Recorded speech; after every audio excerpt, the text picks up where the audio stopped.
In this world, there exist at least 6 distinct dimensions of space, as the Buddhists say, the 6 paths of reincarnation.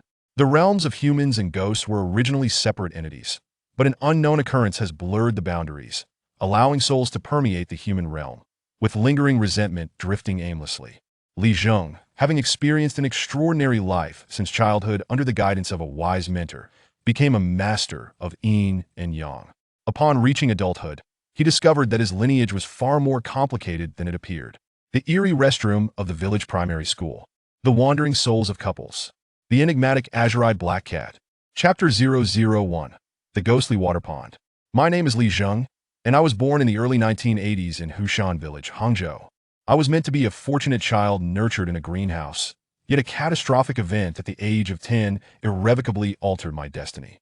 On a fateful day in the 2nd grade, I was so eager to return home to watch cartoons that I did not walk home with my classmates after school. Adjacent to my home lay a large pond, approximately 100 meters in diameter, ancient in origin, with no known excavator. It was a sinister place, notorious for the bodies that were frequently recovered from its depths. The people of Jiangnan are renowned swimmers, yet this pond, with a maximum depth of merely 3 meters and shallower areas barely reaching the knees, seemed an unlikely sight for so many drownings. Whenever the pond was mentioned, even the bravest butcher in the village, Zheng, could not suppress a shiver. After my birth, apart from a vast grove of willows surrounding the pond, no other households resided nearby. As the moon rose over the willow tops, the branches danced in the gentle breeze, displaying an otherworldly grace that rendered this secluded mountain village increasingly eerie.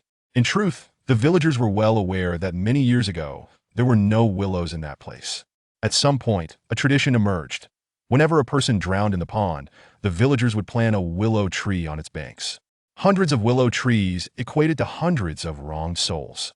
My mother, somewhat superstitious, often cautioned me against wandering into that grove, yet that day, I disregarded her warnings.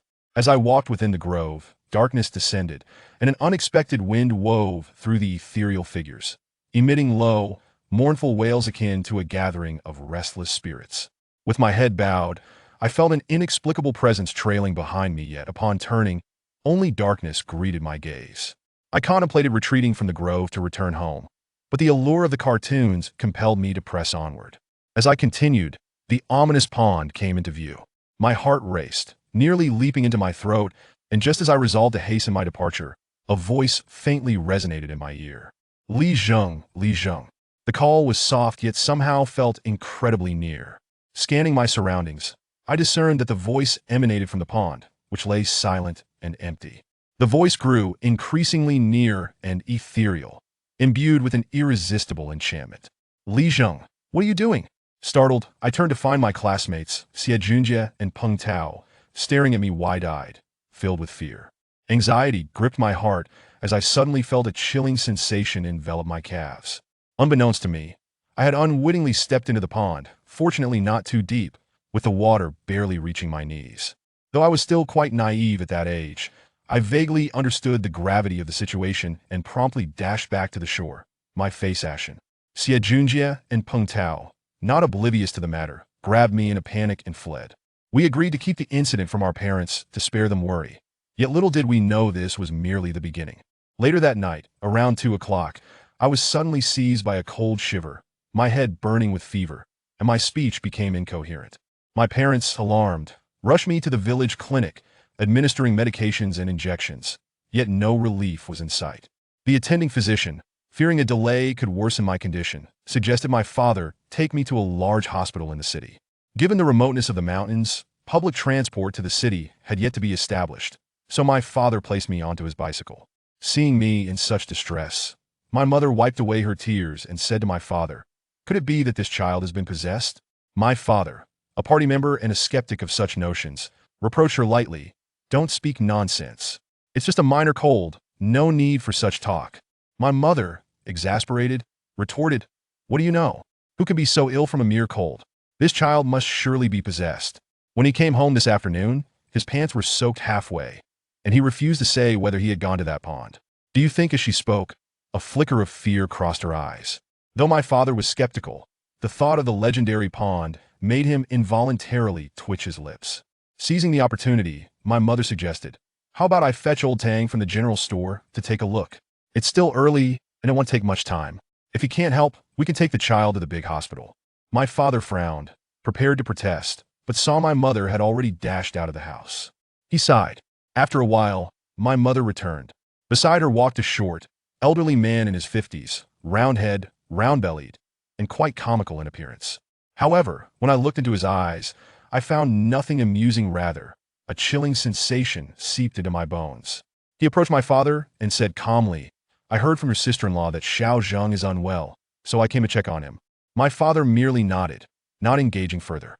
Old Tang, familiar with my father's temperament, smiled calmly as he entered the room, his right hand continuously calculating, sometimes gazing skyward, other times bowing his head in contemplation. I watched in fascination and couldn't help but ask, "Old Tang, what are you doing?" He ignored my question and said to my mother, "Sister, bring me 9 incense burners." My mother paused, taken aback. Incense burners were common in the village. Who didn't have one? However, procuring 9 at once was a bit of a challenge.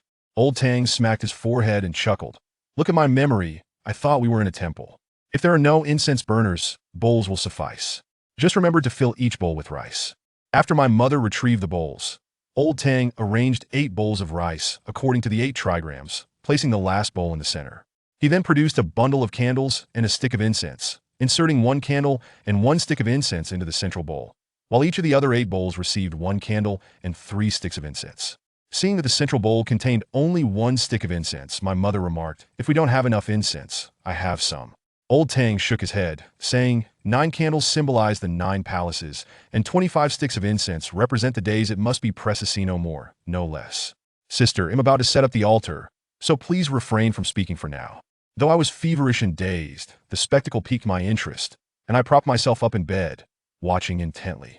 He clasped his hands together, stepping purposefully, and at each bowl, he used a vermilion brush to continuously draw on yellow paper, then scattered it around. The temperature in the room plummeted suddenly, the light bulb flickering, and the candles on the floor swayed in an eerie breeze. A subtle, yet enchanting fragrance wafted through the air, intoxicating those present. In my haze, I seemed to see that large pond once more. Zheng, Zheng. The familiar female voice echoed softly again. The sound was faint, yet it felt as though it were calling my very soul, sending chills down my spine. At that moment, the light bulb emitted a sizzling sound as if it were burning out. Everything before me vanished, and I was enveloped in an endless darkness, with a vast expanse of a greenish pond at its end. I stumbled forward in confusion, suddenly hearing Old Tang's strange cries. Strangely enough, upon hearing his cry, I instantly became alert, feeling significantly better. The pond disappeared, the darkness receded, and I seemed to be back in the warm, bright room. As I glanced casually, I was startled to see Old Tang's face was exceptionally pale. "Everything is fine now," he said, wiping the sweat from his brow, appearing utterly drained. "Sister, hurry and check on how Zheng is doing." My mother, puzzled, approached my side and took my temperature, only to find that the fever had subsided.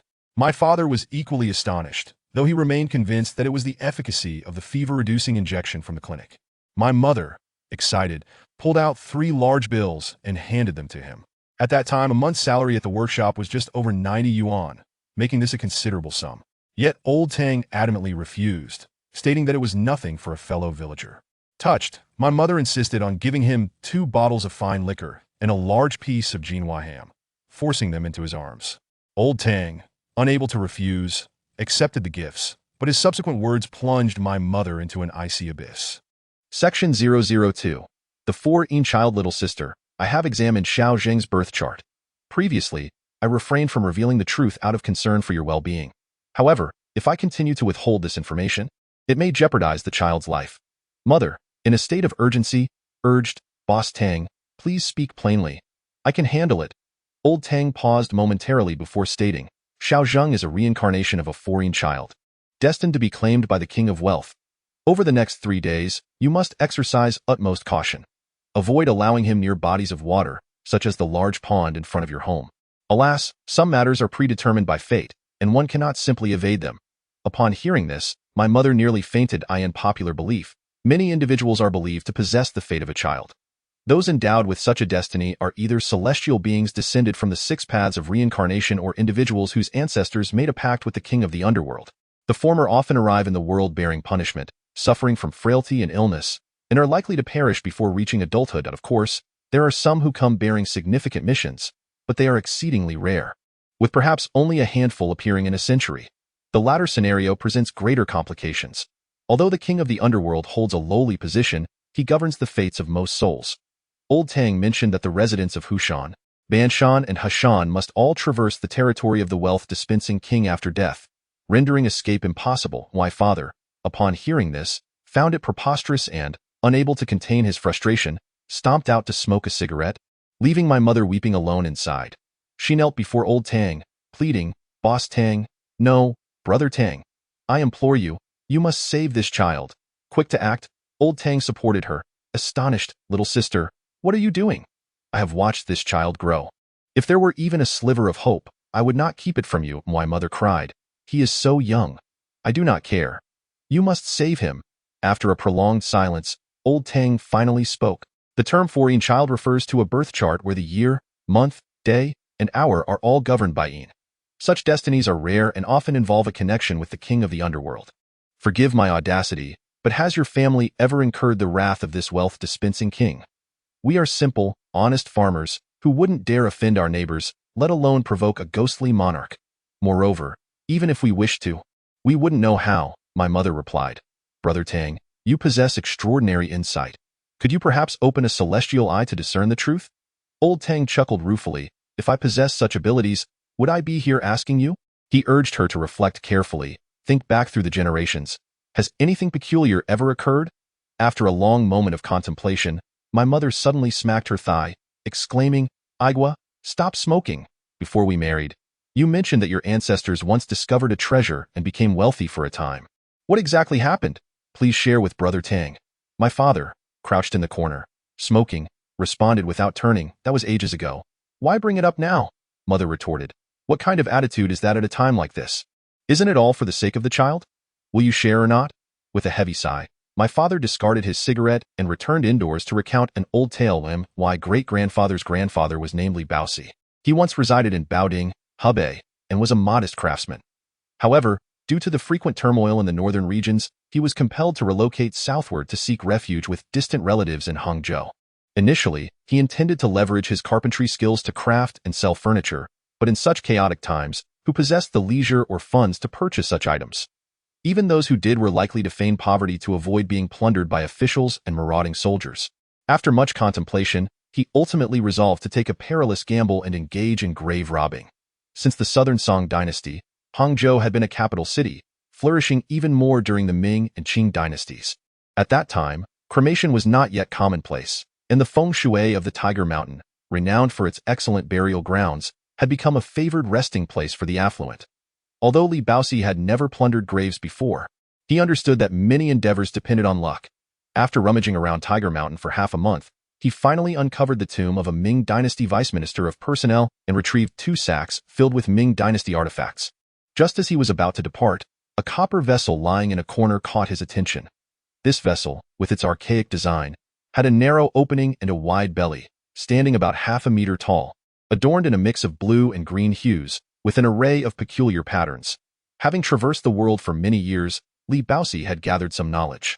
Noting that the inscriptions on the vessel were neither in Chinese nor in the languages of the Manchus, Mongols, Hui, or Tibetans, but bore a resemblance to the scripts of Turpan, he mused whether this object might have originated from the ancient western regions. Overcome with excitement, he tucked the copper vessel under his arm and prepared to leave. However, an unexpected mishap occurred when his hand was cut by a sharp stone. Blood dripped onto the vessel, which immediately absorbed every drop. The wound, though not particularly deep, should have healed swiftly, yet instead of showing signs of recovery, it began to bleed profusely. Alarmed, Li Baoxi hastily discarded the vessel, only to witness a plume of white smoke rising from it as a fierce wind began to howl around him. Who is it? Accompanied by mournful wails and the swaying shadows of trees, the entire night seemed enveloped in a ghostly haze. Despite his usual courage, Li Baoxi was utterly paralyzed by fear, collapsing to his knees. "O venerable ancestor, I implore you to forgive my desperate actions, for I am merely a starving wretch, with an aged mother at home." And the wind subsided, and the wailing ceased. However, just as Li Baoxi began to feel a glimmer of relief, a raspy voice echoed before him. Do you desire wealth and fortune? Li Baozi, merely seeking survival, dared not aspire for riches, instead repeatedly bowing in submission. Please rise, I am the king of the wealth-dispensing ghosts, sealed within this copper vessel by a malevolent sorcerer over a millennium ago. Today, your blood has freed me, and I wish to bestow wealth upon you. How does that sound? Upon discovering he was in the presence of a ghost king, Li Baozi was so terrified that he nearly soiled himself, and with closed eyes, he stammered, "But that I shall follow your guidance. From tomorrow onward, you need not engage in grave robbing any longer. Go to the city, sell the treasures from the tomb, and establish a legitimate livelihood. Whatever business you choose, I shall ensure you enjoy wealth for a lifetime." Overjoyed by such an extraordinary offer, Li Baozi was eager to express his gratitude. However, the Ghost King interjected, "Do not be so hasty in your thanks. If you truly desire this fortune, you must enter into a contract with me." "What contract?" "I guarantee you a lifetime of wealth, but among your descendants for 10 generations, should a male child be born in an inauspicious year, month, day, or hour, he must be offered to me as a ghostly servant." "What is this ghostly child?" "There is no need for you to delve into it in any case. That child shall not live beyond the tender age of 10, and after death, will remain by my side, forever barred from reincarnation." Upon hearing this, Li Baozi shook his head vigorously, akin to a rattling drum, exclaiming that he would forego such riches, for he could not commit an act that would betray his descendants. The Ghost King laughed heartily. "You are a fool. Do you believe that obtaining a seeing child is so simple? Among your countless descendants, it is questionable whether even one seeing child could be born, let alone within 10 generations. I merely sought to repay a kindness, wishing to bestow you with wealth without charge. Were it not for the regulations of the underworld, why would I go through the trouble of establishing a contract? Very well, since it is thus, we shall owe each other nothing henceforth, and our paths may never cross again." With that, he transformed into a thick plume of smoke and vanished, perhaps bewitched by the ghost. Li Baozi reflected on the Ghost King's words and, in a moment of clarity, shouted for the king to wait, promptly signing the contract. The following night, he risked his head by entering the city to sell ceremonial vessels, and astonishingly, he managed to sell them all, presumably aided by the Ghost King's clandestine assistance. With this fortune, Li Baozi opened a silk shop in the city, and after 5 or 6 years, he had amassed considerable wealth. Though not as affluent as Hu Shuiyin or Du Jingxing, he became one of the most prominent tycoons in the area. However, a month before his demise, misfortune struck his household. He fell victim to an unjust lawsuit, and all his assets were seized, leaving him with nothing but a dilapidated old house in Hushan village. Overcome with melancholy, Li Baozi recalled the contract he had made with the Ghost King and felt an overwhelming regret. On his sickbed, he recounted this tale to his descendants, urging them to lead virtuous lives and avoid greed that could lead to calamity. Upon hearing this, I felt a sense of familiarity with the story and, after a moment, suddenly realized, "Dad, is this tale fabricated? This is not a matter of our ancestors. It is clearly the story of Aladdin's lamp." My father chuckled. "You are right, my son. This tale was likely concocted by Baozi to educate future generations. Surely, there are no ghosts in this world. If there are, it is merely people playing tricks." Old Tang shook his head. "Your Baozi did not speak in jest. Indeed, there exists a wealth-dispensing ghost king in the underworld, sealed within a copper vessel over 1,000 years ago. You, Old Tang, that is enough. Why scare the children?" My father finally interjected, unable to contain himself. Even if this story were true, the Ghost King claimed it could take 100 generations to birth a seeing child. How could it be that my little Zheng coincidentally fits the bill? Old Tang sighed. What nonsense about 100 or 10 generations. Your Baozi was simply deceived by the wealth-dispensing Ghost King. Mother, taken aback, quickly asked, "What leads you to say that?" Old Tang replied. This wealth-dispensing Ghost King was once a minor official in the underworld. Though his power was limited, he was responsible for overseeing the ledger of life and death. If he wished, altering one's birth date would pose no challenge. My father laughed. But would Yin Wang not intervene? Humph, with so many souls on the ledger, how could Yin Wang keep track? Mother lamented. Then does that mean my little Zheng is?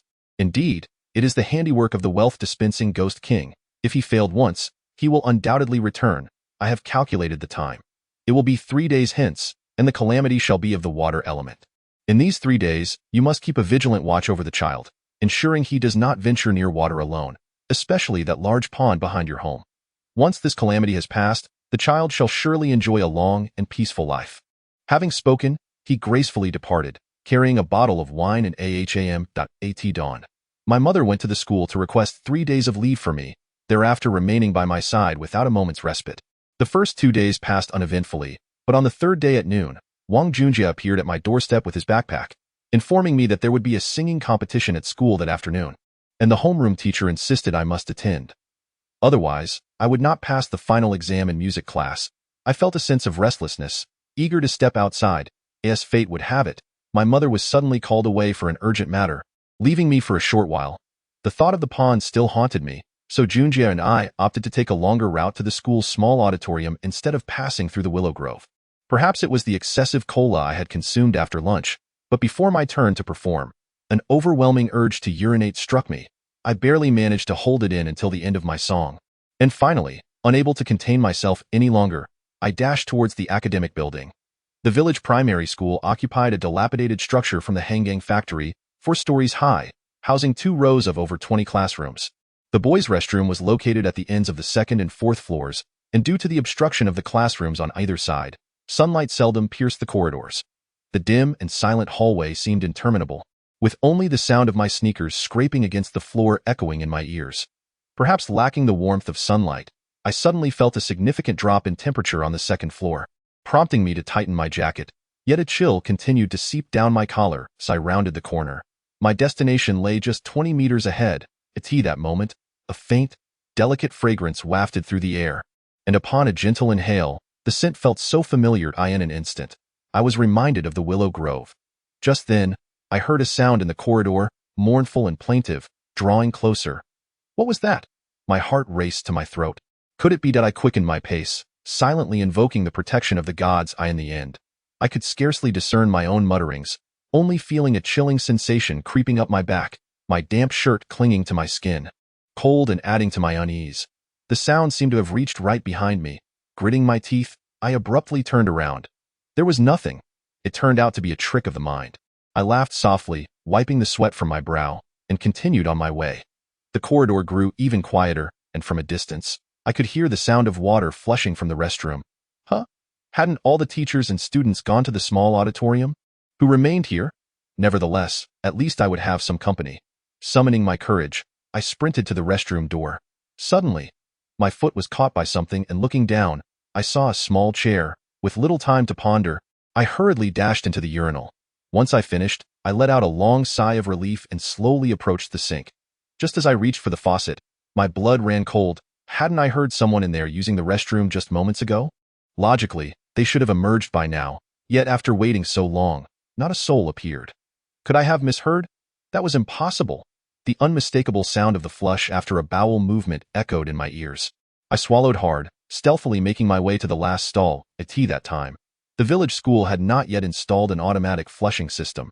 The last person would casually pull the rope behind them to flush. Bang! The door was kicked open, yet the scene within exceeded my expectations. No one was there. I suppressed the fear rising in my heart and kicked open each stall door, but not a single figure was to be found.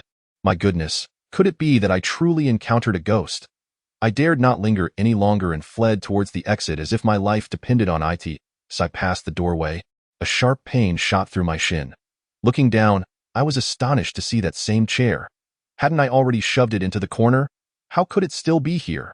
The more I pondered, the more unsettling it became. My legs felt so weak that I could hardly move. A childish voice echoed hauntingly.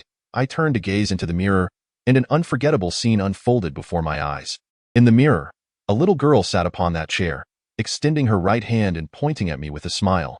She was dressed in clothing from the Republican era, cradling a book in her hands. I could not see her face, only the impression of her long hair, which obscured even her features. I felt as though I were suffocating. Slowly, the girl in the mirror lifted her head, and suddenly, with a forceful push of her right hand, I found myself uncontrollably rushing toward the sink before the mirror. Splash, splash. The faucet turned on automatically, and the basin was quickly filled with water, obstructed by long strands of hair resembling octopus tentacles. A tremendous force pressed my head beneath the water. I struggled desperately, but to no avail. My consciousness began to fade, and eventually, I knew nothing at all. I was unaware of how much time had passed when a point of light suddenly appeared before me, swiftly expanding into an entire realm. The surroundings were shrouded in a gray haze, exuding a dim atmosphere. I wandered in a daze, unable to recall anything. I continued walking, oblivious to the passage of time, until I heard a chorus of sobbing emanating from a thick mist ahead. Curiously, I ventured through the fog and found myself in a room. The furnishings were so familiar. In the center stood a small bed, upon which lay a 10-year-old boy.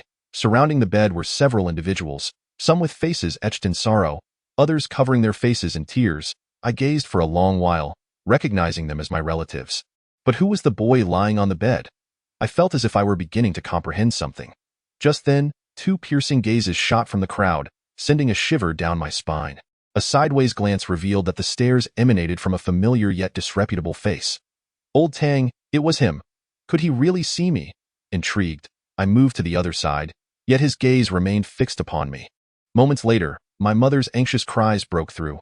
Brother Tang, it has already been a day and a night. Why is Zheng still like this? Did you not say you had summoned his soul back? Old Tang replied, Sister, you are unaware that a person possesses 3 souls and 7 spirits. All must return to their rightful places for awakening. Currently, his 7 spirits and the heavenly and human souls have returned. Yet only the consciousness remains, which is somewhat difficult to restore. Then hurry and find a way, Brother Tang. Old Tang sighed deeply, revealing the complexity of the situation. It turned out that each of the 3 souls and 7 spirits has its own duties and resting places. The 7 spirits are hidden within the 7 energy centers of the body. Unless one's lifespan has ended, returning them is not particularly challenging. The heavenly and human souls, not governed by the underworld, can also be summoned back with relative ease. The soul of recognition, also known as the earthly soul, is governed by the underworld. Should one recklessly summon it, it will undoubtedly provoke the Ghost King to come and contest for it. Old Tang gazed at me intently while speaking. Zheng's soul of recognition was summoned by me before it could enter the underworld. The wealth-dispersing Ghost King remains unaware. However, the Tiger Mountain is filled with his spies, and should I forcefully cast a spell now, it would merely draw his attention. Then, let us think of another way, I urged. Old Tang did not respond, merely fixing his gaze upon me in silence, his expression suggesting he was contemplating a profoundly intricate issue. My father turned to my mother and said, Do not trouble Boss Tang any further. As I see it, we should take him to the hospital once more. My mother retorted angrily, If the hospital were of any use, why would we seek out Brother Tang? Those doctors have proven incapable of diagnosing any issues, have they not? Do you wish for my son to languish in this half-alive state for eternity? With that, she burst into tears once more. My heart ached, and I yearned to step forward and take her hand, to offer her some comfort. To my astonishment, Old Tang suddenly shouted at me, Do not move. If you approach, you will be left soulless. Though I was unaware of the full implication of being soulless at that moment, the abruptness of Old Tang's command startled me into an outburst of tears, and I dared not advance any further. My mother, perplexed, asked, Brother Tang, who are you speaking to? Old Tang hesitated for a moment before sighing deeply. Zheng's soul of recognition is here. I am conversing with him. Upon hearing this, my mother wiped her tears and called out into the air, My dear son, are you here? Please, say a word to your mother. I shouted for her, but it seemed as though she could not hear me. Not only her, but all the relatives in the room began to look around, their faces filled with disappointment. Old Tang, in a state of urgency, exclaimed, Do you not fear that your loud calls will disperse your son's soul of recognition? My mother promptly fell silent, yet her gaze remained fervently searching for my presence. Old Tang looked at me and gently said, Child, can you see yourself lying on the bed? I nodded. Then gently walk over. Press your face close to his, and your mother will be able to see you. Although I was unsure of the rationale behind this action, I understood that he meant well and proceeded to approach my own body. Just as I was about to press my nose against my own, a sudden gale swept through the room. The previously lit light bulb shattered with a loud pop, and a chilling air filled the atmosphere. Kikik. The sound of ghostly laughter surged from all directions. My father, who had steadfastly adhered to atheism for most of his life, was utterly unprepared to witness such a scene in his lifetime, leaving him in a state of shock. Old Tang shouted, Zheng, quickly, enter your body. Upon hearing this, I was about to lunge forward when an irresistible force suddenly tugged at me from behind, pulling me backward with great velocity. I turned to look and was instantly struck with terror. Section 004. The wealth-dispensing Ghost King. At some unknown moment, a great black hole had appeared behind me, from which several dry, gnarled arms reached out. Their joints grotesquely contorted as they grasped toward me. I struggled desperately, but to no avail. The black hole drew nearer, the air growing increasingly frigid, and I could almost discern a mysterious eye flickering in the center of the void. The Ghost King? At the critical moment, a wooden sword was thrust into the ground, severing the ghostly hand that was grasping me. Old Tang, with his left hand clutching my formless arm, attempted to pull me away from the black hole. However, the ghostly hands were relentless. Before the severed wrist could even touch the ground, 2 more hands seized my ankles. I was too weak to cry out. With his right hand, Old Tang swung the wooden sword, slicing through several ghostly hands in an instant. Alas, there were too many. For every one he severed, several more emerged. Just as I was about to be drawn into the black hole, he bellowed, "Scatter wealth, Ghost King. Do you not fear retribution from Lord Yin for your reckless actions?" The sinister laughter grew louder, as if Old Tang's threat was nothing more than a jest. Suddenly, he bit his tongue, spraying a mouthful of hot blood onto the peachwood sword, which then glowed red in an instant, shooting into the black hole like a bolt of lightning. A roar erupted in an instant. The room was filled with flying dust and stones, and a fierce, chilling wind threatened to knock us off our feet. Then my father seized a family heirloom knife and swung it towards the black hole, yet, before the blade could touch the edge of the void, he was violently repelled several meters away, crashing against the wall and losing consciousness. "Stay back. You are no match for the Ghost King," Old Tang shouted desperately. My mother, seeing me on the verge of being sucked in, recklessly tried to rush over, but was tightly restrained by 2 ants. Old Tang was staggered by the wind, and naturally, I too was swept into the black hole.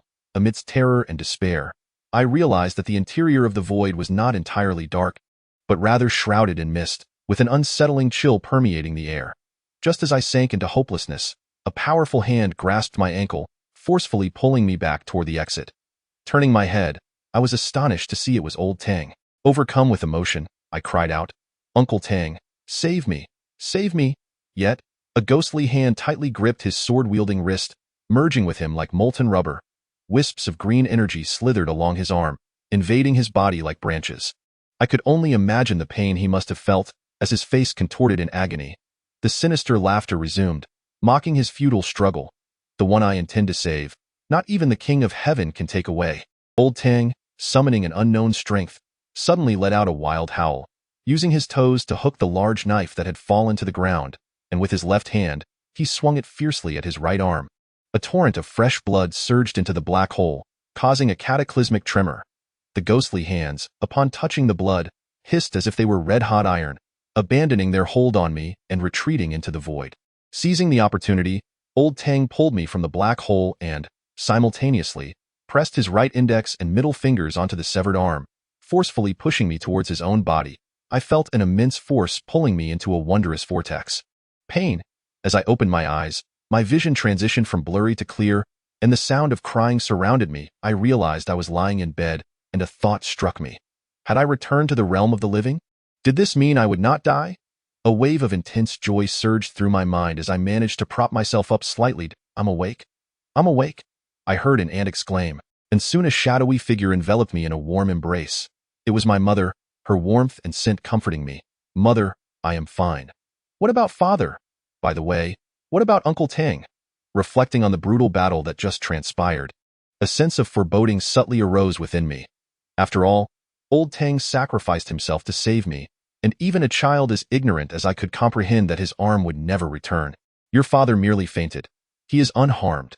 Third Aunt has already taken Uncle Tang to the clinic. Alas, he has truly suffered greatly for your sake. You must remember his kindness in the future." "Indeed." I nodded vigorously.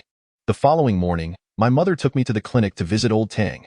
He was indeed a remarkable figure. Despite his severe injuries, he was recovering remarkably fast. However, upon seeing his empty right sleeve, I felt a deep sorrow. Old Tang seemed to perceive my distress, and with a gentle shake of his left hand, he smiled and said, "No worries. I may have lost one arm, but I still have the other." I nodded, my eyes slightly moist. Old Tang continued, "Young lady, I feel a special connection with this child and wish to take him as my apprentice. I wonder if you and your elder brother would consent?" My mother promptly replied, "How could we possibly refuse? However, I must discuss this with his father. You know how he can be rather obstinate." "Who says I wouldn't agree?" came my father's voice from outside the door. As he entered carrying various bags to visit Old Tang, my mother exclaimed joyfully, "You agree?" Father nodded. Through the events of the previous night, I realized that there were indeed many things in this world that we did not understand. Perhaps that ghostly king would return to seek out Xiao Zheng. I wished for the child to learn diligently from Brother Tang during this period, as it might prove useful in the future. Old Tang stated solemnly, "To be honest with you, I have the same intention. The ghostly king is a creature of his word. Once he has set his sights on something, he will not easily let it go. 10 years from now, Xiao Jing may face another calamity," my mother exclaimed in astonishment. 10 years from now? Old Tang nodded, affirming. Indeed, my mother, puzzled, inquired, "Why is that?" Let me put it this way. Every 10 years, a person encounters a tribulation. If one cannot overcome it, they must report to the underworld. Xiao Zheng has already passed this tribulation, so the ghostly king must wait for the next decade. What? Does one have to endure such turmoil every 10 years? Does that mean Xiao Zheng is? Young lady, I understand your concern. However, you need not worry. The underworld has its own regulations, and the money-dispensing Ghost King cannot perpetually torment a single being. If Xiao Zheng can successfully navigate the tribulation in 10 years, the Ghost King will have no further opportunities. Thus, during this decade, I wish for him to train earnestly, so he can confront the Ghost King when the time comes. And so, on a balmy afternoon, I formally became Old Tang's disciple and learned about the origins of our sect in the waning years of the Warring States period. A man from Qi named Zhou Yin established the Yin-Yang sect based on the theories of Yin, Yang, and the 5 elements, and his disciples were known to the world as practitioners of Yin-Yang arts. This sect once flourished, with tens of thousands of disciples during the Warring States, becoming a formidable force capable of rivaling the states. During the reign of Emperor Wu of Han, this formidable grassroots force, much like the Wandering Knights, ultimately fell victim to the suspicions of the rulers. After enduring a tumultuous trial marked by blood and fire, it fragmented and concealed itself among the populace, vanishing into the vast expanse of history. Many assert that the Yin-Yang school thus faced extinction. However, this is not entirely accurate. Although the Yin-Yang school, as a systematically functioning and vast organization, has ceased to exist, its disciples have seamlessly integrated into various grassroots organizations, producing a succession of talented individuals throughout the ages. Even into the Ming dynasty, practitioners of Yin-Yang arts participated in the rise and fall of dynasties. Notable figures include Li Chunfeng of the Tang dynasty, Xiao Kongjie and Qian Tuan of the Song dynasty, as well as Liu Bowen and Zhang Sanfeng from the Ming dynasty. Lao Tang too is a descendant of the Bai Long men of the Yin-Yang school, with his ancestral master being the Taoist Bai Long Zhenren from the northern Song dynasty. Although Bai Long Zhenren is absent from historical records and is only mentioned in various unofficial writings, he remains an exceedingly mysterious figure. His senior disciple, Bai Yun Zhenren Qian Tuan, though renowned across the land, pales in comparison to this low-profile junior in terms of Taoist accomplishments. This lineage of Yin-Yang sorcerers traditionally accepts but one disciple per generation, and I am now the 36th in line. Lao Tang too instructed me to kneel before the portrait of the ancestral master and pay 3 respects, after which he adorned me with a jade pendant, symbolizing my identity as a member of the Bai Long men, gravely reciting the sect's rules and precepts. To be honest, I could scarcely comprehend his words, merely gazing on with curious eyes. The ensuing days were monotonous and repetitive, attending school during the day and studying spells with my master at night. I had anticipated learning only rudimentary incantations, yet I was surprised to discover the curriculum was quite comprehensive, encompassing everything from astronomy and geography to martial arts and forensic science. As time flew by, a decade vanished in the blink of an eye, and the events of that fateful night began to fade from memory, seldom mentioned by anyone. Yet, I understood that I was approaching the true test of life. Chapter 005. The Black Cat. Fully aware that academia was not my forte, I enrolled in a vocational school for chefs after my entrance examinations and subsequently took up employment at a local CAF upon graduation. Tomorrow marks the eve of the Lunar New Year, and most of the staff, being from out of town, had already returned home yesterday, leaving me alone to tend to the expansive kitchen. The CAF is less than a kilometer from my home, so I typically opt to walk back after my shift. The air is exceptionally frigid, imparting a suffocating sensation with each breath. The chilling moonlight casts elongated shadows upon the ground, resembling phantoms. I am not one to be easily frightened. Having studied spells for so many years, I regard such specters with disdain. However, the atmosphere tonight feels peculiarly unsettling. As I turn into a narrow alley devoid of streetlights, the elongated, darkened space seems to envelop me like an invisible maw. For reasons unknown, memories of that night 10 years ago resurface. I heft the toolbox in my right hand, which contains a collection of spell-casting equipment.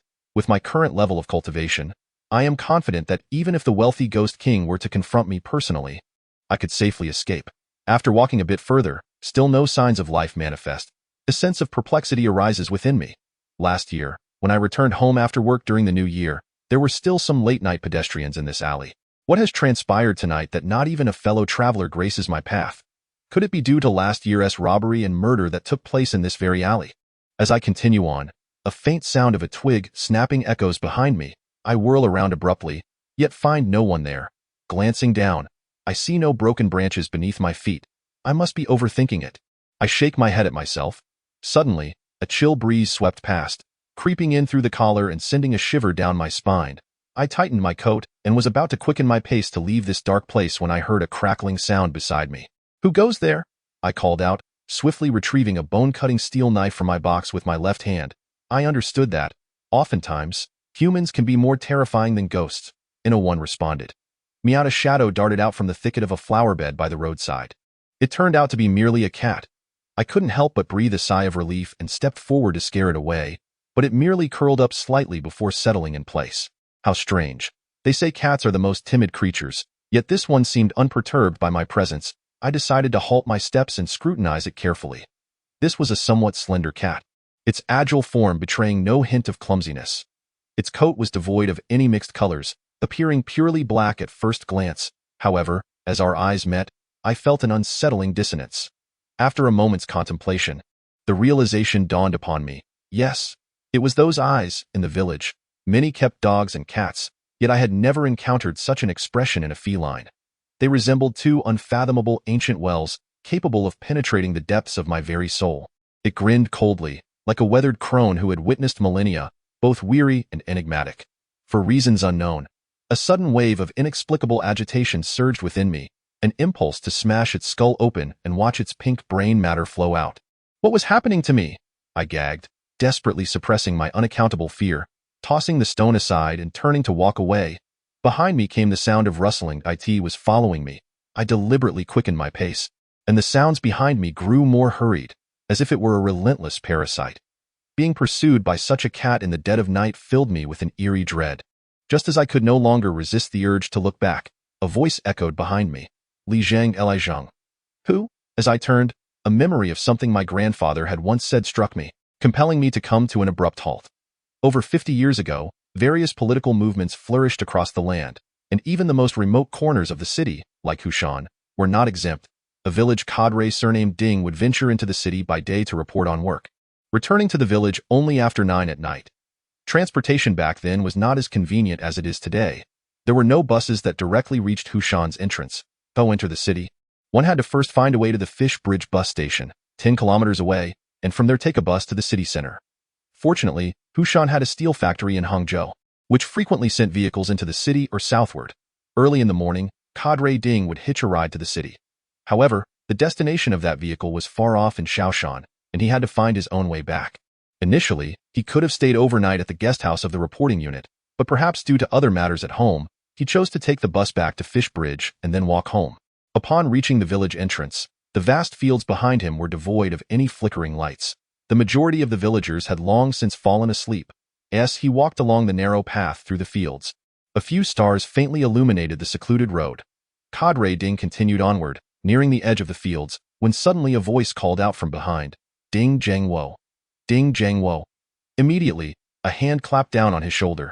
Ding Zheng Wo turned around, only to let out a piercing scream and flee homeward in terror.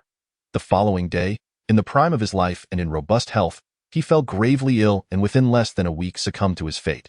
Given the peculiar nature of the era, he confided only in my grandfather about the events of that fateful night, resolutely refusing to disclose what he had seen when he turned back, insisting that my grandfather keep this matter a secret to avoid burdening the Ding family. This trust stemmed not only from their childhood friendship, but also from his faith in my grandfather's character.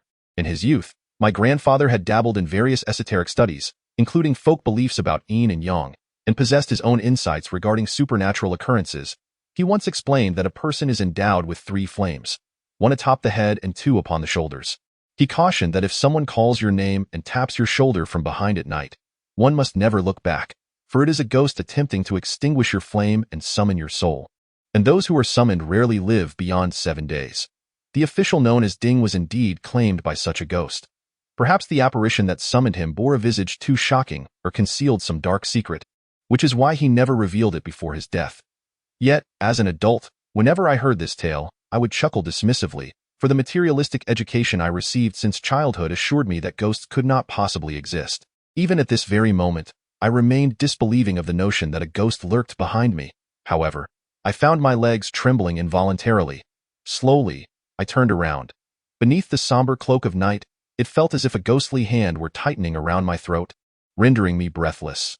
Yet, upon turning completely, I was taken aback to discover it was merely you, fooling around as if you were a specter. With irritation, I raised my right hand, poised to strike. It was then that I noticed my palms were clammy with sweat. Zhao Wei instinctively took a step back, chuckling. Is that all it takes to scare you to death? I thought you were braver than that. Of course, in the dead of night, your wailing resembles that of a ghost. Who wouldn't he feel a chill run down their spine? Zhao Wei, grinning, remarked, as the saying goes, true gold fears no fire. I suppose it's time for you to reconsider your reputation as Wang Daring. I had no time for his banter and inquired, didn't you return to your hometown yesterday? Why are you still wandering the streets at this hour? With a woeful expression, Zhao Wei replied, I couldn't get a ticket. Being a stranger in this place, I had no choice but to seek refuge with you. Brotherly, I was astonished. You only went to buy a ticket yesterday? Today? Indeed, good grief. Are you even from this planet? Don't you know that during the spring festival, one must purchase tickets in advance? Of course I know, but he trailed off, hesitating. I paused, then suddenly realized. Although this chap was quite secretive about his personal affairs, the folks at the shop had an inkling that he had been dating a local girl for the past 6 months. This year, it seemed he intended to spend the new year in Hangzhou. I said, so you had planned to celebrate the new year at your girlfriend's place in Hangzhou? Yes, you sly one. You told the head chef you were going home for the new year? Hee hee, if I hadn't said that, how could I have slept until noon today? You rascal. I pretended to hit him, exclaiming, you could have at least come to keep me company. He swiftly dodged, laughing. Come on, brotherly. I'm here to keep you company, get lost. I'm not that desperate, by the way. Why don't you stay at your girlfriend's place for a few days?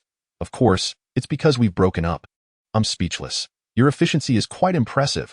Sigh, it's her efficiency that is remarkable, I see. So you were kicked out? Not only was I kicked out, but I also left with nothing to my name. I couldn't help but chuckle when I noticed he didn't even have a suitcase or a backpack. Aren't you still wearing your shorts?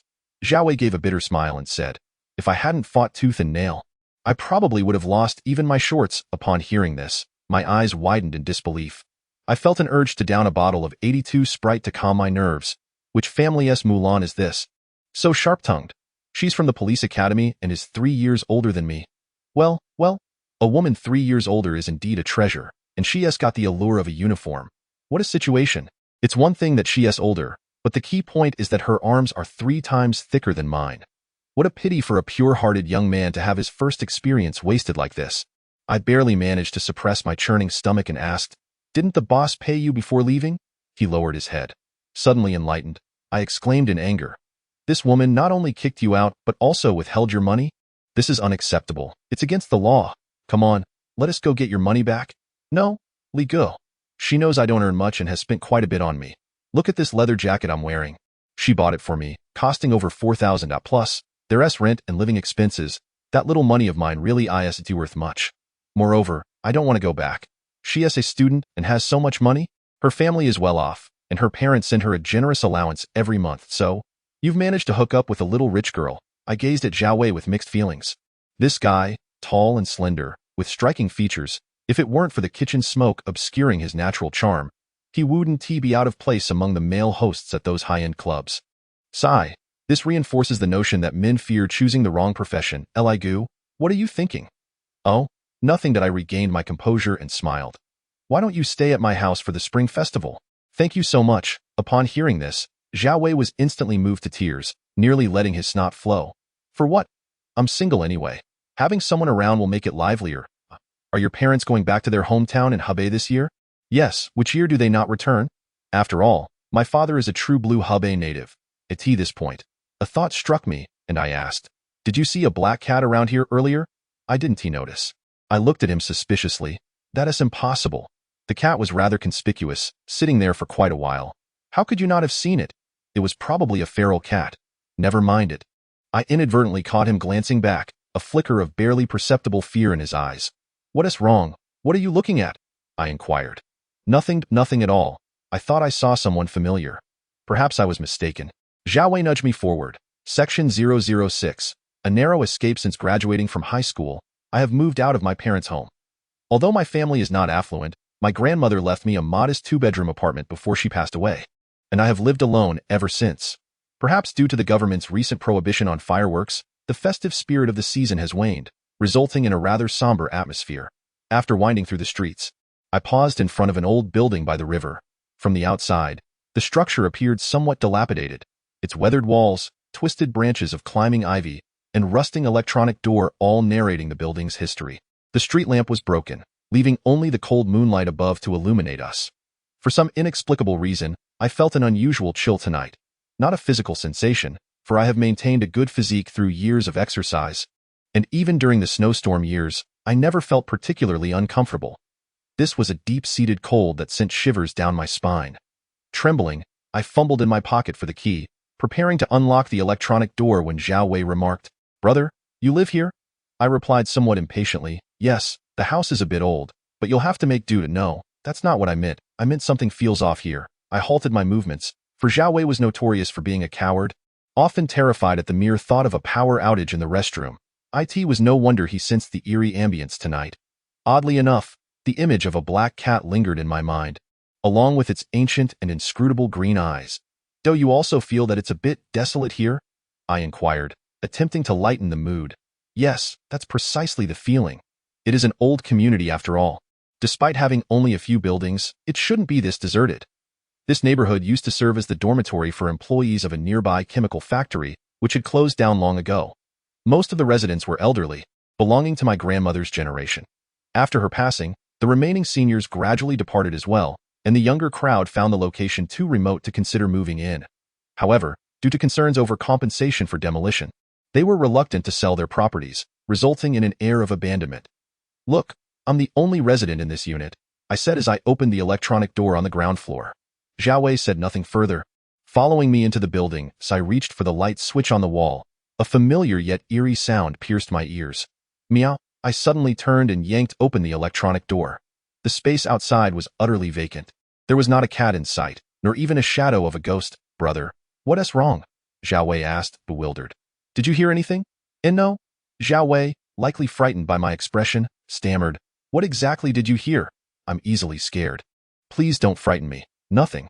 I must be tired and imagining things," I replied slowly as I ascended the stairs, feeling somewhat disoriented. Upon returning home, I settled Zhao Wei into the tidily arranged guest room and retreated to my bedroom, collapsing onto the bed. For some reason, I, who usually fell asleep effortlessly, found myself tossing and turning, my mind restless. Meow. Meow. The sound echoed once more. I jolted awake from my bed, realizing that the noise was emanating clearly from outside the window. My body was suddenly awash with goosebumps, for I resided on the 5th floor. The sound grew louder, drawing nearer. Initially intending to awaken Zhao Wei in the guest room, I reconsidered and decided against it. Grasping a wooden stick that leaned against the headboard, I abruptly drew the curtains apart. Whoosh! The silvery moonlight cascaded into the room, yet outside, not a single cat was in sight. The eerie feline cries had vanished, leaving behind only an air so frigid it was suffocating to tea that moment. The strange cries resounded once more outside the door. Overcoming my fear, I hastily donned my outer garment and stealthily approached the door, carefully pressing my right eye against the peephole. The outside world was enveloped in darkness, so thick that one could not discern a hand before their face. Yet the cat's cries echoed like phantoms from the underworld, incessantly tugging at my nerves. Meow. Amidst the turmoil in my heart, a tinge of irritation mixed in, and I could no longer contain myself. With a resounding bang, I flung open the door and shouted, "Who is there? Who dares to play tricks? If you don't show yourself, I swear I'll give you a beating." With that, I brandished the stick in my hand. Meow. The sound emanated from the upper right corner, and as I stretched my neck forward, I discovered a black cat standing at the corner of the staircase leading to the 6th floor. That gaze, yes, that very gaze, was unmistakably the same one I had encountered on the road. This peculiar cat had followed me all the way home. However, upon seeing it, I felt a sense of relief. It is said that cats possess high intelligence. Being followed by one was hardly a matter of great concern, just my misfortune. I suppose. Scram. I waved the stick at it, and it promptly darted away. Closing the door, I was about to return to the bedroom when I suddenly noticed a shadow standing in the pitch-black living room. Whether it was merely an illusion, this shadow seemed like a ghost from the depths of hell, lunging at me with claws bared. Instinctively, I raised my hand to shield my eyes, and amidst the chaos in my mind, another thought flashed through. Zhao Wei, stop sleeping. Quick, escape. Just as my voice echoed, a familiar voice emerged from the direction of the living room. Li Gu, what are you doing? This startled me immensely. Upon turning, I realized that the shadow was none other than Zhao Wei. I patted my chest, nearly shattered from fright, and stepped forward, scolding him. Can't you make a sound when you walk? Always sneaking up behind me. You're truly a psychological menace. Within just a few hours, I've been scared by you twice. Zhao Wei, looking aggrieved, replied. I just needed to use the bathroom after drinking too much at night. Who knew that upon entering the living room, I'd find you lurking behind the door? I thought a thief had come in, so I didn't dare to make a sound, so that was the case. I exhaled a long breath, walked into the living room, switched on the light, and quietly said, Zhao Wei, guess what I just saw? Zhao Wei pondered for a moment, then exclaimed in horror, You didn't see something unclean, did you? I knew there was something eerie about this place. Shouldn't we invite a master to perform a ritual tomorrow? The master has gone home for the new year. Where are you going to find one? Besides, what I saw wasn't a ghost. It was a cat. What is so strange about a cat? Aren't there a few stray cats in every corridor? It was a black cat, the same one we encountered on the road. Zhao Wei paused, then asked, With so many black cats around, are you sure you didn't mistake it? This cat is rather extraordinary, especially with that eerily peculiar gaze. I am absolutely certain I did not misjudge. Could it possibly be a homeless feral cat that has followed you back in hopes of snagging a morsel of New Year's Eve dinner? How could you mistake it for yourself? Brother, that's quite an unkind thing to say. Who has the time to disparage you? To be honest, I find this cat to be rather sinister. Just then, an abrupt cacophony of meows erupted at the door, interspersed with the sound of knocking. The light fixture on the ceiling flickered ominously before abruptly extinguishing with a soft click, bang. The doors flew open, and a chilling gust swept in from outside, accompanied by the eerie feline cries that assailed my eardrums. Zhao Wei, his face ashen, suddenly trembled and pointed a quivering finger towards the door. Ghost. I glanced over, and in that instant, a wave of icy dread surged from my feet to the crown of my head. Long, slender shadows slithered through the tightly shut door's crevice, contorting into grotesque shapes upon the walls. The shadows grew larger, as countless slender black tendrils coalesced in the foyer, gradually solidifying into a blurred, colossal feline visage. Meow. The cries from outside ceased, and an unsettling sound emanated from the cat's face, growing ever clearer. I could not help but take a step back, trembling as I uttered, What malevolent entity are you? I harbor no grievances towards you from the past, nor animosity in the present. Why do you persist in haunting me? No response came, only the encroaching shadows. It appears it intends to make us its New Year's feast. Zhao Wei quivered. I seized a short stick and swung it towards the shadow. The figure hesitated momentarily, then recoiled slightly. Just as I was engulfed in confusion, Zhao Wei exclaimed, Brother! This creature fears the stick in your hand. I snapped back to reality and thrust the stick forward with renewed vigor. The bizarre cat indeed recoiled in terror, transforming once more into slender shadows that slipped through the door's slit. The lights flickered a few times before illuminating the room once more. I dared not relax my guard, clutching the stick tightly, and remained vigilant at the doorway for another 3 to 5 minutes before returning to the living room. Glancing up at the clock, I noted that it was merely 10 minutes shy of 3 in the morning. I secured the windows tightly, gazing at Zhao Wei's pale visage, struggling to steady my racing heart, and managed a wry smile. Brother, it's fortunate you reacted swiftly. Otherwise, our lives would have surely been forfeit. Upon saying this, I scrutinized the wooden stick in my hand. It was, indeed, heavy and entirely black, lacking any other remarkable features. Zhao Wei inquired, Brother, where did you acquire this stick? I was uncertain. It has been there since my childhood. My grandmother cherished it quite dearly. Could it be a talisman against evil? The next day, I awoke to find it was nearly noon, likely due to the restless night spent contending with the cat demon.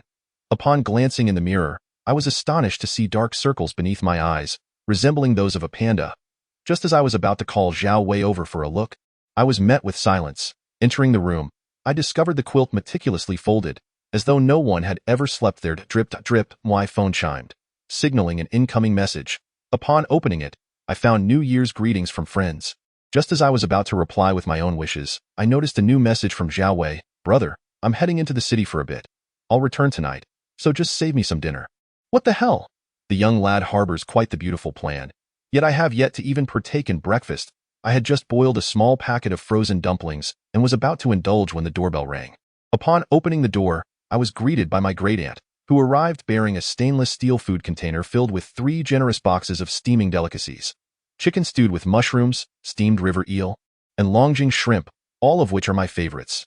You, my dear, I knew you could only manage to boil dumplings during this festive season. There's no one to look after you. Alas, why, great-aunt chattered as she placed the food containers one by one on the table.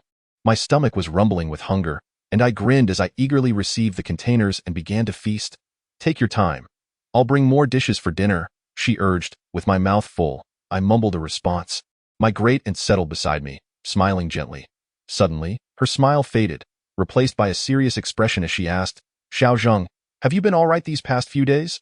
I feared that last night's experience might frighten her. So I forced a smile and replied, what could possibly happen to me? I've been busy cooking all day. I then inquired, has anyone unusual visited the house recently?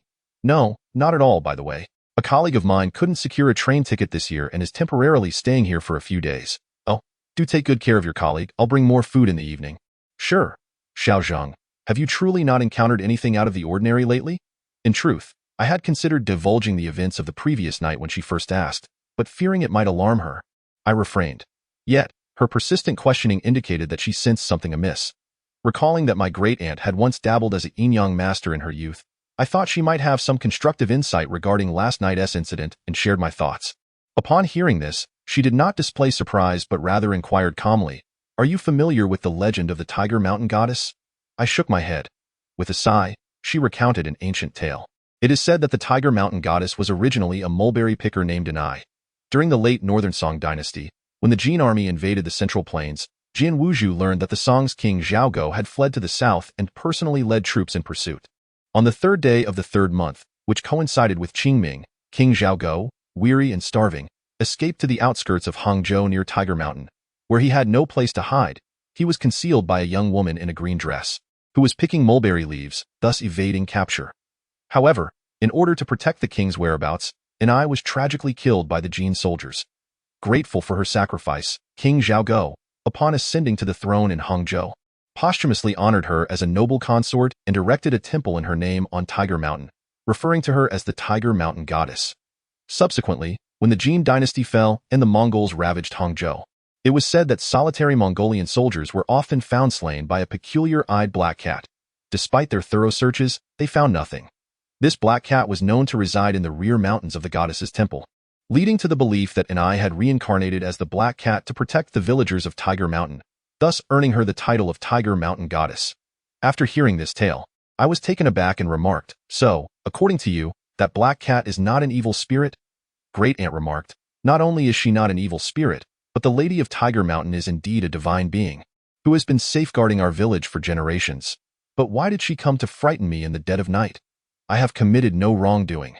Seemingly recalling something, Great-aunt inquired, by the way, you mentioned that when you waved your stick last night, she departed? Is that so? And where is the stick? Show it to me. I fetched the stick from my bedroom, and upon a closer look, Great-aunt exclaimed, isn't this the thunderstruck wood of Jin Feng? It's quite rare that you still possess it. I was taken aback. The so-called thunderstruck wood refers to trees such as jujubes, peaches, willows, and poplars that have been struck by lightning during a storm.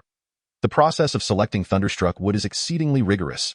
If the tree remains alive, only the struck part can be deemed thunderstruck wood. If the tree dies after being struck, then the affected portion cannot be classified as such. The efficacy of thunderstruck wood in warding off evil primarily relies on the power of the lightning.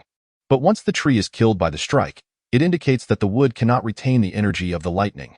Despite its unassuming appearance, according to Great-aunt, this piece of thunderstruck wood in my possession is a relic passed down from the Han dynasty, nurtured through the energies of lightning by successive generations of practitioners during rainstorms, containing an energy potent enough to send all malevolent spirits and entities fleeing. However, my own abilities are still quite limited. Allowing me to harness only a fraction of its power, I listened with a skeptical ear, contemplating visiting an antiquities shop after the new year for a verification. If it truly dates back to the Han dynasty, it would be immensely valuable. Even if it can't vanquish demons, It could at least serve as an impressive accessory. Noticing my uncertainty, Great Aunt said, Xiao Zheng, did you not apprentice under old Tang as a child? That old fellow possesses genuine skills. If you encounter anything peculiar, you might consult him. I chuckled wryly. My master has always been elusive, and I haven't heard from him in 2 or 3 years. I have no idea where he is indulging himself.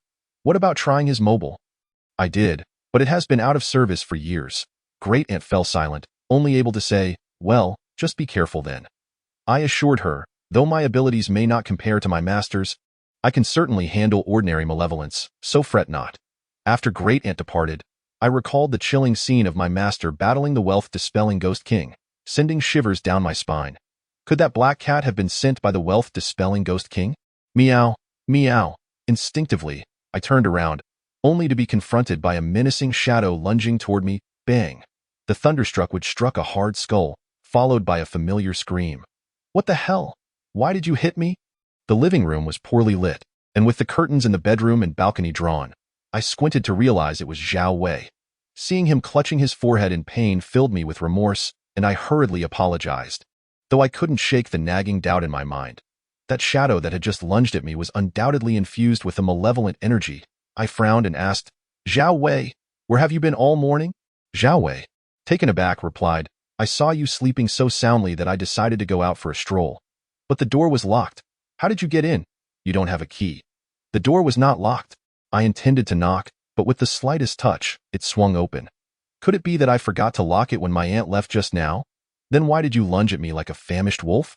No, that's not the case. You are hardly a beauty, so what would I want with you? Then you. Before I could finish my sentence, Zhao Wei's expression shifted drastically, as if he recalled some terrifying event, and he trembled as he spoke. Brother, you must be wondering why I ran so swiftly just now, right? Indeed. Zhao Wei pointed towards the ajar security door behind him, where a ghostly black cat lay crouched outside. Gripping my Thunderstrike club tightly, I approached it step by step. Meow. The black cat leaped from the ground, and as I raised my club, it miraculously evaded my swing midair and leapt behind me. Was this cat not here to confront me? I abruptly turned around, only to find the black cat sprawled across Zhao Wei's face in a comical manner. However, I could not find humor in the situation. Ah! Zhao Wei screamed in agony. The cat's claws seemed to scratch his face a few times before it was thrown aside against the wall. Its agility surpassed my imagination. It propelled itself off the wall with its 4 paws, landing gracefully like a martial arts master. At that moment, I could no longer concern myself with the black cat. My gaze was fixed on Zhao Wei. Brother, why are you staring at me? Hurry and catch the black cat. I nodded and stepped forward, suddenly swinging my club towards Zhao Wei. He dodged swiftly. Li Zheng, have you gone mad? Zhao Wei shouted. I coldly regarded him. Zhao Wei, did you look in the mirror before you left today? Zhao Wei paused, perplexed. What do you mean? I took down a small round mirror from the wall behind me and pointed it at him. Zhao Wei gazed intently, and suddenly a horrific scream escaped his lips. It was a face grotesquely ruined, a disfigured visage, pallid skin devoid of color, tinged with a sickening hue. No, this is not me. Not me, Zhao Wei bellowed. That a pang of sorrow pierced my heart as I quietly remarked, you are already dead.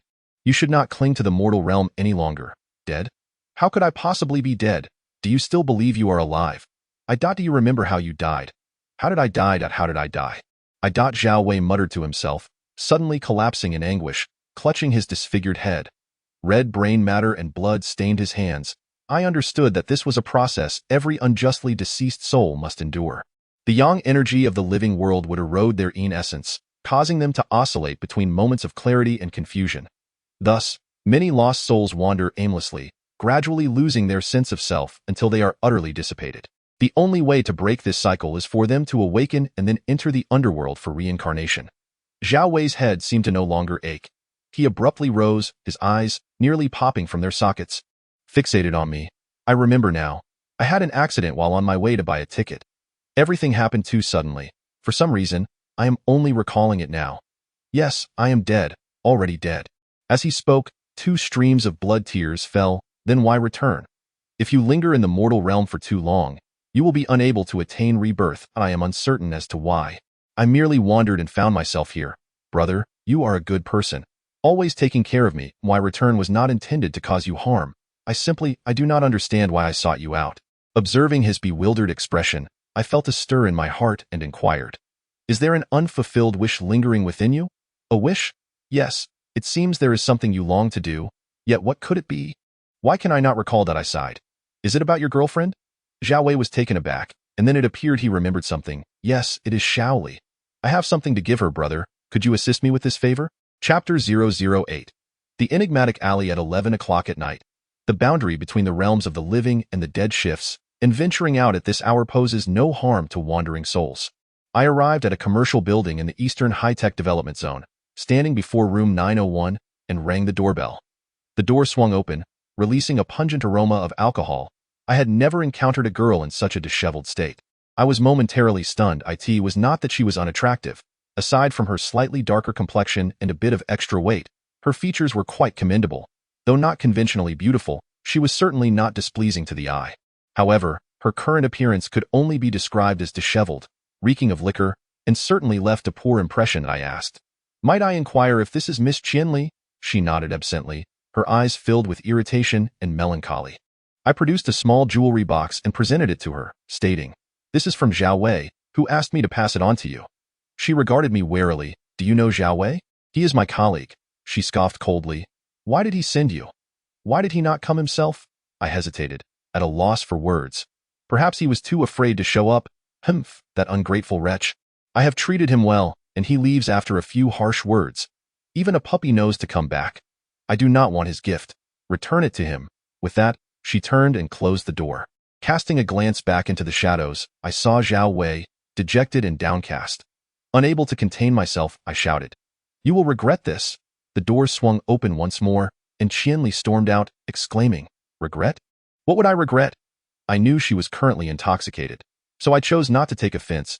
I retrieved a platinum ring from the jewelry box and pressed it into her palm, stating, "He intended to propose to you, but alas, in a moment of anger, he lost his chance." To my surprise, her anger flared even more. "Nonsense. Who asks someone else to propose on their behalf? Is he insulting me?" I was taken aback, having never considered that angle.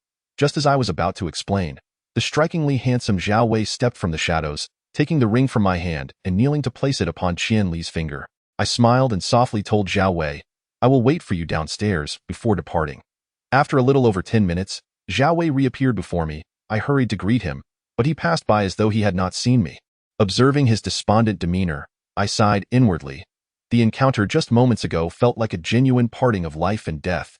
He must be feeling profoundly pained. At that moment, a faint, peculiar odor wafted through the air, reminiscent of a blend of sandalwood and medicinal liniment, evoking a sense of discomfort.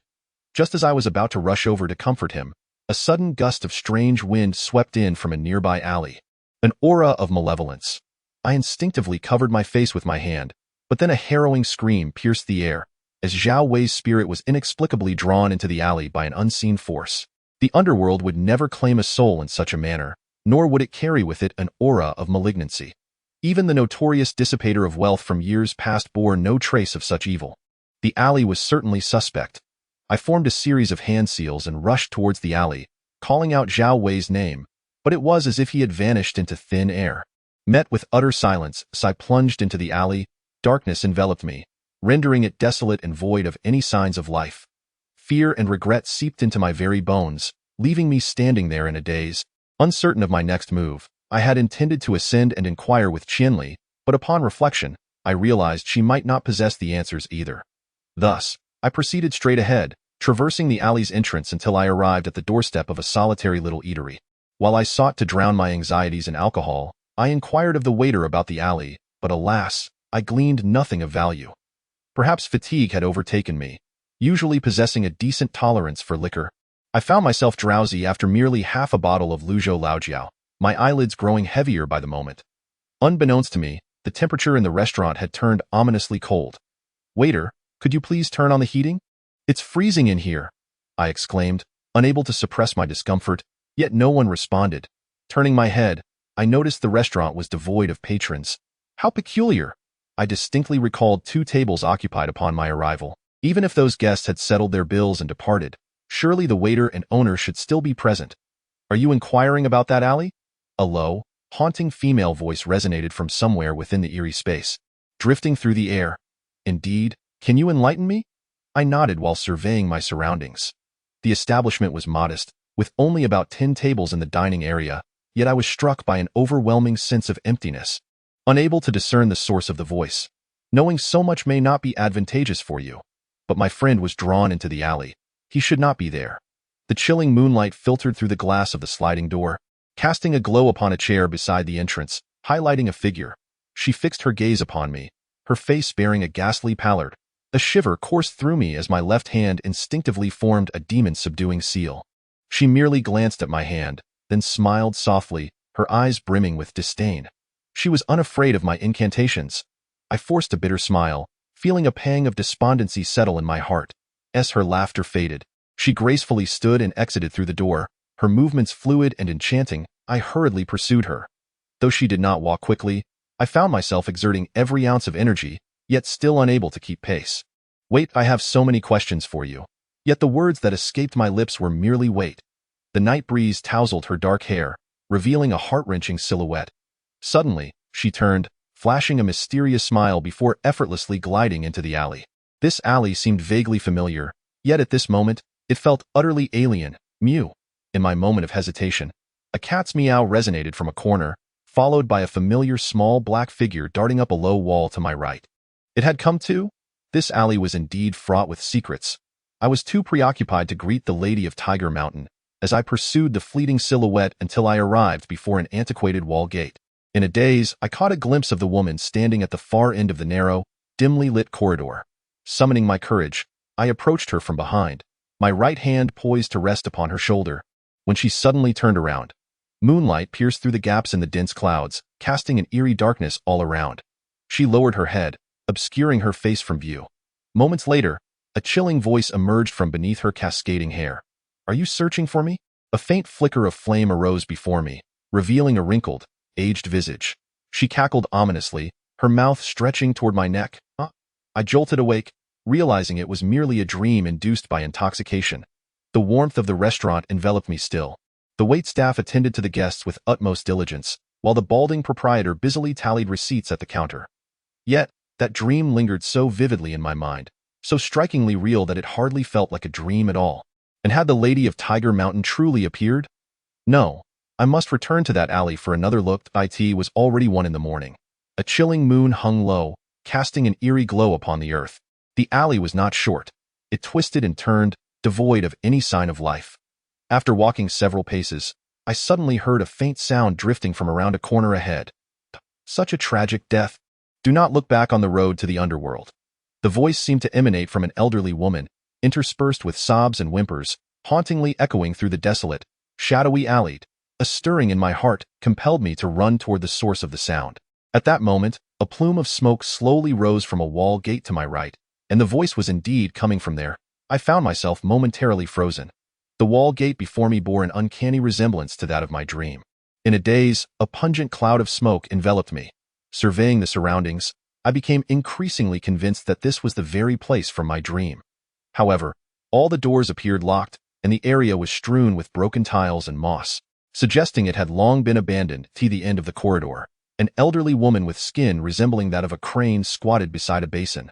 Smoke billowed upward from the aluminum basin as she muttered incessantly, casting gold ingots and paper money into it. I questioned whether she was a resident here, for the wall gate had been marked with a large character for demolition. Startled by my presence, the old woman straightened up and asked in astonishment, "Who are you looking for?" "A friend of mine entered the alley, and I am searching for him. This alley is deserted save for me." An old woman. How could anyone else possibly come here at this hour? "Young man, are you in the wrong place?" Fearing that revealing the truth might frighten her, I shook my head and replied, "Perhaps I was mistaken. By the way, what are you burning so late at night?" "Burning some paper money for the alley matron." "Alley matron?" I inquired. "What is that?"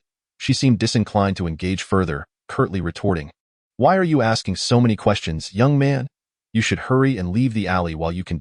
As she spoke, a sudden chill swept through, heightening the sense of dread. This alley must be quite eerie even during the day, let alone in the dead of night. Given the old woman's age, her ability to reside here year-round spoke volumes of her remarkable fortitude. In an attempt to avoid alarming her, I deftly shifted the conversation, inquiring, "I see this place is on the verge of demolition. Which room do you occupy?" The elderly woman gestured towards the far end of the corridor and replied, "That very one. Let them demolish it." The government surely wouldn't allow this lonely old woman to sleep in the streets, would they? Of course not. Soon you shall reside in a new home, I reassured her. With a sigh, she lamented, "At my age, how many more days can I expect to live? It's best to avoid too much upheaval." At that moment, I inadvertently glanced behind me and caught sight of a white figure flitting past the doorway. She was clad in a flowing white gown, her long hair cascading over her shoulders. I hurried to the entrance, only to discover the alleyway was utterly deserted. The nearest corner was at least 20 meters away. Even if she had run off, it was impossible for me not to catch a glimpse of her retreating silhouette. Was it yet another illusion? Bewildered, I returned to my previous position, only to realize the old woman had vanished. In the darkened corridor, only the basin remained, still emitting tendrils of black smoke. For reasons unknown, a chill enveloped me, a coldness that penetrated to my very bones. An ominous foreboding began to stir within me. I called out several times, but received no reply. I knocked forcefully on the door, yet still no one responded. The growing sense of unease compelled me to kick the door open, illuminating my phone's flashlight. This room was the only one behind the wall. With such a racket, any living soul should have emerged to berate me, yet silence reigned. Furthermore, I noticed the furniture was coated in dust, and cobwebs adorned the corners. As I entered the living room, I spotted a figure with a white-haired head turned away from me on the sofa. Was it not the old woman? I called out, but there was no response. Surely, her hearing was not so impaired that she couldn't hear me. Could it be? I swiftly approached the sofa. Following the beam of my flashlight, an icy dread surged from my feet. There she was, slumped against the sofa, her mouth agape, as if stretched to the limits of her jaw. Her expression was one of sheer terror as she stared at the ceiling, seemingly witnessing something unspeakable. I reached out to check for breath beneath her nose and felt for her carotid artery, then let out a heavy sigh. In that moment, a withered hand suddenly grasped my wrist with a vice-like grip. I jolted in shock, but that hand was extraordinarily strong. No matter how I struggled, it proved futile.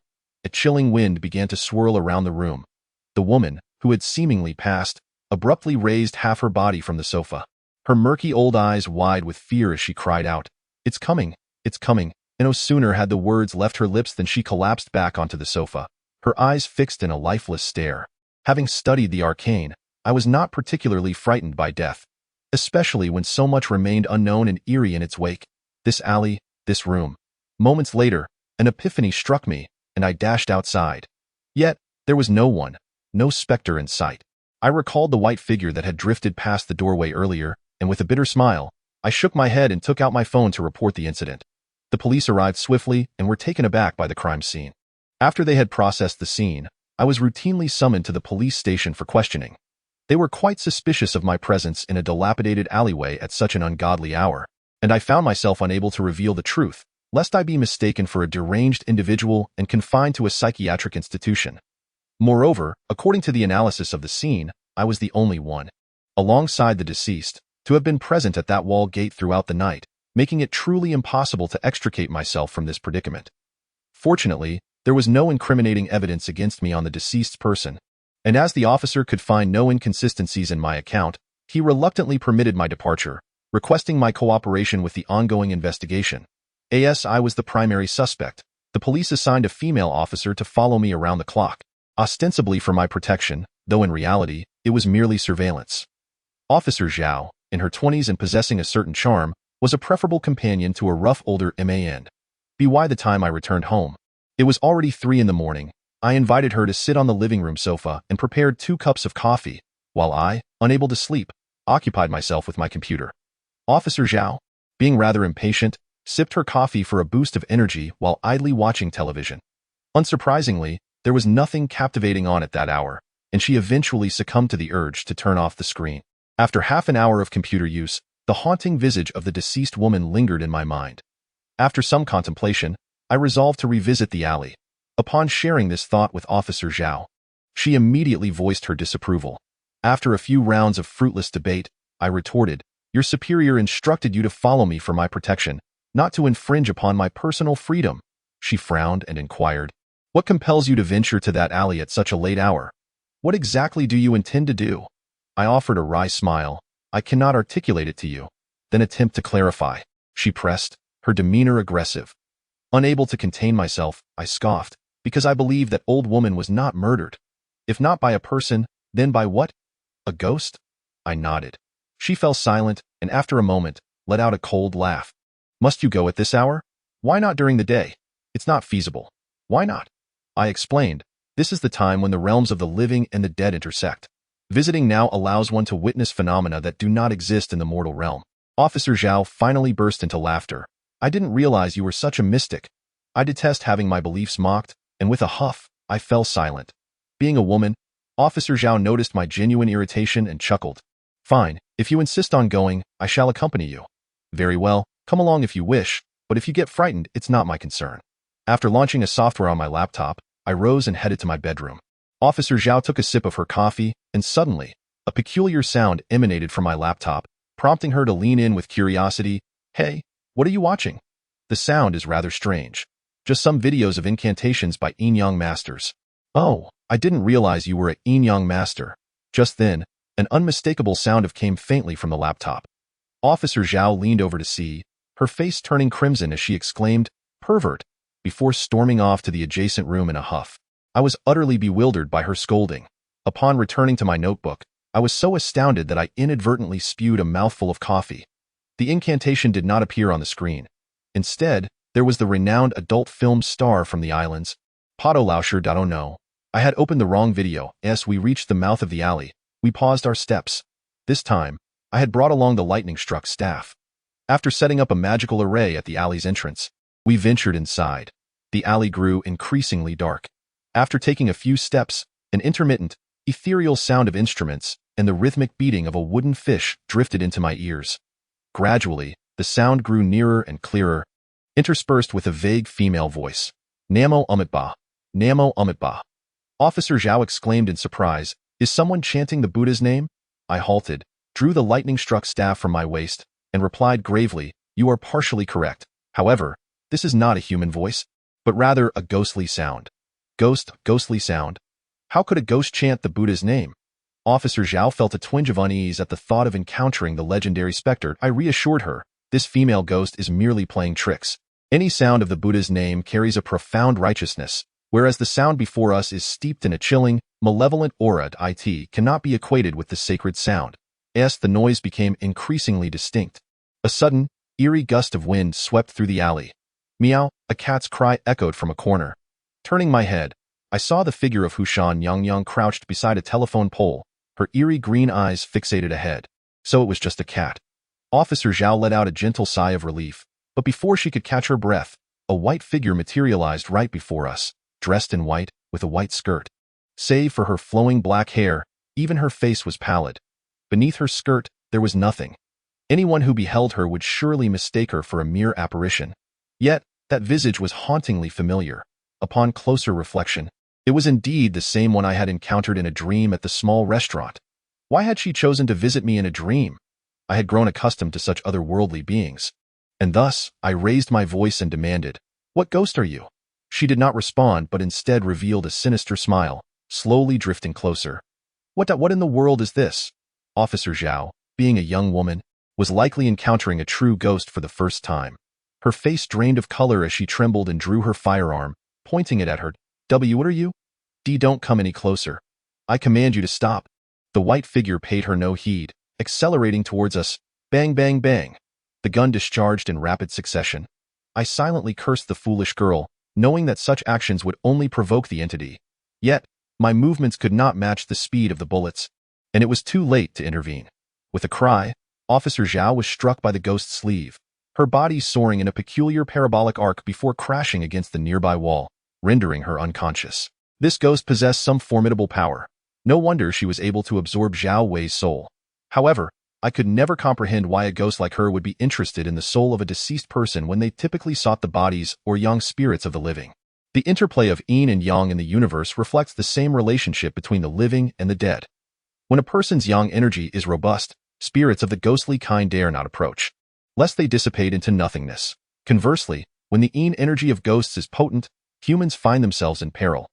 Officer Zhao is a woman, innately yin, and encountering a female ghost would leave her lamenting her misfortune, whereas my abundant yang energy, coupled with sorcery, might just allow me to prevail against this specter. Casting a glance at Officer Zhao, who had merely fainted, I felt a sense of relief wash over me. Then turned to the ghost with a frosty demeanor. Was it you who sent me dreams in that small eatery, leading me to this alley? The ghost offered no response. Why do you seek to absorb Zhao Wei's soul? The ghost furrowed her brow, seemingly perplexed by my inquiry. The soul of the young man you devoured at this alley's entrance last night. The ghost smiled, a chilling grin that elevated her ethereal form another 2 meters. Her long, dark hair, under the influence of the yin energy, suddenly billowed backward, resembling the tattered webs of a millennia-old temple. Enhancing her spectral terror, I understood that unless I subdued her, the truth would remain elusive. Thus, I leaped forward, wielding the lightning staff like a bolt aimed at the ghost hovering in mid-air. I in the shadowy space. A rumble of thunder faintly echoed. The ghost appeared mildly surprised, raising her flowing sleeves like liquid to shield herself. Bang! The impact of our clash produced a violent uproar. The ghost remained unmoved, while I was sent hurtling backwards several meters. At that moment, the dazed Officer Zhao began to regain consciousness. I intended to retrieve a talisman for protection, only to find my back empty. Upon turning, I discovered that the bag containing the talismans had been knocked to where Officer Zhao lay. Officer Zhao quickly grabbed the talismans from the bag and threw them at her. Understanding my urgency, Officer Zhao opened the bag and seized a handful of talismans, launching them towards the ghost. Hundreds of talismans soared through the air like confetti, forming a grand net that temporarily ensnared the ghost. Seizing the opportunity, I rolled backward to evade the ghost's lethal strike. Seeing the ghost immobilized, Officer Zhao exhaled a sigh of relief, but I knew our battle was far from over and shouted, "These talismans will only restrain her for a moment. Retreat quickly." Having suffered at the hands of this ghost, Officer Zhao, now wary, rushed back to my side, exclaiming, "You claim to be a yin-yang master, yet you can't even subdue a mere female ghost?" I retorted, exasperated. "In the face of such a formidable foe, do you still have the leisure for infighting? Fine. I want to argue with you. What can we use to bind her? Ghosts fear black dog blood.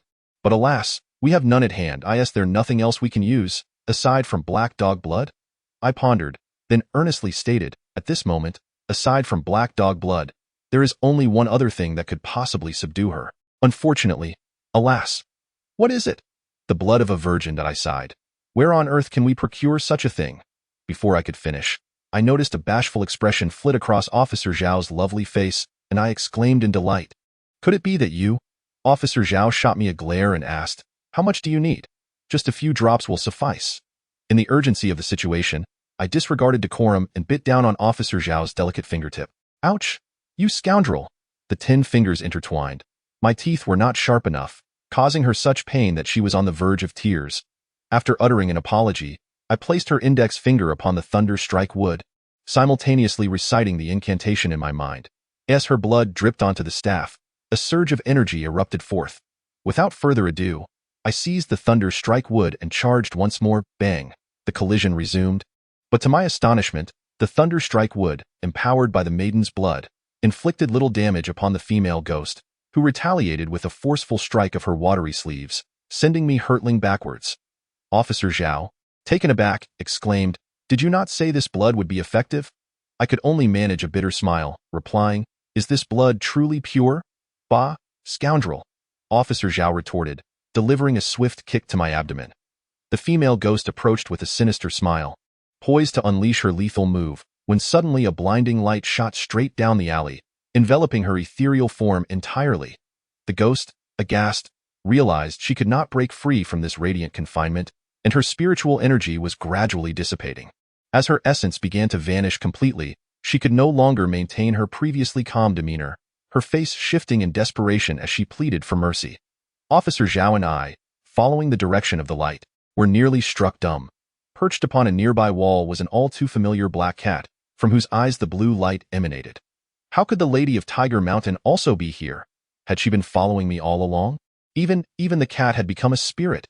Officer Zhao, who had been indoctrinated with materialistic beliefs since childhood, could no longer withstand the shock of reality and promptly fainted.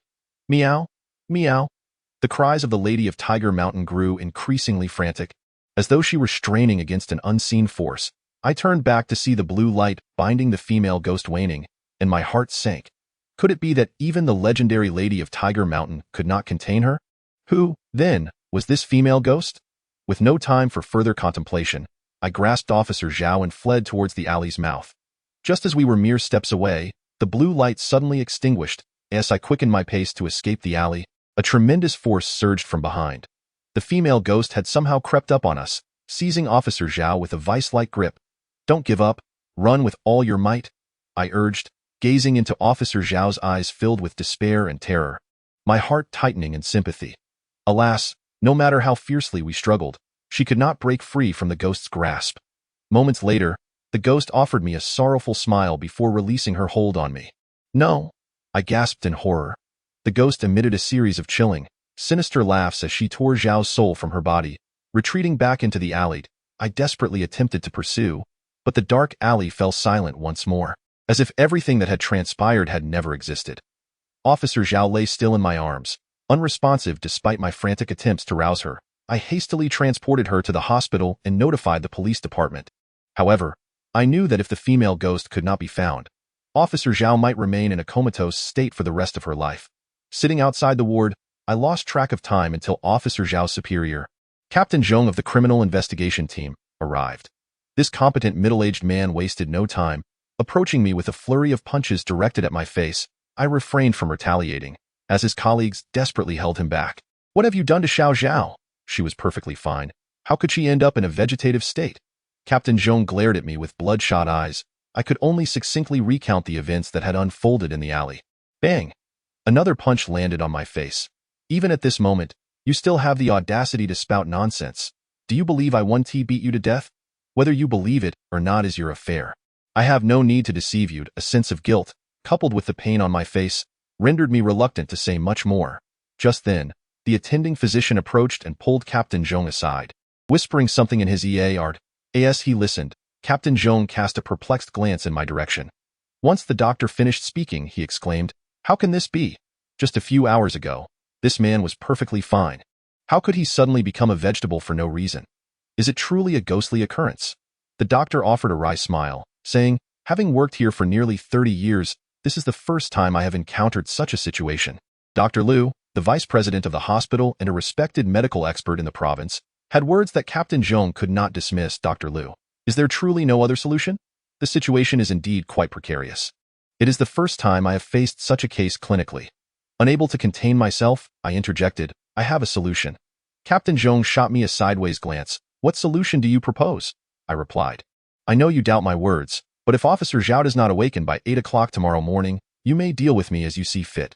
With that, I stood up and began to leave. "Trying to escape?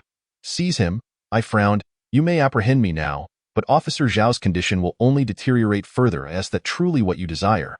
"But I understood his concerns. My home is in this city, and my records are here with you. Even if I could flee, I could not escape the temple. Why not grant me a chance to save your subordinate?" Captain Zheng gazed at me intently for a moment before nodding. "Tomorrow morning at 8, I will await you at the city office. Should you fail to arrive, prepare to be wanted nationwide." Returning to the alley, I lingered for quite some time, hesitant to enter. It was broad daylight, and there was not a hint of malevolence. A ghost would not choose to manifest at such an hour. What history does this alley harbor? Why does such a vengeful spirit exist? As I was not a resident here, I had no choice but to knock once more on Qian Li's door. Unlike the last encounter, she was not drinking this time. Her gaze upon me was unsettling, eliciting an indescribable discomfort. Feeling uneasy under her scrutiny, I finally spoke. "I've encountered some trouble recently and would like to seek your advice. May I come in to discuss it?" She nodded and stepped aside to allow me entry. As I scanned the room, an unsettling feeling washed over me. All the windows were tightly shut, thick curtains blocking out any sunlight. Despite it being daytime, the interior was dim and carried an ominous atmosphere. She placed a bottle of mineral water on the coffee table before me and quietly said, "I have been afraid of the light since childhood, so I keep the windows closed if it's uncomfortable for you. I can turn on the lights. No, this is quite fine." Yet, despite my words, doubts lingered in my mind. If she truly had a fear of sunlight since childhood, she would undoubtedly have avoided it for years, resulting in a complexion that should be very pale, not this dark, however, as it was my first formal encounter. I refrained from probing too deeply and simply expressed politely, "I am aware that you and Zhao Wei have parted ways, and I truly should not trouble you. He mentioned that you are a kind person, and should I find myself in difficulty, I could seek your assistance. He also provided me with your mobile number." Suddenly, she interjected, Promptly offering my phone number, I was taken aback and then let out a wry smile. I never anticipated that I would be the one to trouble you. Please feel free to ask any questions you may have. After a moment's contemplation, I voiced my lingering doubts, deliberately omitting the part about Zhao Wei's soul being taken away. Upon hearing this, she pondered, I moved here 2 years ago, so I am not very familiar with the area. However, I have heard that the alley is quite infamous. Those who pass through it at midnight often encounter unclean entities. What about you?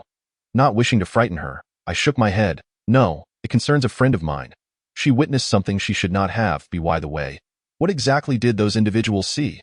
According to local lore, it is said to be a vengeful female ghost, for one can only encounter her in that alley, hence she is referred to as Alley Granny. Oh, please elaborate.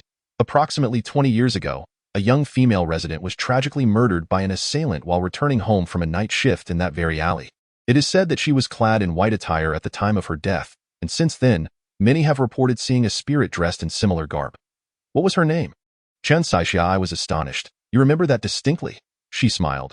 This case is quite famous. It has been included in the curriculum for police academy case studies. I suddenly understood and inquired further, but the answers were trivial, so I decided to take my leave. As I reached the doorway, while putting on my shoes, I suddenly heard her ask, Shaoli, may I call you that?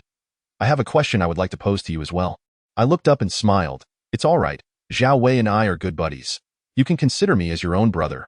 Her eyes glistened with unshed tears. Do you truly believe in ghosts? I lowered my gaze and replied softly. There are some matters that are elusive. It all depends on whether you choose to believe. She nodded, fell silent for a moment, then turned and re-entered the room. Upon returning home, the tightly drawn curtains blocked out the sunlight. Casting the interior into a gloomy shroud, I hastily opened the window, allowing the sunlight to pour in and inhaled deeply the crisp air, hoping to dispel the chill within my heart. Perhaps due to the lack of sleep from the previous night, I intended to rest against the sofa for a moment, but unexpectedly succumbed to a deep slumber. In the haze of my dreams, a cat's meow echoed through the room. Who is it? Is it the Tiger Mountain Goddess? I managed to ask with great difficulty, my eyes still heavy, revealing only a vague silhouette before me. It was not the form of a cat, but rather a woman clad in hanfu. Though not concern yourself with my identity. At the very least, I harbor no ill will towards you. Listen carefully, this female ghost bears a heavy grudge. If you wish to save your friend, you must find Chen Saixia's ashes within 24 hours. You should understand what to do next. She passed away on April 4, 1994, and was buried in Tiger Mountain Cemetery. A spark of realization ignited in my mind. Indeed, by combining the ashes of that female ghost with the magical array, we can break the barrier she has set in the alley and pull Officer Zhao and Zhao Wei back to the realm of the living. I appreciate your sharing this information, and I am also grateful to you for rescuing me in the alley. Could you enlighten me as to why you chose to save me? She remained silent, gradually fading away. Upon awakening, I realized it had been yet another dream. Just as I marveled at the vividness of this dream, a series of cat calls echoed from outside my door. I dashed to the entrance, flung the door open, and caught sight of a fluffy black cat's tail disappearing around the corner of the stairs.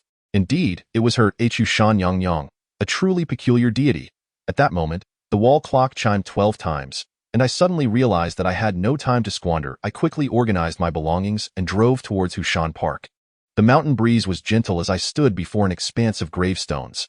For an ordinary person, locating Chen Saixia among so many tombstones would be akin to searching for a needle in a haystack. Yet for me, it was merely a trifling task. I retrieved a blank yellow talisman from my pocket and inscribed Chen Saixia's name and birth date upon it with a brush dipped in cinnabar.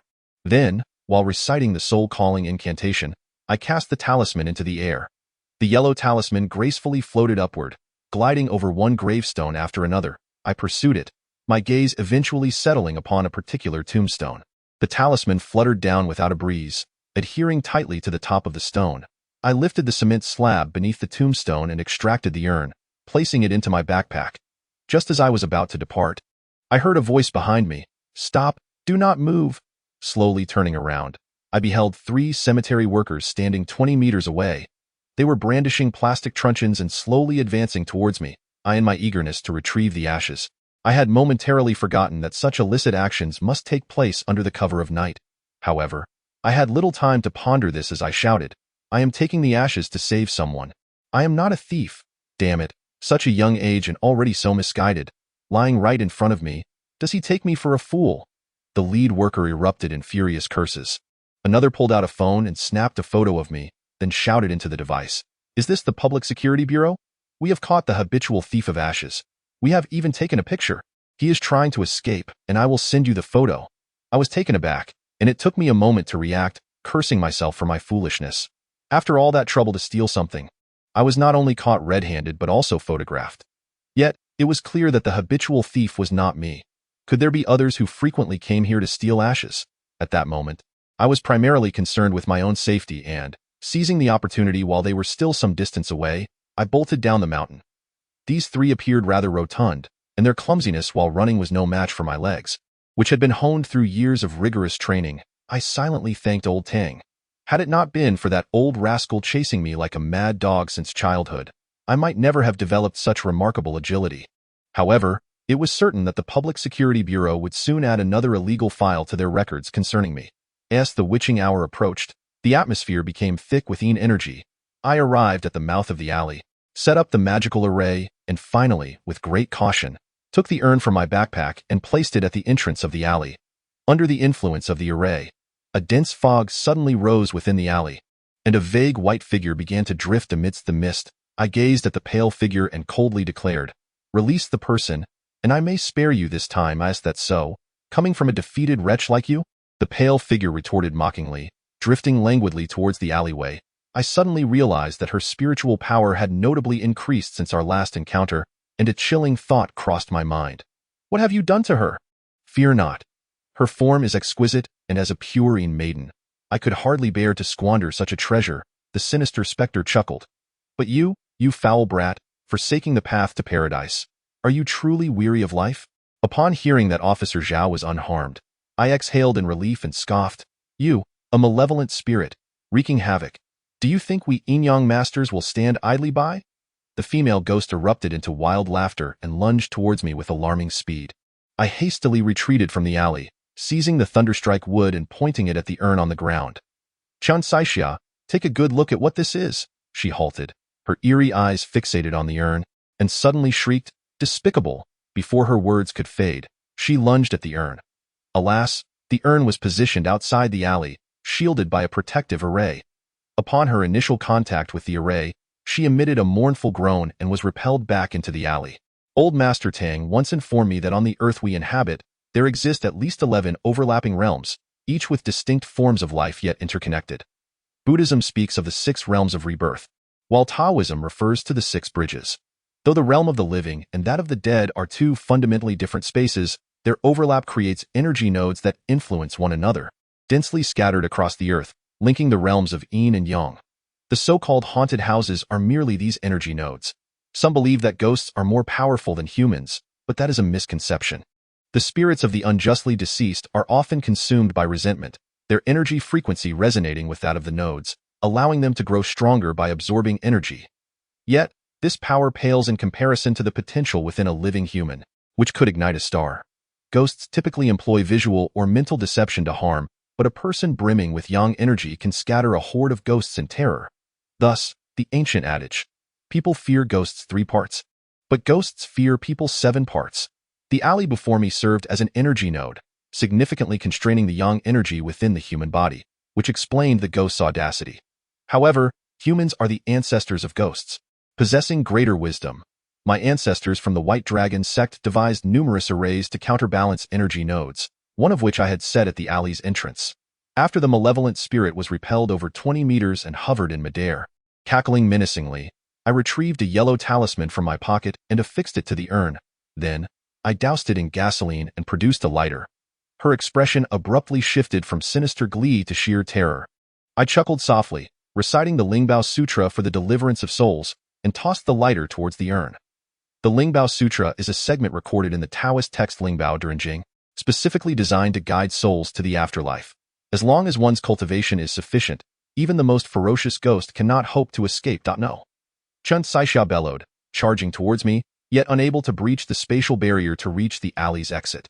The fire mercilessly consumed the urn, emanating an eerie and haunting green glow. My incantation grew increasingly rapid, while the agonizing moans of Chen Saixia echoed clearly in my ears. "Surrender my friend's soul, along with that female officer, and I shall grant you clemency." I ceased my chanting, gazing at her with a composed demeanor. Qian Saisha's pain lessened somewhat as she waved her right hand backward. In an instant, the silhouette of Officer Zhao materialized beneath a nearby telephone pole. What a clever ruse! She had concealed a person right beneath my nose. I hastened to Officer Zhao's side, only to discover her physical form intact, yet those once vibrant, expressive eyes now fixated blankly on the ground, unresponsive to my attempts to rouse her. She existed in another realm, unable to hear your words. Qian Saixia, suppressing her agony, urged, quickly extinguish the fire on the urn so I can bring her out. Do you take me for a fool? I retorted with a cold laugh. Qian Saixia, with a sinister tone, replied, if you doubt my words, then try it for yourself. Why current magical prowess was insufficient to navigate the energy nodes with ease. Recklessly entering would yield no results in locating Officer Zhao's soul. After much contemplation, I consented to allow Qian Saixia to escort Officer Zhao out of the alley. However, I stipulated that I would only cease the burning of the urn once I witnessed Officer Zhao emerge unharmed. Qian Saixia reluctantly acquiesced. The flames burned slowly. If you are not afraid of pain, you may take your time, I jested. Qian Saixia, constrained by her predicament, shot me a fierce glare before drifting away. Despite being a spirit, she effortlessly lifted Officer Zhao and returned to the alley's entrance. Fearing a trick, I commanded, toss her over here. Qian Saixia complied, throwing Officer Zhao out of the alley, and I caught her in my arms. The softness of her form was intoxicating, a fragrant allure that was almost dizzying. Officer Zhao gradually regained consciousness, and after a moment, as if realizing something, she playfully scolded, "Pervert! Let go." The sound of a slap echoed, coinciding almost perfectly with Officer Zhao hitting the ground. She rose, poised to confront me, when a chilling voice whispered in her ear, I have returned her to you. Can we extinguish the flames now? Indeed, there are spirits. Officer Zhao turned to glance back. Nearly fainting again, I yanked her behind me, sneering at the female ghost. Do you take me for a fool? Where is my friend's soul? The ghost's brow furrowed. You mean the soul I absorbed? Precisely, it was long since taken by the Lady of Tiger Mountain. I was taken aback, then retorted with a cold laugh. Do not attempt to deceive me, the ghost, enraged, countered. I have already returned her to you. Do you wish to renege? Humans are indeed fickle. Observing her expression, which seemed genuine, I was considerably shaken.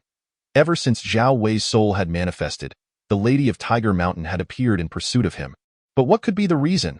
I resolved to feign ignorance, casually stating, Who is this Lady of Tiger Mountain? I know her not. Had it not been for the black cat intervening that day, you would have perished long ago. How dare you claim to be unfamiliar with her? Oh, that day, it was merely a black cat that saved me. What Lady of Tiger Mountain are you speaking of? Such trivialities. Anyone who has ever practiced Taoism in Hangzhou, be they human or spirit, knows that Hushan Yangyang is the cat immortal. I pondered for a moment before extinguishing the flames atop the urn. The searing pain that enveloped Qian Saixia dissipated entirely, allowing her to emit a soft, involuntary moan of comfort. Observing her expression, I could not help but coldly remark, Why do you not seek rebirth in the underworld? Is it truly so delightful to exist as a wandering soul? What is the merit in being a ghost? What advantages does being human confer? I found myself at a loss for words and could only furrow my brow and inquire, Then why must you harm others? Who have I harmed? She retorted, I have inquired and learned that over the past 20 years, you have caused the deaths of at least 4 individuals in this alley. What drives you to commit such acts? Qian Saixia fixed her gaze upon me, declaring, Do you not understand? Those 4 were the very assailants who took my life. The laws of this realm could not bring them to justice. So I took it upon myself. Astonished, I had not anticipated this revelation. According to her account, one of those 4 was a local police officer tasked with investigating my case, which explained why the matter had ultimately been swept under the rug, with the perpetrators remaining unidentified. Surely the elderly woman living by the wall posed you no threat. Why then did you choose to kill her? Initially, Qian Saixia appeared hesitant, but then responded, I killed her. Why should you concern yourself with the details? I scrutinized her intently, reflecting on the significant depletion of my spiritual energy and realizing I could no longer afford to engage her in further debate. Just as I was about to depart, she asked, What is the truth behind that woman? A thought struck me, and I succinctly recounted the events that had transpired. She remained silent, deep in contemplation. Remembering something, I inquired, A few nights ago, did you send me a dream that led me to this alley? Qian Saixia frowned, and if I did? What if I did not? In that dream, you recited a 5-character quatrain to me. Do you recall that poem? I have long forgotten it. A fleeting look of discomfort crossed Qian Saixia's face, and my heart sank. It was certain that she had never mentioned any five-character quatrain in the dream. That had simply been a fabrication of mine, which I never expected her to acknowledge. The only conclusion to draw from this was that she was lying. Someone else had sent me that dream.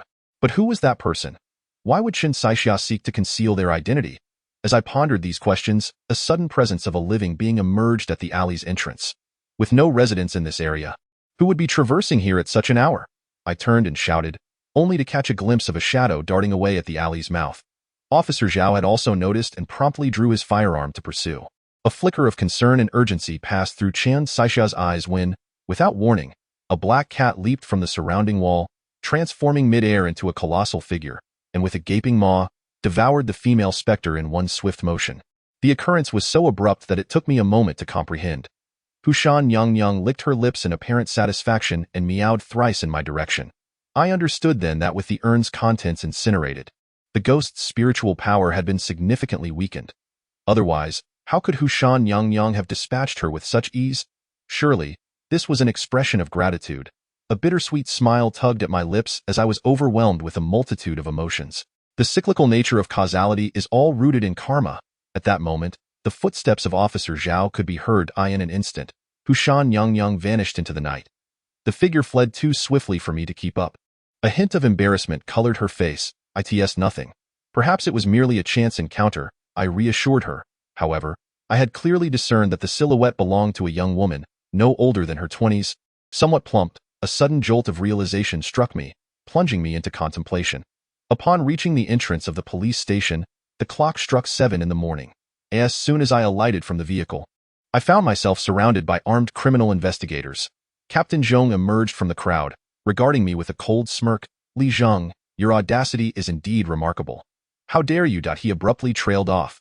Just then, Officer Zhao exited from the passenger seat and approached me, stating, everyone, lower your weapons. Li Zheng saved my life. Upon seeing that Officer Zhao was unharmed, Captain Zheng visibly relaxed, signaling the officers to lower their guns before turning to interrogate me. What on earth transpired?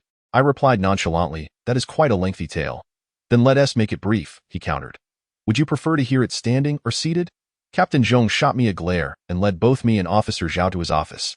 Concerned that the office might be too crowded with prying ears, I leaned closer to him and whispered, this matter is exceedingly peculiar and should not be disclosed to too many people. Captain Zheng, though skeptical, recognized that this was the police station and had no fear of my escape.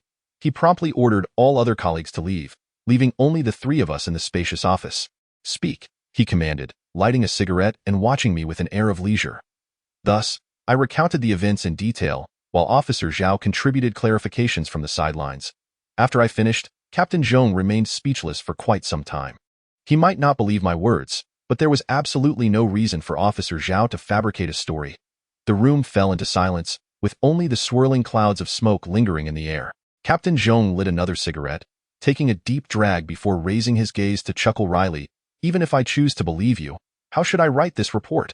If I were to document your account, it's likely that both Zhao and I would not only be dismissed from our positions, but also committed to a mental institution. I yawned and stretched lazily, stating, my role is merely to narrate the events. How you choose to compile the report is your prerogative. However, there seems to be an additional enigma in this case, and I would like to request your assistance. Would that be agreeable? What is it? He inquired. I've heard that 4 lives have been claimed in that alleyway. Could you allow me to review the files? Captain Zheng pondered for a moment, replying, those cases remain unresolved, and given the span of 20 years, retrieving them could be challenging. Here's what we'll do. I'll have Officer Zhao accompany you to search. Upon reaching the archives, Officer Zhao spent a considerable amount of time on the computer before finally assembling the necessary files. After perusing the documents, a flicker of realization crossed my eyes. Arriving at Qian Li's residence, it was already dusk. The living room remained unlit, but unlike my previous visit, candles were now flickering. It was my first encounter witnessing someone lighting candles in broad daylight within their home, prompting me to observe a bit longer, she explained. Although I am averse to bright lights, the darkness is rather inconvenient. Lighting candles makes it much more bearable. So that is the case. A smile of understanding crossed my face. Qian Li handed me a glass of tomato juice before taking a seat herself. I said, thank you for the information you provided last time. The mystery of that alley has now been unraveled. Oh, what exactly transpired? She inquired, her eyes filled with curiosity. The origin of the events dates back 20 years at that time. Chen Saixia had been married for less than a year, with a husband who ran a foreign trade company and a daughter who had just turned 1 month old. Life was blissful. One evening, Chen Saixia had to return late due to accounting for the company. Coincidentally, Officer Lu Kuan and 3 delinquents emerged from an underground gambling den, passing through that very alley. Chen Saixia's husband was a well-known wealthy man in the area, and Lu Kuan, burdened with immense gambling debts, mistook the large bag Chen Saixia carried for one filled with money, giving rise to malicious intent. Chen Saixia was murdered on the spot as she resisted. The police once suspected Lu Kuan, but his expertise in criminal investigation enabled him to destroy the crime scene and fabricate 4 alibis. Subsequently, Lu Kuan and the 3 others met untimely deaths under mysterious circumstances, and the case faded into obscurity. I asked. Although there were only 4 perpetrators, 3 other innocents perished inexplicably in that alley, all of whom were ordinary residents. Isn't it strange? If that female ghost sought revenge, why would she indiscriminately slay the innocent? Qianli replied, there is no love or hatred without reason in this world. Perhaps those individuals were not as innocent as they seemed. Oh, do elaborate. Qianli passed the tomato juice to my hand, smiling. First, have a sip. I took a sip of the tomato juice and suddenly erupted into a fit of coughing. Wiping my mouth with a handkerchief, if a person witnesses a death and does nothing to help, are they not as culpable as the murderer? She slowly rose from the sofa, her previously amiable expression transforming into something sinister. On the night of Chen Saixia's murder, 3 residents in the alley had actually witnessed the incident. Yet, rather than intervening to prevent the tragedy, they aided the murderer by providing false testimony, ensuring the truth of the case remained concealed. Tell me, are such people not more despicable than the actual killer? More deserving of punishment? I sighed. Everyone has their flaws. Those 3 may have intended to reveal the truth but were coerced by the murderer. After all, Lu Kuan was a police officer. Who would dare oppose him among ordinary citizens? Humph, if a person is so cowardly, it would be better for them to perish. I gazed silently at her face. Though it was dark and plump, her features bore a striking resemblance to Chen Saixia, which explained the sense of unease I felt upon first seeing her. Why do you keep staring at me? Am I so captivating? Qianli chuckled, her white teeth glimmering like a crescent moon, the tomato juice resembling blood. I merely did not expect someone so young to possess such profound abilities. Likewise, your talents are not to be underestimated. I investigated your identity at the police station. You are not a police academy graduate, and your father passed away 16 years ago due to illness. Indeed, fortunately, I possess some skills to make a living, so my life is not too difficult, I scoffed. When Zhao Wei's spirit came to see you that night, you must have already ensnared him. The figure that descended the stairs afterward was merely an illusion conjured by your paper-cutting skills. A mere specter it was not drawn into the alleyway. Rather, it was your insufficient mastery that could not sustain its form for long, resulting in its return to its true essence. Go on. In truth, from the moment you began to approach Zhao Wei, you harbored ulterior motives. If my conjecture is correct, his demise was orchestrated by you, intending to use his soul to nourish your mother, Chen Saixia. Only the soul of a foreign child can sustain her.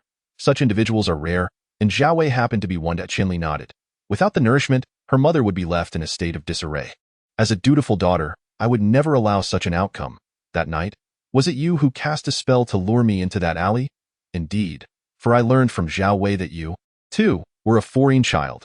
2 sources of sustenance are certainly preferable to 1 foreign child. Once again, the foreign child. My intuition suggests that the events unfolding now are intricately linked to my prior experiences. My mind feels somewhat disoriented. Do you believe yourself dutiful? With each additional day your mother lingers in the realm of the living, she diminishes her chances of reincarnation. Your obsession will ultimately lead to her disintegration. As it turns out, Chen Saixia was ultimately consumed by the Queen of Tiger Mountain, condemned to never attain rebirth. Qianli remained silent, her gaze icy as she regarded me. Can you fathom the feelings of one who lost both parents in childhood? Without her, I fear I would have long since succumbed, so you resort to indiscriminate slaughter. In this world, there is no one who is truly innocent. It has long been predetermined. We are merely enacting a script. Yet that cannot justify your acts of murder. Qianli chuckled. Murder? Who have I slain? Do you possess any evidence? I retrieved my phone from my pocket, for I had activated the recording function before entering the house. Since when did recordings become admissible as evidence? This is merely a suggestion. It is quite simple for the police to investigate someone. At that point, a sudden wave of dizziness washed over me. Qianli, perceptive as ever, remarked, Are you feeling faint and weak? I glanced at the glass of tomato juice. Having discreetly spat it onto my handkerchief, how could .do you think that discreetly spitting the tomato juice onto the handkerchief would go unnoticed? Chinley smirked. Have you not sensed that the atmosphere in this room bears a peculiar odor? I took a gentle sniff, and indeed, there was an unfamiliar fragrance lingering in the air. However, the scent was so faint that one could hardly detect it without careful consideration. A thought struck me. Did you tamper with the candle? Chinley smiled. You are indeed an adept yin-yang master, possessing keen insight. Alas, you have still fallen for my tricks. With that, she produced a folding knife from her pocket and approached me slowly. You have led my mother to her disintegration, and I suddenly interjected. Since I am destined to die, could you at least grant me clarity in my demise? Is there still something you do not comprehend? I wish to know from whom you learned this sorcery. What difference does it make whether I know or not? I am merely curious. Chinley pondered for a moment before saying, It matters not if I tell you. In truth, no one has ever taught me any spells. I was taken aback, then you. When I was 10, I accidentally fell into a river and nearly drowned. After being rescued, I somehow acquired certain spells. As I grew older, a man began to impart these spells to me in my dreams. He was also the one who revealed to me the location of my mother's soul. Was it also at the age of 10 that Chinley experienced something similar? And was it also water-related? What a coincidence. I felt as though I was nearing some profound truth, my heart racing to the point of nearly leaping into my throat. Who was that man? I do not know. What does he look like? His face in my dreams is quite indistinct. I cannot see it clearly, but a possibility crossed my mind, and I inquired, did he ever claim to be the wealth-dispersing ghost king? Chinley shook her head. Have you finished your questions? I am on the brink of death, yet you ask so many. You caused my mother's death. I demand your life in return. With that, she raised a knife at me. She had lost her sanity, her eyes filled with madness. I closed my eyes and sighed.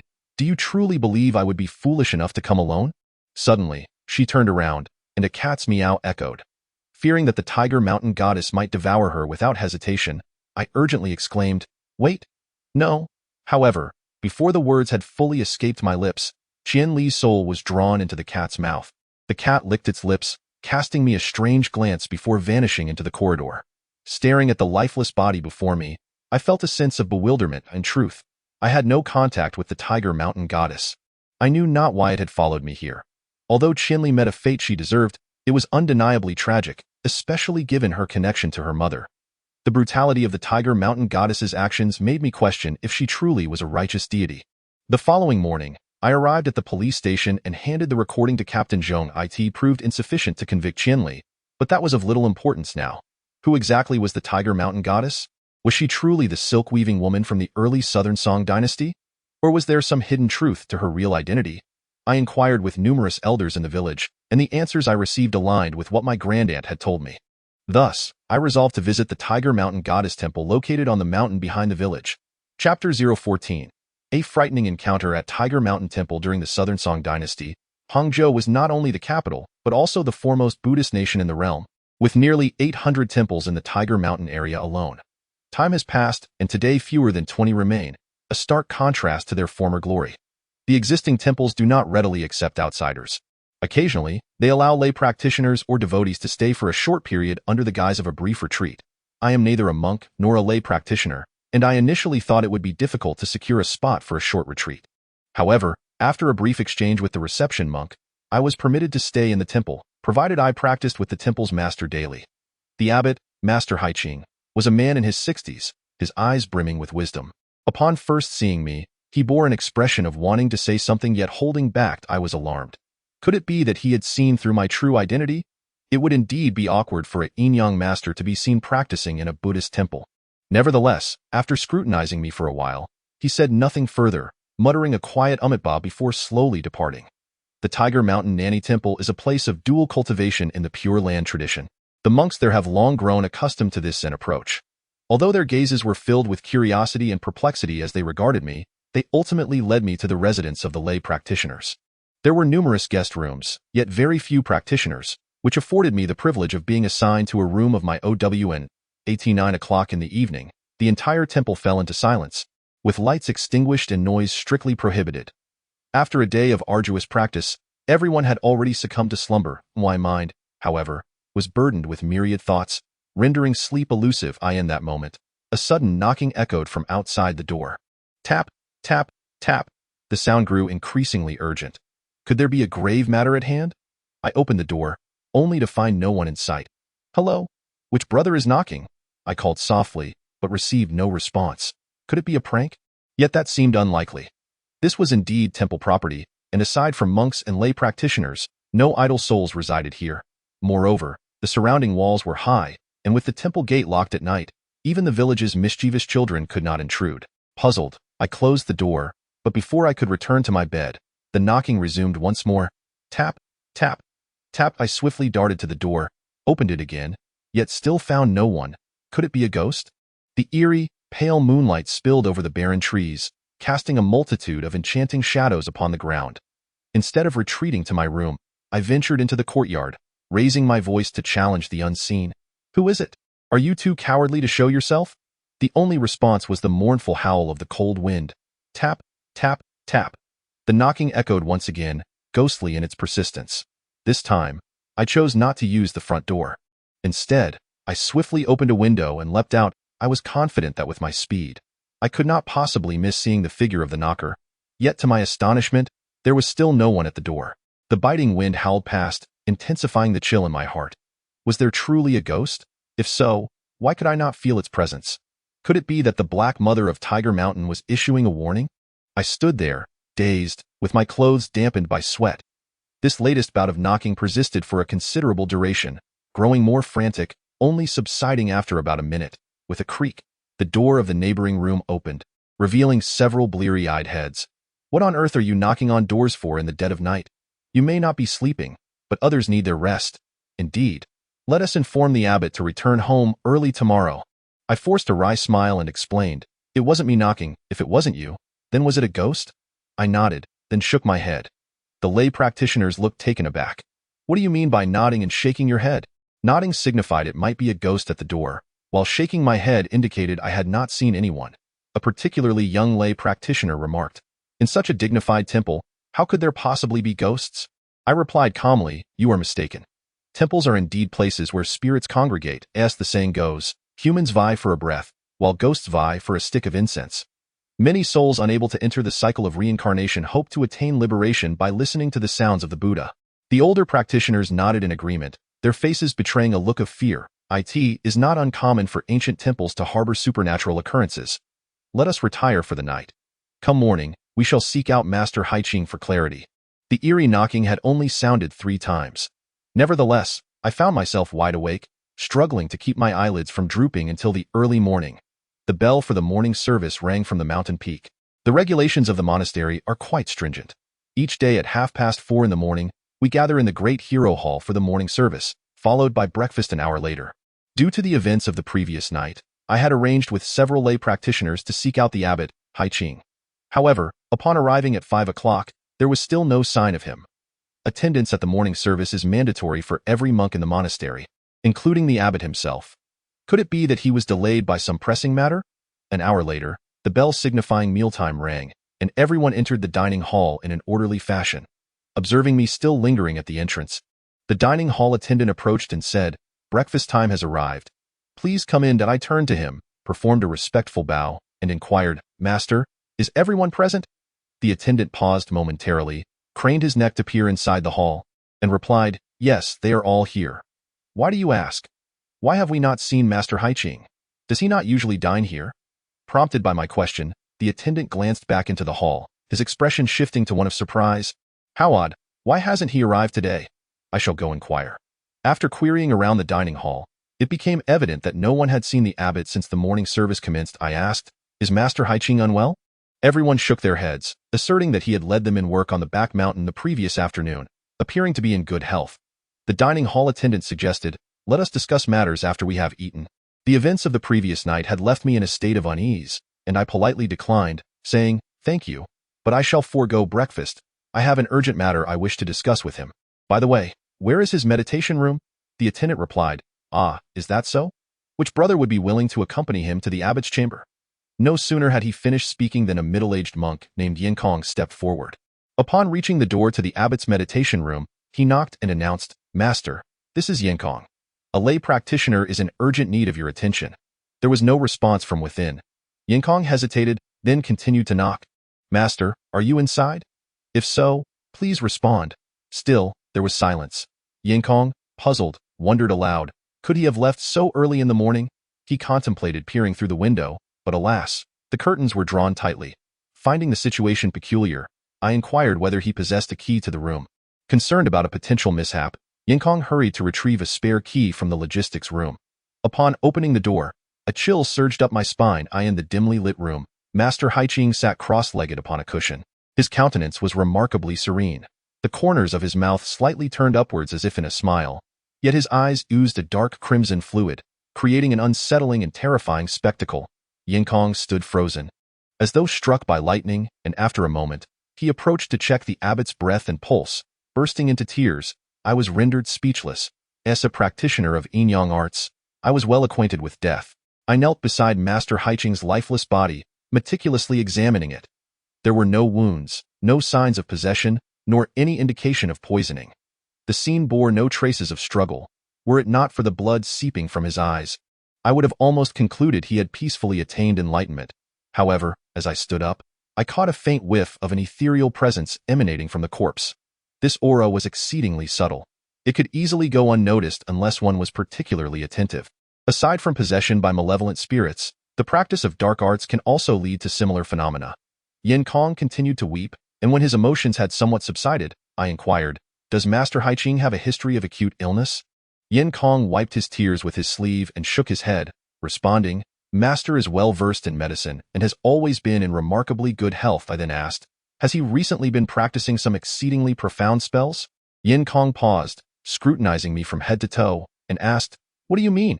I replied, "Sometimes, the practice of spells can result in such conditions." Yinkong furrowed his brow, saying, "Here, we practice the dual cultivation of Zen and purity, focusing solely on chanting and meditation. The practice of spells is a doctrine of the Taoist tradition, is it not?" "What exactly are you implying?" Noticing his growing suspicion, I hurriedly explained, "I apologize. I am from Hushan village at the foot of the mountain.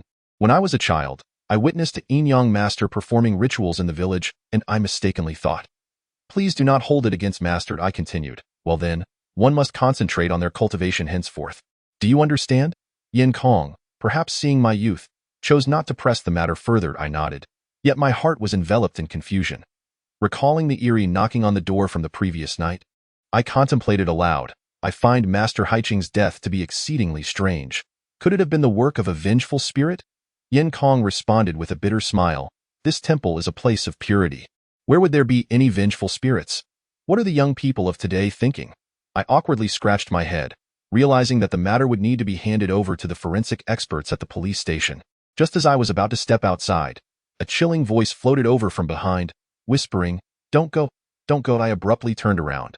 Master Haiqing's pallid face twisted into a ghastly smile as blood slowly trickled from his eye sockets, coursing down his pale cheeks and pooling into a disquieting crimson stain upon the ground. I yanked Yinkong, who was in front of me, and exclaimed, "Listen, he is speaking."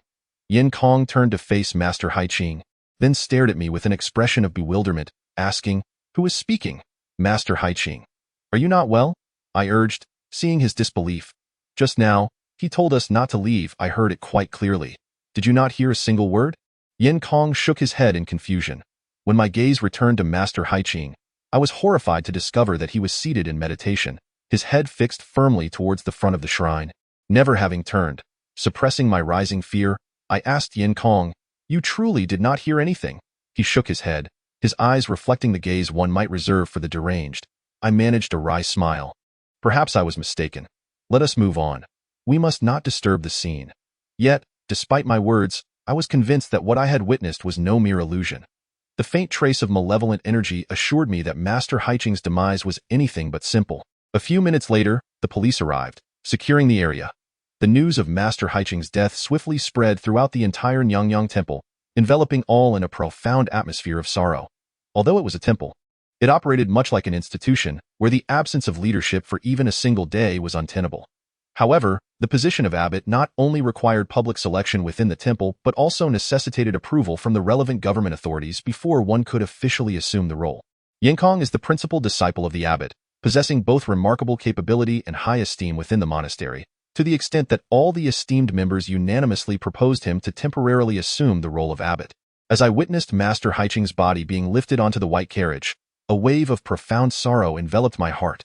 Originally, I was merely a follower of the goddess of Tiger Mountain, yet I found myself a reluctant witness to the tragic demise of the old abbot. Could his death be linked to the goddess of Tiger Mountain? Furthermore, did the eerie knocking sound from last night portend something significant? The local populace holds a devout belief in Buddhism, and Master Haiching enjoys an exalted reputation in the region, with adherents spanning nearly every profession. Under the scrutiny of the leaders from various government departments, the Municipal Public Security Bureau established a special task force and dispatched personnel in the evening to deliver the forensic report. The cause of death was determined to be a sudden cardiac arrest. Upon the release of this report, an uproar erupted within the temple. Master Haiching underwent annual health checkups at a top-tier hospital and was in excellent health, with no prior history of heart-related ailments. How could a sudden cardiac arrest occur? Unable to contain my disbelief, I exclaimed. What kind of forensic report is this? Utter nonsense. Try saying that again. A cold yet familiar voice resonated behind me. Turning around, I was taken aback to see Officer Zhao, the policewoman. I have an inherent inability to express anger towards women, especially towards such a beautiful girl, so I could only manage a wry smile and say, "My apologies. It seems I was the one being nonsensical, right? That's more like it." Officer Zhao lifted her pointed chin and flashed me a haughty smile. Yinkong, unaware of our acquaintance and fearing a quarrel, hurriedly introduced my identity and expressed gratitude to Officer Zhao for the government's concern towards the temple. Officer Zhao returned the courtesy and shot me a sidelong glance. "Li Zheng, why is it that your shadow seems to loom everywhere?" Yinkong, taken aback, inquired. "So you two know each other?" I replied. "It's not quite accurate to say we know each other. A few days ago, there was a homicide in the city, and I assisted Officer Zhao in the investigation.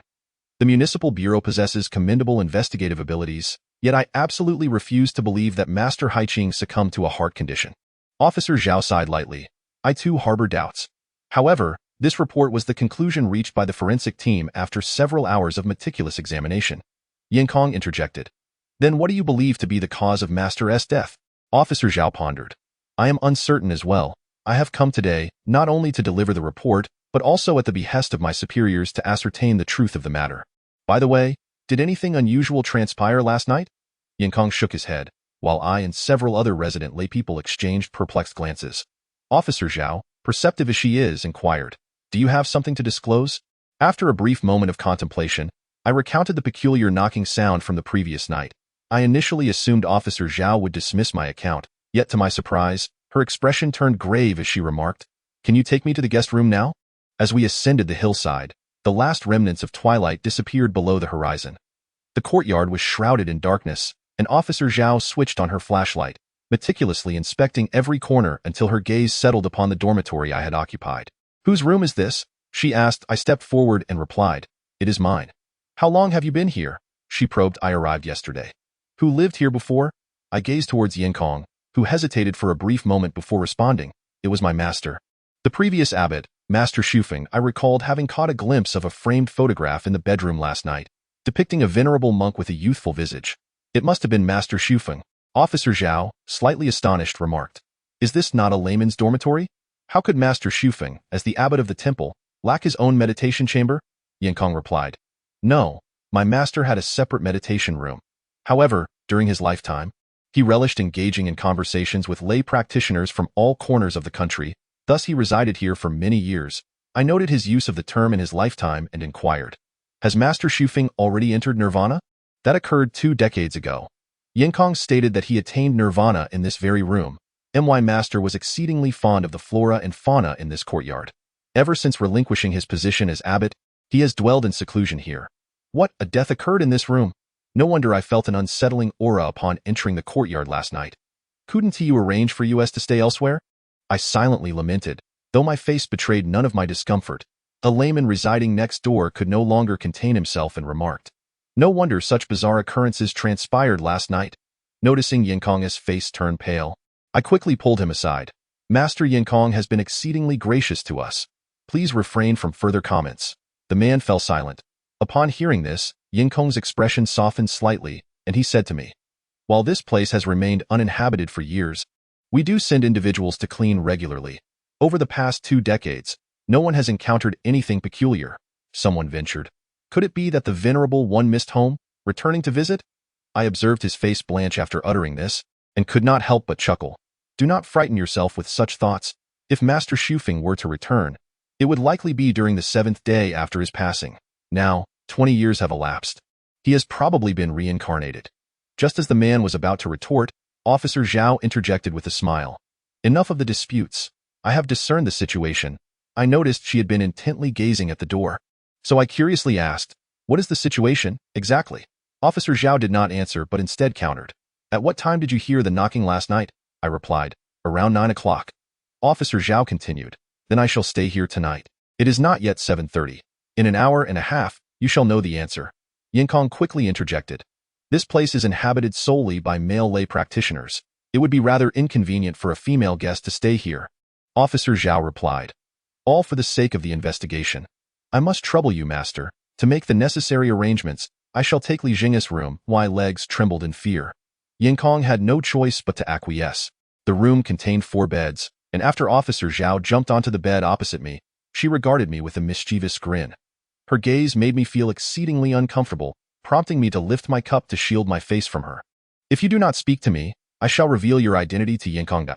How curious it is that Mingming, a disciple of the Taoist school, masquerades as a practitioner of Buddhism. Do you understand the implications of such behavior? I tossed aside the covers, exasperated, and remarked, Isn't this all for the sake of solving the case? Do not mimic my speech, she retorted. Very well, I concede to your point. Reluctantly, I began to recount the reasons for my presence here. All right, I shall spare you this time. However, do refrain from concerning yourself with that black cat for the moment, and focus on assisting me with the investigation instead. Weren't you here to deliver the autopsy report? Why have you shifted to investigating the case? She ignored my inquiry and extinguished the light. The room was engulfed in darkness, save for the slender crescent moon casting an unusual shadow upon the floor through the window. This shadow evoked memories of Master Haiching's eerie smile after his demise, the corners of his lips curling slightly like the crescent moon. Bathed in moonlight, I caught a glimpse of Officer Zhao lying there, composed and seemingly self-assured, which piqued my curiosity. What, indeed, was the truth? The room fell into silence as drowsiness began to envelop me in a state of half-sleep. I fancied I saw Officer Zhao exit the room, only to return shortly thereafter. There was no restroom within the room. Perhaps she had gone to the public toilet. Time swiftly turned to 9 o'clock. Owing to a restless night, my spirits were low, and in my drowsy state, I was abruptly awakened by a loud knock. Knock, knock, knock. Just like last night, the knocking persisted. In unison, we both rushed to the door, only to find nothing upon opening it. Could it truly be a ghost knocking at the door? A cold sweat trickled down my back as I turned to Officer Zhao and exclaimed, Is this what you refer to as the truth? Officer Zhao remained silent, instead retrieving a dark object from the large flower bed outside the door. Upon returning to the room and switching on the light, we discovered it to be a small digital camera. At that moment, Yank also hurried over. I quickly leaned in beside her, and to my astonishment, the screen suddenly displayed a flurry of rapidly moving black dots, each crashing against the door panel in succession. With every impact, a sharp sound echoed, followed by a fluttering of wings as they lazily flew away. My jaw dropped in amazement as I inquired, What sort of birds are these? Officer Zhao paused the footage and zoomed in, revealing a menacing figure on the screen. It was a bat. Goodness, to be outdone by a swarm of bats at this age. I gasped, but soon found myself puzzled. Why were these bats crashing into the door? There are several caves in Hushan where numerous bats reside, emerging at night to forage for food. Officer Zhao gestured towards the door and smiled. Do take a whiff of what scent lingers on the door panel. I leaned in and sniffed vigorously, only to exclaim, There seems to be a peculiar odor, both fishy and foul. Could it be an issue with the wood? Officer Zhao shook her head. The wood is not the problem. Someone has tampered with it. If I am not mistaken, what you are smelling is the scent of eel blood. Upon hearing this, Yank suddenly slapped her forehead and remarked, So that's how it is.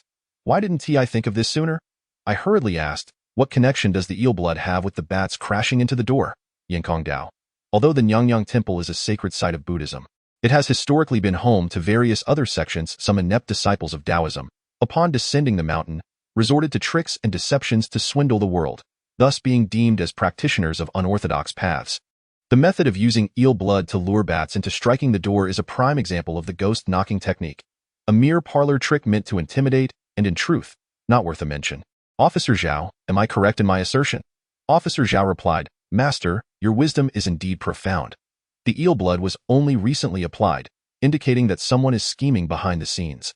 However, outsiders are typically barred from entering the mountain, suggesting that it could be an inner disciple. The Buddhist sanctuary never engages in such sorcery. It is inconceivable. Officer Zhao gazed at me and remarked, "This individual before you is a distinguished disciple of the Taoist Yinyang sect." Yinkong cast a serious glance in my direction, and I shot her a fierce glare in return, reluctantly preparing to recount my journey up the mountain. It was evident that Yinkong had lost faith in me. As she took a step back and questioned, "Could it be that this Yinyang master is responsible?" I chuckled bitterly. "Master Yinkong, have you been so frightened that you have lost your wits? If I were the perpetrator, would I need to broadcast it so widely? Moreover, Officer Zhao has been with me indoors the entire time, which can fully attest to my innocence." Officer Zhao interjected on my behalf. "Though this individual may seem a bit eccentric, he is likely not involved in this matter." Upon hearing Officer Zhao's endorsement, Yinkong nodded and solemnly declared, "Once the morning lesson concludes tomorrow, I shall have them remain in front of the Daxiong Baodian for questioning." Officer Zhao felt a sense of relief. After all, it was merely a case of human scare tactics, allowing for a peaceful night's rest. Yet, despite this reassured tone, an unsettling feeling lingered within me moments later. I abruptly realized, something is amiss. Officer Zhao paused, inquiring, "What seems to be wrong?" I replied, "Last night, there were 3 distinct knocks at the door. During the final instance, I jumped out the window and approached the entrance. That knock persisted for over a minute, and I did not see a single bat while standing at the door." Officer Zhao pondered. It was quite dark, and the courtyard lacked illumination. "Could it be that your vision was obscured at that moment, preventing you from seeing?" I sighed. I was standing right at the door, listening to the knocking sound for over a minute. The moonlight was quite bright last night. Unless I were both deaf and blind, it would be impossible not to see a single beateam. My assertion caused Officer Zhao to waver in her conviction.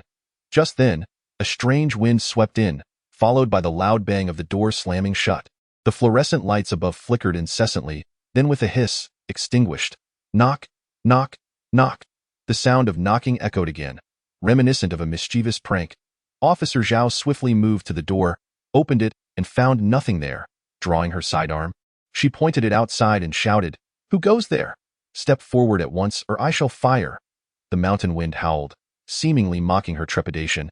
After a considerable interval, she returned to the house, leaning feebly against the door after closing it. Murmuring to herself, "It cannot be that this is impossible."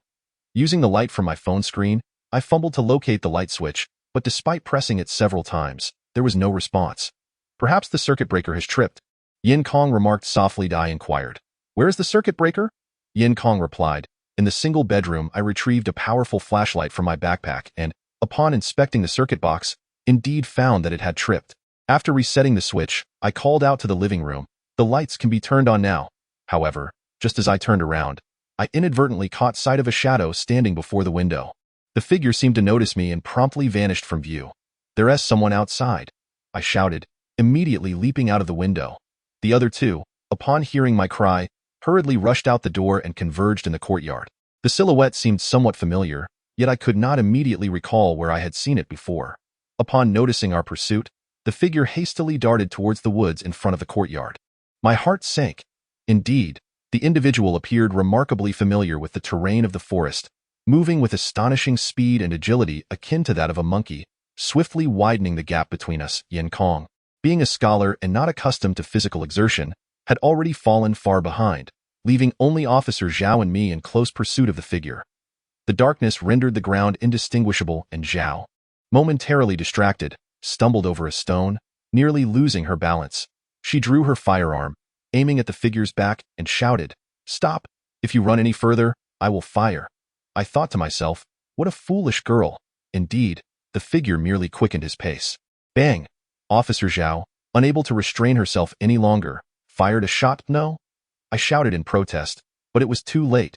The bullet struck true, hitting the figure in the shoulder. He merely staggered slightly before accelerating forward with even greater speed, soon vanishing from our sight. However, in that fleeting moment when he was shot, he had glanced back. That time, I was merely a dozen meters away from him, allowing me to glimpse his features. In an instant, I was rendered speechless as the figure completely disappeared into the shadowy woods. Officer Zhao finally halted, panting heavily, and asked, "What's wrong with you? Are you all right?" "I saw his face," I replied. Officer Zhao quickly inquired, "Who was it?" I barely swallowed hard, rasping. I think it was Master Su Feng. Officer Zhao exclaimed in disbelief. What kind of joke is this? Master Su Feng has been dead for 20 years. You must have mistaken him for someone else. I felt uncertain as well, but could only respond, perhaps, but the resemblance was striking. Officer Zhao asked, how can you be so sure it was him? You've never seen him, I replied. The picture in the bedroom frame is of him. Isn't he it?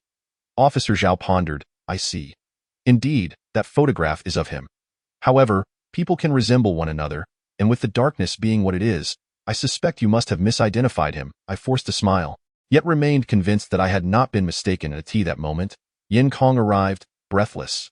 Upon hearing that I had seen the long-deceased Master Su Feng, his expression turned ashen. I discerned a hint of unnatural expression on his face. As if he were attempting to conceal something, a stir of curiosity arose within me, prompting me to inquire of Yin Kong. Forgive my impertinence, but may I ask if Master Su Feng was cremated? Yin Kong was momentarily taken aback and responded, why do you ask such a thing? Noticing the flicker in his eyes, I became increasingly convinced that he was harboring a secret. Officer Zhao interjected, that question strikes me as rather peculiar. Isn't cremation the norm in China nowadays? Could there possibly be water burials? I replied, while the majority of the populace indeed undergoes cremation posthumously, there are exceptions. Religious figures, upon obtaining government approval, may adhere to burial practices that align with their beliefs. Some esteemed monks within the Buddhist community manage to remain intact after their nirvana, allowing future generations to pay their respects, while others are interred in the earth. Yin Kong remarked, my master was buried, but what does that signify? At this moment, I could not ascertain the truth, yet I believed that clarity would soon emerge. Sensing the implication in my words, Yin Kong retorted with displeasure, are you suggesting that tonight's events were orchestrated by my master rising from his grave? I clarified, I harbor no intention of disrespecting his venerable memory. Yet this matter is indeed perplexing. Officer Zhao inquired then, according to your perspective, what should be our next course of action? I suggested, let us open Master Su Feng's tomb and examine his remains. As soon as I uttered these words, not only did Yin Kong's countenance change dramatically, but even Officer Zhao appeared taken aback by my audacity. I raised my hands in a gesture of surrender and offered a rueful smile. Rest assured, this is merely my personal opinion. I shall not act recklessly. Yin Kong, dismissing me, declared, benefactor, I appreciate your assistance, but this is a matter concerning our temple. If you have no further business, I kindly ask you to descend the mountain by tomorrow. The atmosphere turned chillingly tense. After a brief moment, Officer Zhao spoke up. In truth, I find Zheng's proposal quite reasonable. I too wish to request the exhumation of Master Su Feng's body for a thorough examination. Unable to contain his ire any longer, Yin Kong exclaimed, may I inquire if you possess orders from your superiors, Officer Zhao? His implication was clear. You are merely a messenger and lack the authority to disturb the grave. Officer Zhao hastily replied, Master, please do not take offense. I am merely offering a suggestion. With that, he shot me a meaningful glance. Yin Kong coldly scoffed, such ideas should not even cross your minds. As long as I serve as the acting abbot, I shall not permit you to act with impunity. With that, he swept away in indignation. Once he had distanced himself, Officer Zhao turned to me and said, it is now 10:25. In 2 hours, I intend to retrieve Master Su Feng's remains from the cemetery on the back mountain. Will you assist me? I asked curiously, are you not concerned about incurring your superior's wrath? Officer Zhao flashed me an enigmatic smile. Do you truly believe I am here merely to deliver a corpse inspection report? A realization dawned upon me, and I could not help but chuckle ruefully. 2 hours later, we arrived punctually at the back mountain cemetery. This site belonged to the Nyang Temple, and common folk would hardly dare to disrupt it. Thus no security or management personnel were present, greatly facilitating our endeavor. The night was pitch black, with the moon hiding behind a veil of clouds, enveloping the world in a deathly silence. Here lingered the spirits of disciples from the Tiger Mountain Nyang Temple, each possessing a bizarre and mysterious history spanning centuries. Following the name inscribed on the gravestone, we persevered in our search and, after half a day, finally located Master Su Feng. We reverently presented our offerings of gold ingots and candles before proceeding to the site of the coffin's burial with our shovels in hand. Officer Zhao scooped up a handful of soil, examining it closely before expressing his confusion. The soil here bears no signs of disturbance, identical to the surrounding earth, indicating that the coffin has remained undisturbed since its interment. Could it be that we have erred? I replied. This does not conclusively imply anything. It is quite possible that Master Su Feng's remains were never buried at all. Given the circumstances, We must excavate and ascertain the truth. Although the coffin was not buried deeply, it took considerable effort from both of us to unearth it. Just as we pried open the coffin lid, a sudden flash of lightning cleaved through the night sky, accompanied by the resounding roar of thunder. As torrents of rain began to pour down, I jested. The weather was just fine moments ago. How did it change so abruptly? Could it be that Master Shufeng's spirit is displeased? Officer Zhao admonished me to refrain from such frivolous remarks, though he too harbored a hint of doubt. Summer had passed, and logically, this area should not be experiencing a thunderstorm. Could it truly be that our meddling with the deceased's coffin had summoned such a tempest? The rain intensified, quickly flooding the pit to our calves. We hastened to pry open the coffin boards, when suddenly a bolt of lightning struck the coffin. "Get down!" I shouted. The two of us were jolted toward the corner of the pit by the shock wave, nearly losing consciousness. The wooden coffin ignited in flames, and our steel shovels were scorched and rendered useless by the lightning. Dragging our nearly numbed bodies closer to the coffin, we peered inside, only to be struck dumb. Within the coffin lay only a few ceremonial garments and artifacts. There was no body present. Indeed, Master Shufeng had not been buried after his death. The rain fell with relentless ferocity, and with no shelter in sight, we were compelled to descend the mountain. Lightning and thunder reverberated throughout the peak, as if the spirits of the grave were unleashing their collective wrath. The more I pondered, the more I sensed something amiss. I urged Officer Zhao to descend first while I made my way toward the summit. Reluctantly, she followed closely behind. Upon reaching the mountain's crest and gazing down, I gasped in astonishment. Officer Zhao inquired what had transpired. Overwhelmed with regret, I replied, "This cemetery has endured for centuries, interring countless enlightened monks, and in conjunction with the surrounding landscape, it has formed a natural feng shui arrangement known as the fierce tiger descending the western mountain." To my astonishment, Master Shufeng's burial site lies precisely within the tiger's by opening his coffin. We have effectively unsealed the previously closed jaws of the tiger. The accumulated yin energy of centuries has been released, mingling with the yang energy of the heavens and earth, resulting in the bizarre phenomena we witness now. Officer Zhao dismissed my assertions, exclaiming, "At a time like this, you're still spouting your nonsensical tricks. Why must you, a mere child, persist in trying to deceive others? Who are you calling a child? You're only a year or two older than I." I retorted with irritation, "This is feng shui, feng shui. It is not a mere trick." Observing my heightened agitation, Officer Zhao was momentarily taken aback, then smirked. "Well, this is the first time I've seen someone argue with a girl like this. You've never had a girlfriend, have you?" My face flushed with embarrassment as I coldly retorted, "What business is it of yours?" Officer Zhao, upon hearing this, couldn't help but chuckled. At that moment, the sound of a cat's meow pierced the air. Turning around, we beheld the majestic Hushan Yangyang emerging slowly from the woods behind us. Officer Zhao immediately recognized her, exclaiming, "How is it you again?" Unlike her usual lively and animated self, Hushan Yangyang regarded us with a grave expression, seemingly indifferent to our presence as she stared intently at the cemetery. Zhao quietly tugged at my sleeve and inquired, "Even if what you said earlier is true, what dangers could arise from such divine intervention?" I sighed. "The danger lies in the fact that this calamitous weather could persist for several days within a 100-mile radius. Then we must quickly re-enter the coffin," he urged. "It's futile. Once the tiger's mouth opens, it will not close until the negative energy is fully dispelled. And how long will that take? At least 10 days, possibly several months. Good heavens, will the nearby towns and villages not be submerged?" "No, we must find a way to remedy this," I replied with a bitter smile. "I am a yin-yang master, not a deity. Even if my master were to arrive, it would likely be of no avail." Just then, Hushan Yangyang suddenly darted forward, heading towards the cemetery. We hurriedly followed, but she seemed to sense us, abruptly halting and turning to bare her teeth at us, her eyes gleaming with menace. Zhao recalled the events of that night in the alley and shuddered. What is she doing?" I locked eyes with her for a moment before solemnly stating, "The cemetery is dangerous. She forbids us from following." Hushan Yangyang let out a low growl at me, seemingly in agreement, then vanished into the curtain of rain. Zhao stood there, momentarily stunned. "Then what about her?" I whispered.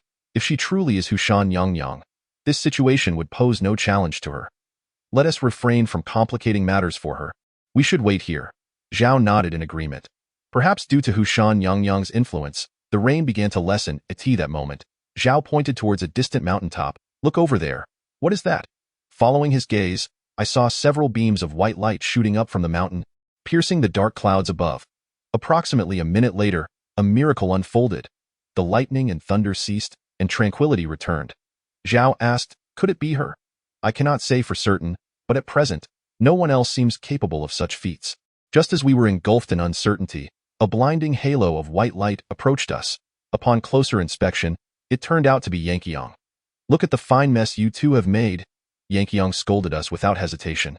Our guilty consciences rendered us unable to meet his gaze, and we could only repeatedly apologize.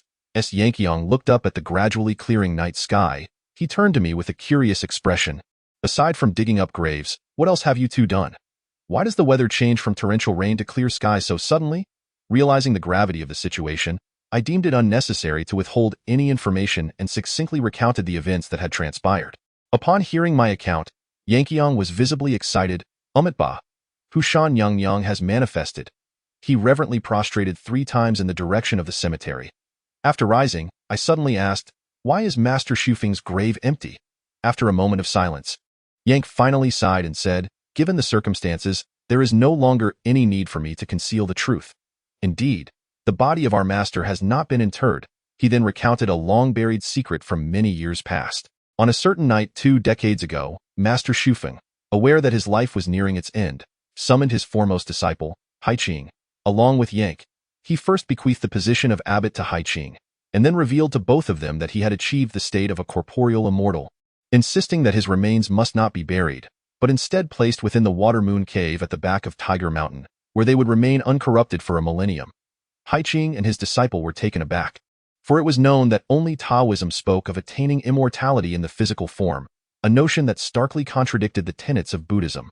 Aware that such news would invite ridicule from his peers, Master Shufeng instructed them to keep this matter secret. Thus, for the past 20 years, only Haiqing and Yang were privy to the truth that Haiqing's tomb was empty. After hearing this, Officer Zhao inquired in astonishment, is it truly possible for one to attain corporeal immortality? I shook my head and replied, although my Yin-Yang sect incorporates the essence of various Taoist schools, I have never heard of anyone achieving such a feat in the last century. Of course, some temples possess methods to prevent decay of corpses, akin to the ancient Egyptian practice of mummification. Yang interjected hastily, no. Master Shufeng is certainly not one of those charlatans. He truly attained immortality.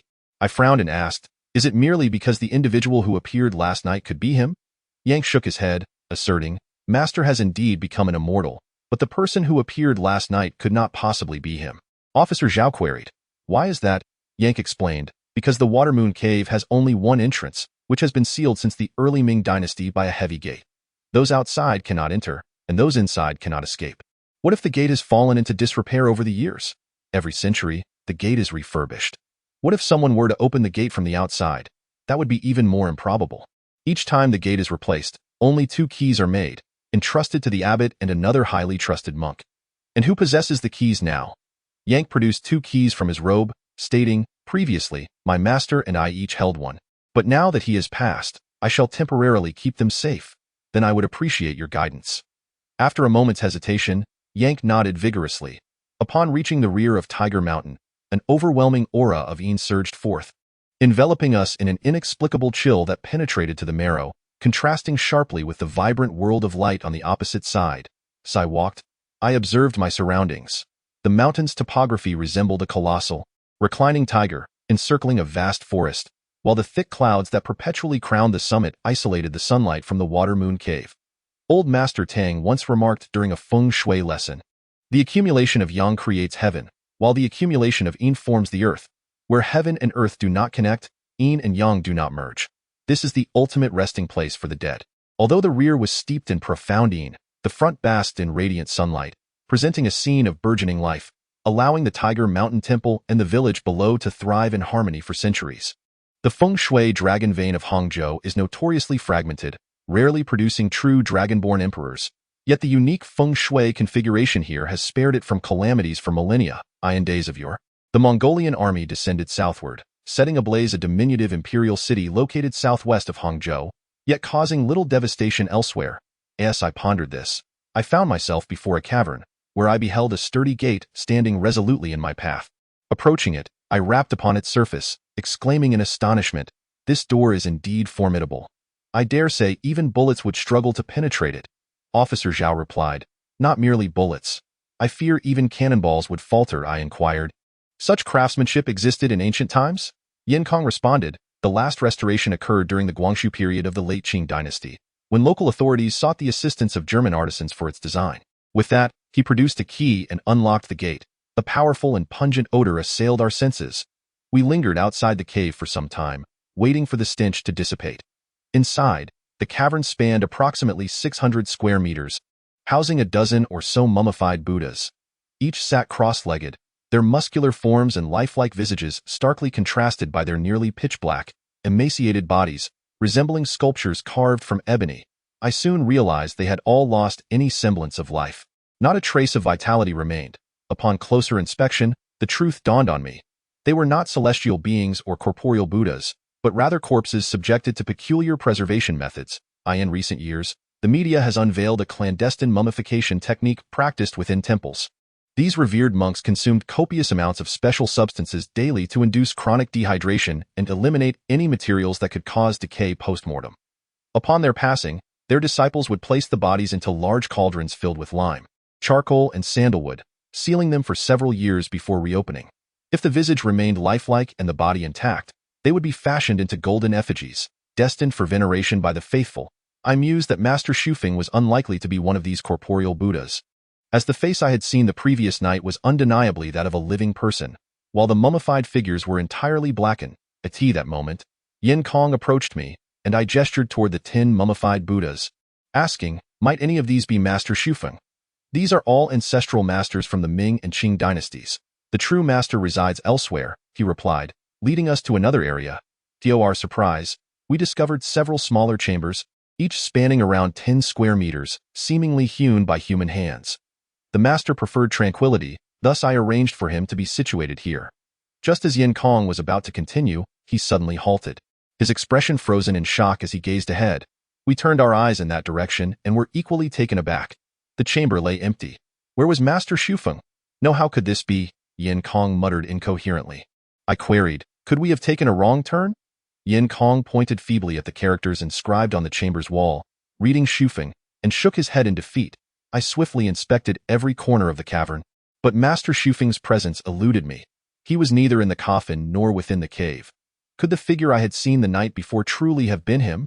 I had examined the premises, noting its impregnable nature. Once the gate was secured, not even a fly could escape. Thus, only one possibility remained.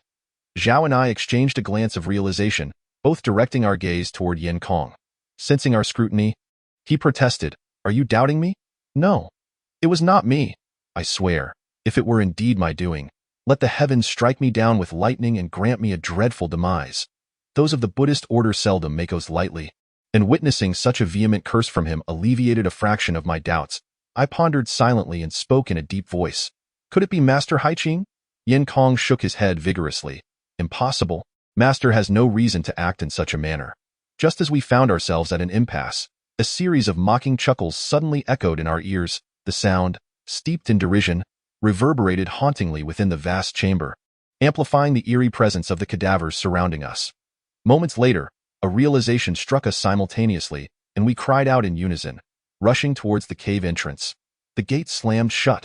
When we were still several meters away from the entrance, I caught a glimpse of legs standing outside, instantly recalling a familiar silhouette, and shouted, "It is Su Feng!" Upon reaching the entrance, we discovered that the gate had already thunderously descended. We hurled ourselves against the door, pounding desperately, yet the thick door seemed impervious to our pleas. Even if our cries were heard, the keys remained with Yin Kong. Who else could unlock this door? The thought of the keys prompted me to ask Yin Kong, did you not say both keys were with you? Moreover, they are essential for both opening and closing the door. How then did that person outside manage to shut the gate? Yin Kong appeared perplexed. I do not know either. The cavern was engulfed in darkness, leaving us to fumble about with only the feeble beam of a flashlight. I inquired. Is there any other exit besides the cave entrance? Yin Kong despondently replied, none. Officer Zhao lamented. What sort of designer is this? Why not leave a back door? Now look, we are all going to perish here. Yin Kong fell silent. I could only offer encouragement. There is always a way out. Let us all brainstorm together. We will surely find a solution.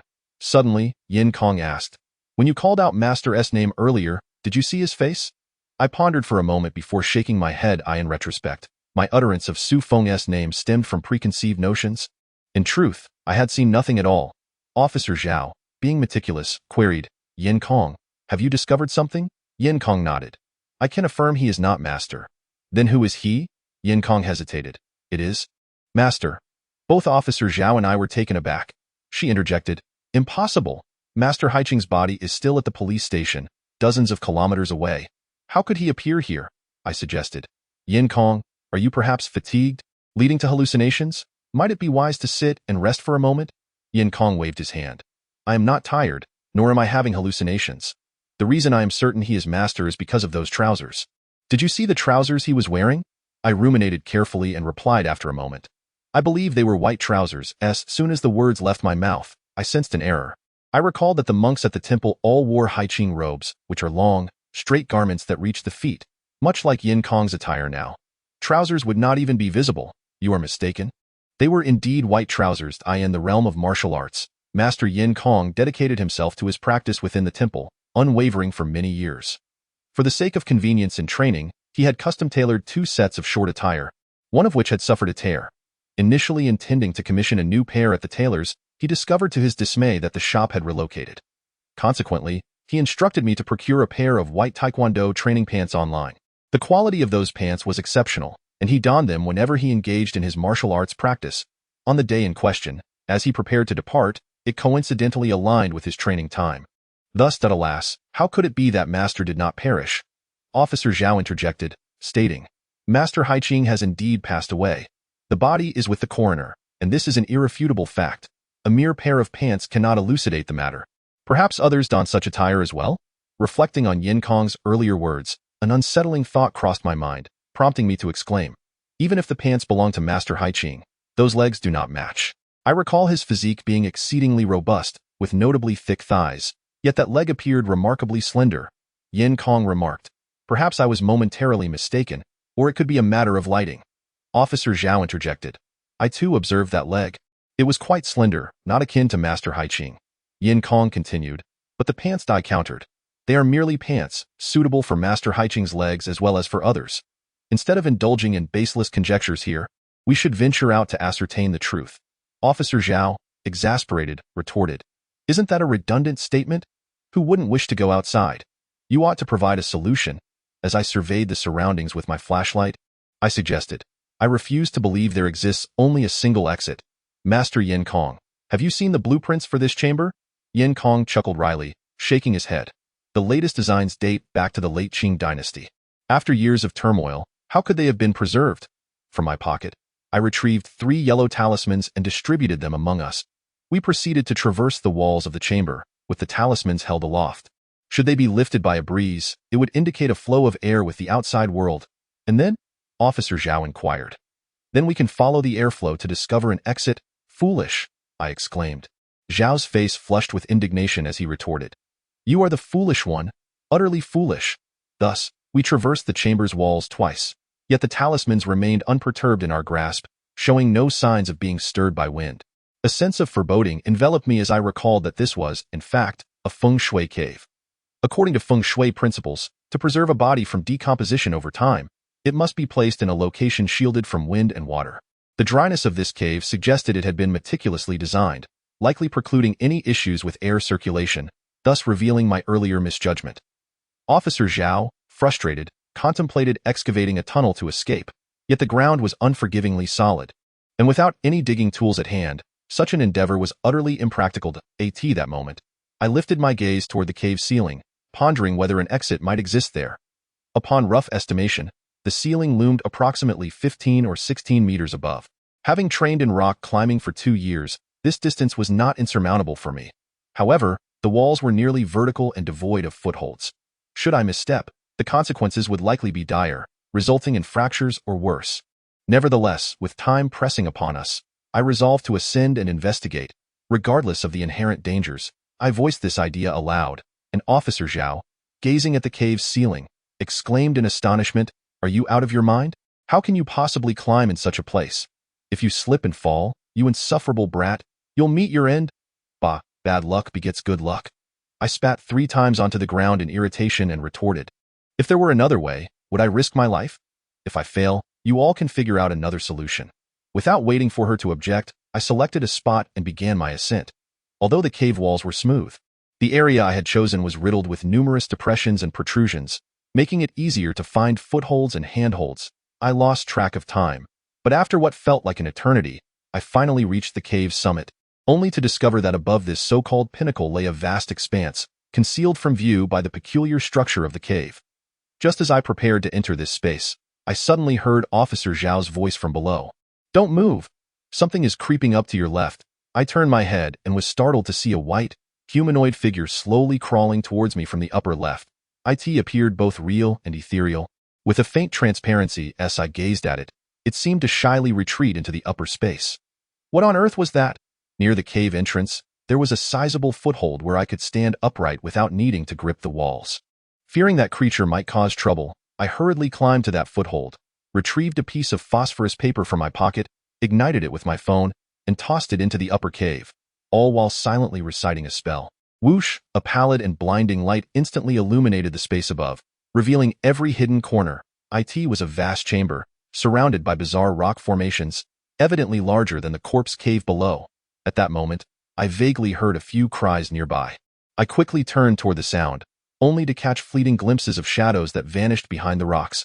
Were there people living here? I soon dismissed that notion, as the air was filled not with human essence, but with a ghostly aura. In other words, those shadows were not human. They were spirits. According to the theories of the Yin Yang school, after death, a person possesses 3 souls and 7 spirits. These 10 forms of existence ultimately ascend to heaven or descend to the underworld. Yet the entities before me were neither souls nor spirits, nor were they living beings. Yet they exuded an animated vitality. Laden with doubts, I cautiously traversed the cave, wary of stepping into the void. The quality of the phosphorus paper was commendable. It continued to burn, allowing me to discern some scenes within the cave. There were no signs of human habitation. It lay desolate, with the surrounding protruding rocks resembling natural barriers, partitioning the cavern into a ghostly labyrinth. Suddenly, an odd breeze inexplicably wafted in, followed by a low and melodious sound that floated through the air. It was the sound of a cave flute. I immediately recognized it, and my heart tightened. Long ago, a friend who taught musical instruments had mentioned that cave flutes carry a taboo. They should not be played after sunset, lest their mournful and haunting melodies attract wandering spirits.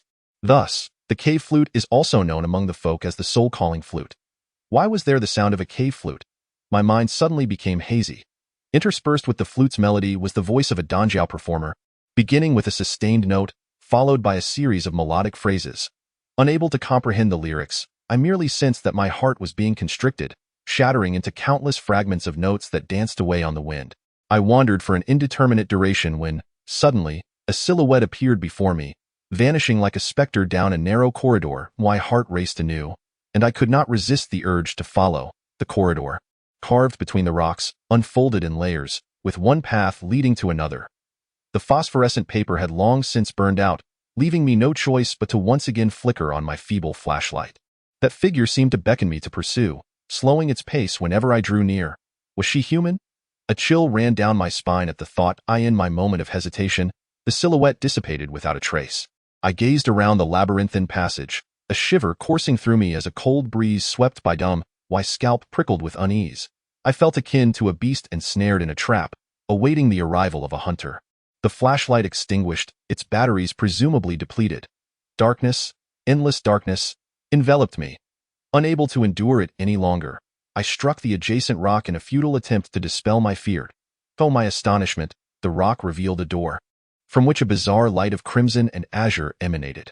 Stunned, I stepped through the threshold, and within that eerie space, I beheld the silhouette once more. She was a tall woman clad in traditional Han attire, her long hair cascading like a waterfall. Though I had yet to see her face, an overwhelming sense of awe washed over me. That figure seemed so familiar. Suddenly, I recalled the Han-dressed woman from my dream, who had urged me to seek the ashes of Chen Saixia. Could she truly be Hushan Yangyang? Why would she appear here? In the absence of any light source, even my flashlight lay powerless. Yet, the desolate chamber radiated a ghastly green luminescence, casting an even more sinister hue upon the silhouette. Faintly, the sound of a cave flute resounded once more, its crystalline notes weaving an ancient melody. Her long hair billowed like a waterfall, while her flowing sleeves danced in the still air. as the haunting refrain echoed. The gentle wind and the sun's early warmth, a good mood as my garment flutters. Awakened from slumber, a slight chill remains, remnants of plum blossoms in my hair. Where is my homeland? Forgotten, unless intoxicated. When submerged in water, I burn. The incense dissipates, yet the wine lingers. The melody flowed gracefully, her voice enchanting, heightening the eeriness of the scene. For reasons unknown, as I listened to that song, an overwhelming sorrow enveloped me, and in an instant, my eyes brimmed with tears. Startled by my own reaction, I stepped forward and stammered, "Excuse me, who are you?" There was no response. Summoning my courage, I approached, longing to glimpse her visage. As I brushed past her silhouette, I could not help but steal a glance, only to be struck by a suffocating sensation. Before me was a pitch-black face, the skin drawn tight and desiccated, features indiscernible, with deep, hollow eye sockets gazing blankly ahead. Not merely her face, but every exposed inch of her skin bore the same ghastly appearance. This was undoubtedly a corpse, but how could a corpse sing? And what of that spectral flute? The melody ceased abruptly, and I stumbled back in shock, unable to meet her gaze. This was not my first encounter with a corpse. Yet why did I feel this way now? Given the ancient Buddhist practice of preserving corpses, could this be Hushan Yangyang, the legendary Enai Nyangzi, who perished at the hands of the Jin soldiers while attempting to save King Zhaoguo? After her death, she was posthumously enshrined as a noble consort, her body interred within the imperial tomb, and the temple dedicated to her is a shrine to her remains. Is it possible that the truth is not as the legends suggest? I strive to calm my tumultuous heart, pulling from my pocket a soul-summoning talisman, while intoning the incantation in unison, hoping to seek clarity. Time slips away, each second fleeting. I have burned 9 talismans and recited the incantation 81 times. Yet I have failed to summon the spirit. This soul-summoning incantation is the pinnacle secret of my Yin-Yang sect. Even if Lady Enai has attained Buddhahood, she would respond to the incantation and not remain silent as she does now. A thought crosses my mind. Could it be that Lady Enai did not ascend after death, but instead entered the cycle of reincarnation? If that is the case, how can I explain the formidable black cat? And what of the dream delivered by the woman in traditional Han attire? At this moment, a figure silently materializes behind the corpse. I look up, stunned, my back drenched in cold sweat. Is it you? I thought you were dead. I realize my tone has become somewhat strained. Indeed, I am dead. He nods expressionlessly. Then why are you here? You should be lying in the forensic room of the police station several dozen kilometers away. Haiqing remains silent. Gathering my courage, I step forward, standing before him and ask, "Are you truly Master Haiqing?" He nods. Then he shakes his head, a bitter smile gracing his lips. "I understand what you are pondering. In truth, I myself may not fully comprehend what has transpired. I only know that it seems I have dreamt a dream, and upon awakening, I found myself within the water moon cave. Master Shufeng is now in a state similar to yours?" Haiqing replies, "My master is somewhat more fortunate than I know." "What leads you to say that?" He smiles sadly. "My master has become a true flesh and blood Buddha, whereas I, alas, am merely a wandering spirit. As you concede, I gently test him with my magic, discovering that his 3 souls and 7 spirits remain intact. Typically, after a normal death, the souls either ascend to the heavenly realm or descend to the underworld. Even those who die unjustly do not retain all their souls in the mortal realm. What could have happened to Haiqing that defies the natural order? Suddenly, a thought strikes me, and I ask hurriedly, "Have you become a ghost immortal?" In Taoist belief, immortals are categorized into 5 types: heavenly, earthly, human, divine, and ghost. A ghost immortal is one who has not comprehended the great way. Their form resembles deadwood, their heart like ash, their consciousness contained, undispersed. When in meditation, their yin spirit emerges, transforming into a pure spirit of a ghost, thus maintaining the integrity of their souls. The Chinese are subtle. This is a euphemistic description, but to put it plainly, it refers to a ghost with some cultivation. Haiqing calmly states, "The Buddhist tradition does not recognize the concept of ghost immortals. In truth, I am merely a ghost. Moreover, I am trapped in this mortal realm, unable to reincarnate." I inquire, "Do you still remember how you died?" That day, I was in the midst of my cultivation, just on the verge of entering meditation when I suddenly heard someone calling my name. And without realizing it, I followed the voice. I drifted in a haze for an unknown duration until I suddenly awoke, only to find myself in this state. I sense that he harbors no trace of malevolence. Rather, there is an irresistible aura of righteousness emanating from him, allowing me to relax my concealed hand gesture. the Black Cat, the Lady of Tiger Mountain, the enigmatic Su Feng, and the resurrected Haiqing. What on earth is happening? I gathered my scattered thoughts and, after a prolonged silence, pointed to the desiccated corpse ahead, inquiring, "Do you know who she is?" "I am aware. It is Lady and I have known of her presence here for quite some time." Alas, she was a pitiable woman. Observing the utter lack of reverence in his tone towards the Lady of Tiger Mountain, replaced instead by a profound pity, I could not help but exclaim in bewilderment, "What do you mean by that?" Lady and I perished for the sake of King Zhao, yet upon her demise, due to her lowly status, she was denied entry into the royal mausoleum. To uphold the royal deception, the authorities strictly forbade the villagers from erecting a grave for her.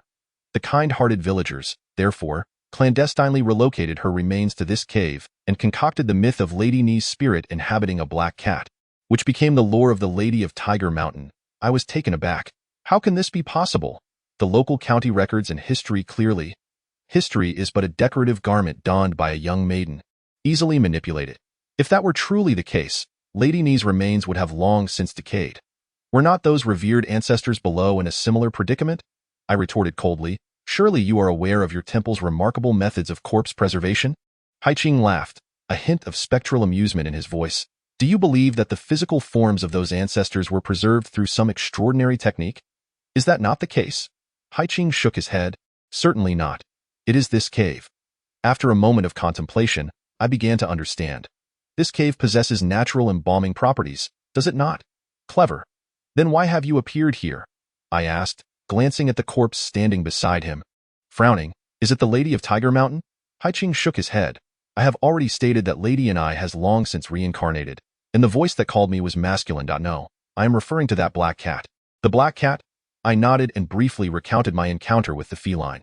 After listening, Haiqing mused, the black cat. How strangely familiar. Yes, in the nights leading up to my master's passing, many in the temple heard peculiar cat cries. Someone claimed to have seen a black cat, moving with an eerie stealth. Puzzled, I chose to set aside my confusion and asked instead, "Why did you bring me here?" Haiqing replied, "I had no intention of revealing myself. It was merely that you stumbled upon this cave, and I thought to guide you here. I also wish to request your assistance." I scoffed. "Is it necessary to close the gate to seek my help?" Close the gate? How could that be? I bear no grudge against you, and besides, Yin Kong is my most cherished disciple. Yet we clearly saw that man's trousers moments ago. You alone in the entire temple possess those trousers? Do you not? Haiqing's expression shifted dramatically.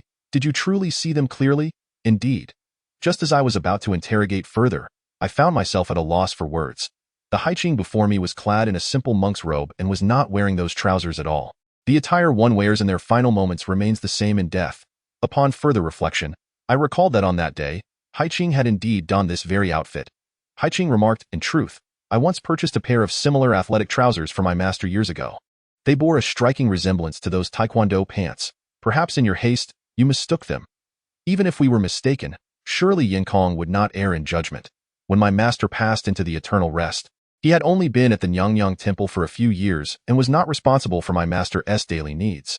Thus, it is quite reasonable that he would be unaware of this matter. I inquired, why would Master Shufeng take such actions? Is there some secret concealed within this cave? Haiqing hesitated, her brow furrowed, and replied, I am also uncertain. Observing her demeanor, I probed further. The fact that Master Shufeng attained the state of a flesh and blood Buddha is known only to you and Yin Kong. However, Yin Kong is of a lower generation. Master Shufeng must have been closest to you during his lifetime. A realization dawned upon me. Master Shufeng's current state was likely tied to this cave, and out of selfish motives, he wished to safeguard its secrets, thereby preventing our departure. What secrets could this cave possibly harbor? Moreover, you cannot even ascertain if that individual is indeed my master. Very well. Let us cease our quarrel. What is it that you truly require my assistance with? I sought to divert Haiqing's attention while I discreetly explored my surroundings. After a moment of hesitation, she finally declared, I hope that once you leave, you can help me find my master and incinerate him, ensuring the police do not discover it. What? I questioned my hearing, my shock perhaps causing me to stumble over a stone and inadvertently lurch towards the corpse. Haiqing suddenly shouted, Do not touch her. Alas, it was too late. I instinctively embraced the lifeless body and felt something amiss. Haiqing closed her eyes in despair. I hastily rolled up the corpse's sleeves and garments, revealing what I had anticipated. Is this the cause? Haiqing bowed her head in silence. This Shueyue cave possesses an enigmatic force that has allowed the remains of Nyangzi to remain relatively intact. Over time, her body underwent a transformation, becoming one of the 5 immortal corpses within the Taoist sect. Such a corpse, devoid of the 3 souls and 7 spirits, is merely a mass of flesh. However, it is said that consuming this flesh grants eternal life. Hence the practitioners refer to it as the immortal of longevity. Master Shufeng, having discovered this method, had secretly partaken of this corpse's flesh, vainly seeking immortality. Old Tang had once spoken to me of the immortal of longevity. Indeed, this flesh can bestow longevity upon the eater, yet it also corrupts the mind, ultimately reducing one to a mere shell of their former self. They may exist eternally in this world, neither aging nor dying, yet devoid of a soul, forever barred from reincarnation. In essence, Master Shufeng had not achieved Buddhahood or immortality, but had instead become a guardian of the dead. After a moment, Haiqing lifted her head and wept. I regret having heeded my master's words so blindly. In the end, I have brought him harm. Now his power has grown immensely, and I fear no one can contend with him. I asked, did you not tell me the whole truth? Was it not Master Shufeng who caused you to become this way? Once a disciple, forever a parent, Haiqing sighed. Moreover, he has fallen into the path of evil and is unaware of his own actions. I pondered aloud, why would he wish to harm you? Because I have resolved to destroy his corporeal form. The sacred ground of Buddhism cannot allow such a malevolent entity to exist. I was taken aback and murmured, can the mundane world outside possibly accommodate such malevolent entities? Haiqing was momentarily stunned and then, filled with shame, replied, Umitba, I am deeply embarrassed. I was reluctant to hear more about his entanglement with Shufeng. So I said, I shall comply with your request. However, how do we make our exit? Haiqing whispered in my ear, oh, that's how it is. I had no idea there was such a mechanism within the cave. As I looked up, I noticed his spirit gradually fading, seemingly merging with the cavern itself. I bowed thrice before the corpse of Lady and I, then retraced my steps back the way I came. Where have you been? Why have you been silent for so long? I thought something had happened to you. As soon as my feet touched the ground, I heard Officer Zhao's voice firing at me like a machine gun. How could anything happen to me? I'm far too clever for that. Quickly tell me, what on earth were you doing up there for so long? I succinctly recounted my experiences, omitting the part about Master Shufeng consuming the flesh of the dead. Zhao and Yunкong exchanged bewildered glances, with the former regretting not having accompanied me. Even though the truth was she could not have scaled the heights, I approached the mummified figure pointed out by Master Haiqing, pressed my palms together, and bowed 3 times. Before moving it aside, as I explored the cave wall, I stumbled upon an iron ring hanging there. With a firm tug, I pulled out a chain that extended over a meter. The ground trembled violently, and the gate began to slowly open. Look, I knew the design of the Shueyue cave was not so simple, Zhao exclaimed, leaping with joy like a little girl. I recalled Master Haiqing mentioning that once the gate opened, we would only have a minute to escape, and we needed to retreat 30 paces from the cave. So I seized both individuals and dashed out. Outside, the darkness was faintly illuminated, the moonlight glaringly pale. We halted approximately 30 meters from the cave, gasping heavily. With a thunderous crash, the sound of falling rocks echoed behind us, burying the gate and the entrance. In a wonder, Master Haiqing insisted we run 30 paces. It turned out, after the landslide subsided, we approached to examine the area, but there was not a trace of the gate, nor even a hint of an entrance. Yunкong called out for his master, bowing deeply 3 times before rising. Suddenly, a crackling sound of broken twigs reached our ears. Turning around, we saw a familiar figure standing beneath a nearby tree. His expression was one of surprise upon seeing us, and he immediately turned to flee. Yunкong murmured, how could it possibly be my master? How could that be? Before he could finish, Zhao and I had already pursued him. Perhaps due to having been shot previously, Shufeng's speed was somewhat diminished, and he appeared clumsier while running. I finally caught up with him and lunged forward. His small frame led me to believe I could easily pin him to the ground. However, he remained steadfast, using my momentum to execute a shoulder throw, leaving me disoriented. Officer Zhao, who arrived promptly, drew her handcuffs in an attempt to subdue him, but was struck with a powerful punch. Shufeng pinned her down with his left hand while his right gripped her neck tightly. In that critical moment, Zhao reached for her sidearm with her right hand, but Shufeng's swift strike sent it flying from her grasp. Despite her training, she was still a woman, and her strength could not match that of a man. As I witnessed her breath slipping away, I swiftly picked up the handgun from the ground, ejected the magazine, bit down on my tongue until it bled, and sprayed a mouthful of blood onto the bullet. Then, I pressed the trigger against his back. Bang. It was my first time firing a weapon, and I was taken aback by the immense recoil, causing the muzzle to rise, the bullet striking the back of Su Feng's head. He let out a piercing scream, collapsing onto Officer Zhao, before falling utterly still. Officer Zhao forcefully shoved him aside and clumsily rose to her feet. I had no time to mock her. My gaze was fixated on Su Feng's motionless head. One by one, pink worms, about the thickness of a thumb, emerged from the wound at the back of his skull, an exceedingly repulsive sight. However, they curled up momentarily on the grass before withering away, ultimately remaining immobile. Officer Zhao, horrified, ducked behind me and exclaimed, "What grotesque creatures! Why are they so large?" These were no ordinary insects. They were corpse worms. Once the host's body ceased its movements, the corpse worms would depart, meeting their demise. "Do we have any gasoline?" I inquired of Yan Kong. "Just wait a moment," he replied, understanding my urgency, and dashed down the hill. Officer Zhao intended to stop him but thought better of it and said nothing. Upon returning home, I rested for several days, not resuming work until the 8th day of the new year. It felt as though the events had become a distant memory, yet the image of that mysterious black cat lingered in my mind like an indelible shadow. Strangely, since my return from the goddess temple, I had not encountered it again. The news of Zhao Wei's demise cast a heavy pall over everyone. Even the usually jovial head chef was devoid of humor. I needed a signature from the boss for a procurement order, so I approached the general manager's office. The door was firmly shut, and I could hear the sounds of objects being slammed inside. Since morning, only the boss and the boss's wife had been present. Could they be arguing? I contemplated leaving, but the young man delivering the order was still waiting for a receipt at the door. And if I delayed him, I would be the one to face the reprimand. Thus, I steeled myself and knocked on the door. "Come in." Upon entering, I was greeted by a scene of utter disarray. "Mr. Hu, I have a document that requires your signature. Bring it here." Hu perused the document. I discreetly observed. The traces of tears remained on the boss's wife's face, while Hu wore an expression of fury, leaving me perplexed. This couple, in their 50s, he a retired military officer and she from a prominent family, had always treated each other with respect and kindness towards their employees. What could have led to such an outburst today? Lost in my thoughts, Mrs. Jean suddenly shouted at Mr. Hu, "If we can't find our son, I swear I will confront you." "Why are you arguing?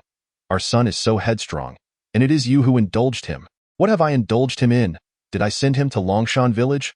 Longshan Village? My heart jolted at the mention. That was a notorious desolate village locally.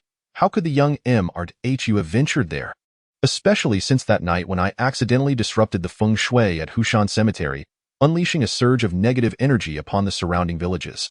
Longshan Village was already a place steeped in darkness, and compounded by the malevolent energy from Hushan, it was inevitable that something dreadful would unfold. In a moment of panic, I blurted out, "Did the young Hu go to Longshan Village?" Mr. Hu retorted angrily, "What does it have to do with you?" Yet, realizing his mistake, he softened his tone. "I apologize, Shaoli. I shouldn't have snapped at you. It was my uncharacteristic behavior.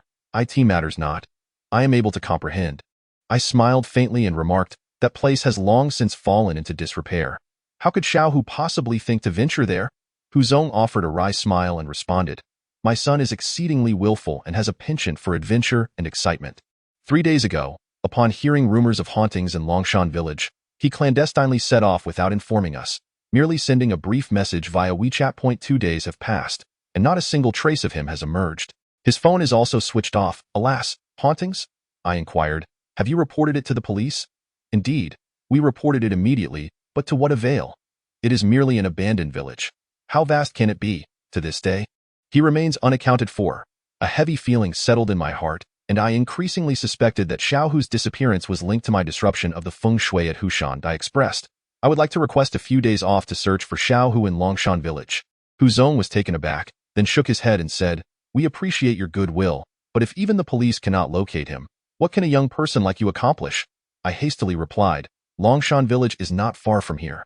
I used to visit frequently in my childhood. The police may not be as familiar with it as I am." Hu Zhong's expression shifted, and Jean Jie suddenly rushed to my side, her voice laced with urgency. "Shaoli, do you truly believe you can find my son?" I replied with solemnity, "I cannot claim to have complete confidence, but I shall endeavor to search diligently. That is all I need to hear. When shall we depart?" "Right now." Hu Zheng exhibited the decisiveness characteristic of a soldier, stating, "Very well, I shall accompany you. Return home to prepare. I will pick you up in an hour." He pressed two 10,000 yuan bills into my hand, saying, "Take this. Regardless of the outcome, I will ensure you are generously compensated." I quickly attempted to return the money, firmly stating, "Hu Zheng, you and Jin Jia have already shown me immense kindness. Accepting this money would be ungrateful. Rest assured, I will exert every effort to find Xiao Hu." Taken aback by my refusal, Hu Zheng's expression softened, and he chose not to press the matter further. An hour later, Hu Zheng appeared punctually outside my building. And to my surprise, Jia Junpeng was also in the car. With the year-end approaching and business slow, an extra pair of hands was welcomed, Hu Zheng explained with a smile. Although Longshan seemed close, the terrain was complex, and without direct access to the elevated roads, our journey twisted and turned along highways and village paths for nearly half an hour before we entered a wooded area. Jia Junpeng, witnessing the undulating pine forests on either side of the narrow mountain path shrouded in mist, wore a face full of excitement, albeit he refrained from expressing it openly in front of Hu Zheng. I, however, sensed a heavy aura in this place, the once blinding sunlight now dimmed by an oppressive gloom. Jia Junpeng whispered to me, "Xiao Zheng, why is it that upon entering the village path, we haven't seen a single soul?" I replied, "Longshan village has been abandoned for over 20 years. In this vast expanse, only a few households remain.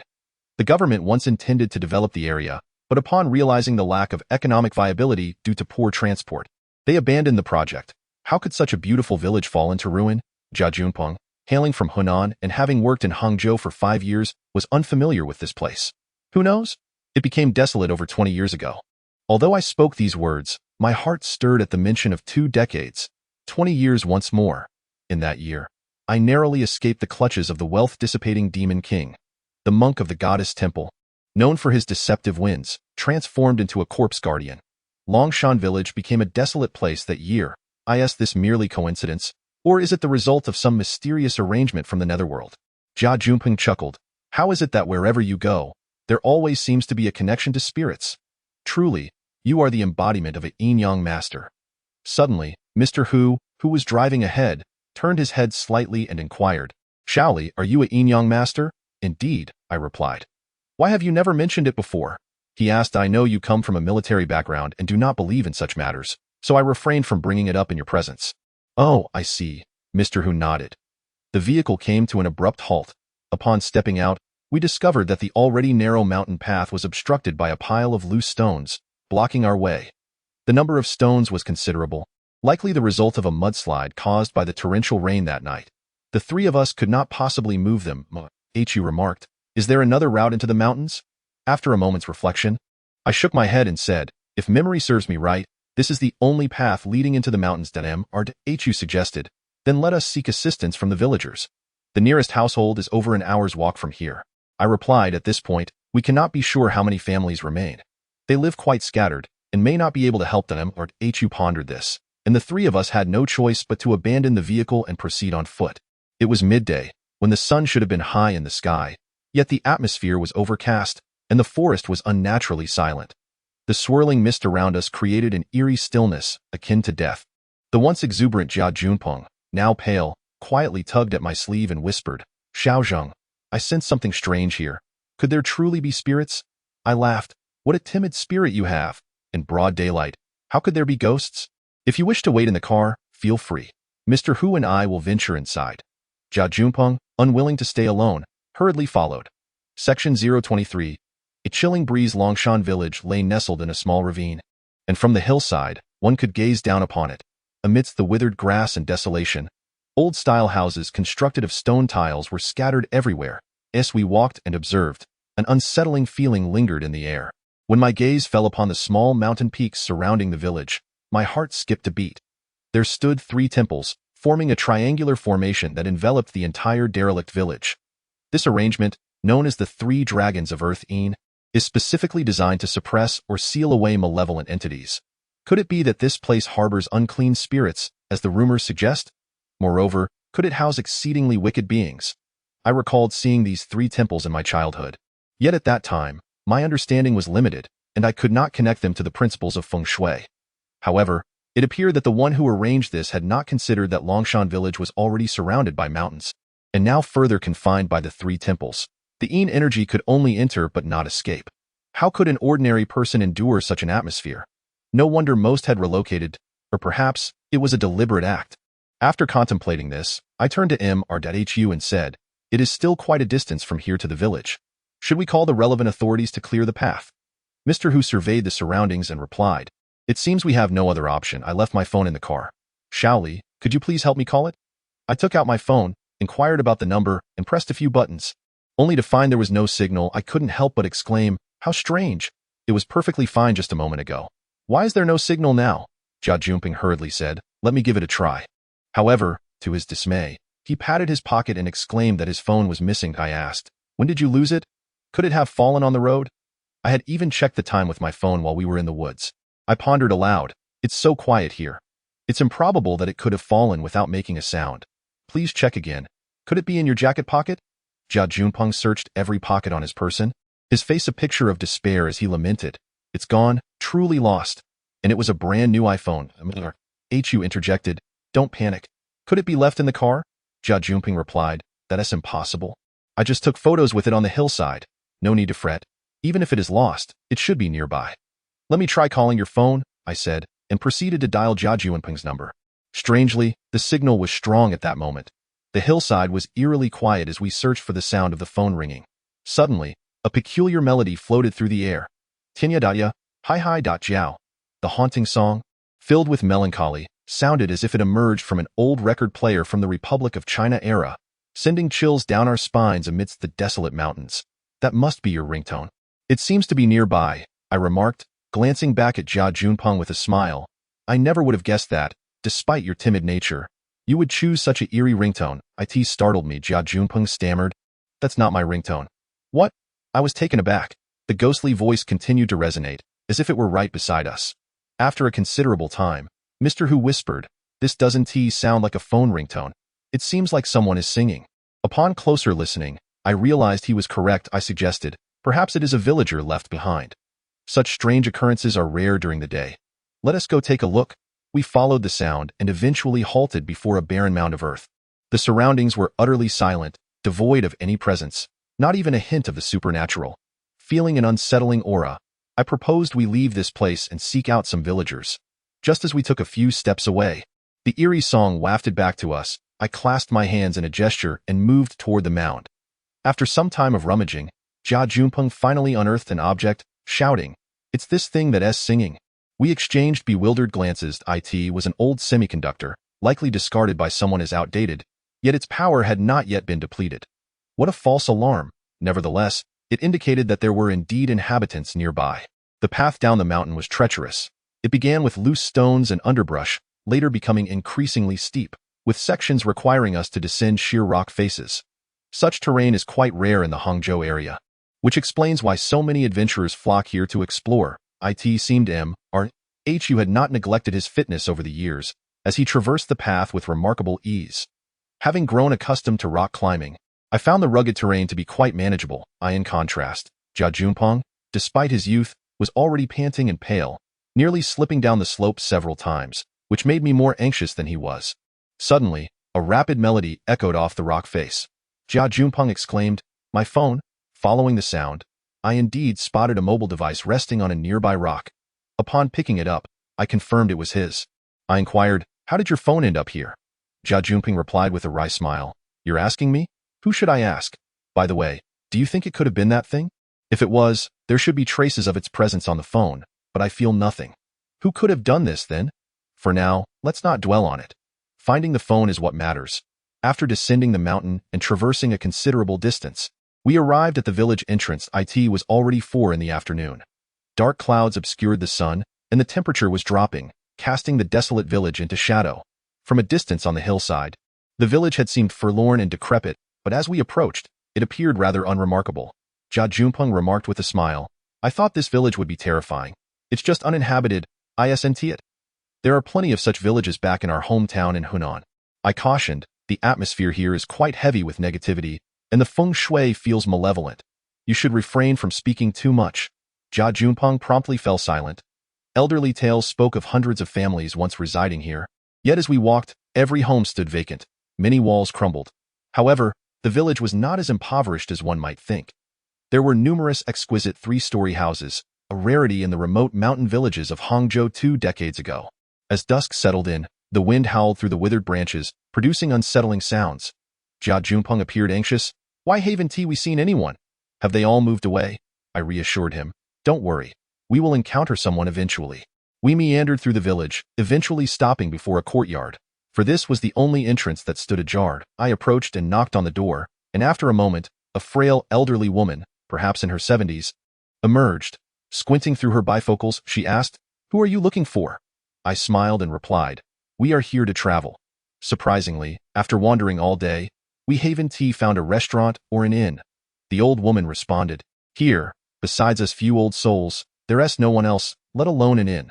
"What made you think to come here for a vacation?" I feigned a weary smile. "I read about it online, claiming it to be thrilling and entertaining. Yet I didn't expect to find no place to rest. It's getting late, and you have nowhere to go. If you don't mind, you may stay here for the night," she offered, surprisingly forthright. "Thank you. But aren't you afraid we might be troublemakers?" I jested. "I'm just a lonely old woman. What is there to fear? Come in." Inside, the furnishings were modest, yet the table and chairs were immaculate, indicating the owner's diligence. After serving the tea, she gazed at the three of us for a considerable time and sighed. "This village has been nearly deserted for the past few years. There are no people to be found, nor any scenic views to behold. I truly wonder what draws you to this place." Hu interjected, "Dear lady, did a group of people come to the village 3 days ago?" The old woman replied, "Indeed, they did. Every year, some children visit here." Hu anxiously inquired, "Did you happen to see a young man, in his 20s, with a buzz cut, quite tall, approximately 185 centimeters?" She pondered for a moment and shook her head. "I cannot recall. They passed by the gate, asked for directions, and then departed, never to be seen again." "Who is he to you?" Mr. Hu appeared despondent as he replied, "He is my son. He came here to play with friends 3 days ago, and since then, there has been no word from him." The old lady exclaimed in astonishment, "No wonder the police have been visiting the village these past few days. It appears someone is missing. My goodness, this is serious. Although Longshan is not large, but oh." Noticing her hesitation, Mr. Hu pressed, "But what? Please, do tell." The old woman cast a fearful glance outside before finally saying, "There are mountain spirits in these hills. If one were to encounter them, it would be dire indeed." "What are mountain spirits?" he asked. The old lady sighed and began to recount. It turns out that these mountain spirits are the demons of Longshan, known for preying upon young male travelers during the night in the late Qing dynasty. A group of merchants from Shaanxi, traveling south through Longshan, was suddenly besieged by a fierce wind, and 2 mountain spirits emerged, dragging the youngest and most handsome merchant, named Liu, into a cave. The others, terrified, regained their senses only after some time and reported the incident to the authorities. When the county magistrate arrived with a contingent, they found one spirit in the act of assaulting the merchant Liu, while the other lay asleep nearby, clearly having just finished a fit of rage. The magistrate executed the offending spirit on the spot, while the other was also slain in its slumber. As for merchant Liu, he was found mortally injured and succumbed shortly thereafter. The bodies of the 2 spirits were taken back to the county office and left to rot for 6 months until only bones remained. This incident was recorded in the local annals and is no mere fabrication. Upon hearing this tale, Mr. Hu's face drained of color. I understood his feelings at that moment and remarked, "This is merely a legend. It may not hold any truth. Perhaps young Hu merely took a wrong turn and is temporarily trapped somewhere." Mr. Jia Junpeng changed the subject. "By the way, grandmother, are there any other people in this village?" We had intended to drive into the mountains, but unexpectedly encountered a landslide at the village entrance, blocking our path, hence our request for assistance. The old lady replied, "Are you truly determined to enter the mountains?" "Indeed. We kindly ask for your assistance in calling upon the village's young laborers to help us clear the stones, if you would." The old lady responded, "You have come at an unfortunate time. There are indeed a few able-bodied individuals in the village, but they are all occupied elsewhere, and I cannot say whether they will return tonight." I inquired, "Is Longshan far from here? If not, we might as well trek there on foot." The old lady said, "Although we are called Longshan Village, the actual Longshan is still several dozen kilometers away through the mountains. Where there are roads, driving is undoubtedly far more convenient than walking." Upon hearing this situation, we thought we could only wait for government officials to come and clear the mountain path. To our surprise, we waited until evening, yet no one arrived. Later, we received a phone call informing us that they would come tomorrow to clear the way. Mr.Hu remarked. In that case, we have no choice but to spend the night in the village. Sister, do you have any vacant rooms? The village lacked amenities, but had an abundance of empty accommodations. There are 3 guest rooms on the 2nd floor. I will tidy them up, she replied. Mr.Hu retrieved 500 yuan from his wallet and handed it over, requesting the sister to prepare some meals for us as well. The elderly woman accepted the money without hesitation. Dinner consisted of 2 meat dishes and 3 vegetables, all quite delectable. During the meal, we learned that the elderly woman's surname was Chen, and she was a solitary old lady leading a life of considerable hardship. I intended to offer her some additional money, but she declined to accept any more. After dinner, she led us to our respective rooms. Although the accommodations were somewhat worn, with a mouse hole in the corner making faint rustling sounds, the bedding was clean. Exhausted and weary, we paid little mind to the surroundings and fell into a deep slumber. For reasons unknown, I recalled that night in the dormitory of the goddess temple, exchanging glances with Officer Zhao. Outside, the cold wind howled, yet my heart felt warm. I lost track of time, and suddenly, a series of knocks echoed at the window. Rousing from my drowsy state, I squinted to see a silhouette cast by the moonlight on the window, indistinguishable as male or female. "Who is it?" I inquired, but received no reply. In an instant, I was drenched in cold sweat. This was the 2nd floor. How could anyone be knocking at the window? I steadied my nerves and quietly approached the windowsill, pushing it open with a sudden thrust. Clatter! The open window revealed no figure outside. Rubbing my eyes, I wondered if I had imagined it. A chilling wind seeped into my collar, causing me to shudder involuntarily. Now wide awake, I decided to step outside for a stroll. As I wandered into the courtyard, I spotted a figure in the distance, gazing intently at Longshan. I rushed forward and asked, "Mr. Hu, why are you still awake at this hour?" "You're not sleeping either," he replied with a faint smile, then returned his gaze to the distant mountains, his expression solemn. I was accustomed to staying up late, and at this moment, sleep eluded me. Suddenly, a fierce mountain wind swept through, flinging the door of a nearby abandoned house wide open with a resounding bang. I had passed by earlier and recognized it as a derelict structure. However, when Mr.Hu turned to look, his face instantly paled. Noticing his change in demeanor, I followed his gaze, and as my eyes fell upon the open door, the blood in my veins seemed to freeze. Within the gaping doorway was a terrifying ghostly visage, staring intently at us.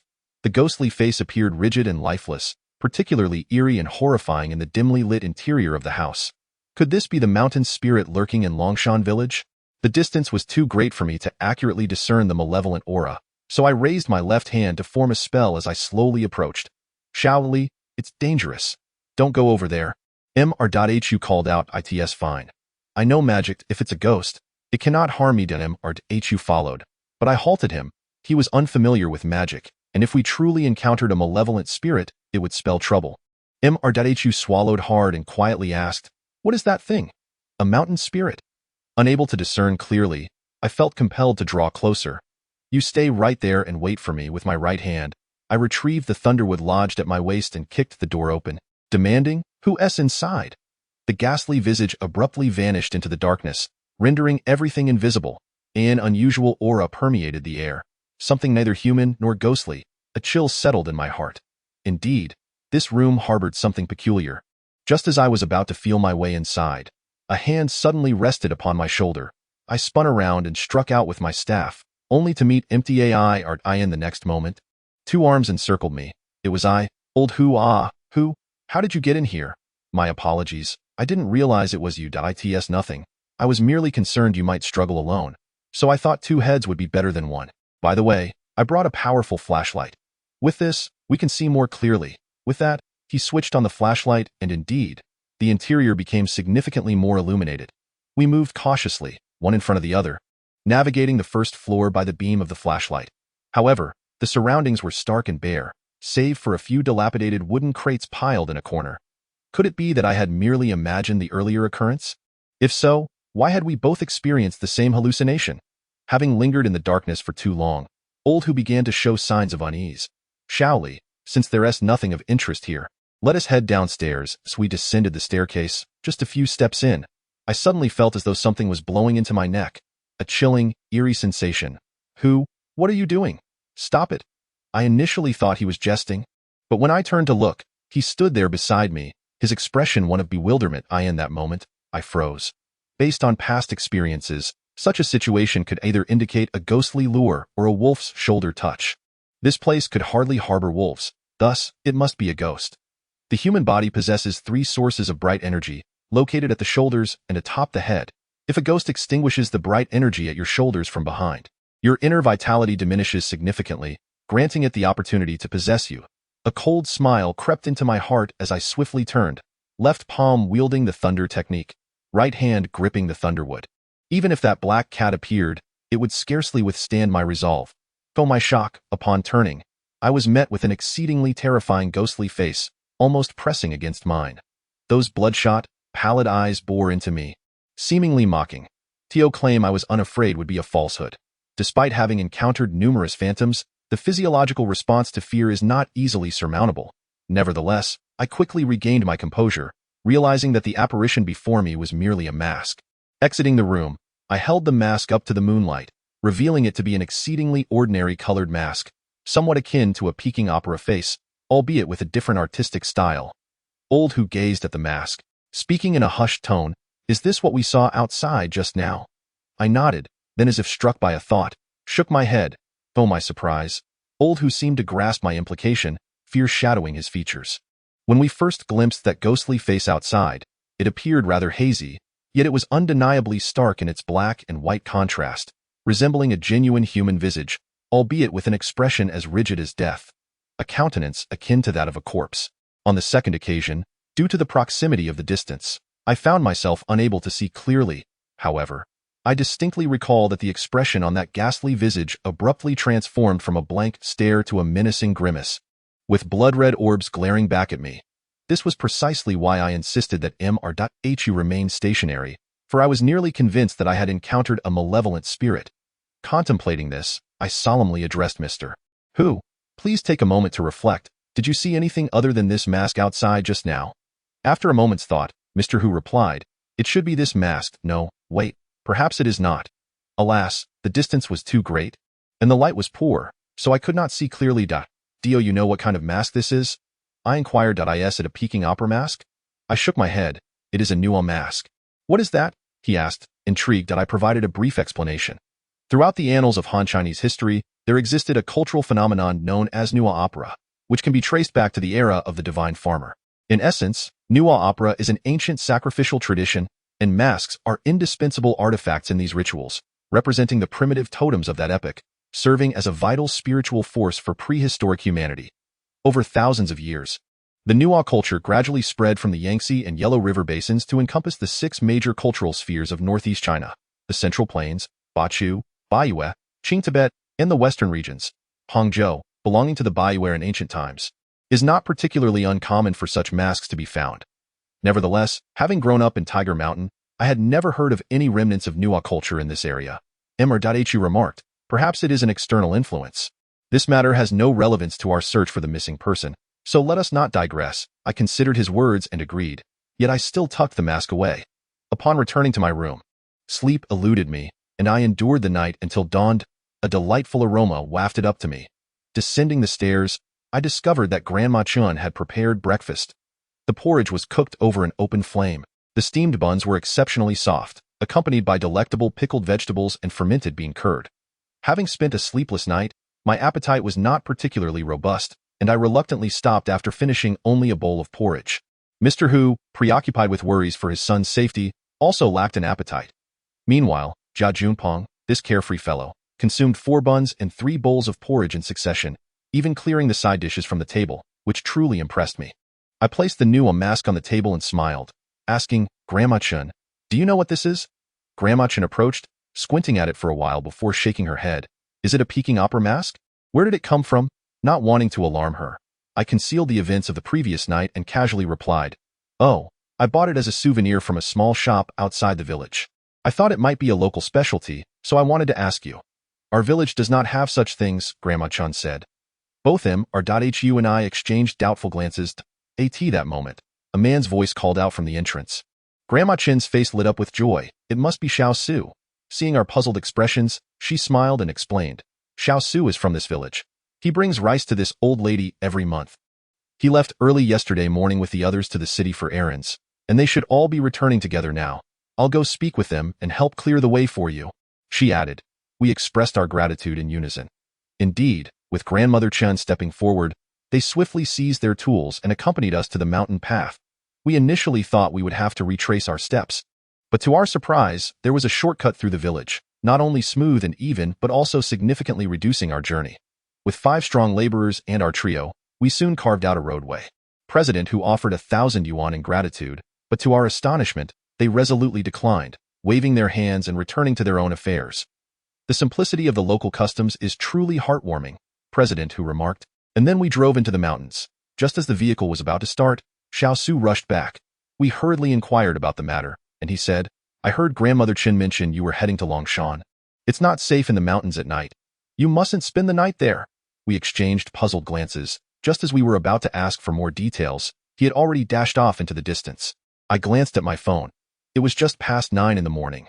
The weather had initially been splendid, yet a lingering sense of gloom accompanied us throughout the journey, compounded by the mist enveloping the mountains and Xiao Su's earlier warning, leaving everyone feeling somewhat apprehensive. After approximately an hour's drive, we encountered a tunnel ahead, marked prominently with the words Longshan Tunnel painted in red. The dark tunnel loomed ominously, resembling the entrance to hell, silently and malevolently waiting to ensnare us. The warmth inside the car felt stifling, prompting me to lower the window for some fresh air, when suddenly, a white figure flashed past me, startled. I was about to take a closer look when the vehicle came to an abrupt halt. Unprepared, I collided with the front seat's cushion.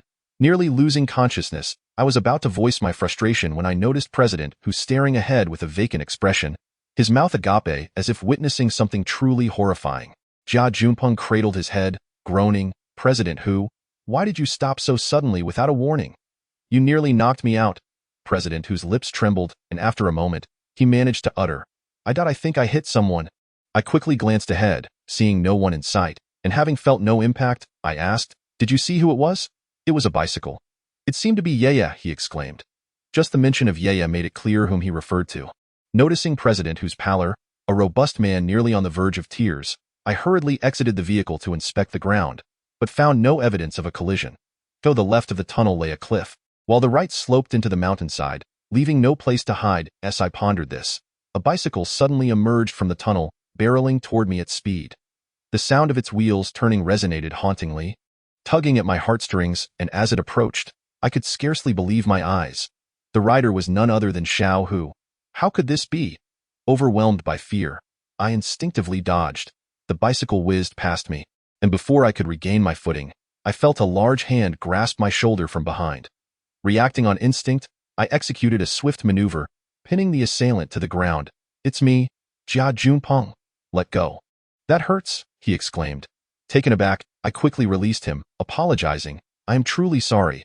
I thought you were someone else. When did you arrive, and why did you make no noise? Jia Junpeng rubbed his arm and replied with irritation. I saw you loitering by the roadside all alone, so I came over to take a look. Who would have thought? Damn. What bad luck I have, that I replied vacantly. Did you not notice anyone else just now? Jia Junpeng glanced around, bewildered. Anyone else? Who? I swallowed hard and said, did you not see a bicycle emerge from the tunnel?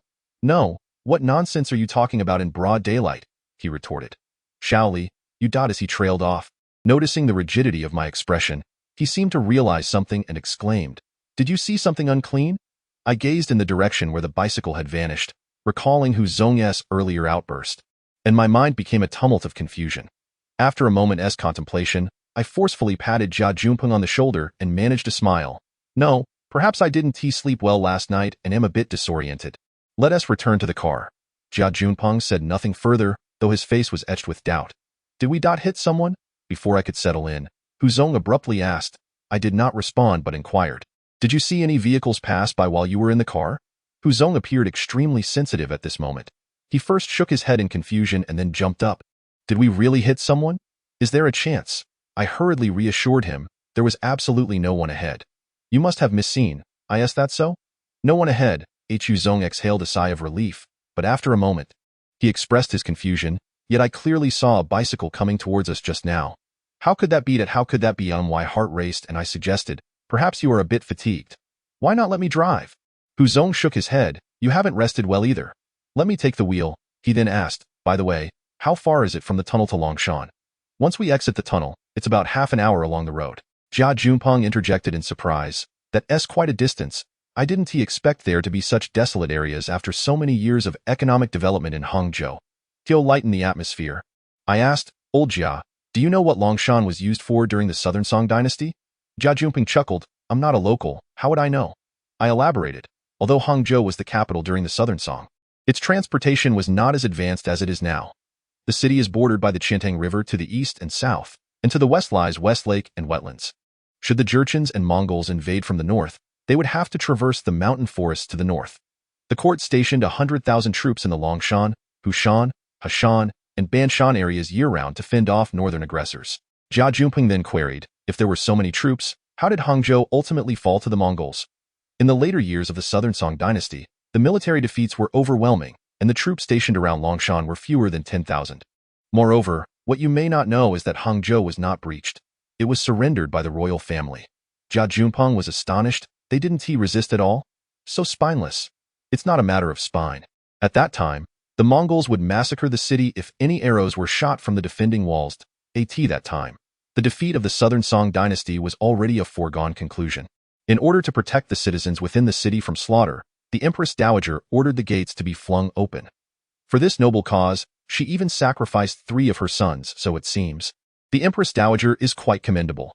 The Song dynasty valued benevolence and righteousness, which is why so many in later generations hold the Song in such high regard, all due to the 2 characters' benevolence and righteousness. However, the thousands of soldiers from the Song army in the Longshan area refused to surrender, rising up in resistance, ultimately sacrificing their lives heroically. Longshan is perpetually shrouded in mist, and the elders say this is the lingering souls of those valiant warriors. Jia Junpeng recoiled slightly and exclaimed, this place is already frightening enough. Why do you keep talking about ghosts? Is there no respite? I merely smiled faintly and chose not to continue the conversation. The deeper we ventured into the mountains, the darker the sky became.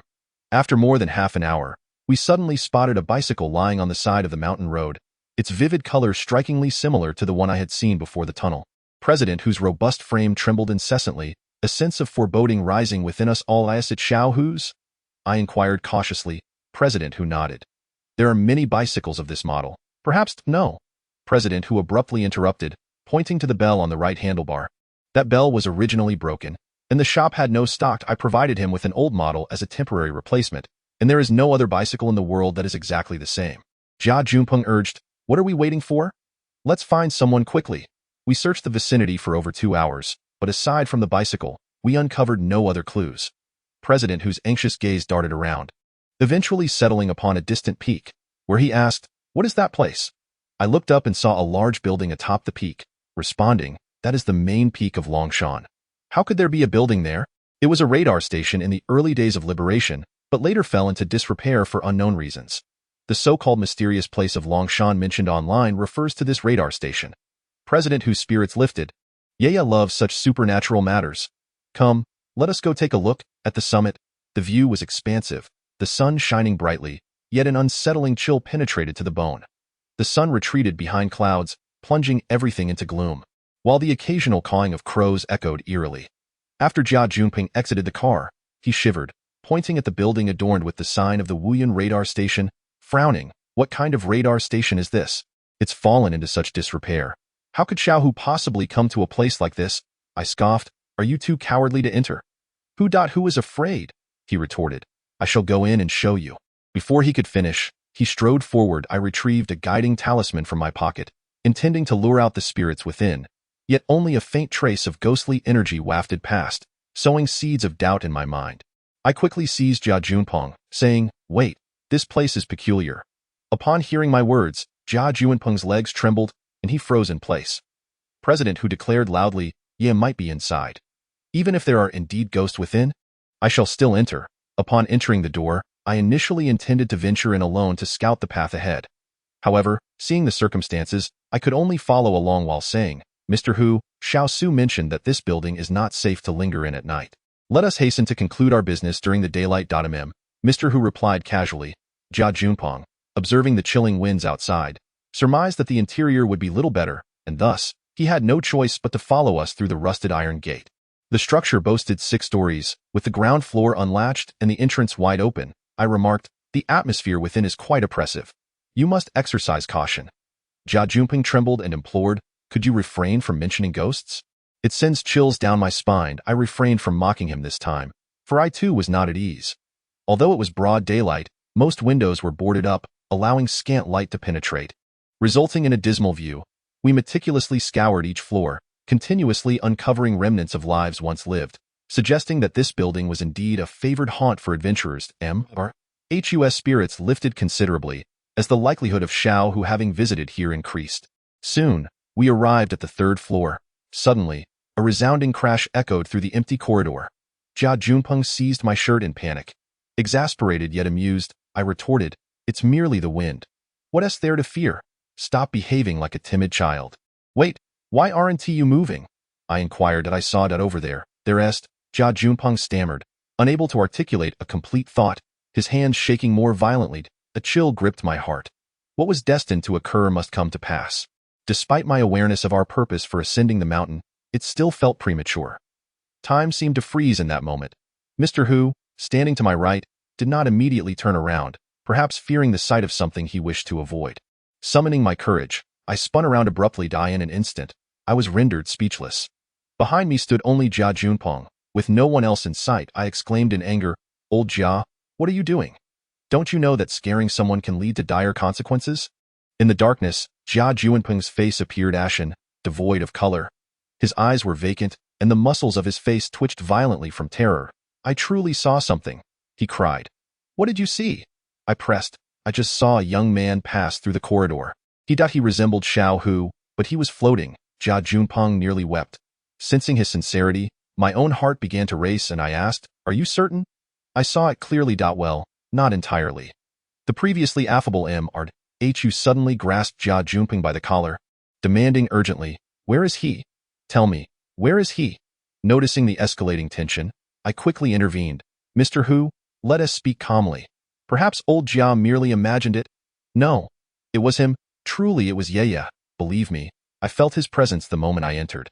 A gust of chilling wind swept past, seemingly carrying with it an inexplicable laughter that sent shivers down my spine. After Hu spoke, he closed his eyes, and after a moment, reopened them, releasing Jia Junpeng. "I apologize, Xiao Jia. I lost my composure. Upon our return, I shall properly reward you." With that, he continued his ascent. "It's all right, Mr. Hu," Jia Junpeng replied.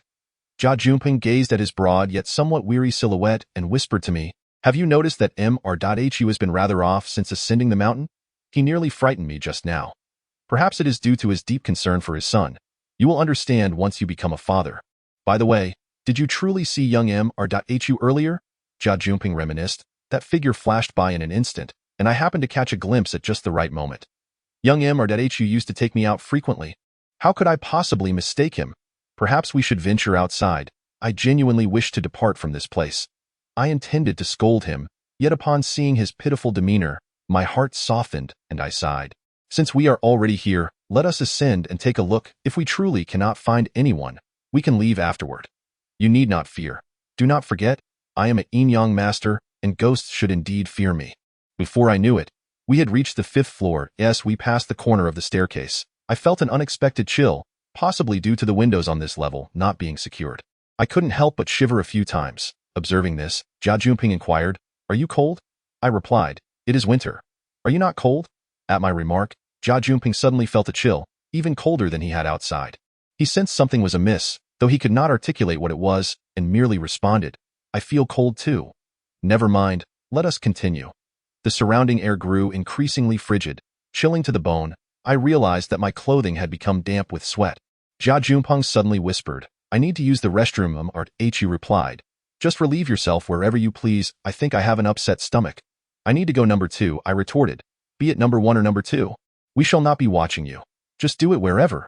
Jia Junpeng grimaced and said, "I cannot go with you all." Standing nearby, I inhaled sharply, asking, "What do you wish to do then? Where's the restroom?" "I want to go there." "How should I know where the restroom is?" "There are empty rooms everywhere. Just go in and relieve yourself." "I cannot go where there are no facilities." Just as I was about to lose my temper, Hu interjected. "During our earlier search, I noticed that each floor's western end is marked with restroom. I believe this floor must have one as well. Come, let us accompany you to have a look." Jia Junpeng, desperately holding back his discomfort, joyfully dashed towards the west end. The restroom stood diagonally across from a window that was wide open. Mr. Hu approached the window and lit a cigarette, lost in thought. To break the oppressive silence, I asked, "Mr. Hu, what will you do if young Hu is not in this building?" I do not know. I fell silent. Earlier, while searching other floors, I had secretly burned a soul-searching talisman, confirming that there were indeed spirits present within this building. If it were young Mr. Hu, I feared Hu would be unable to accept it. I hesitated over whether to reveal this to him. A piercing scream erupted from the restroom. Section 028. The magical gourd. Without needing to ponder, it was evident who was calling. Hu and I exchanged a glance, both reflecting shock in our eyes, and without a word, we rushed inside. The restroom was an old-fashioned combined bath and toilet, spacious enough to accommodate 50 individuals simultaneously bathing or attending to their needs. The windows were securely boarded up, devoid of any light, leaving only darkness. The howling mountain wind outside was silenced. The only sound echoing in the desolate space was the soft thud of shoes against the floor. Xiao Jia, who shouted, yet his voice fell into the void, unanswered. Suddenly, in that fleeting moment, I heard a sound, mournful and plaintive, slowly drawing closer. What was it? My heart raced to my throat. Could it be? The image of the ethereal figure Jia Junpeng had seen on the third floor flashed through my mind, and an overwhelming rush of blood surged to my head. The sound grew nearer, as if it had already reached behind me. Hu abruptly turned around, but saw nothing, tremblingly asking, "Xiao Li, is there truly a ghost here?" I replied in a low voice, "Indeed, and its resentment is substantial. You must exercise utmost caution." No sooner had I spoken than a piercing scream erupted from within the bathroom.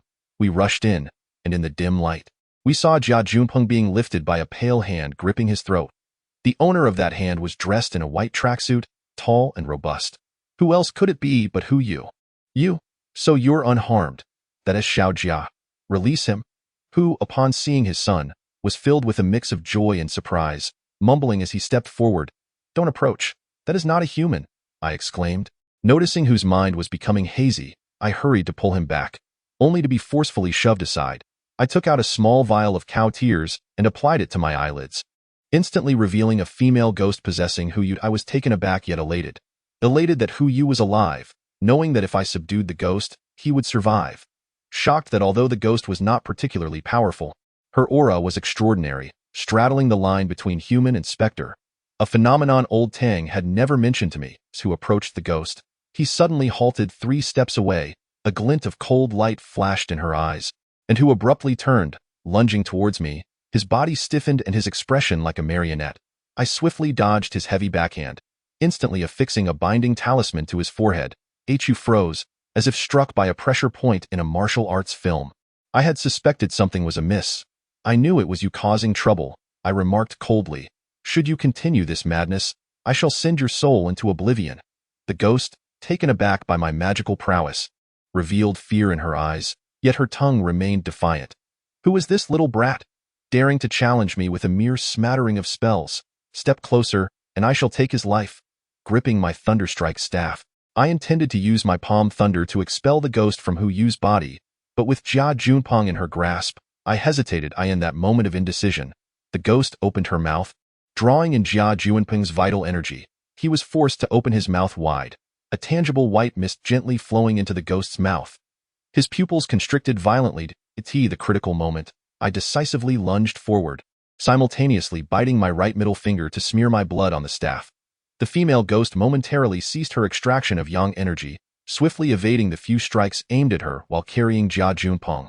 Though I had failed to land a blow, I discerned that her formidable strength belied a rather mundane skill set. Resolutely, I advanced once more, declaring, "Release him, and I shall spare your life." The ghost emitted a chilling, cackling laugh, retorting, "I have died once. Do you truly believe you can send me to my demise again?" I responded with a cold smirk. "This divine staff I wield is potent enough to obliterate both your corporeal form and spirit, ensuring your eternal damnation. Are you not afraid?" As I spoke, I struck her on the right shoulder. A plume of white smoke erupted from the wound, causing her to emit a low groan of pain. "If you do not relinquish him, I shall show no mercy," I bellowed. With my left hand, I retrieved a small wine gourd from my waistband, directing its mouth towards her. This seemingly inconspicuous gourd was, in truth, the cherished artifact of old Tang, known as the Qinyuan gourd, a vessel of heavenly yang energy specifically designed to vanquish malevolent spirits. Its lethal nature had been impressed upon me by old Tang, who had cautioned against its reckless use, thus I seldom employed it. The ghost, sensing the overwhelming yang energy emanating from the gourd, paled visibly, yet she still refused to relinquish Jia Junpeng. I enacted the gourd's enchantment, unleashing a beam of white light that pierced her form. With a piercing scream, she abandoned Jia Junpeng and fled from Hu Yu's body, vanishing into the abyss of darkness. I understood that the white light was insufficient to deliver a fatal blow, but the malevolent aura within the room had dissipated entirely. Any pursuit would prove futile. Approaching Hu Yu, I found him with closed eyes, appearing to be in a faint, though his breathing remained steady. Prompting a sigh of relief, I turned to Jia Junpeng and inquired, "Can you still move?" Rubbing his waist, he replied with a wry smile, "I'm alive and can manage a few movements." I asked, "Xiaohu all right?" "He is fine, still alive." "Please, remove the talisman from his forehead so he may see his son." Following my request, Jia Junpeng peeled away the yellow talisman, causing Hu Yu to shudder awake, staring at me in astonishment. "You were under the ghost's control. I had no choice but to act accordingly," I clarified. "Rest assured, Hu Yu, your son is unharmed. Let us return to the car." With that, I lifted Hu Yu into my arms. Just then, unexpectedly, the face that should have been in a stupor broke into a sinister smile. The malevolence of that grin caught me off guard, and before I could react, a searing pain surged through my abdomen. Looking down, I was horrified to see Hu Yu's right hand thrusting into me, blood dripping down in a gruesome display. "Son, what are you doing?" Hu Yu exclaimed in alarm, rushing to embrace Hu Yu. I stifled the pain and seized the opportunity to press my finger against Hu Yu's brow. I bore him no ill will. The ghost was exceedingly cunning, having seemingly fled while actually lying in wait within him. The thunderous energy surged into Hu Yu's body, causing the ghost to writhe in agony, manifesting as a red shadow that erupted from the crown of his head, taking human form before us. I entrusted Hu Yu to his father, applying pressure with my fingers to the acupressure points surrounding the wound, finally staunching the flow of blood. "Are you all right?" Hu Yu inquired with concern. I offered a faint smile. "This ghost lacks the prowess to harm me. Stand back and witness how I shall deal with her." That being said, my body has begun to grow cold. Anyone with even a modicum of medical knowledge would recognize this as a sign of excessive blood loss. In terms of combat prowess, this female specter is far from my match, yet her malevolent energy is exceedingly peculiar, and I find myself unwittingly ensnared by her dark influence. With a cold huff, the specter does not shy away. Instead, she circles her arms before her chest, and suddenly, a wall of mist coalesces just a foot in front of her. I let out a cold laugh as the Qinyuan gourd emits a beam of white light. Bang! The white light collides with the barrier, shattering it and sending shockwaves that propel everyone present backwards. This treasure is incredibly taxing on my stamina. After a single strike, I can no longer bear the strain and collapse to the ground. In an instant, a chilling wind sweeps through, and the specter's expression contorts into a ghastly snarl.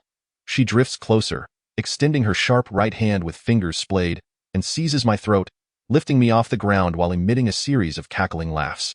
I attempt to resist, only to discover that my strength has all but waned. "First, I shall kill you, then them." The specter sneers ominously, suddenly seeming to notice something, her voice dropping to a hushed tone. "Oh, you are also a Si-in Tong Zi? Si-in Tong Zi. Another Si-in Tong Zi. Why does this specter place such importance on this matter?" A flicker of realization stirs within me, and I laboriously respond, "I do not understand what you are saying. It might be excusable for an ordinary person to be ignorant, but how could a distinguished young master like yourself have failed to calculate your own birth chart?" The specter scoffs, moreover. "You Si-in Tong Zi possess a unique spiritual energy within you, which he surely finds most appealing." "Who is he?"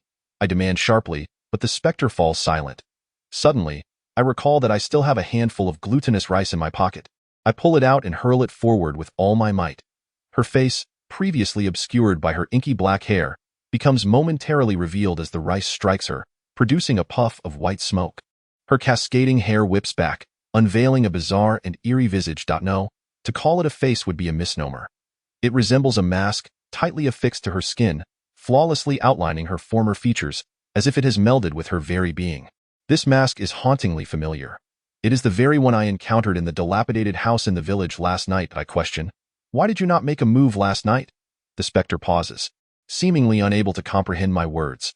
After a moment, she tightens her grip, darkly stating, You truly do talk too much. There's no use in stalling for time. I feel all the blood rush to my face, suffocating me. The specter grins malevolently. If you wish to know something, go ask in the underworld to your heart's content. As my consciousness begins to fade, just as I am on the brink of losing breath, a voice calls out from behind me. Xiao Yu, let him go. The one who harmed you is me. If you must take a life, take mine instead. I am willing to pay the price. It is the voice of General Hu. I feel the specter's grip loosen slightly, allowing me to draw a breath. The specter roars, do you think that your death alone can atone for your sins? Dream on. I not only intend to kill you, but also your father and everyone present. Heh, I expected you to come here to die alone, but it seems you brought along quite a crowd. What a stroke of luck for me, Yu. Do you know this specter? What is going on? That is General Hu's voice. Dad, please don't ask. In summary, I have brought her to ruin, and I shall pay the price. Xiao Hu declared resolutely. Shun Wenyu, release the others, and I will willingly accompany you. If you wish to take me to the underworld, so be it. I shall not resist any longer. The 4 boys to the underworld, a vague realization flickered within me. And just as I was about to inquire further, Shun Wenyu bellowed, silence. What nonsense are you spouting? Do you truly wish to accompany me? Indeed, provided you spare the others. The female specter let out a sinister cackle. Abruptly discarding me and lunging towards Yu shut his eyes and extended his arms towards her to know. If you must kill, then take me. Spare my son. Hu Zheng suddenly interposed himself in front of Hu Yu, only to be forcefully pushed aside in that instant. The specter's hand pierced through Hu Yu's chest, extracting his very soul. Dazed and disoriented, I witnessed this horrifying scene and summoned the last remnants of my strength to unleash a thunderous incantation upon the specter's back. A harrowing cry erupted. The specter transformed into a white shadow, along with the soul she held, vanishing into thin air. The atmosphere returned to a hushed stillness. Hu lay sprawled on the ground, his eyes vacant and devoid of life. Hu Zheng stepped forward, seizing my collar, his fury palpable. Did you not claim you could deal with that specter? Why has my son succumbed to death? You are a fraud, a charlatan. I refrained from retaliating, witnessing the tears streaming down his face, overwhelmed with shame at that moment. Jia Junpeng approached, grasping Hu Zheng's hand, urging, Hu Zheng, Xiao Li has done all he could. You witnessed it. That specter was formidable. Silence reigned. I am sorry, Xiao Li, Hu Zheng stammered, gradually loosening his grip, bowing his head. Yes, you have done your utmost. It is my fault. As he spoke, he lifted his son from the ground and trudged heavily toward the door. Wait, Hu Yu is not dead. I cried out, oh, not comfort me. I will prepare for his funeral. Hu Zheng replied without looking back. No, he is truly not dead. I stepped forward to obstruct Hu Zheng, proclaiming, a person possesses 3 souls and 7 spirits. Only when all have departed can one be deemed dead. That specter has merely taken part of his soul. The remainder still resides within Hu Yu. If you do not believe me, observe, he still breathes. Hu Zheng, perplexed, placed his fingers before Hu Yu's nostrils, and after a moment, his sorrow transformed into joy. He still has breath. He yet lives. My son is alive.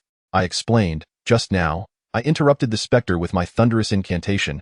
Hence, she could only take a portion of his soul. She will inevitably return for the remainder. We must not linger here, Hu Zheng inquired. If we vanquish her, can we reclaim Ye's soul? I nodded, saying, perhaps the specter perished within this building. Thus she absorbs Maureen energy here. Jia Junpeng, bewildered, asked, what do you mean by that? It means this place is the specter's domain. We may not be able to contend with her here. We must leave this radar station post-haste. Upon hearing we were to vacate, Jia Junpeng immediately applauded. Thud. Hu Zheng knelt before me, solemnly stating, I acknowledge that I was in the wrong earlier. I recognize your great abilities. If you can revive Hu Yu, I shall pay you whatever sum you desire. I hastily helped him to his feet, replying earnestly, we shall discuss monetary matters later. Oh, save Hu Yu. We must contemplate alternative methods. For the time being, let us return to Longshan village. I believe that Grandma Chun might possess some knowledge. Once Hu Zheng calmed down and reflected on the situation, he nodded in agreement. Upon our return to Longshan village, the clock struck 3 in the afternoon. Grandma Chun, noticing our return along with an additional companion, inquired eagerly about the events that had transpired. We chose to bypass the encounter with the ghost and merely mentioned that we had found Hu Yu unconscious on the roadside. That moment, I discerned a subtle detail. Grandma Chin's expression shifted slightly upon seeing Hu Yu. Her surprise mingled with a hint of confusion. When I directed my gaze towards her, she averted her head and asked Hu Zheng, Is he your son? Hu Zheng affirmed with a nod. Grandma Chen replied. As long as he has been found, that is what matters. After settling Hu Yu onto a bamboo chair adorned with a thick cotton cushion, Grandma Chen beckoned us to take a seat at the table and brewed a pot of hot tea. I retrieved the masquerade mask from my bag and placed it upon the table. Grandma Chen remarked, "Oh, isn't this the mask you showed me the other day? Why have you brought it out again?" Exchanging a glance with Hu Zheng, I inquired, "Are you truly unaware of what this is?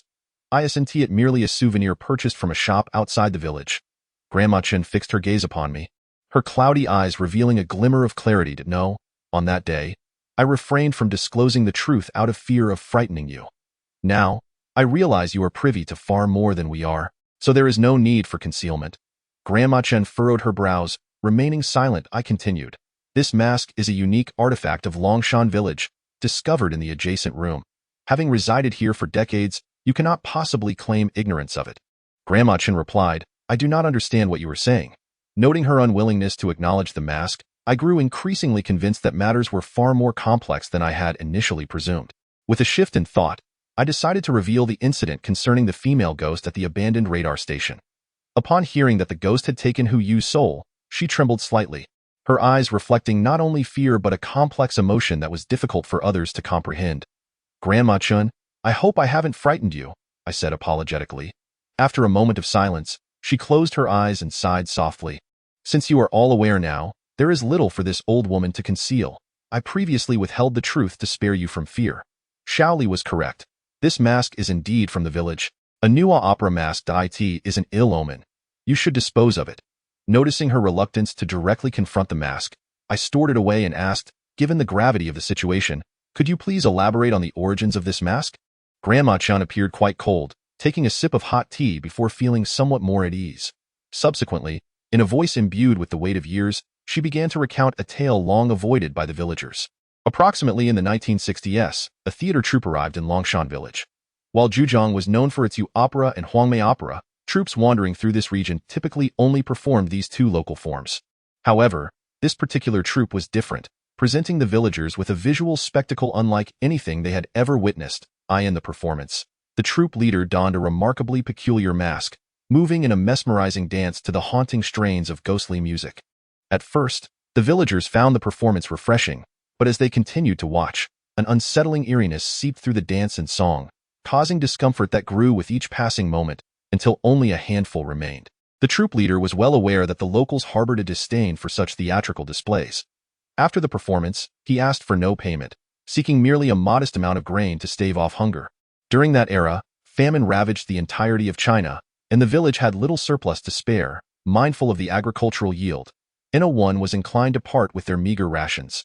Enraged, the troop declared themselves as messengers sent by the divine, threatening that those who withheld their grain would incur the wrath of the gods. In a time when grievances simmered within every heart, the villagers, like wild beasts, struggled and fought. The village secretary, emboldened by the numbers on his side, ordered the troop members to be bound and paraded through the village with the label of counter-revolutionaries affixed to their heads, subjected to public denunciations by day and harassment by night. One fateful evening, the troop leader, bound beneath a grand pagoda tree in the village square, mumbled incomprehensibly, then cast a sinister grin towards his captors. A chill crept into the heart of one villager, who could no longer contain his fear and rushed to report the incident to the village secretary. By the time the secretary arrived with a contingent, the troop leader had bitten his tongue and taken his own life. More bizarrely, although the leader had not worn any mask prior, he was found with one upon his face when the villagers returned. Had someone stealthily adorned him with it? The villagers lacked the courage to entertain such thoughts, while the rest of the troop languished in a small, dark room in the eastern part of the village, guarded by a dozen militia members. Alarmed by the death, the village secretary, eager to prevent the situation from escalating, ordered the release of the performers, providing them with a substantial amount of grain and promising a proper burial for the troop leader. To his astonishment, the performers cast the grain to the ground and subsequently took their own lives by biting their tongues. 17 souls lost. The village secretary, witnessing this tragedy, collapsed to the ground, losing consciousness. 2 days later, officials from the city arrived to investigate. Strangely, they were unable to ascertain the identities or backgrounds of the performers. It was known that years of liberation had established a relatively comprehensive household registration system, and at that time, the political climate was just beginning to stabilize. It was implausible that even a handful of performers would be untraceable. Here, the investigation reached an impasse. The city police executed the village secretary as a means of closure and subsequently ordered the local villagers to bury the 17 performers on site. As time passed, many had forgotten this incident, yet the once peaceful Longshan village, which had enjoyed nearly 2 decades of tranquility, was soon engulfed in turmoil once more, and this time, it was grave.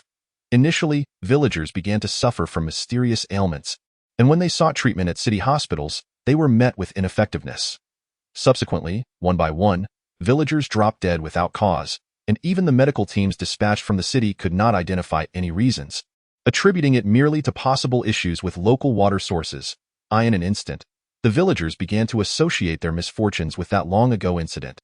Some claimed that the troop leader had uttered a curse before his death, vowing revenge against the people of Longshan. Consequently, they summoned a feng shui master, who advised them to construct 3 temples atop the mountain to dispel the curse.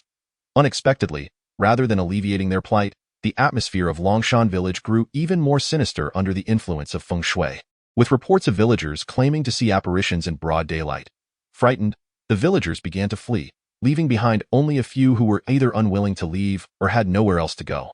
Thus, the once vibrant Longshan village became a desolate ghost town in the eyes of the world. At that time, the media was not well developed, and in order to prevent social panic, the relevant authorities fabricated rumors that Longshan village was initially intended to be developed into an economic zone, which was later shelved due to geographical inconveniences. Consequently, very few individuals were aware of the truth behind the desolation of Longshan village. After listening, we all fell silent, taken aback by the horrifying past concealed within the seemingly insignificant Longshan village. Grandma Chen remarked, "My parents fell ill with a strange disease and perished here." The reason I refrained from mentioning the origins of the mask was that I did not wish to recall this period. I recalled something and inquired, "Do you know Shin Wenyu?" Grandma Chen shook her head in confusion. "Who is she? Why do you ask about her?" Shin Wenyu is the name of that female ghost. Her death occurred no more than 5 years ago, I continued. In recent years, have there been any young girls in the village who died unjustly? Grandma Chen shook her head. There are only 3 young girls in the village, and they are all healthy and thriving. However, what? I pressed out. A girl, a university student, collapsed and died 2 summers ago. I can't remember her name. It might have been her. We exchanged glances and saw the shock reflected in each other's eyes. Suddenly, I pointed at Yu, who lay unconscious on the bamboo couch, and asked, "Grandma Chun, have you seen him before?" She glanced at the still unconscious Yu, hesitated for a moment, and then said, "It was also 2 summers ago when a group of young people climbed Longshan. They stopped here to rest. One of the boys was quite handsome, and the girls were all chattering around him. He looks quite similar to this young man." I looked down at Yu. Indeed, he had inherited his parents' good genes, standing tall and well-proportioned, with a remarkably refined and handsome face. If he had long hair, he would rival the popular boy band Fei Luan Hai in appearance. Could Shin Wenyu's death truly be connected to him? Grandma Chung continued, "But I am old, and my eyesight is not very good. Perhaps I mistook him for someone else." I turned to Zheng, who understood and smiled bitterly. "Since entering university, we have seldom kept tabs on Yu. He hardly came home last summer, and when we asked where he had been, he wouldn't say. Sigh, children grow up." Fearing to upset him, I changed the subject and asked Grandma Chun, "Did Shan Wenyu die on Longshan?" "How did she die? Longshan?" "No, not there." Grandma Chin's voice trembled slightly. "She died in the village. Her body was found beneath the old locust tree where the troop leader had committed suicide by biting his tongue." A chill ran down my spine. After leaving Grandma Chin's house, I specifically asked Zheng to drive to the old locust tree in the village.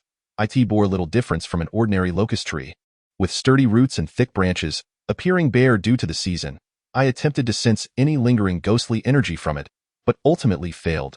Back in the car, Zheng eagerly asked, "Any clues?" I shook my head.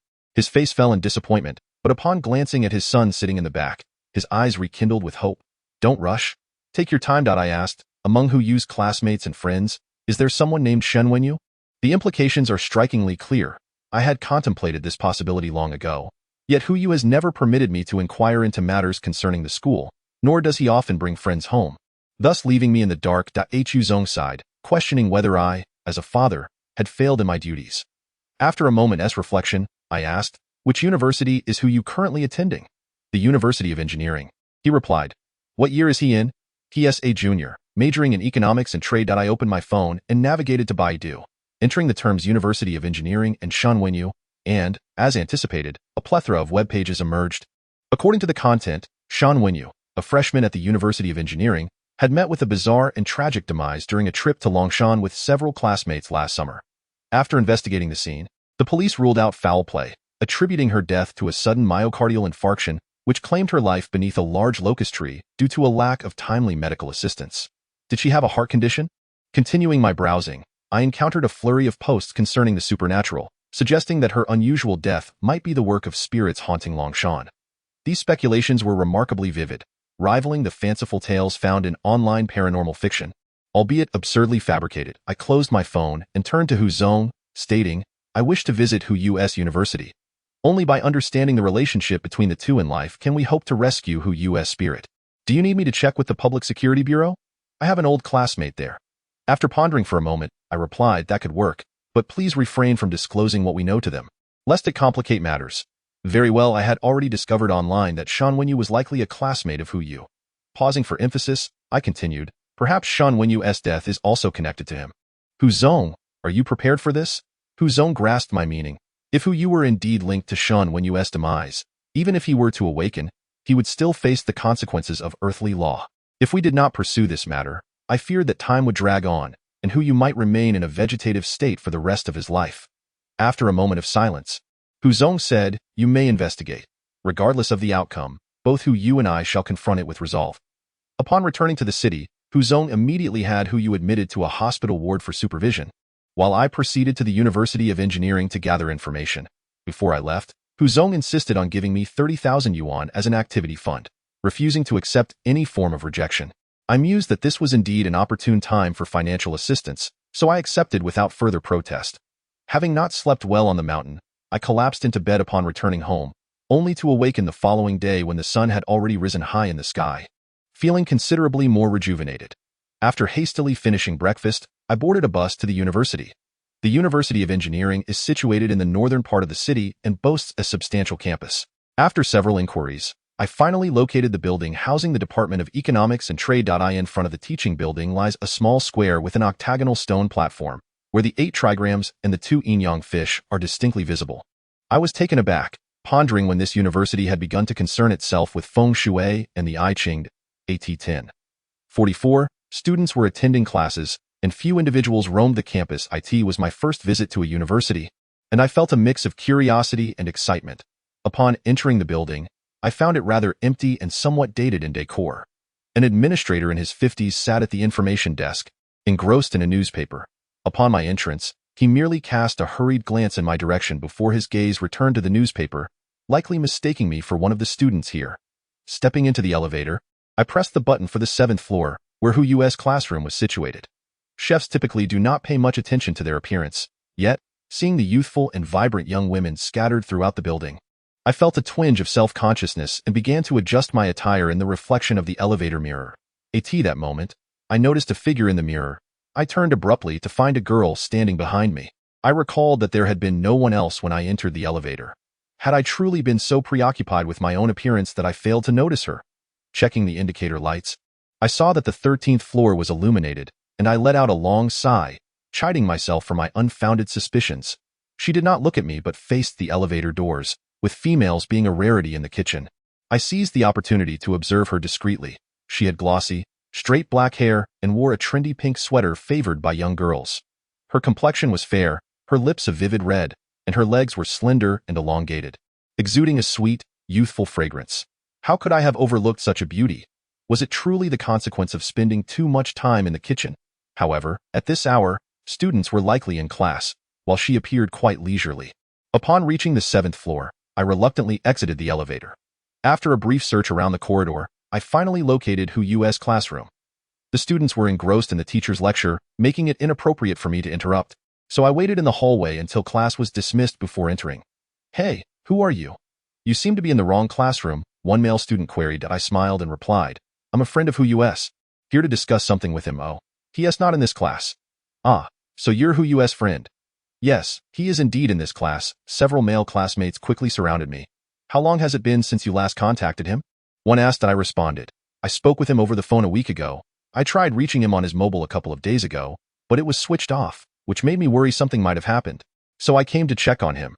The classmates exchanged glances, and after a moment, a bespectacled, chubby boy lowered his voice and said mysteriously, "You might not know, but something's happened to Hu Yu." I feigned surprise and asked, "What happened?" "He has gone missing. I heard he went to a place called Longshan Village locally, and it's been several days without any news of him." "Hey, do you have something important to discuss with him?" I replied, "Nothing major, just wanted to see how he was doing." "Did he go there alone?" "I heard he did." "How could he just go missing like that?" The chubby boy replied, "That's unknown. Longshan Village is said to be haunted. Hu Yu should have known better. Why choose such a place? I wouldn't he dare go there." Another tall, slender classmate interjected, "Do you think he went there for any reason other than Shen Wenyu?" Upon hearing that name, I felt a sudden jolt and pretended ignorance, asking, "Who is Shen Wenyu?" The thin boy replied, "Shen Wenyu is his girlfriend. No, to be precise, she is my ex-girlfriend." "What, are you unaware of it?" I busily remarked, "With so many girlfriends, how could I possibly remember them all?" The slender fellow chuckled and sighed, "That is true. Hu is a man of wealth and looks. What girl wouldn't be enamored by him? Alas, here we are, my friends, born with the unfortunate fate of being SI, and I wonder if I shall find a girlfriend before graduation."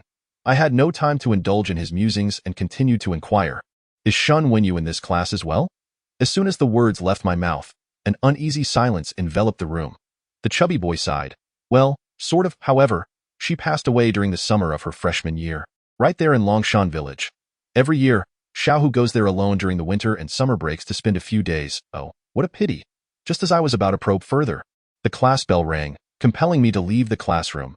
To my surprise, as I stepped out the door, I saw the chubby boy toss a crumpled piece of paper towards me, winking as he said, "Hey, this is my phone number. Since we are all Xiaohu's friends, let us keep in touch, and my name is Zhang Xiaofan." I promptly entered Zhang Xiaofan's number into my phone, thinking that this class was indeed intriguing. When I re-entered the elevator, I was astonished to find that girl inside as well, momentarily taken aback. "It's you? What a coincidence." The girl smiled faintly, causing my cheeks to flush. Having been raised under the influence of Lao Tang, I was either grappling with spirits or racing against ferocious dogs. This was my first encounter with such a pure-hearted girl, leaving me at a loss for words on how to strike up a conversation. After a considerable pause, I finally managed to stammer, "Is class over?" "There are no classes today. I'm just going back to the classroom to grab some things." "And you?" I am too." Just then, the elevator doors opened, and a throng of students poured in. To my dismay, they were all boys, drenched in sweat and clad in sports attire, some even clutching foul-smelling sneakers, nearly overwhelming me with their odor. I surmised this floor must be the sports complex. I held my breath and sidled to the corner, anxiously waiting for the elevator to reach the ground floor. As soon as it did, I bolted out, greeted by a rush of fresh air that I inhaled greedily. Once my mind cleared a bit, I turned to look back, only to see the boys streaming out, yet the girl had vanished without a trace. How swiftly she departed. I couldn't help but feel a twinge of disappointment. With lunch approaching, I deliberated for a moment before dialing Zhang Xiaofan's number. A voice, rich and creamy, answered, "Hello, who is this?" "It's me, Li Zheng, a friend of Hu Yu. We met earlier in the classroom. Oh, so it's you. I thought you were a real estate salesperson. What is up, brother? I have a few matters I would like to discuss with you. Is this a good time?" "Absolutely. Where are you at the moment?" "I'm at the cafeteria by the north gate of the university. Just turn left after entering, and the second table is mine." "All right, I'll be there shortly." Approximately 10 minutes later, a massive figure whirlwind onto the plastic chair opposite me, causing a cacophony of noise that drew the attention of onlookers. "What are you staring at? Never seen such an agile, chubby guy before?" Zhang Xiaofan bellowed, prompting the others to quickly avert their gazes. Zhang Xiaofan revealed a satisfied smile, subsequently redirecting his gaze back to me, scrutinizing me from head to toe. I faintly caught a whiff of perfume, and a sinking feeling washed over me. Could this fellow be a Tueryi? As I pondered, he blinked his squinty eyes and cheerfully exclaimed, "Are you truly a buddy of Hu Yu?" "Indeed." I replied, "I don't believe it." He chuckled, propping his plump left hand on his chin, his gaze sending shivers down my spine. "Why?" I was startled. Had I inadvertently revealed some flaw? Zhang Xiaofan, appearing quite leisurely, remarked, "Hu Yu's father has established over 100 coffee chain stores in the Jiangsu and Zhejiang regions. Thus, his friends are either wealthy second-generation heirs or sons of officials, and I am acquainted with all of them. Yet, I have never seen you before. It's not that I underestimate you, but just look at your attire. It must have been purchased online, and I wager it hardly amounts to 1,000 yuan from head to toe. Now, observe this watch on my wrist. an authentic Swiss piece worth 70,000.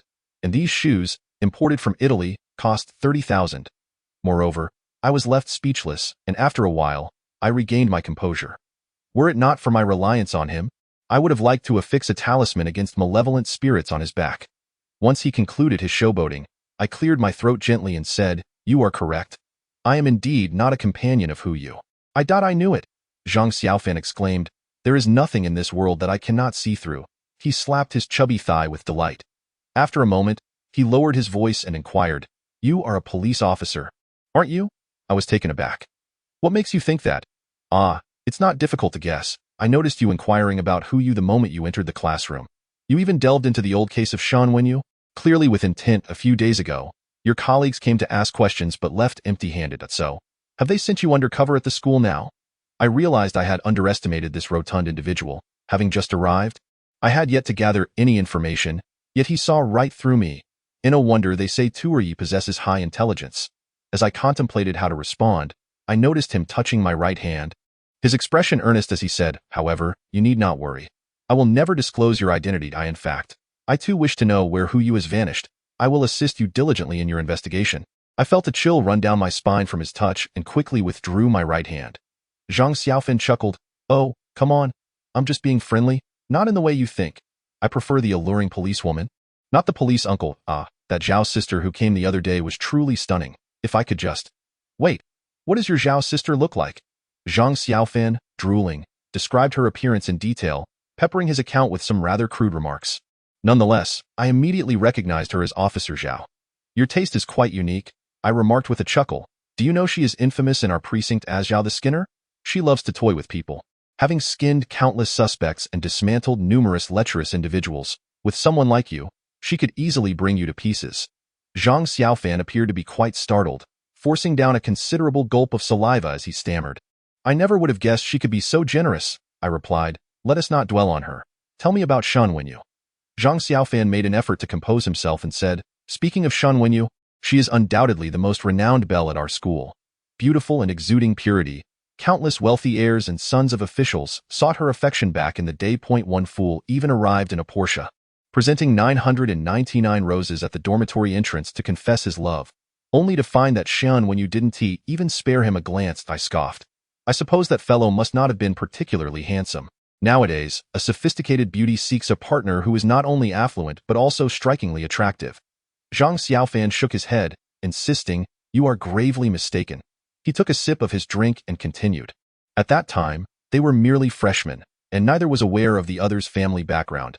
Don't be deceived by Hu Yu's wealth. His attire was quite disheveled, presenting a wholly impoverished appearance. I was taken aback by this revelation. Incredulous, what could Shan Wenyu have seen in him? Hu Yu possessed an exceptional talent for playing the guitar and had an innate melancholic charm. His prominent double eyelids could rival those of Tony Leung in terms of allure. Don't modern girls tend to favor such traits? Melancholy? Suddenly, the image of the girl in the elevator surfaced in my mind. To be fair, her beauty paled in comparison to Shan Wenyu's, yet there was a subtle sadness in her gaze that captivated me. With this thought in mind, I mustered the courage to inquire, "Which department is on the 13th floor?" Zhang Xiaofan paused, asking, "Which 13th floor?" "What do you mean, which 13th floor?" "The one in your classroom building." "But that building only has 12 stories. Are you mistaken?" I was left speechless. "Impossible.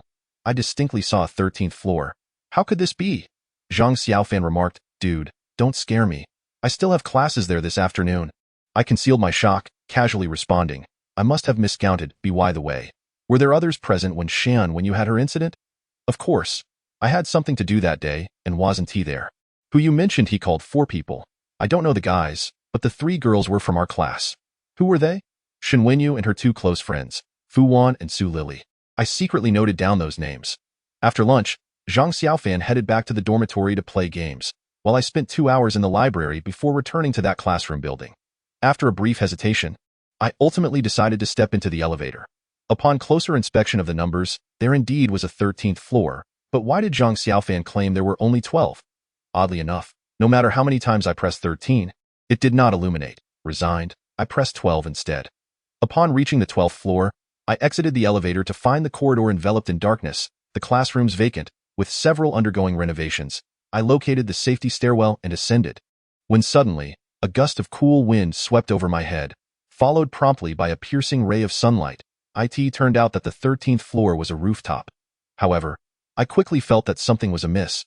As I had never heard of a building that considered the rooftop as a legitimate floor, I shut my eyes and sensed my surroundings, finding no trace of any ghostly presence, which allowed me to breathe a sigh of relief. Just as I was about to approach the stairwell, a voice from my right startled me, asking, "Who are you?" I turned to see a charming girl with large framed glasses gazing at me timidly. It was 2 o'clock in the afternoon. Why was this girl not in class but instead on the rooftop? A thought crossed my mind, and I responded, "I am the new security guard." The bespectacled girl scrutinized me and whispered, "You're a security guard?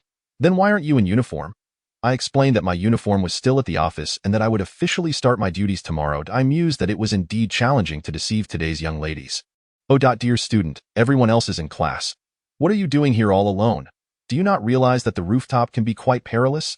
I asserted with conviction, "I'm sorry, security brother, yes, just so stuffy in the classroom. I needed some fresh air and will return shortly," she replied.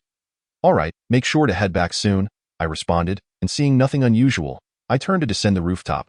Just a few steps down, I heard hurried footsteps behind me. "Security brother, wait for me. I'm going back to class." Upon entering the elevator, the lights suddenly dimmed. The girl screamed, clutching my hand tightly. Could this elevator truly be haunted? I frantically pressed the emergency button, but it yielded no response. At that moment, a familiar yet foreign figure emerged in the corner. It was her again. It was clear that only the girl and I had entered the elevator. How had she gotten in? Could it be that I struggled to maintain my composure and asked, "It seems we have quite the connection, frequently encountering each other in this elevator. Which grade are you in?" The girl with glasses looked bewildered and replied, "Are you asking me?" "No, I'm inquiring about her," I said, pointing at the silhouette in the corner. "Her? Who is that?" "There's no one else here besides us," the girl quivered. "Please, don't frighten me. I'm still young." I was taken aback. "You can't see her?" I asked. The girl shook her head, her lips quivering, on the verge of tears. I used to hear that this place was haunted, but I didn't believe it. Now that I shouldn't have come. Heavens, she truly is a ghost. Just as I was about to summon a protective spell, the girl suddenly hurled herself into my arms, trembling like a terrified rabbit. "Umitba, may the heavens protect me. Yuan, oh Yuan, the wrongdoers are not me. Please don't come after me. Yuan? Is it Shin Yuan?" I wondered. Could they be classmates? Perhaps due to the girl's desperate plea, the other girl vanished swiftly. "Do not fear. She is not Shun Wen Iu," I comforted, patting her shoulder. The girl looked taken aback, about to speak, when the lights suddenly flickered back on, restoring everything to normal. The elevator had reached the ground floor. The girl broke free from my embrace and dashed out of the building like a madwoman, shouting, "A ghost? There's a ghost in the elevator." Fearing for her safety, I hurriedly followed her.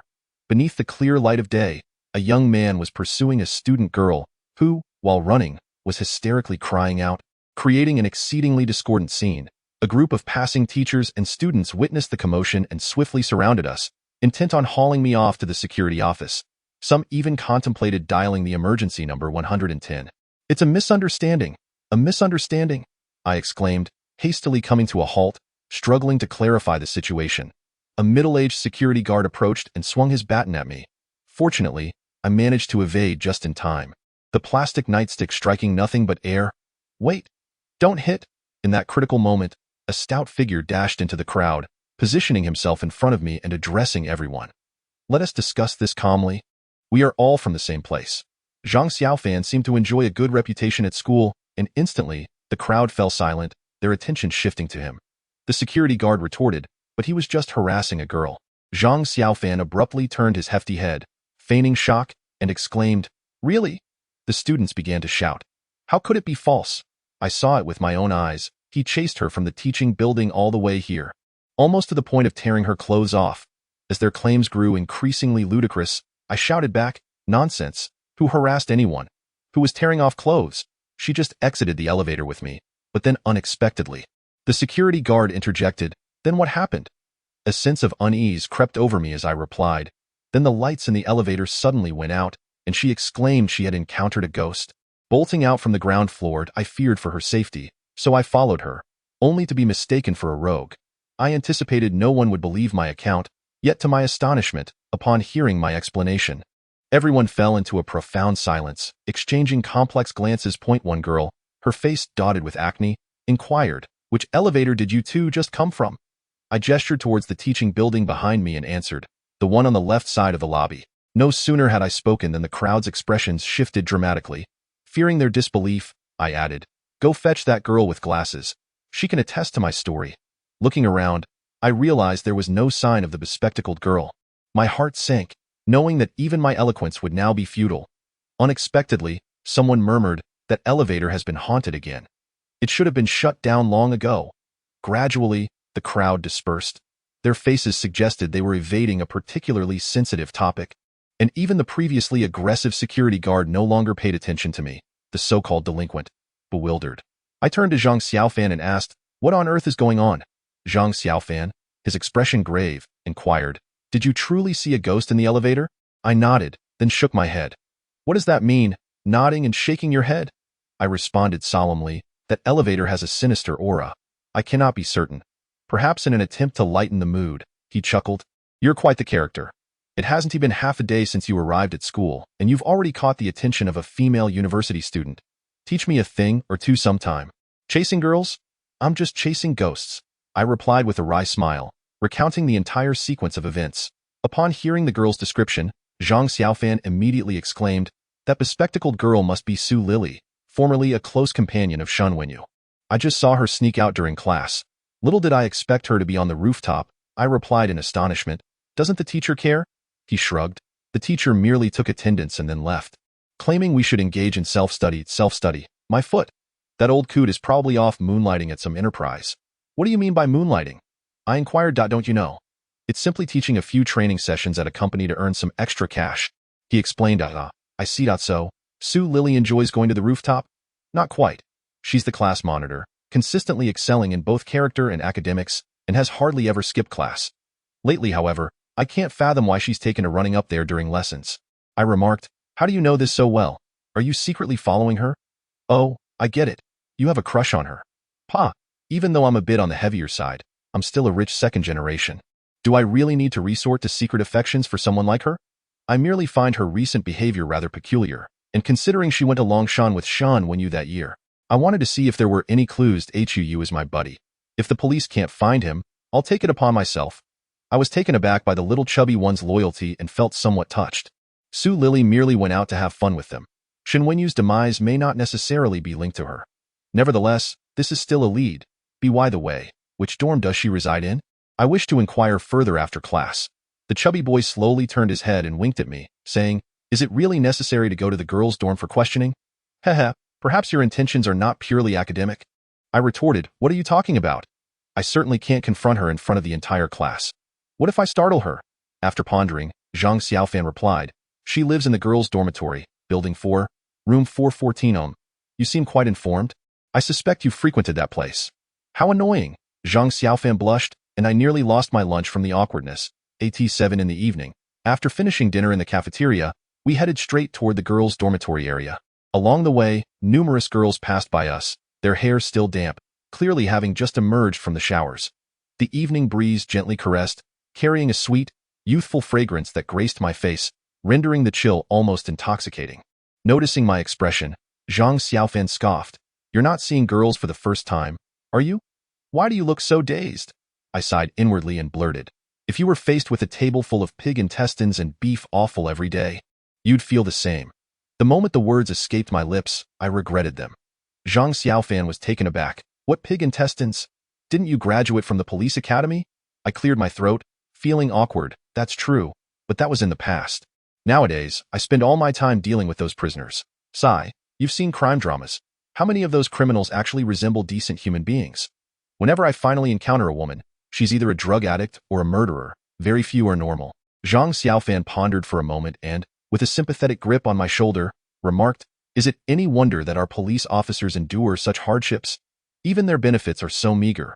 Upon arriving before Building 4, an inexplicable chill enveloped me, prompting an involuntary shiver. Hey, what's wrong with you? Are you feeling unwell? Zhang Xiaofan queried. Observing my discomfort, I replied, in the depths of winter, how could it not be cold? Yet, internally, I mused about the heavy aura of gloom that permeated this place. Zhang Xiaofan continued, look at your down jacket, it's in tatters. Why not invest in a decent one? Never mind, I'll gift you a good one later. Just as we were about to enter the building, a plump woman sporting a red armband blocked our path, exclaiming, Zhang Xiaofan, halt! Where do you think you're going? I couldn't help but chuckle inwardly. It seemed this little chubby fellow was a habitual offender. Zhang Xiaofan turned around with a grin. Oh, it's you, Sister Wu. Greetings. This is a classmate of mine who wishes to visit his cousin. Cousin? Sister Wu shot me a sidelong glance, her tone icy as she inquired, what is her name, and which room does she reside in? As I hesitated over whether to divulge Su Lily's name, I noticed Zhang Xiaofan making exaggerated facial expressions at Sister Wu, implying that revealing names would only lead to awkwardness. Wouldn't you agree? Sister Wu glared back, retorting, Ah, I knew this little rascal was up to no good. At such a young age, instead of focusing on your studies, you're only preoccupied with romantic pursuits in a way. I'm not letting you in. Seeing the impasse, Zhang Xiaofan was about to reveal my identity as a police officer when I subtly gestured for him to refrain. Seizing the moment when no one was watching, I discreetly pulled out a 100 yuan note and quietly handed it to her, murmuring, Sister Wu, please do us a favor. It's truly urgent, just this once. Upon seeing the cash, Sister Wu's expression turned grave as she whispered, No, this would make me complicit in wrongdoing. I hastily offered another bill, and though her gaze flickered momentarily, she remained steadfast. However, when I presented a third note, her demeanor softened considerably, and she whispered, All right, but just for half an hour. I'll call for you when the time is up. Once we stepped into the corridor, Zhang Xiaofan slapped my shoulder enthusiastically, exclaiming, Now that's the essence of street smarts. How come I never thought of this before? I chuckled. It would be wise for you to steer clear of such dubious practices. Zhang Xiaofan then rummaged through his pocket and handed me 300 yuan. I shook my head, protesting, What is this for? You police officers earn so little. Here, take it. It's fine. This money can be reimbursed. I insisted on declining. Zhang Xiaofan gazed at me with a sense of wonder, saying, In this day and age, there are few like you who are indifferent to money. All right, my friend, I shall remember this.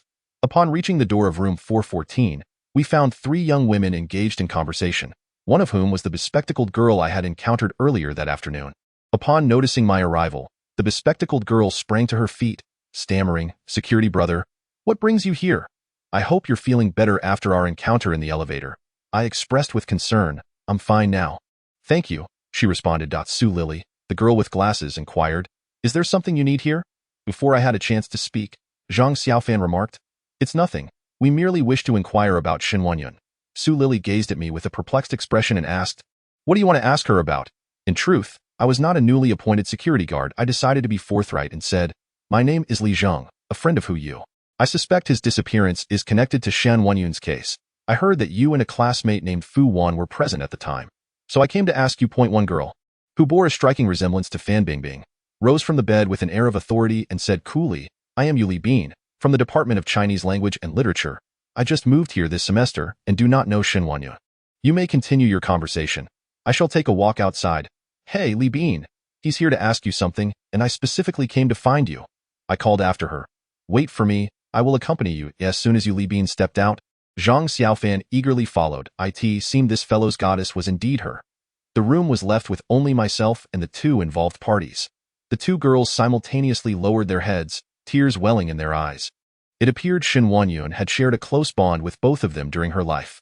After a moment of silence, I spoke up. Administrator Wu only granted me half an hour. Let us be succinct. What transpired on the day of Shen Wenyun's incident? Su Lily responded. We were indeed in Longshan village that day. I recall we were resting in an elderly lady's yard. After having lunch, we were chatting in the courtyard. Everything was fine until Wenyun suddenly quarreled with Hu Yu about some matter and then ran out alone, while Hu Yu returned inside, sulking as you know. They were a couple, and it was not appropriate for us outsiders to intervene, so we dispersed. Over an hour later, when Wenyun had not returned, Hu Yu became anxious and called her several times. But there was no answer. The village was desolate, with hardly a soul in sight, and fearing she might be in danger, we hurriedly set out to search for her. Ultimately, we found her body beneath a large locust tree in the village. I pondered. What was her condition upon discovery? Was there any sign of assault or other markings? No, her clothing was intact. Her wallet was still in her jeans. Not a single cent was missing. The police later claimed she died of a sudden heart attack. I asked, Did she have a history of heart issues? Su Lily shook her head. That is precisely the strange part. Although we had only spent 1 semester together, I had never seen her use any heart-related medication. Fu Wan scoffed. That is merely a convenient excuse from the police for their inability to solve the case. A heart attack. They tend to attribute unresolved cases to heart attacks. Won Yun rose early every day to jog. Her athletic performance surpassed even that of the sports committee member. How could she possibly have a heart condition? Could there be other reasons? I inquired. Fu Wan replied. What other reasons could there be? In my opinion, she most likely encountered something sinister. The village had an eerie atmosphere.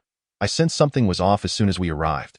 I don't understand why Won Yun insisted on going to such a place. I was taken aback.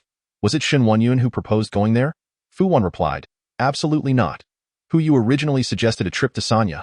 Yet when you stubbornly insisted on visiting a quaint village, ultimately leading to her untimely demise. Longshan village is neither a tourist attraction nor renowned in any regard. What compelled Shun Wen Yu to seek out such an obscure destination? Fu Wan remarked. Heaven knows what she was thinking. Alas, such a fine young lady has been lost. I inquired. When you discovered the body, did you not notice anything unusual? Fu Wan exchanged a glance with Su Lily, and the former asked, what exactly are you implying? Through our conversation, I discerned that Fu Wan was quite straightforward, while Su Lily possessed a charming naivety. I felt no need to conceal my thoughts, stating, I do not believe Shun when you succumbed to a sudden heart attack. Fu Wan, looking wary, replied, are you suggesting we had a hand in it? Su Lily, incensed, retorted, the police have not made such accusations. On what grounds do you suspect us? I hastily clarified, that is not my intention. I believe there is more to Shun when Yu's death than meets the eye. Perhaps she did not perish from a heart condition, but rather from something beyond the realm of scientific explanation. Are you suggesting she was killed by that thing? Fu Wan asked in astonishment, then lowered her head in contemplation, recalling, when I first laid eyes on Wen Yu's body. Her eyes were wide open, her mouth agape. It was indeed quite eerie. However, we were all in such a state of panic that we dared not entertain those thoughts. Su Lily chimed in. I felt something strange as well, but I did not dare voice it. Could it be that ghosts truly exist? No sooner had she spoken than the overhead fluorescent light flickered ominously, casting a chilling atmosphere over the room. Fu Wan, displaying a measure of courage, remained composed, while Su Lily curled up in the corner of the bed. I discreetly began to chant a spell, suddenly sensing a faint wisp of ghostly energy wafting through the corridor, and, alarmed, asked, has anything sinister occurred in this building previously? The two girls exchanged glances before nodding in unison, exclaiming, indeed. After a moment's reflection, Fu Wan added, in truth, I had felt something was amiss even before when you suggested going to Longshan. Lily, do you recall those events from a few days prior? Su Lily clutched her pillow tightly, pouting, just speak your mind. Why must you drag me into this? You know I fear such matters, I pressed. What transpired during those days? Fu Wan replied, during that time, when Yu was perpetually restless, and upon inquiry, I discovered she had encountered a ghost at night. However, we were all somewhat skeptical, never imagining that calamity would soon befall us. Shun when you had indeed encountered a ghost prior to the incident. I was about to probe further when a knock resounded at the door. It was most likely Sister Wu, Su Lily gasped, suddenly retrieving a diary from the drawer and thrusting it into my hands, saying, this is the last diary of Wen Yu. Be sure to check the final pages. With that, she rose to answer the door. Upon opening it, I found the administrator, Sister Wu, who first scanned the room before whispering, the time has come. The other teachers will soon arrive for inspection. You must leave quickly, as I departed Building 4. I was about to head home when I suddenly recalled Zhang Xiaofan, wondering where he might be wandering. Just as I was about to turn back to find him, I overheard Sister Wu mention that Zhang Xiaofan had just gone out with a girl and had yet to return. I offered a wry smile, on the verge of calling him, when I suddenly heard his distinctive creamy voice echoing from a distance. Yu Li Bin walked ahead with an air of aloofness, still appearing indifferent to him. Though she now clutched a large bag of snacks, an unusual aura suddenly swept past me, reminiscent of that black cat. Could it be here as well? My gaze darted around until it finally fixated on Yu Li Bin. Yet, as soon as my thoughts grazed her presence, that peculiar essence vanished, as if it had never existed. She continued her stride, oblivious to anything amiss. Never once looking back, I chided myself for harboring doubts about her. Perhaps the sensation I felt merely leaked from this enigmatic building. Once she entered, I intercepted Zhang Xiaofan, grinning as I asked, have you managed it? How could it be so easily accomplished? If it were, she wouldn't be called a goddess. Zhang Xiaofan shook his head, then added excitedly, but today, she finally accepted the snacks I bought. After 4 long months, she finally took something from me. I couldn't help but chuckle. This wealthy heir certainly had a rather pathetic side. However, My mind was not preoccupied with such thoughts at the moment. I tugged him over to a flower bed and whispered, "There's been some progress." Zhang Xiaofan, who had been lost in his daydreams, snapped back to attention, urging, "Do elaborate." I pulled out the diary from my pocket. It belonged to Shan Wenyu, revealing that she had encountered something supernatural prior to her incident. "It's too cold here. Is there anywhere nearby that's warmer and less crowded?" Zhang Xiaofan suggested, "Let us head to the self-study room. There are no classes tonight, so it should be vacant." Upon reaching the self-study room, we indeed found it deserted. We eagerly opened the diary. The initial pages were pinned in neat, elegant handwriting, indicating Shan Wenyu's rational nature. However, the last few pages were scrawled in a hurried scrawl, likely reflecting her state of distress at the time. After flipping through, we finally uncovered her account of the supernatural encounter from a week before the incident, written in a style akin to a short story. Having been at the university for nearly a semester now, I stumbled upon a rumor online that this campus is renowned in Hangzhou for its supernatural occurrences. Initially, I dismissed it as nonsense, but little did I know that I would encounter something firsthand, right in the dormitory. There are 3 of us living together. In addition to myself, there are Fu Wan and Su Lily, both of whom are my close friends. Speaking of dormitories in traditional Chinese belief, they are considered quite inauspicious. Building 4, room 414. Death, death, death. However, I had no choice but to comply with the arrangement. The entire building is quite large, 6 stories high, yet only about a quarter of the rooms are occupied year-round. Leaving the rest empty as night falls, the building becomes eerily silent. Thankfully, the dormitory is relatively spacious, but what is unsettling is that when the window is opened, it directly faces a mountain, and a shadowy one at that, sending a slight chill through the air. Yesterday marked the first day of summer vacation, and while classmates gradually returned home, we remained in our dormitory. Last week, I had made plans with Huyu to find somewhere to have fun. Though we hadn't decided on a destination yet, Fu Wan and Su Lily clamored to join. Thus we all stayed behind together. On that day, we strolled around West Lake during the day, and upon returning to our dormitory in the evening, we remained quite exhilarated. After extinguishing the lights, we lay in our beds, engaging in whimsical conversations about various topics until drowsiness enveloped us. Suddenly, Fu Wan from the opposite bed turned over and sat up, ominously stating, "You two should refrain from wandering about at midnight." We hurriedly inquired why in a hushed tone.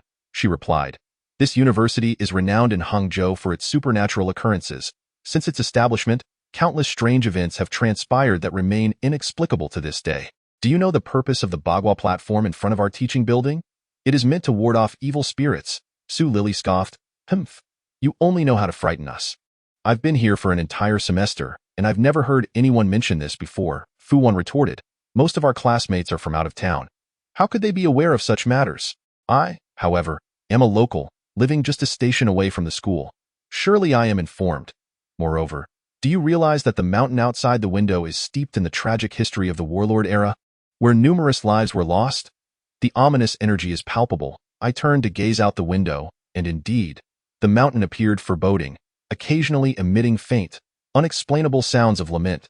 I pulled up my blanket to cover most of my face and muttered, "What a ridiculous notion, recounting such ghost stories at this ungodly hour." Fu Wan insisted, "This is no mere story. What I said is entirely true. I heard just the other day that a classmate even witnessed." Before she could finish her sentence, Su Lily interjected with a smirk, "I am a staunch materialist and do not subscribe to your beliefs." With that, she turned over and fell asleep.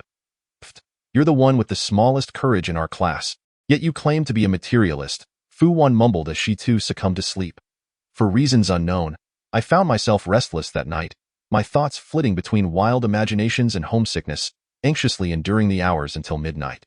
Perhaps it was the excessive water I had consumed before bed, but I suddenly felt the urge to use the restroom, so I got out of bed. I recalled Fu Wan's terrifying tales, hesitating momentarily. However, the urgency became overwhelming, compelling me to muster my courage and push the door open. Upon stepping into the corridor, I glanced up at the wall clock, which indicated that it was past midnight. Everything was eerily quiet. Under the dim lighting, the long hallway seemed to stretch into infinity. The only sound echoing in my ears was the soft shuffling of my slippers. Despite it being summer, the night air should have felt stifling, yet I felt an inexplicable chill creeping up the back of my neck. Even wrapping my jacket tightly around myself did little to alleviate the cold. As I approached the corner of the 4th floor, a faint, ethereal fragrance wafted towards me. I inhaled deeply and suddenly recalled that mountain. Then, in an instant, I sensed a figure flicker past me from behind. I turned around only to find nothing there. My heart raced, nearly leaping into my throat as I fervently recited Amitabha until I could scarcely discern the words myself. Finally, I reached the restroom door, where I could hear the sound of rushing water from within. Who could possibly be using the restroom at this hour? Regardless, at least I had some company. Bolstered by a surge of courage, I strode swiftly inside. Suddenly, I stepped on something beneath my feet. Looking down, I was horrified to discover a face. With a scream, I felt as though my breath would stop entirely. The face lay still on the ground, gazing up at me in silence. Summoning my courage, I cast my gaze downward once more, only to discover that the countenance before me was indeed rather peculiar, almost unrecognizable as human. Its face was pallid, with delicate features that seemed somewhat deformed. Upon approaching for a closer inspection, I immediately breathed a sigh of relief. It was merely a mask. At this revelation, I couldn't help but feel a jolt of astonishment. If I were not mistaken, this mask resembled the types used in the Nuwa opera that I had encountered in Longshan village. Yet, this place was still far removed from that village. How could a Nuwa opera mask appear here? If Shan Wenyu had met with misfortune due to the sighting of such a mask, the situation would become even more bewildering. The answer, perhaps, lay within the ensuing pages of the diary. With that thought in mind, I reined in my thoughts and continued to read. In my haste, I merely nudged the mask aside with my foot before dashing into the restroom. Afterward, a sense of relief washed over me. I approached the sink and turned on the faucet. I was taken aback by my own startled reflection. If Fu Wan were to learn of this, she would surely mock my timidity.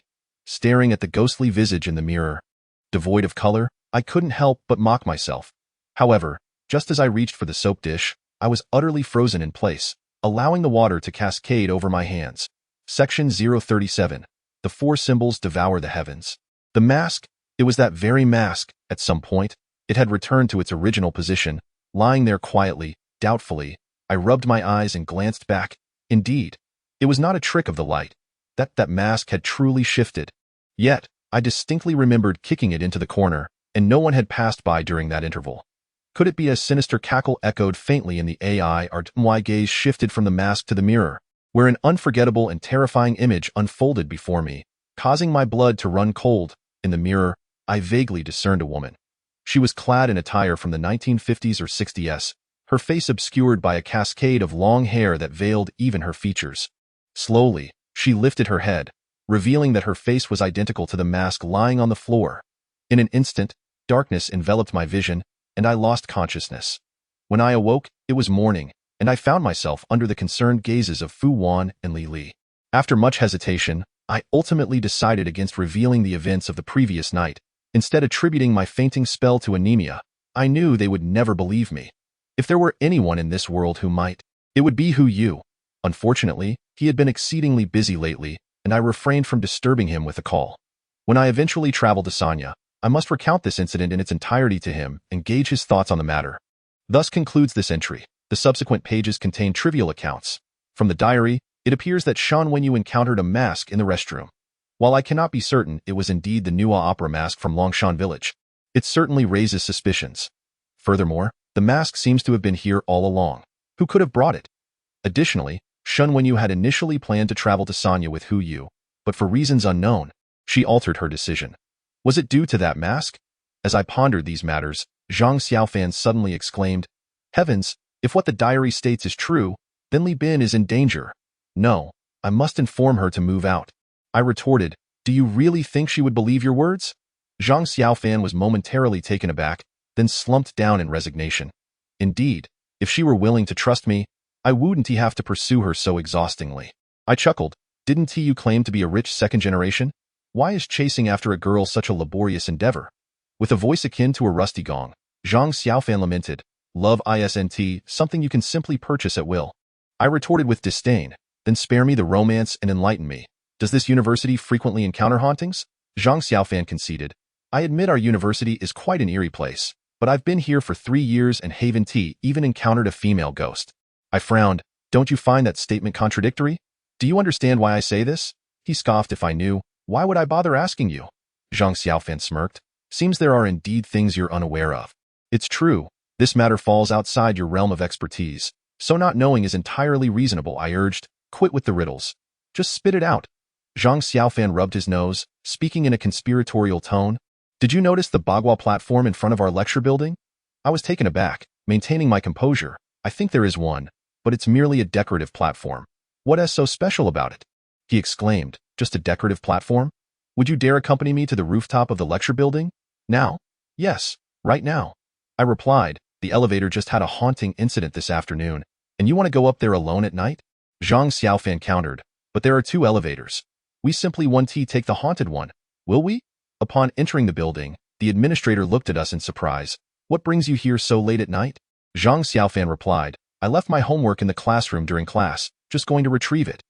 The administrator merely admonished, come down early, before returning to his computer. As we approached the elevator, Zhang Xiaofan swallowed nervously and asked, which elevator is haunted? A thought struck me, and I pointed to the one on the right. Yet, Zhang Xiaofan dragged me into the left one.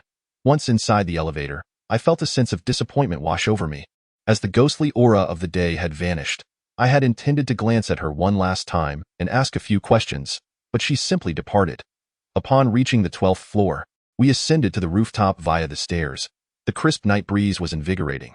Zhang Xiaofan pulled me to the edge of the rooftop. Are you afraid of heights? I shook my head. Then take a look down below. Following her instruction, I gazed down and was instantly mesmerized.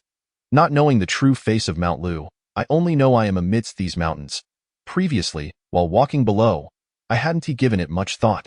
But now standing atop the highest building on campus, I realized that all the structures formed a distinct feng shui arrangement.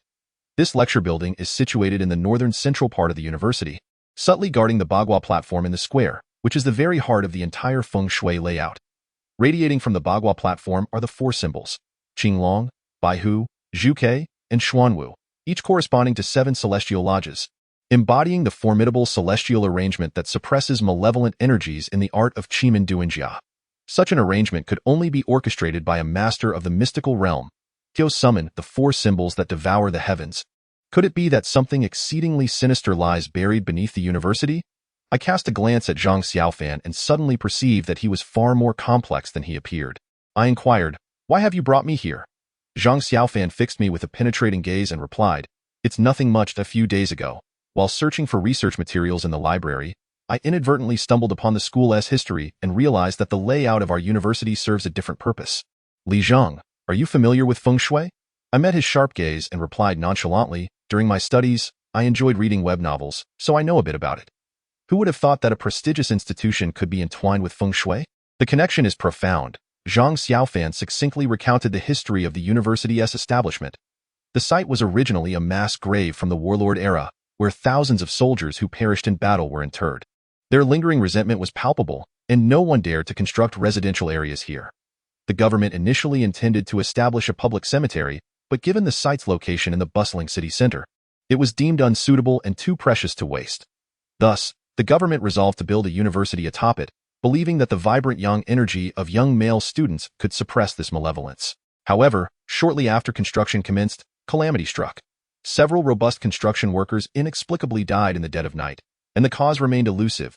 To ensure the project's completion, the government concealed the truth from the media and compelled the construction team to continue working.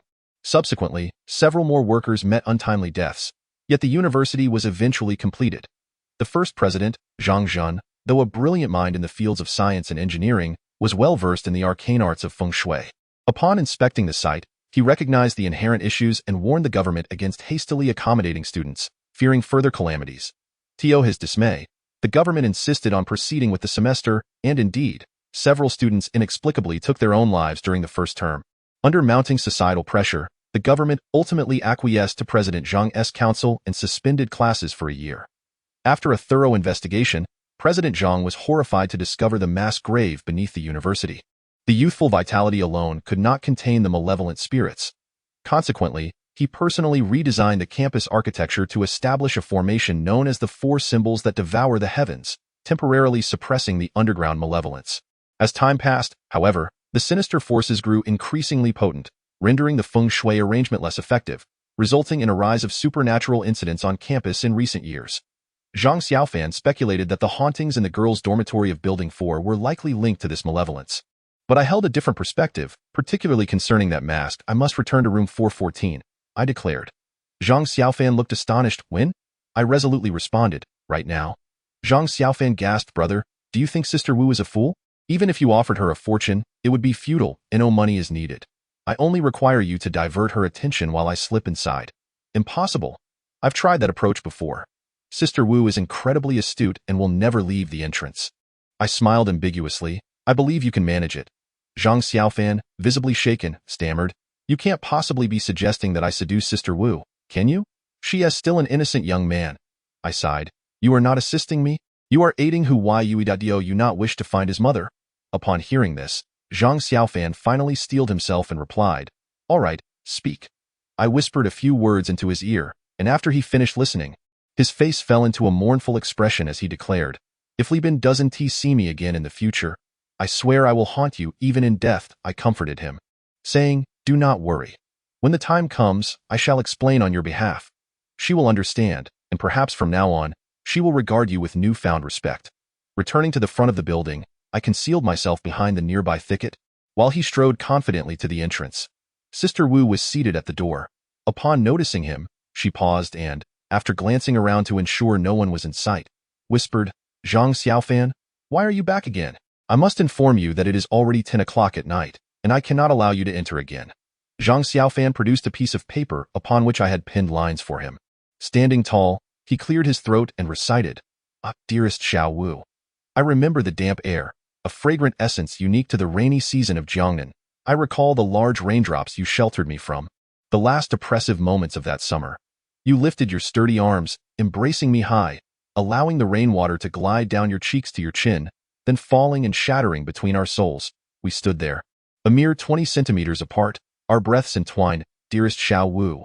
After only a few lines, I noticed that Sister Wu's once charming face had turned ashen. The windows of the few occupied dormitories above flung open, with voices cheering Zhang Xiaofan on, chanting true love.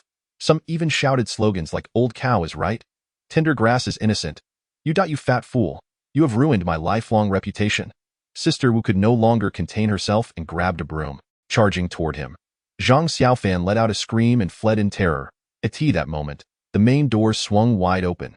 I silently uttered a prayer for his protection, then slipped inside. I knocked on door 414, and a hand reached out to pull me in. Su Lily winked at me and said, Zhang Xiaofan does not possess such literary talent. That poem was written by you, wasn't it? I nodded. It has been a long time since I last wrote. I am a bit out of practice. I hope Sister Wu still appreciates it. Su Lily laughed heartily. Could she not appreciate it? Just look, you have already caught up with him. Ha ha.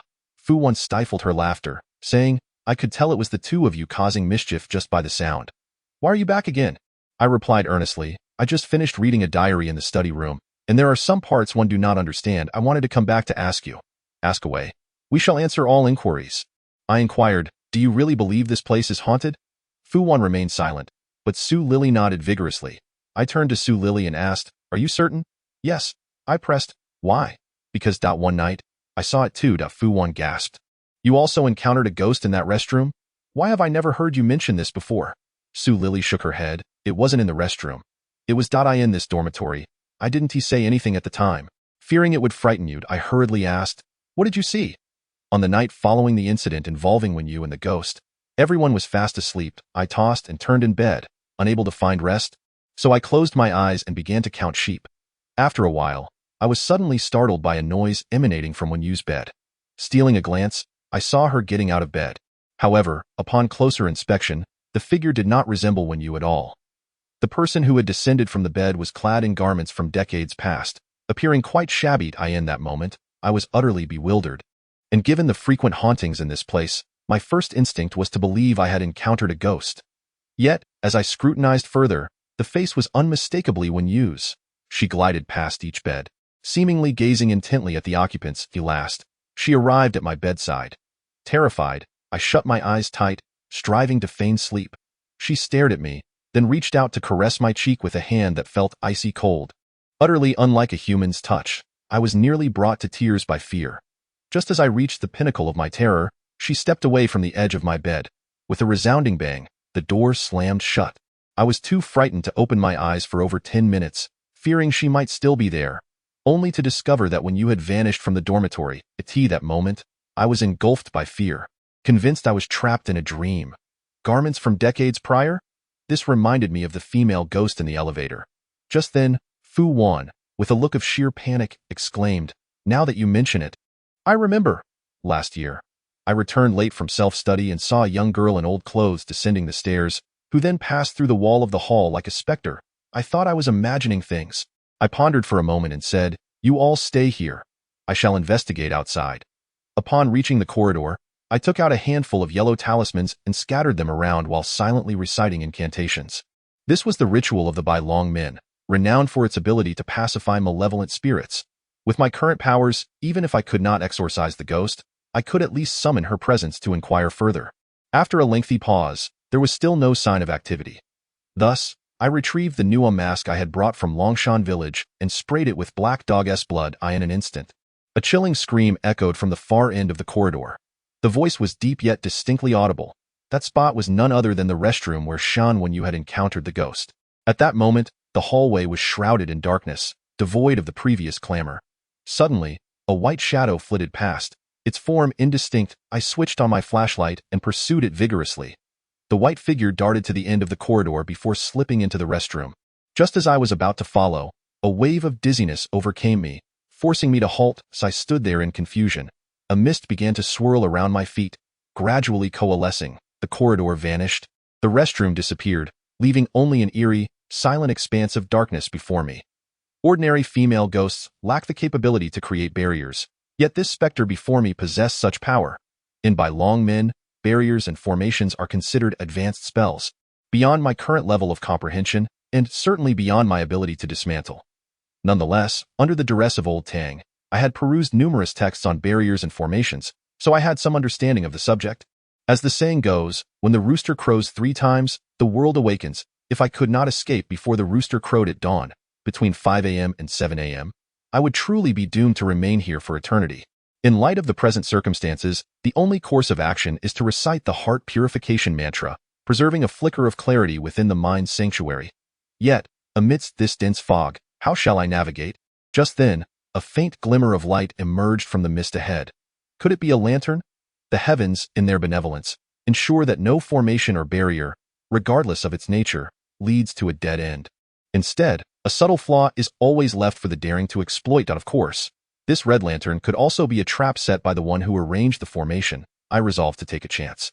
Through the haze, I traversed into an unfamiliar path.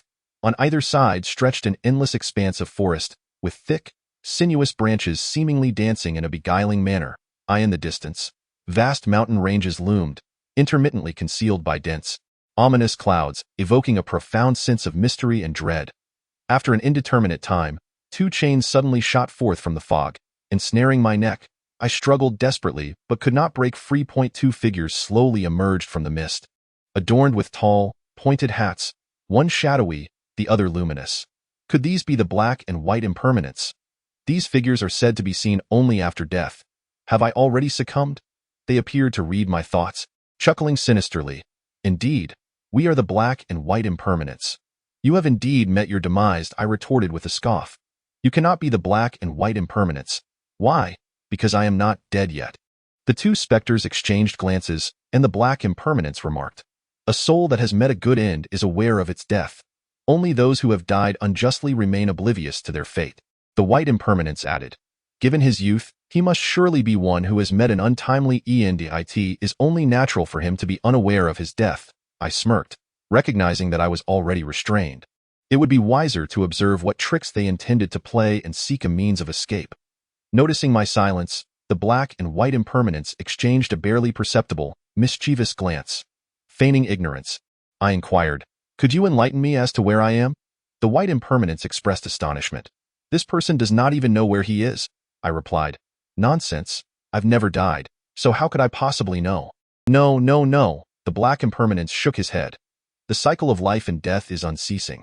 You cannot have died just once. The it is simply that in your previous life, you drank the Mingpa soup, causing you to forget this path." I asked, "And what path is this?" The black and white impermanence sneered. "The path of yin and yang." Having never ventured to the underworld, I pondered whether the true path of yin and yang truly resembled this. As I continued, the fog on either side thinned, and the path ahead widened. Before me stood a towering city gate, guarded by the fabled Oxhead and Horseface. The black and white impermanence handed the chains to Oxhead and turned to me with a sinister grin. This is the Ghost Gate. To traverse the 6 realms of reincarnation, you must pass through 6 gates. Take your time. With that, they vanished into thin air. Oxhead handed me over to 2 towering, formidable specters. Without further ado, they dragged me through the great gate.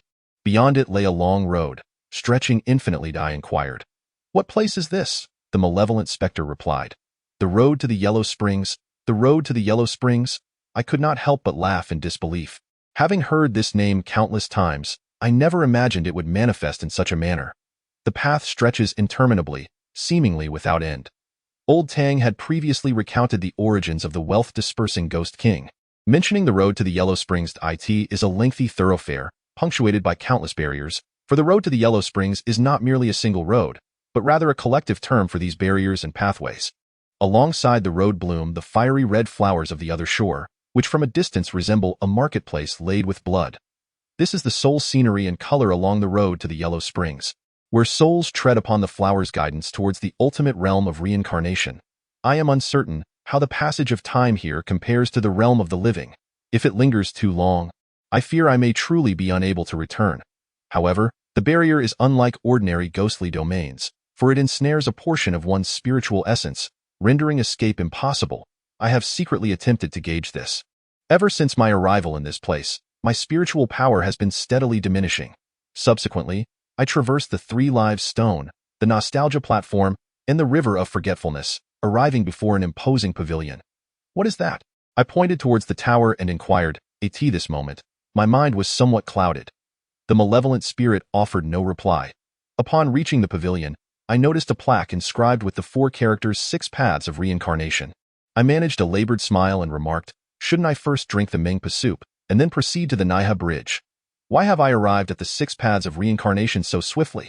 Although my head was heavy, I still recalled the sequence of the 7 gates of the underworld. In a moment of bewilderment, I beheld a dazzling light, as dozens of beams of blood-red light shot forth from within the pavilion, manifesting into a multitude of ghastly ghostly soldiers.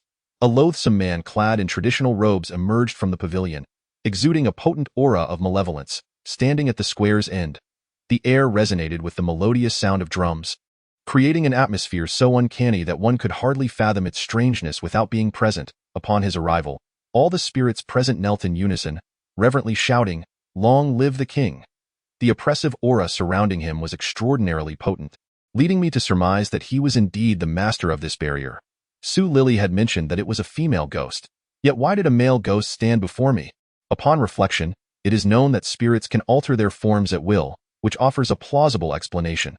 Seeing me still rooted in place, the malevolent spirit seized me and snarled, "The king of hell has arrived. Why do you not kneel immediately?" I silently recited my incantation, employing the remainder of my spiritual power to maintain my stance.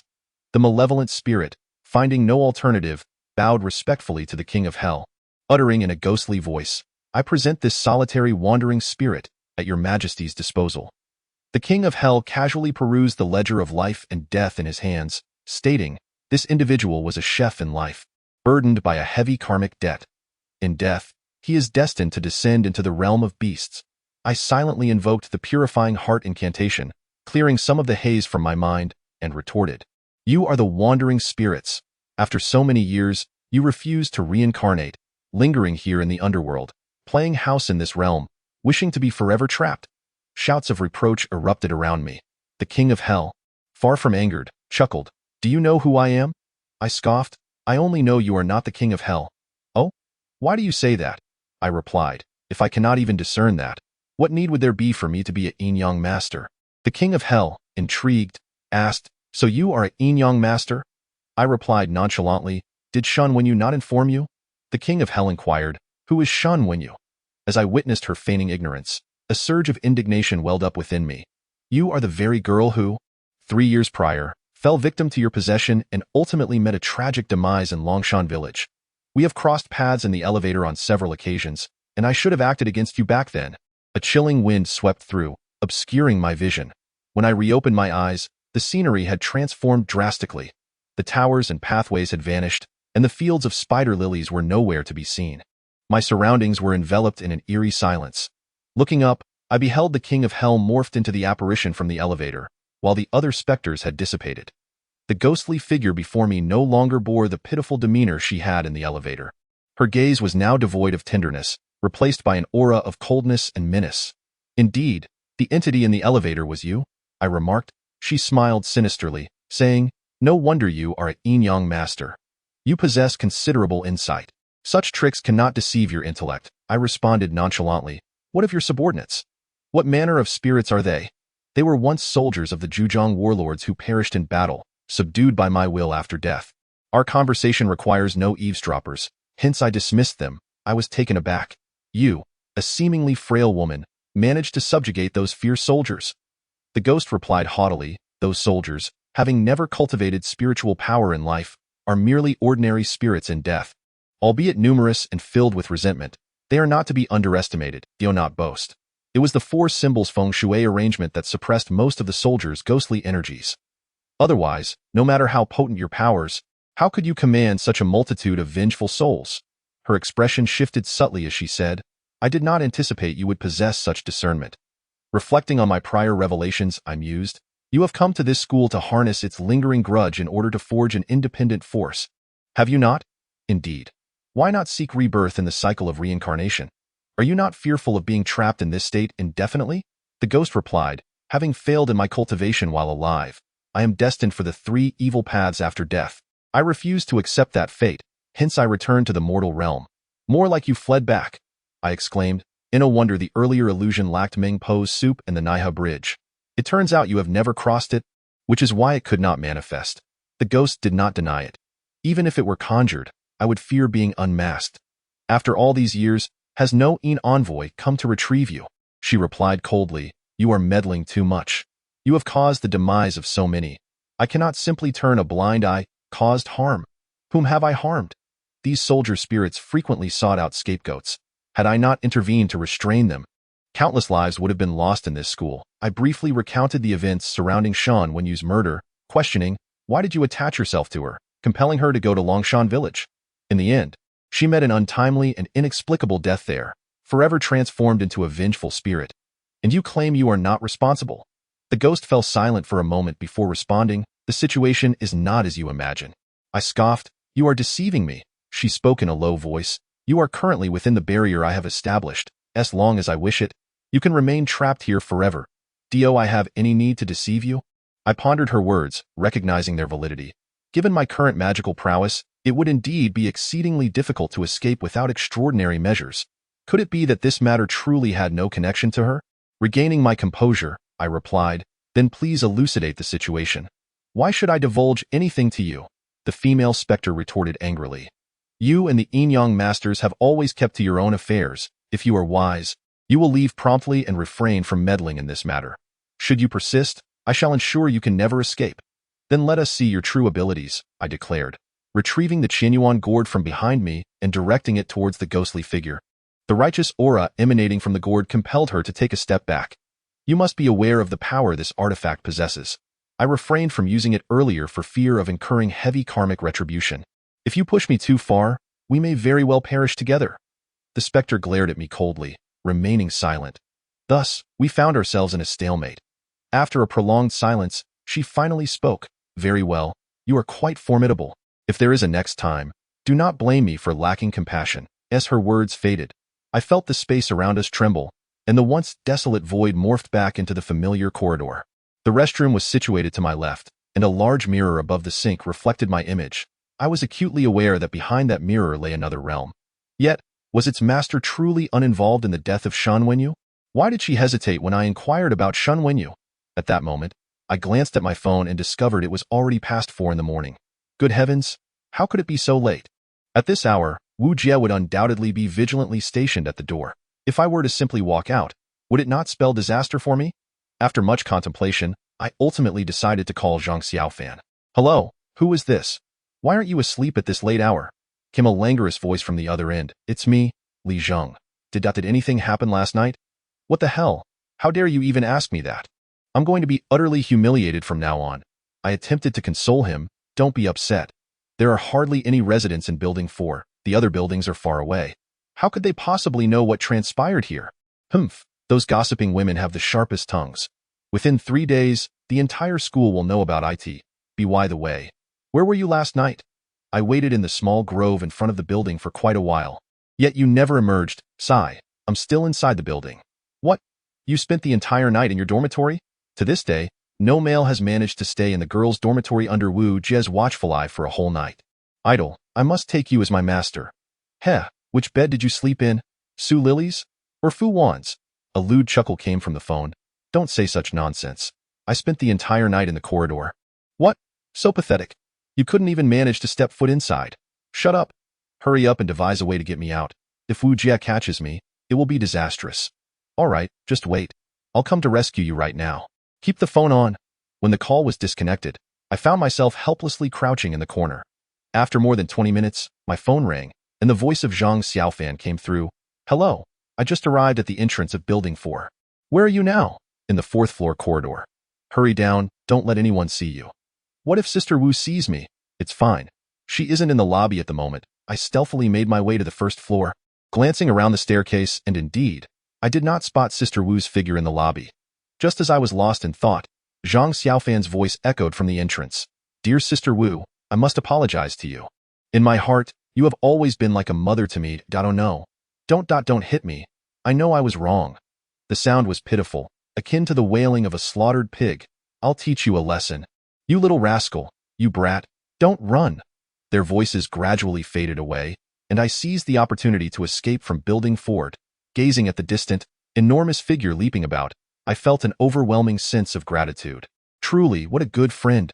A withered leaf fluttered down, and I could not help but let 2 lines of tears flow gently down my cheeks. Upon returning home, my mind was filled with the events of the previous night. The experiences within the barrier lingering like a haunting nightmare. The diary of Shan Wenyu. The mass grave at the university. The vengeful spirit concealed behind the mask of the Nua opera. The situation was becoming increasingly convoluted, and I was at a loss as to how to proceed with my investigation. The expression of that female ghost seemed to harbor untold secrets, even if Shan Wenyu was not directly harmed by her. She likely could not escape the connection. Why would such a powerful ghost, commanding thousands of spirits, target an ordinary female university student? Could it be that Shan Wenyu's origins were not as simple as they seemed? At that moment, a cat's meow sounded from outside the door. Initially startled, I swiftly dashed outside. Xiao Zheng, you're up so early. Mr. Qian from upstairs passed by me, cradling a large calico cat that turned out to be the source of the noise. I chuckled at my own oversensitivity, politely acknowledged him, and then closed the door. Strangely enough, since returning from the goddess temple, I had not seen that black cat for quite some time, and I wondered where it might have wandered off to. As I pondered this, my phone rang. Upon checking, it was a call from General Hu. Hello, Shaoli, have you gotten up yet? I forced a smile as I recounted my experiences from the previous night, leaving him momentarily stunned. After a brief silence, he said, Shaoli, you have truly worked hard. I thank you on behalf of Yeye and his mother. But you must also prioritize your own safety, by the way. I invited 3 reputable Taoist priests from the industry to visit the Longshan radar station yesterday. I hoped to uncover Yeye's hiding place, but unfortunately, they yielded no results. Sigh, they are not as capable as you. I replied, it's not that those 3 Taoist priests are incapable.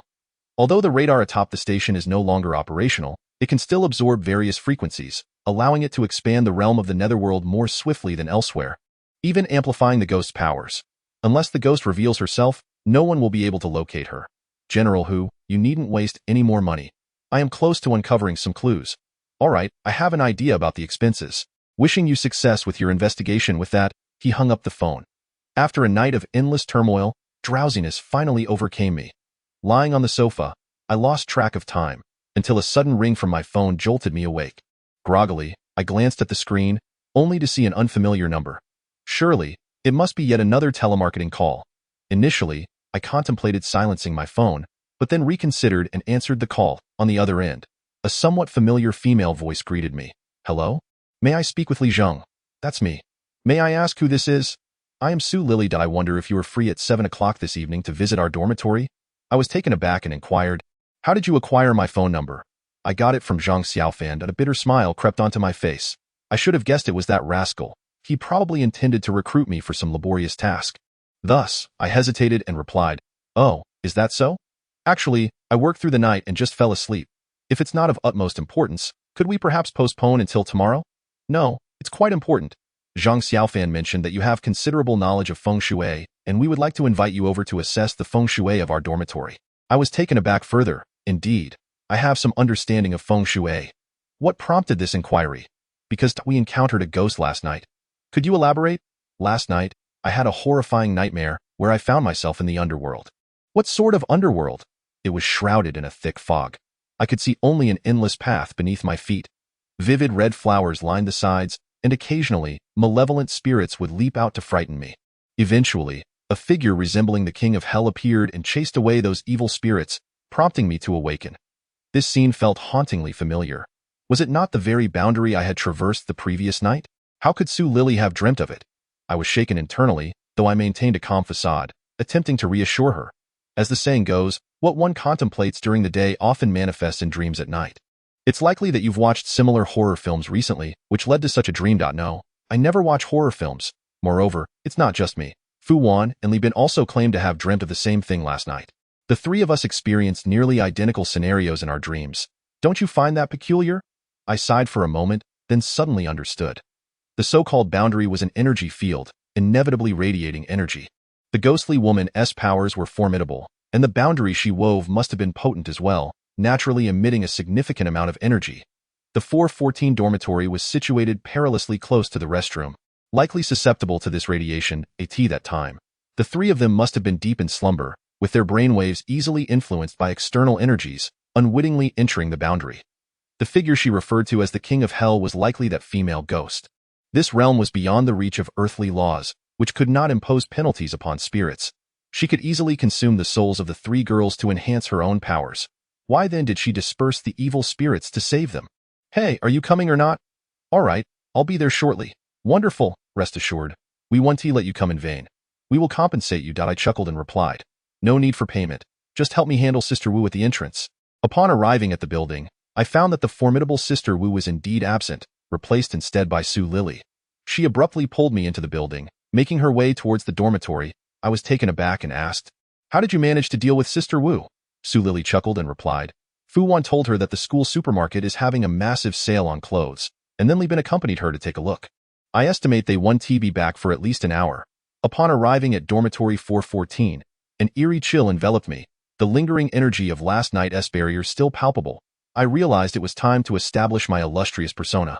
I cleared my throat and succinctly explained the feng shui layout of the college and the reasons why female dormitories are often haunted.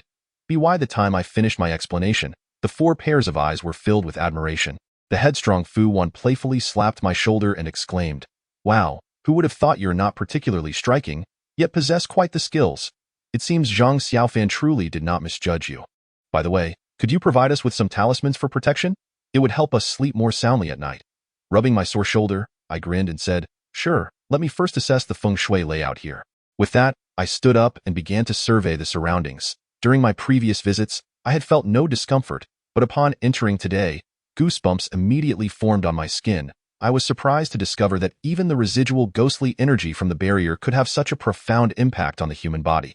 It was no wonder those two had been experiencing nightmares. Fearing that revealing the truth would frighten them, I retrieved a feng shui compass from my backpack and wandered about the room. Su Lily leaned in curiously and asked, "Is this thing broken? Why does the needle keep spinning?" I responded with a benevolent smile. Every place inhabited by humans has its own magnetic field. The needle's movement indicates that everything here is quite normal. So there's no need to be afraid, I see. The two girls sighed in relief. I then used red cinnabar to inscribe several incantations on blank yellow talismans, affixing them to the wall adjacent to the corridor. Cautioning them not to tear them down, Su Lily inquired, "Why not place them on the door?" "I see that where the ghost sent her." Fu Wan interjected, "I saw that female ghost pass through the wall. Perhaps it's just her habit." I shook my head and explained, "The temporal and spatial existence of ghosts is no different from that of the living. Fundamentally, there are certain rules in place. In the realm of the living, we cannot walk through walls but must enter through doors. The same applies to ghosts in their realm." Fu Wan scratched her head in confusion. "That's quite profound. I don't understand." Su Lily looked equally baffled, staring at me in bewilderment. I patiently elaborated, "Before coming here, I spent an entire afternoon at the school library researching, and I discovered that your building has undergone 2 renovations. The first occurred during the early years of the school's establishment, when workers continuously died mysteriously, leading to the belief that malevolent spirits were buried beneath. prompting a restructuring of the building. The second renovation took place in the 1990s, resulting in the current layout you see.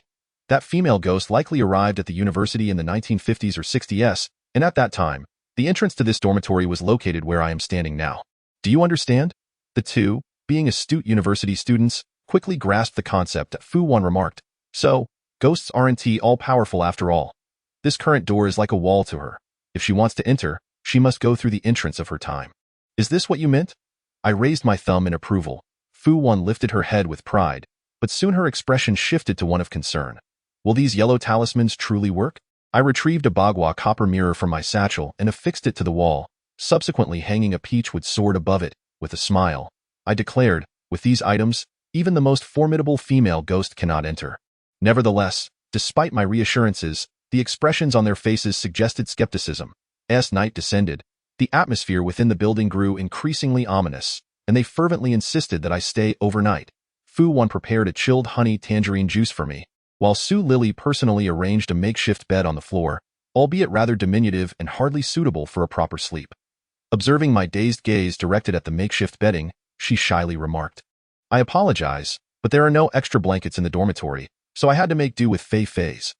After taking a sip of the tangerine juice, I curiously inquired, "Who is Fei Fei?" Fu Wan, ever candid, replied, "She was the little dog she used to keep, but it has since passed away." Splutter. I inadvertently spat out the juice. As the hour grew late, the wall clock chimed 10 times. I glanced at the empty bed in the corner and wondered aloud, "It's so late. Why hasn't Yu Li Bin returned yet?"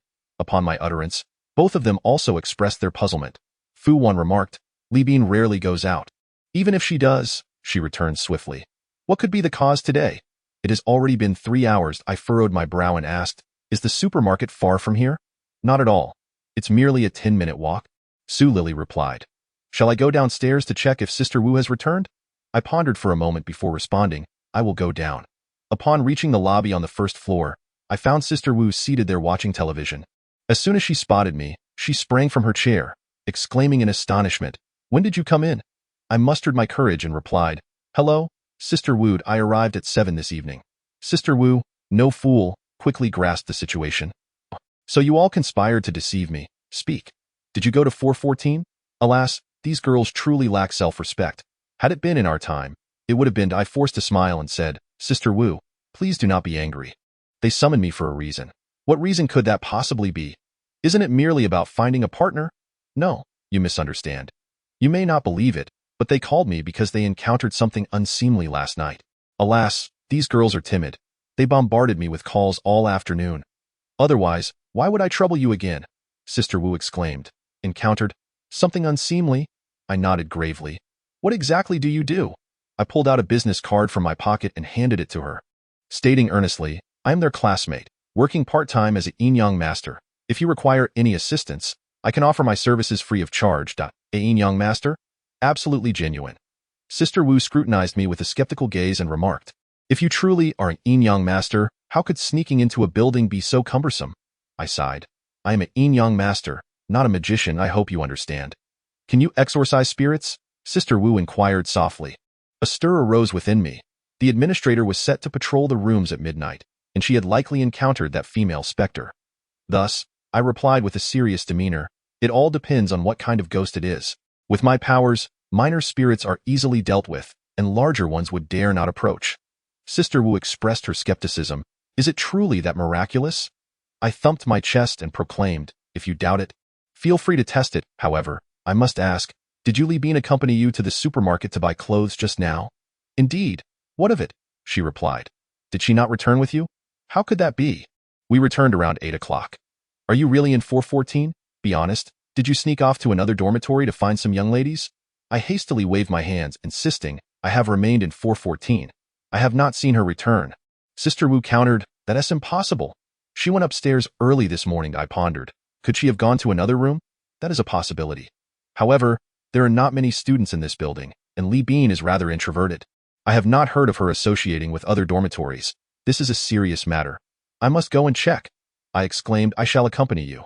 This time, Sister Wu did not refuse, seizing the flashlight from the table and briskly ascending the stairs. After 10 o'clock, the building's electricity was cut off, leaving the corridor in complete darkness, where one could not see their hand in front of their face. Upon reaching the corner of the fourth floor, I was about to investigate 414 when I felt Sister Wu gripping my arm tightly. I quickly asked, "What is it, Sister Wu?" She trembled as she replied, This floor feels a bit unclean." I feigned ignorance, saying, "How could there be anything unclean here? I'm rather timid. So please don't try to frighten me. At your age, can you really speak so recklessly? Oh, then do enlighten me on how this place is unclean." Sister Wu pointed toward the end of the corridor and said, "Many have encountered malevolent forces in that restroom. Also, do you know of Shen Wenyu?" "Yes, I have heard she once resided in 414. Fu Wan had mentioned to me that Shen Wenyu encountered a ghost shortly before her demise." I suggested, "Perhaps what appears in the restroom is not a ghost, but rather someone who has slipped in from outside?" Sister Wu scoffed, "Do you think everyone is like you? With me here, no young men would dare to intrude. Clearly, there is something unclean present. How can you be so certain?" Because I have seen it as well."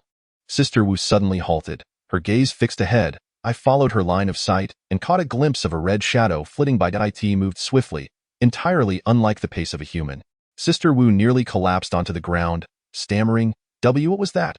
I blurted out, "It does not appear to be human," and no sooner had I spoken than a creaking sound emanated from the left side of the corridor. Akin to the sound of a window being opened, I rushed towards the source of the noise, and from a distance, I spotted a red figure standing before the floor-to-ceiling window at the end of the corridor. The window, which had been tightly shut, was now wide open, and a chilling breeze swept in from that direction. I directed the beam of my flashlight towards that silhouette and noticed a sense of familiarity. Thus, I began to jog while calling out, "Hey, what are you doing? It's dangerous over there. Hurry back." The figure turned at the sound of my voice, and to my astonishment, it was Yuli Bean, in the dim light. She wore a striking red dress, her feet adorned with red socks, and she was barefoot as she stepped onto the windowsill.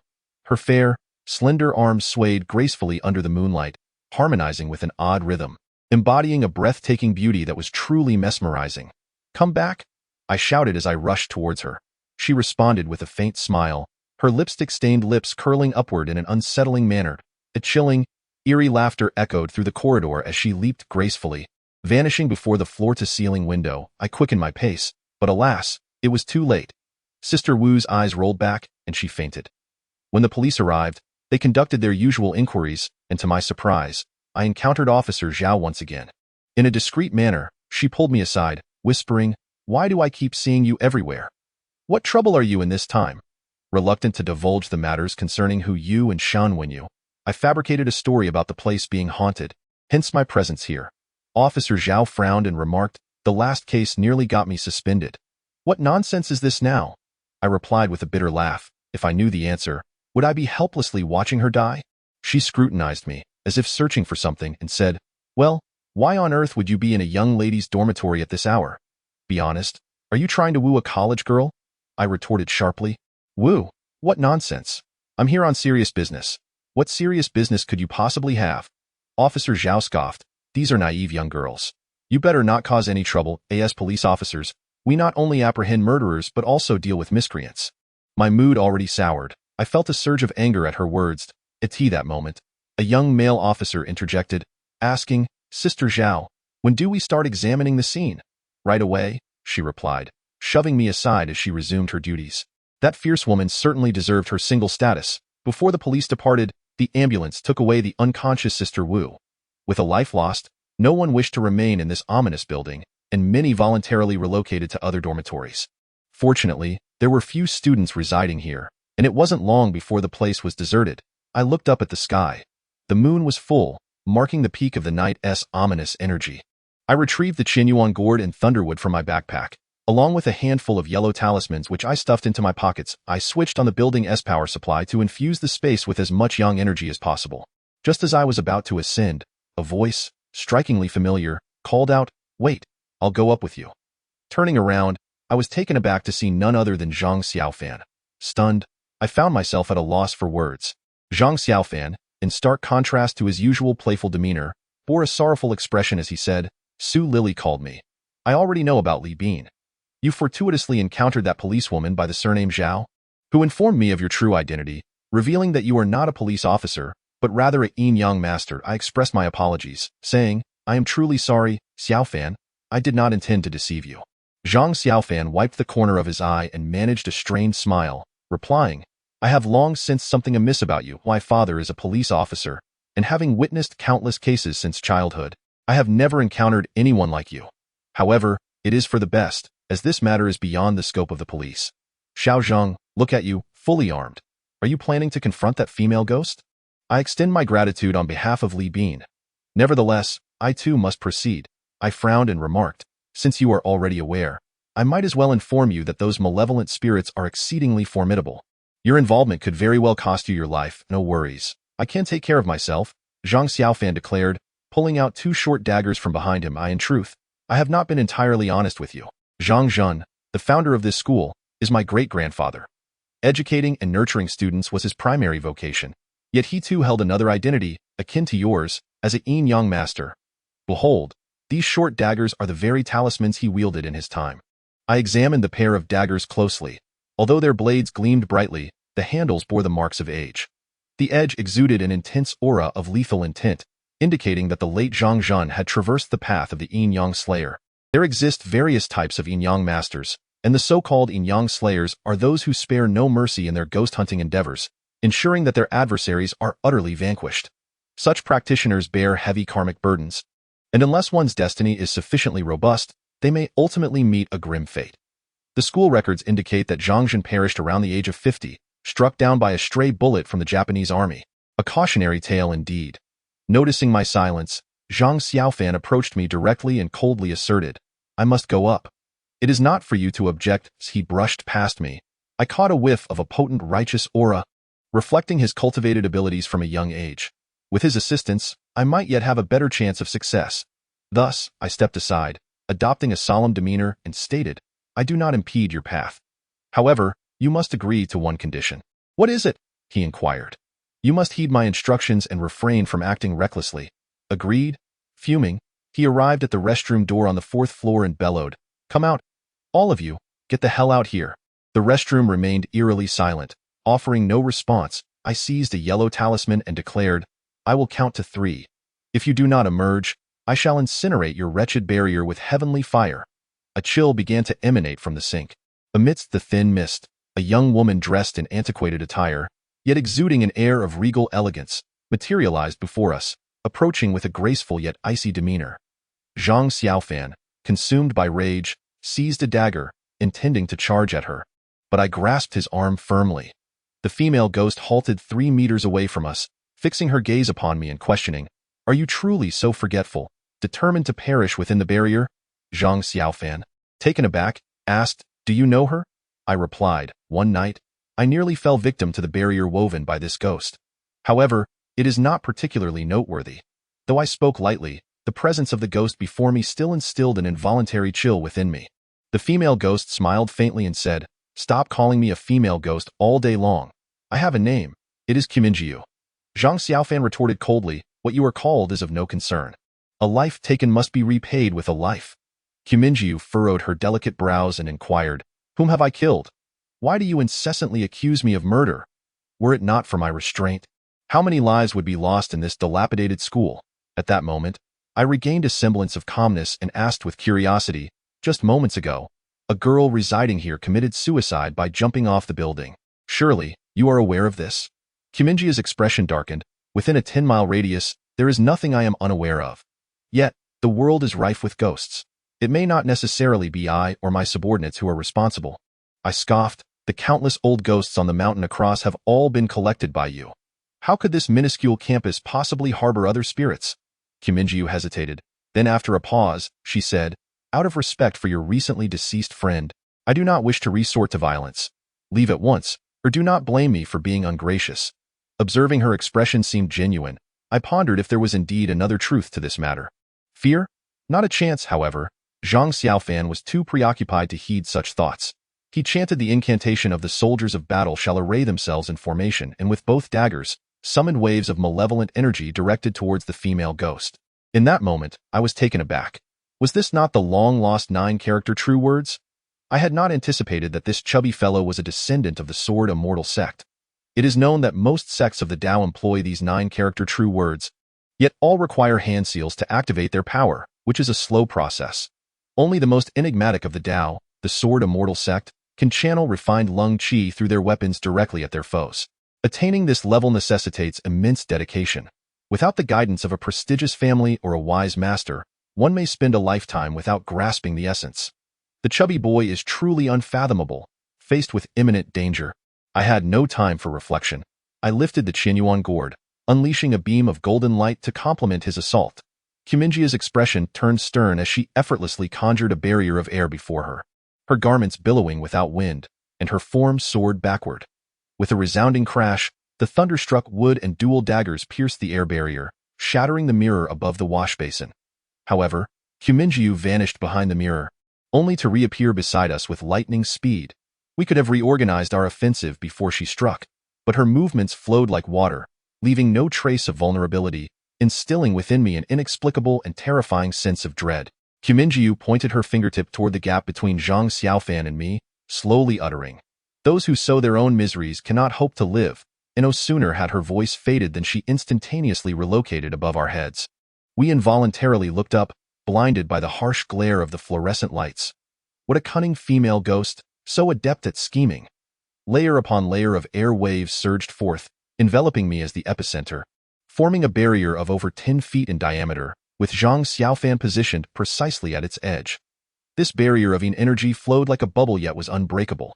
No matter how I exerted my powers, I could not shatter it. I lamented internally that Qiminjia's cultivation was indeed far superior to ours, and with a discerning gaze, she swiftly assessed that Zhang Xiaofan's abilities were at least inferior to mine.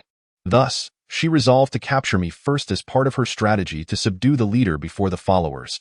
I struggled to withstand the relentless and fierce malevolent energy pouring down from above, realizing that with my current strength, I cannot possibly withstand a direct strike from my opponent. Tio retreat would only play into their hands, leaving me vulnerable to a barrage of attacks.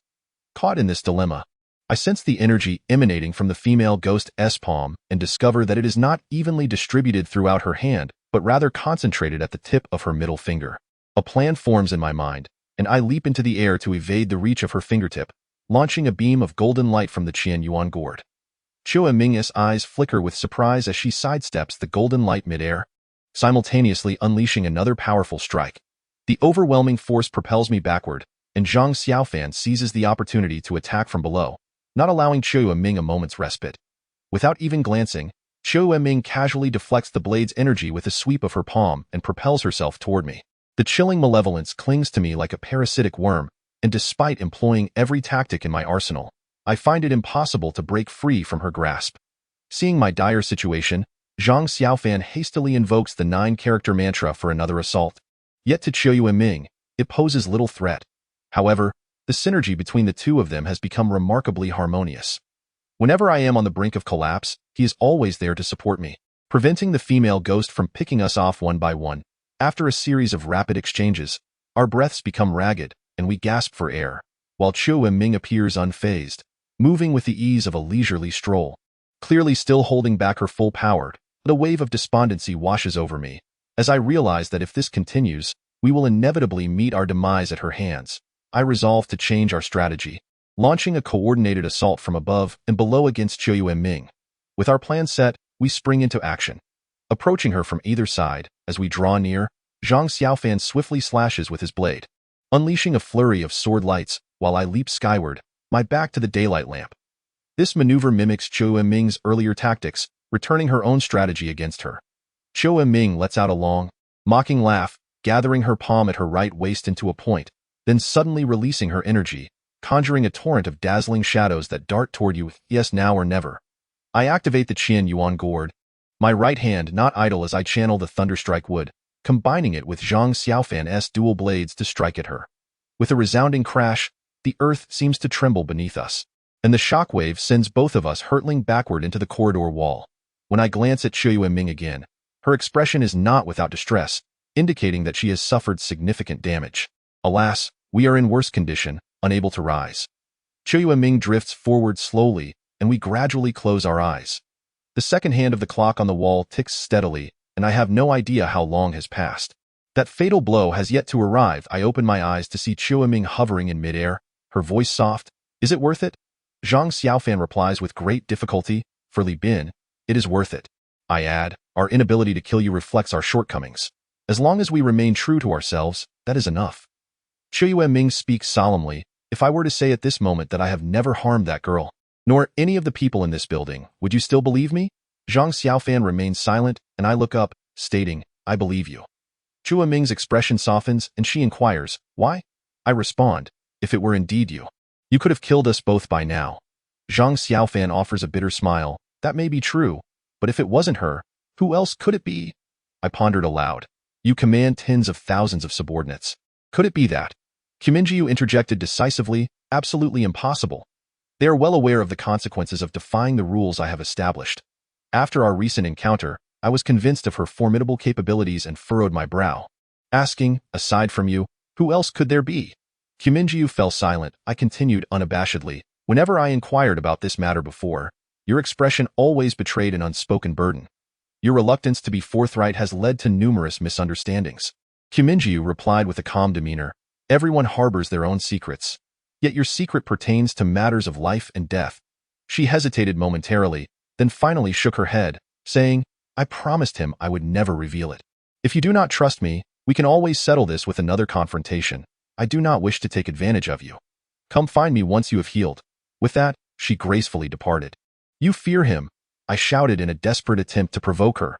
Indeed, I fear him. She paused, her silhouette trembling slightly. I am powerless, lacking both the courage and ability to resist.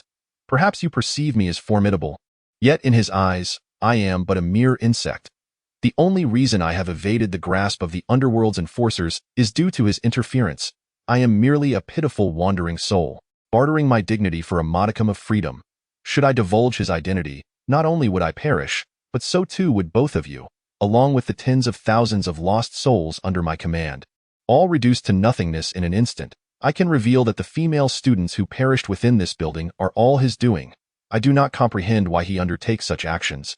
But I am certain that there is nothing he cannot achieve. I hope you both tread carefully. Who exactly is he? Qiminjiu ceased to respond, vanishing into thin air. Section 045. The wandering soul every Onmyoji is destined to traverse the realms of yin and yang throughout their life, enduring frequent injuries as a matter of course. Thus self-healing becomes an indispensable skill.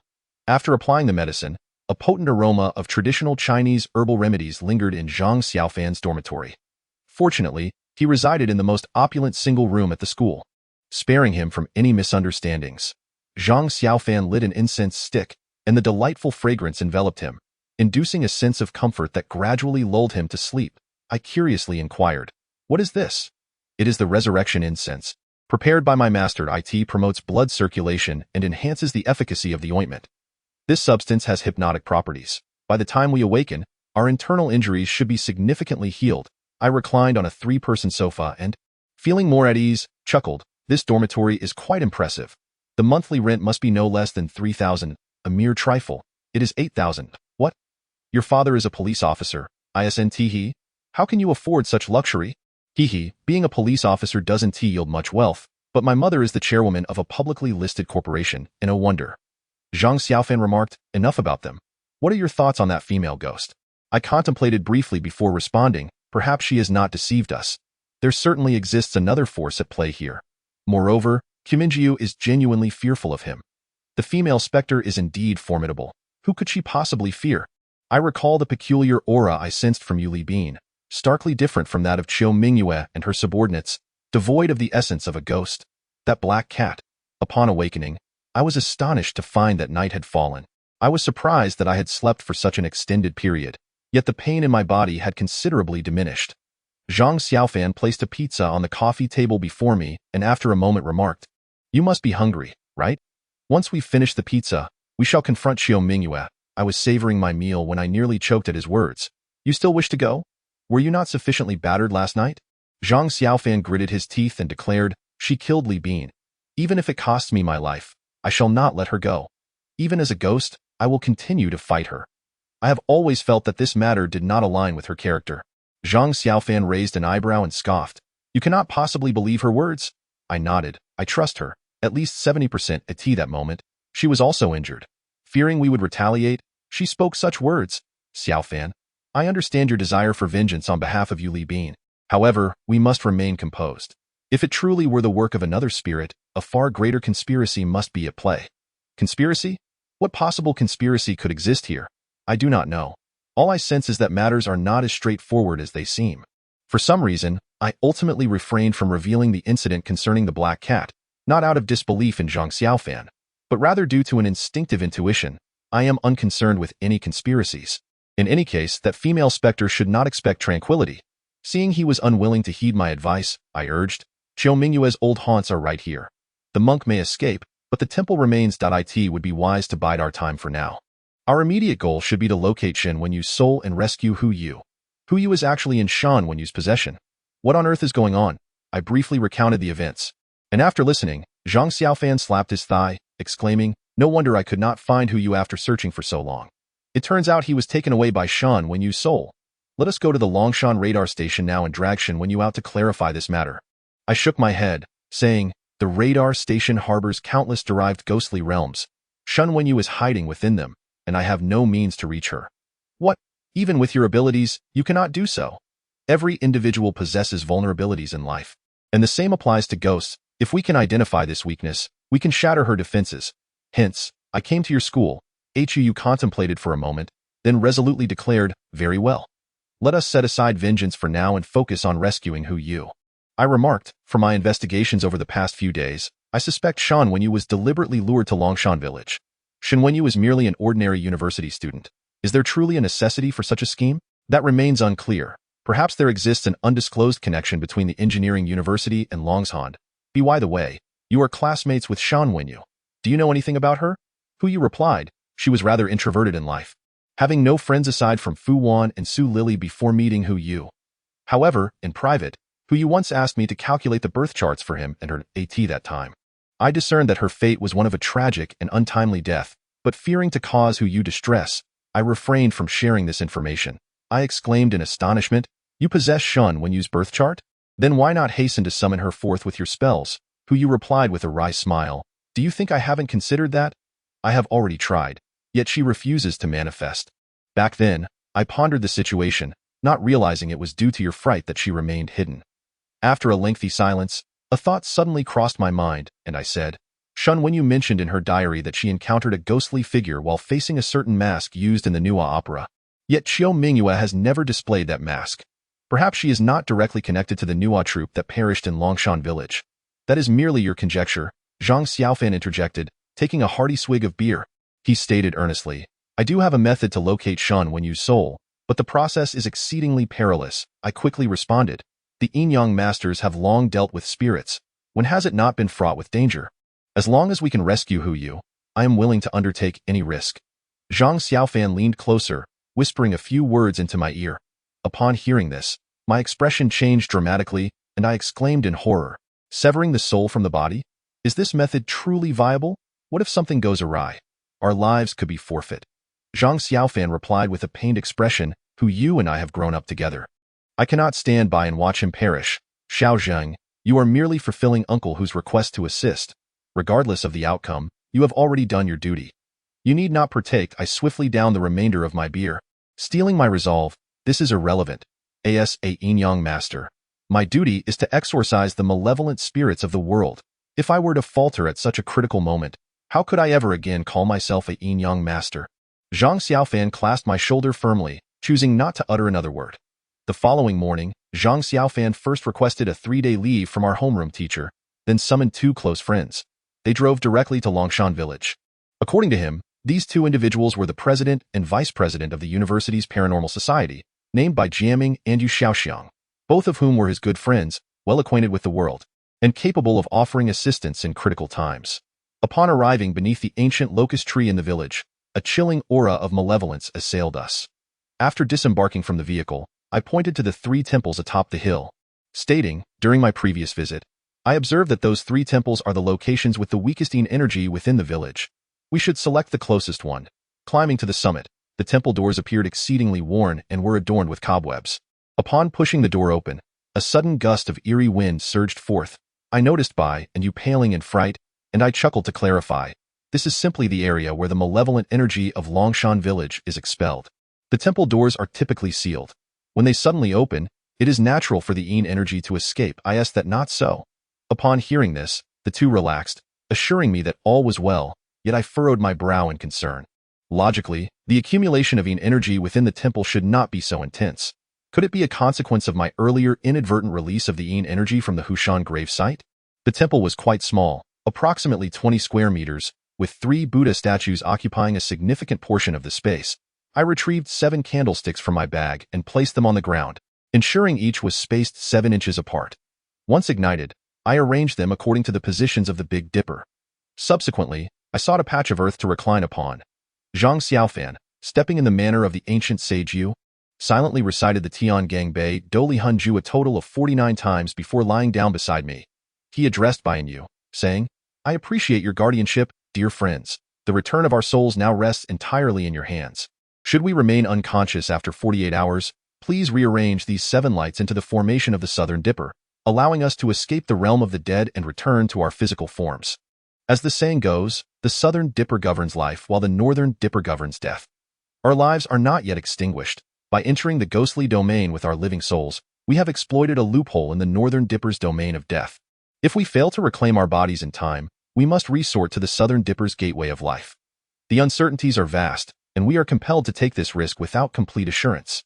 Bian Yu, having previously encountered supernatural events alongside Zhang Xiaofan, regarded him with almost reverent admiration and nodded solemnly. Gradually, my consciousness dulled. Upon awakening, I found myself still within the small temple, yet Bai and you were nowhere to be seen. Zhang Xiaofan exclaimed in astonishment, "Why are we still in the temple? Could it be that our ritual has failed? That cannot be."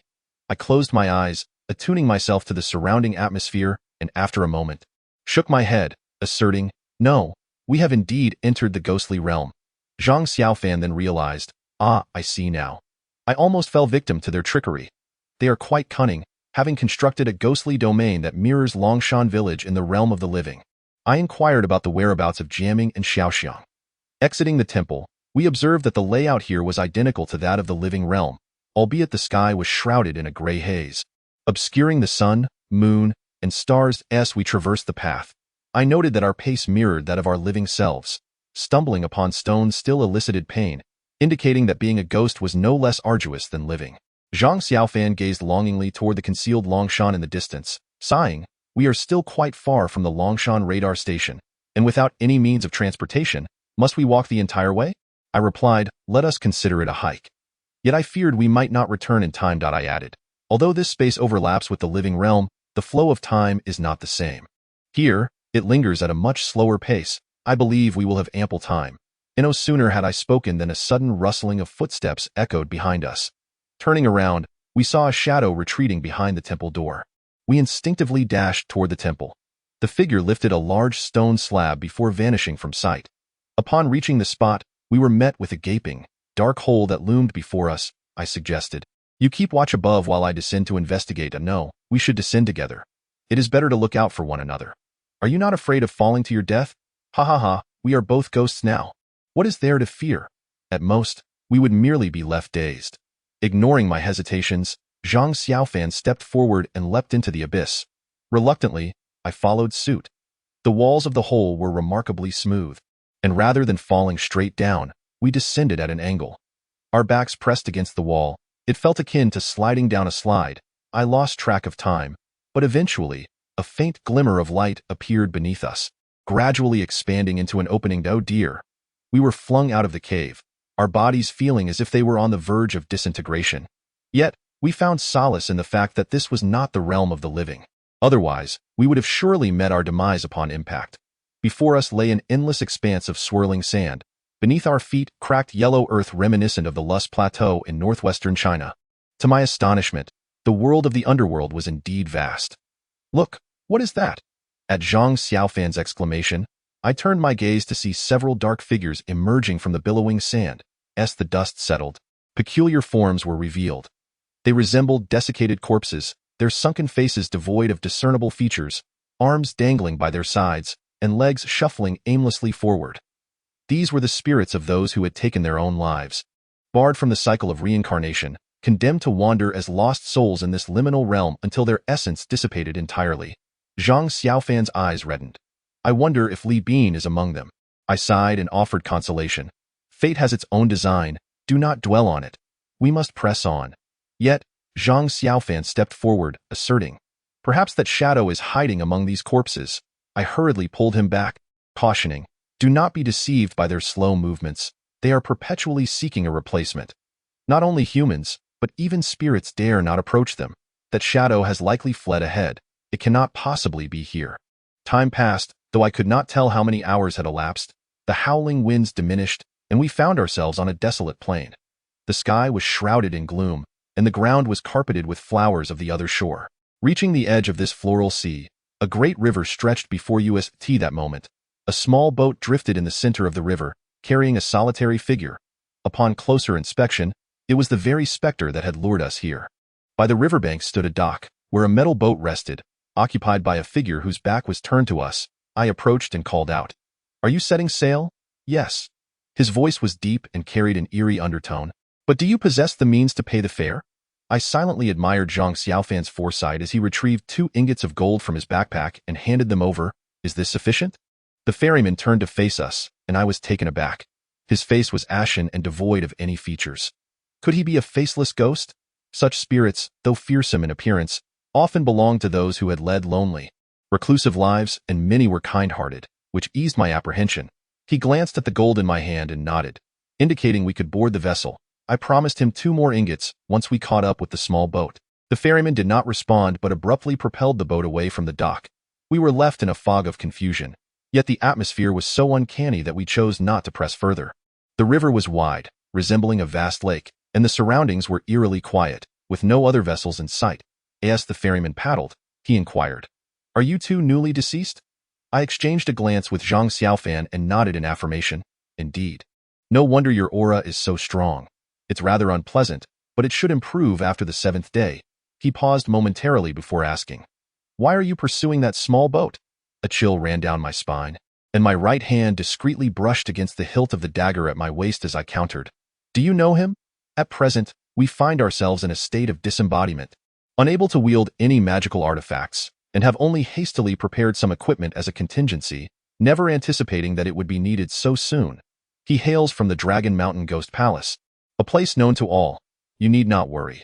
I am merely a ferryman and wish to remain uninvolved in your disputes. Once we catch up, feel free to engage in whatever tumult you desire. I shall pretend not to notice. Truly a peculiar individual, or rather, a strange specter. I was astonished internally and inquired aloud, "What manner of place is the Dragon Mountain Ghost Palace?" The ferryman fell silent. The desolate river surface lay before us like a mirror, accompanied by the occasional distant call of a bird, which heightened the sense of solitude and bleakness surrounding the boat. Zhang Xiaofan, dissatisfied with the pace of the vessel, was about to voice his grievances when a sudden sound echoed from beneath the boat. "What was that noise?" I asked hurriedly. The ferryman replied coldly, "It's nothing. Likely just a brush with a submerged rock." "What? Have you seldom traveled by boat in your lifetime?" No sooner had he spoken than another sound resonated from below. Before I could respond, Zhang Xiaofan could no longer contain himself. "I have certainly traveled by boat many times, yet I have never encountered such a situation." The impact sounds continued in succession, causing the metal boat to sway precariously. I queried, "Are there really so many submerged rocks in this river?"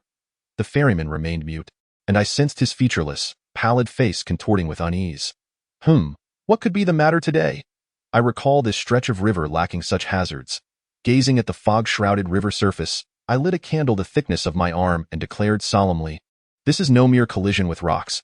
Something is striking the bottom of our vessel. Look quickly. What could that be?" The ferryman and Zhang Xiaofan turned their gaze in the direction I indicated, and in the dim glow of the flame, they discerned a dark mass moving beneath the surface. It was indistinct, yet it was evident that it was violently battering the hull, as if intent on capsizing our craft. With a look of anxiety, I inquired of the ferryman, "Is it fish?" He shook his head, affirming, "Fish would not collide with the bottom. It must be something else." At this juncture, he seemed to recall something dreadful, his complexion draining of color as he rowed with increasing fervor. The sounds of impact grew louder, and the boat rocked more violently. Zhang Xiaofan seized a spare oar and struck the water with it. Bang! His aim was true, connecting with a clump of the dark mass. The creature seemed to grow irate, surging to the surface and revealing its true form. Upon seeing it, I gasped in shock. This was no fish, but rather a mammal. Its body was covered in tawny fur, and its face and physique bore a striking resemblance to that of a monkey. albeit with a beak-like mouth that curved downward, and a long, slender tail akin to that of a rat. As it fixated on Zhang Xiaofan, its eyes appeared bloodshot, and its sharp beak opened and closed, exposing a pair of menacing fangs glinting ominously in the setting sun. Zhang Xiaofan exclaimed in horror, releasing his oar and collapsing onto the deck, exclaiming, "What on earth is this ghastly creature?" Before I could respond, the ferryman, trembling with fear, exclaimed, "It's the fur water monster." I was taken aback, suddenly recalling a piece of information I had encountered in old Tang's notebook in the early 1950s, a peculiar creature, shrouded in long fur and reminiscent of a monkey yet distinctly not one, was first discovered in the provinces of Suiyuan and Chahar in North China. This enigmatic being was dubbed the Mao Shui Guai, or hairy water monster. Typically, it roamed the riverbanks or swam in the waters, occasionally launching attacks on solitary passers-by. Initially, some attributed these sightings to the Shui Hozi, or water monkeys, of the Yellow River Basin, essentially water ghosts. However, unlike the water monkeys, which primarily fed on human blood, the hairy water monster not only drank blood but also devoured the innards of its victims completely. Before long, tales of this creature spread to regions such as East and Southwest China, even spawning rumors that the hairy water monster was extracting hearts, severing reproductive organs, and shaking intestines to be delivered to the Soviet Union for atomic bomb production, creating an atmosphere of terror among the populace. At the time, the newly established People's Republic of China faced threats from the Kuomintang reactionaries and imperialist forces, who frequently dispatched spies to stir unrest on the mainland, taking advantage of the public's discontent towards the government. Consequently, the authorities were compelled to dispel these rumors and ordered the arrest of those spreading them, resulting in the deaths of over 100 individuals and the apprehension of thousands. The rumors persisted for an entire year, yet no one succeeded in capturing a genuine hairy water monster, leading most to believe that the creature was merely a fabricated myth, non-existent in reality. An individual known as Lao Tangtu once captured what he claimed to be a hairy water monster in a river near Tiger Mountain, only to discover that it was not a creature of the earthly realm, but rather a manifestation of the resentment of fish, shrimp, and crabs that had been harvested by humans, capable of traversing between the realms of yin and yang. At that moment, Zhang Xiaofan once again took up the paddle and struck the river's surface, momentarily stunning a hairy water monster. However, unexpectedly, a furry claw emerged from the water and seized his wrist. Despite its modest size, the creature possessed considerable strength in the water. It shrieked and pulled with such force that it nearly dragged Zhang Xiaofan into the river. Drawing my short knife from my waist, I swung it down upon the claw with great fervor. A cloud of foul-smelling black smoke erupted from the severed limb, causing the creature to screech in agony before it leaped back into the river. The remaining half of the claw clung tenaciously to Zhang Xiaofan's wrist, requiring significant effort to wrench it free. Zhang Xiaofan, in shock, exclaimed, "How is this creature so strong?" "It nearly crushed my wrist," I replied. "The aquatic beings of the underworld are no different from those of our realm. They possess extraordinary strength in the water, and they have long feasted upon human blood and souls, their sinews and power far surpassing that of ordinary creatures. You are fortunate to have escaped with your life. What should we do now?" he asked. I responded, "This creature is only powerful in the water. Once on land, it is akin to a street rat. Remember, under no circumstances should you fall in, or it will truly be the end." Just then, an even more forceful impact resonated from beneath the boat, violently shaking the iron vessel. The boatman, who was standing while paddling, lost his balance and fell into the water. The moment he hit the surface, a dozen shadowy figures surged from beneath the boat. I quickly extended the paddle towards him, shouting, "Grab on tight. I'll pull you up." Alas, the hairy water monsters were swifter. The boatman barely had time to emit 2 or 3 cries of despair before dozens of sharp fangs pierced through him, and he gradually sank beneath the surface. Beneath the water, the sound of gnawing teeth echoed ominously. I suppressed the tumult in my stomach as I vigorously rowed the boat alongside Zhang Xiaofan. Unfortunately, our skills were woefully inadequate. Despite exerting every ounce of strength, we floundered helplessly, and the vessel advanced but a meager distance, as more of the malevolent water spirits surged toward us from all directions. Zhang Xiaofan could no longer contain his despair and exclaimed, "Damn it! Had I known, I would have confronted Qi Mingyue that day. At least I might have retained my whole body. Now, to be mercilessly devoured by this horde of beasts is truly unbearable." I retorted, "It is not yet time to despair. Row faster." Just as our flimsy metal boat seemed on the verge of capsizing under the weight of the water demons, I suddenly felt a commotion beneath us. followed by an uncountable number of dark figures scattering in all directions, accompanied by terrified cries.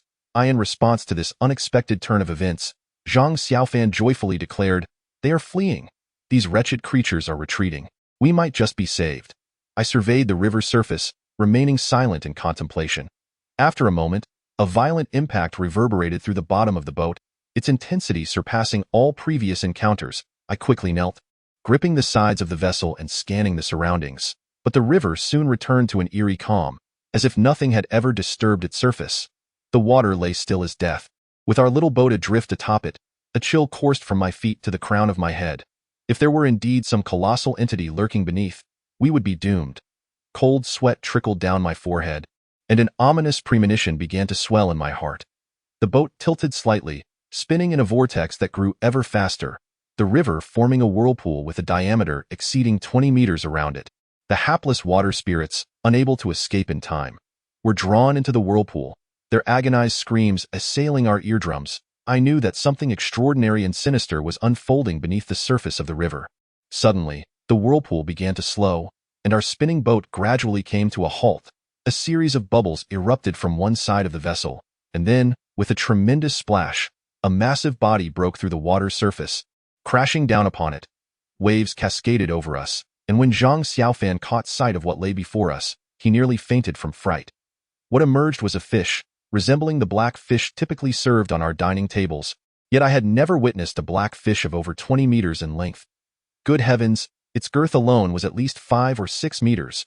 Its enormous head opened wide, revealing rows of sharp teeth that ensnared several water spirits, dragging them inexorably into its gaping maw. The once boastful water spirits before us now seemed utterly defeated, their cries filled with despair. Indeed, this was the realm of the dead. Even a fish here dwarfed us by many times. Zhang Xiaofan trembled as he spoke. I surveyed our surroundings and, after a moment of reflection, remarked, "This river seems familiar. Its earthly counterpart must be the Qingwu River at the foot of Longshan. My friend, do not deceive me. Does the Qingwu River truly possess such size? Compared to this river, the Qingwu River is but a filthy ditch." No, it does not even compare to a filthy ditch. The earthly river may not manifest in the ghost realm with the same dimensions. Perhaps the Qingwu River is steeped in resentment, much like this colossal black fish. I continued. The Qingwu River was once abundant with black fish, but it was depleted by nearby villagers, leading to the pollution of its waters. This giant black fish before us is likely the manifestation of the vengeful spirits of the black fish. I initially intended to make my escape by boat while it indulged itself, but to my surprise, the creature suddenly pivoted, unleashing a tail large enough to obscure the sky, crashing down upon the vessel. We were utterly unprepared for such a force, and without hesitation, we leapt into the river. A resounding crash echoed behind us. Glancing back, I beheld our iron boat reduced to mere splinters. The dark fish, realizing it had missed us, swiftly turned and lunged towards us with ferocity. Its rows of sharp teeth glinted menacingly. As if intent on devouring us whole, I recognized that, combined, our abilities were insufficient even to quench its thirst. I urgently addressed Zhang Xiaofan. "The river narrows ahead. You must swim to the shore at once, and I shall divert its attention." Despite Zhang Xiaofan's usual carefree demeanor, he remained resolute, shaking his head in defiance of my suggestion to abandon him. I implored, "In such dire circumstances, the loss of one is preferable to the demise of both. Rest assured, this fish may consume souls, but it cannot obliterate mine. As long as you return to the mortal realm and employ resurrection techniques, I can be revived.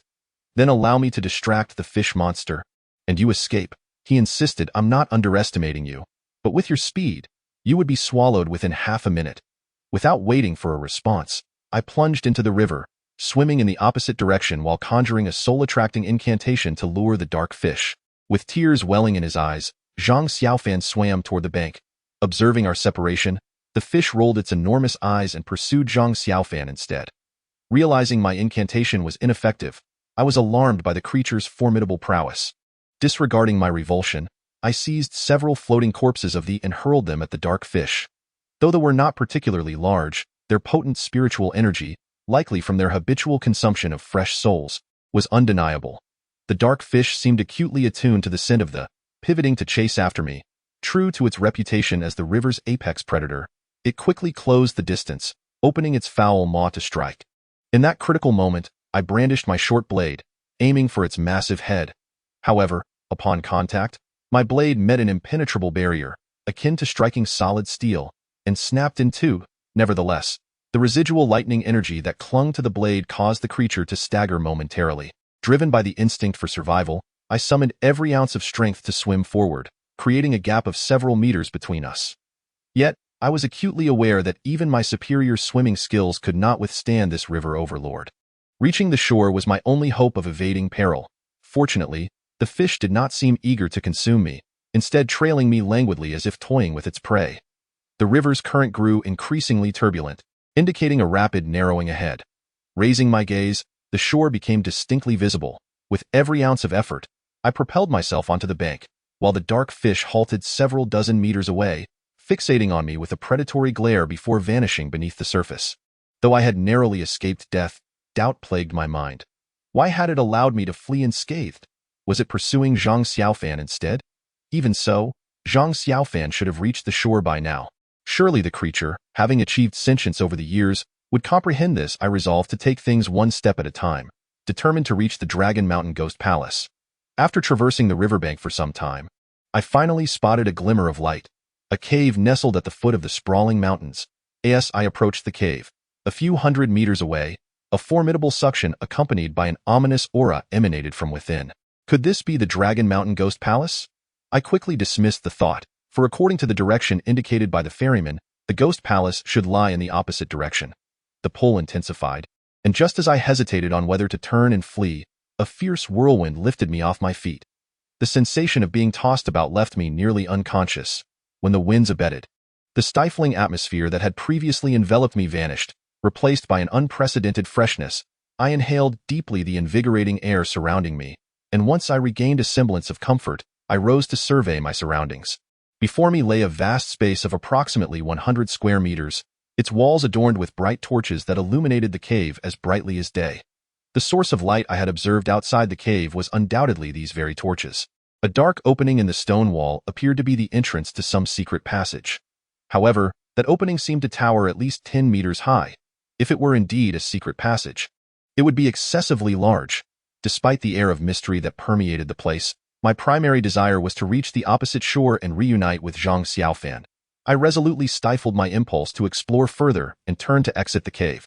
Yet, as I retraced my steps, I was startled to find the previous entrance had vanished. The stone wall was smooth and pristine, as if the entrance had never existed. Was it a mechanism? I approached that section of the wall, cautiously exploring every nook and cranny, but to my dismay, I found no sign of any mechanism. In my frustration, I could only pin my hopes on that dark secret passage. I took down one of the torches hanging on the wall, the eerie green flame illuminating the path ahead. The secret passage was remarkably spacious, and as I walked through, I felt as insignificant as a mere insect. I could not fathom what earthly location this architecture might be modeled after, for in my recollection, there were no similar caves in the vicinity of Longshan village. Ahead lay an endless darkness, without even a single fork in the path. I worried that before I could escape this passage, the flame in my hand might extinguish, and I regretted not bringing along several more torches. However, when I glanced down, I was astonished to see that the flame not only showed no signs of waning, but burned even more fiercely. It is said that the souls of wronged spirits can be used to create an everlasting ghostly lantern. Could it be that what I held was such a thing?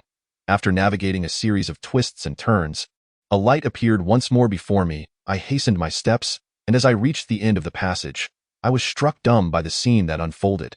It far exceeded my wildest imaginings. Before me was an incredibly spacious cavern, so vast that I could not discern its true size. Countless colossal stone statues stood within, depicting both familiar figures and many strange creatures previously unseen. The tallest among them reached heights of 6 or 7 meters, while the shortest stood over 2 meters tall. Upon closer inspection, I was astounded to find that one of the statues bore an uncanny resemblance to the giant black fish that had pursued me in the river. That black fish was not a mere earthly entity, but was composed of the souls of countless individuals who had perished. Could it be that these statues, too, were not of this world, but rather embodiments of beings from the underworld? Gradually, I discovered that even without the aid of a torch, I could distinctly perceive my surroundings, for countless phosphorescent insects inhabited the cave's ceiling. Their luminescence was as dazzling as that of fireflies in the realm of the living. Resembling a river of stars meandering across the firmament, I was taken aback. For throughout the annals of Hangzhou's history, even during the opulent era of the Southern Song dynasty, it seemed improbable that such a grandiose structure could exist. If it did, it would surely require the collective effort of the entire nation, and thus, ought to have been recorded in history. As I passed through a cluster of statues, my field of vision expanded, revealing a circular platform, approximately 100 meters in diameter, resembling an inverted bowl resting in the central clearing among the statues. The shape of this circular platform felt strikingly familiar, as if I had encountered it before. Yet I could not quite recall where I approached and began to knock on its surface, only to discover that the disc beneath was hollow. However, having ventured deep into the cave's interior, it seemed unlikely that any exit could manifest here. Just as I was engulfed in dismay, a sudden chill swept past me from behind. Initially, I paid it little heed, but the sound of the wind grew louder, and in an instant, it was hovering just behind me. Turning around, I beheld a figure standing at the edge of the platform, garbed in attire from an indeterminate dynasty, wielding a single-edged sword. A tightening sensation gripped my heart as I demanded, "Who are you?" The figure offered no reply, a fleeting glimmer of inexplicable eeriness flickering in their eyes before they retreated from my sight. As I contemplated pursuing them for clarity, I was abruptly halted in my tracks. Unbeknownst to me, a large assembly of similarly clad individuals had silently materialized beneath the platform, their numbers unfathomable. I raised my left hand, forming a soul-capturing incantation aimed at them, only to realize it was futile. They were not spirits. Living beings could not inhabit the realm of the dead, so if they were not souls, what could they possibly be? Just as I stood there, bewildered and at a loss, the throng surged forth like a deluge unleashed. The wave of terror washed over me, and I pondered that my life would likely come to an end here. However, even in death, I resolved to take a few with me. Embracing a mindset of unavoidable demise, the fear that had previously gripped my heart vanished, replaced by a fierce resolve to face death without fear. With reckless abandon, I clutched my short blade in my right hand, my left still poised for incantation, and plunged into the midst of the crowd. Though I fought desperately, I did not do so aimlessly. Instead, I aimed for a specific direction, hoping to break free from the encirclement before I succumbed. Yet, just as my blade pierced the flesh of one assailant, he merely swayed slightly and continued his advance, raising his weapon to strike me anew. Their faces obscured by masks, I could not discern their expressions, but I was certain that the man I had wounded exhibited no signs of pain. Upon withdrawing my blade from his abdomen, it released only a wisp of dark vapor, inflicting minimal damage. He tackled me to the ground, a sinister grin creeping across his visage. In a frantic motion, I tore off his mask, revealing a horrific countenance that would haunt my memories for a lifetime. Judging by the degree of decay and the aura emanating from that face, he was likely one of the walking corpses from the infamous 18 corpses. These creatures, neither living nor dead, were born from the accumulated resentment of the world, allowing them to remain ageless and immortal. Lurking between the realms of the living and the dead, I struggled with all my might, but he mounted me, opening his foul, decaying mouth to take a bite. A multitude of ghastly creatures surged towards me, their hands clawing at every inch of my body as they desperately sought to dislodge the other, intent on claiming my place for themselves. Just as despair began to consume me, a sharp, resounding chime echoed from the center of the platform. The horde of undead abruptly halted, expressions of terror flickering in their eyes. Even the one atop me scrambled to flee. I rose from the ground, bewildered, and cast my gaze around. The sound approached, though its source remained obscured. Yet I could distinctly sense its impact resonating within the throng of ghouls ahead. They scattered in disarray, revealing a vast expanse in the center. A woman approached me, holding a golden bell that emitted a melodious chime with each strike. This sound seemed to inflict harm upon the undead, and in an instant, more than 20 of them collapsed, lifeless. Her cold gaze swept over the horde before finally settling upon me. Our eyes met, and I felt a chill run through me. Her skin was pale and luminous, her slender form draped in a peculiar attire reminiscent of the celestial beings from Dunhuang, exuding an ethereal aura. Yet, her visage was 100-fold more terrifying than that of a desiccated corpse. I had encountered countless vengeful spirits in the mortal realm, yet none had struck such fear into my heart. The appearance of a ghost often reflects the grievances it harbors. What unspeakable suffering had she endured in life to bear such overwhelming resentment? Noticing my stupor, she spoke coldly. The sound of this bell can only deter them temporarily. Soon they will no longer fear it. You must come quickly. That I dared not hesitate and dashed towards her. The horde followed closely, but fortunately, Their movements were slower than that of a human, allowing us to successfully break through to the platform. She gestured gently towards the ground, revealing a gaping hole. Down you go. Before I could fully comprehend, she seized my hand and leaped into the abyss. Soon as my toes touched the ground, the opening above vanished, and darkness engulfed us once more. The space was enveloped in an eerie silence, and the presence of the fearsome specter beside me intensified my feelings of dread and helplessness. After taking a dozen steps, her footsteps faded away, prompting me to exclaim, "Where are you? I can no longer hear you." Silence ensued. Moments later, a sharp object pressed against my neck. "Who are you? Why are you here?" I managed a wry smile. "My name is Zheng." I stumbled upon the cave entrance and was drawn in by a strange wind. "Then how did you find this entrance?" she queried. Thus, I recounted my encounter by the river. I had intended to omit mention of Zhang Xiaofan until the situation was clearer, yet somehow, I found myself unable to lie in her presence. She sheathed the sharp object and remarked, "Longshan Ghost Palace is a place of malevolence. Your friend should not venture there," I replied. "He possessed some magical abilities in life. Surely he would not face danger." She scoffed. "Even a top master from the Celestial Master sect would find it a one-way trip." The Ghost Palace was indeed formidable. My heart sank further. She cast not a glance at me, igniting a ghostly flame and turning to advance into the darkness. The passageway wound and twisted, leaving me in uncertainty about where she intended to lead me. Unable to contain my curiosity, I inquired, "What place is this?" There was no response. A sense of dissatisfaction crept over me, prompting me to ask again, "What was the entity that attacked me earlier?" She seemed somewhat annoyed, and after a moment of silence, she finally replied, "They were once the craftsmen who built this place, buried alive as human sacrifices in their mortal lives, and have since become wandering corpses." This was inconceivable. I halted in my tracks, shaking my head in disbelief. A wandering corpse must possess at least one soul and one spirit.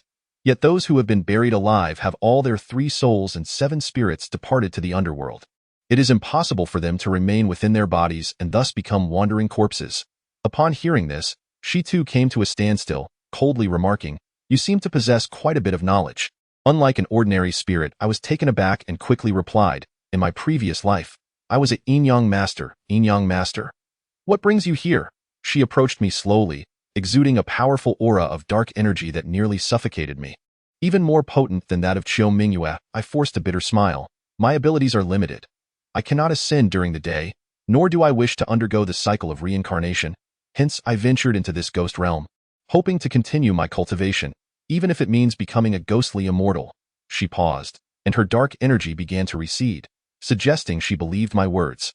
"This tomb has sealed the 9 orifices and 6 channels. Thus they have become wandering corpses. As a yin-yang master, you should understand." I nodded, my heart filled with dread.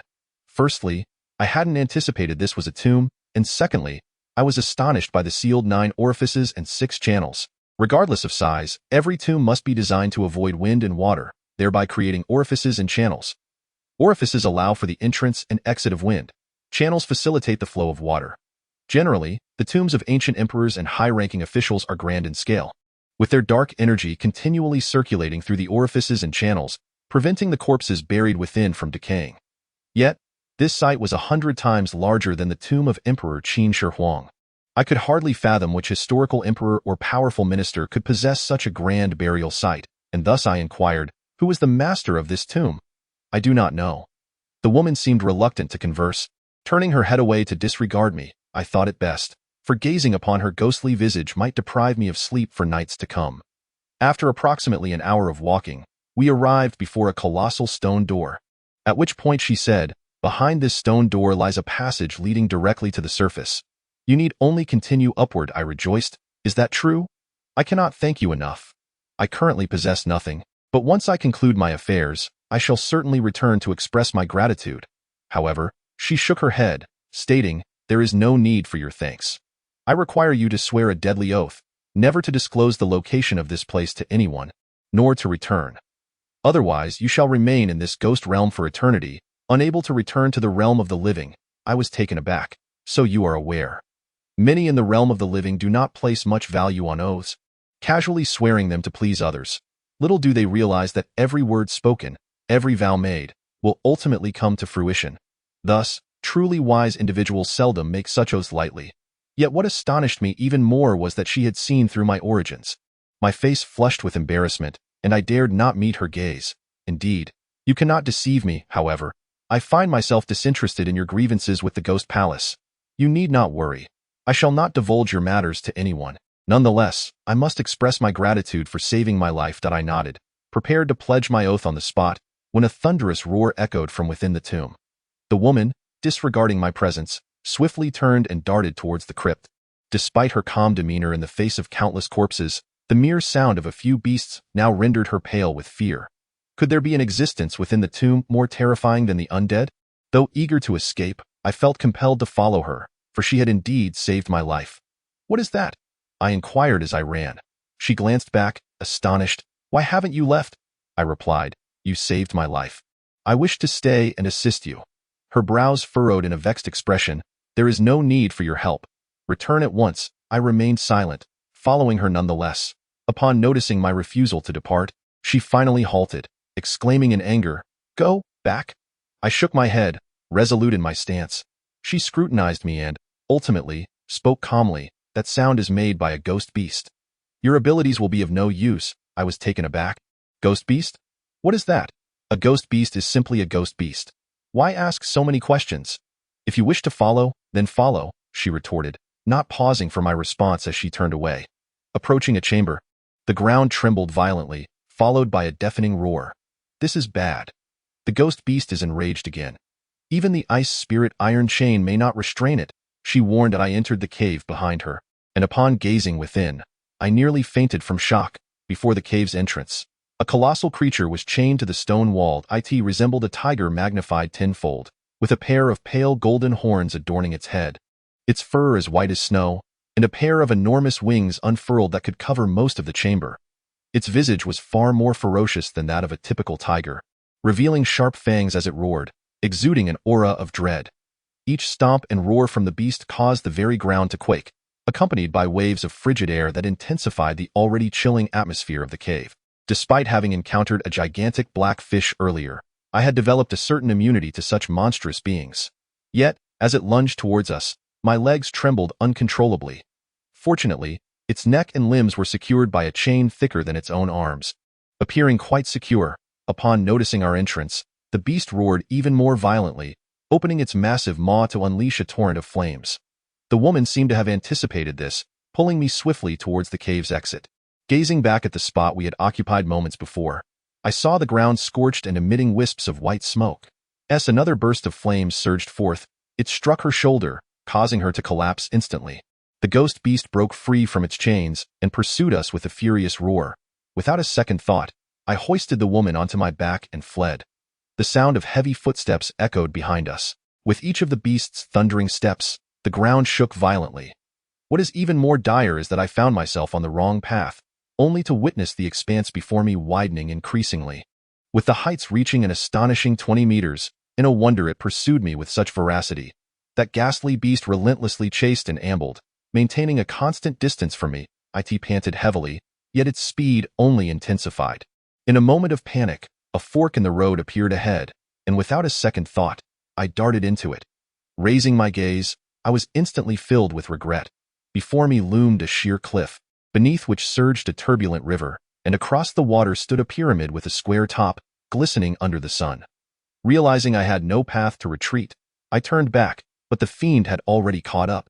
Blocking my way, I unleashed my palm lightning upon it, but it merely tickled its hide, prompting a bitter smile to escape my lips as I exclaimed, "Brother, we bear no grudges from the past nor enmity from the present. Could you kindly grant me a reprieve? Once I return to the realm of the living, I shall offer you numerous paper figures. No, hundreds." It seemed to comprehend human speech, sneezing in disdain before sweeping its colossal claw toward me with a mighty force. I sidestepped just in time to evade the strike, but found myself pressed against the wall with a thunderous crash. Its massive paw struck the rock, shattering it to fragments, while simultaneously unleashing a tremendous wave that swept me aside. A few flying shards struck my body. Though not fatal, they rendered me unable to rise, causing me to spew forth dark blood as I closed my eyes, awaiting my demise. A sharp rebuke resonated behind me. The young woman twirled her bell, unleashing a crescent-shaped blade of light. With a sharp sound, a furry tail fell to the ground. The beast roared in pain, thrashing about in frenzy. "Jump!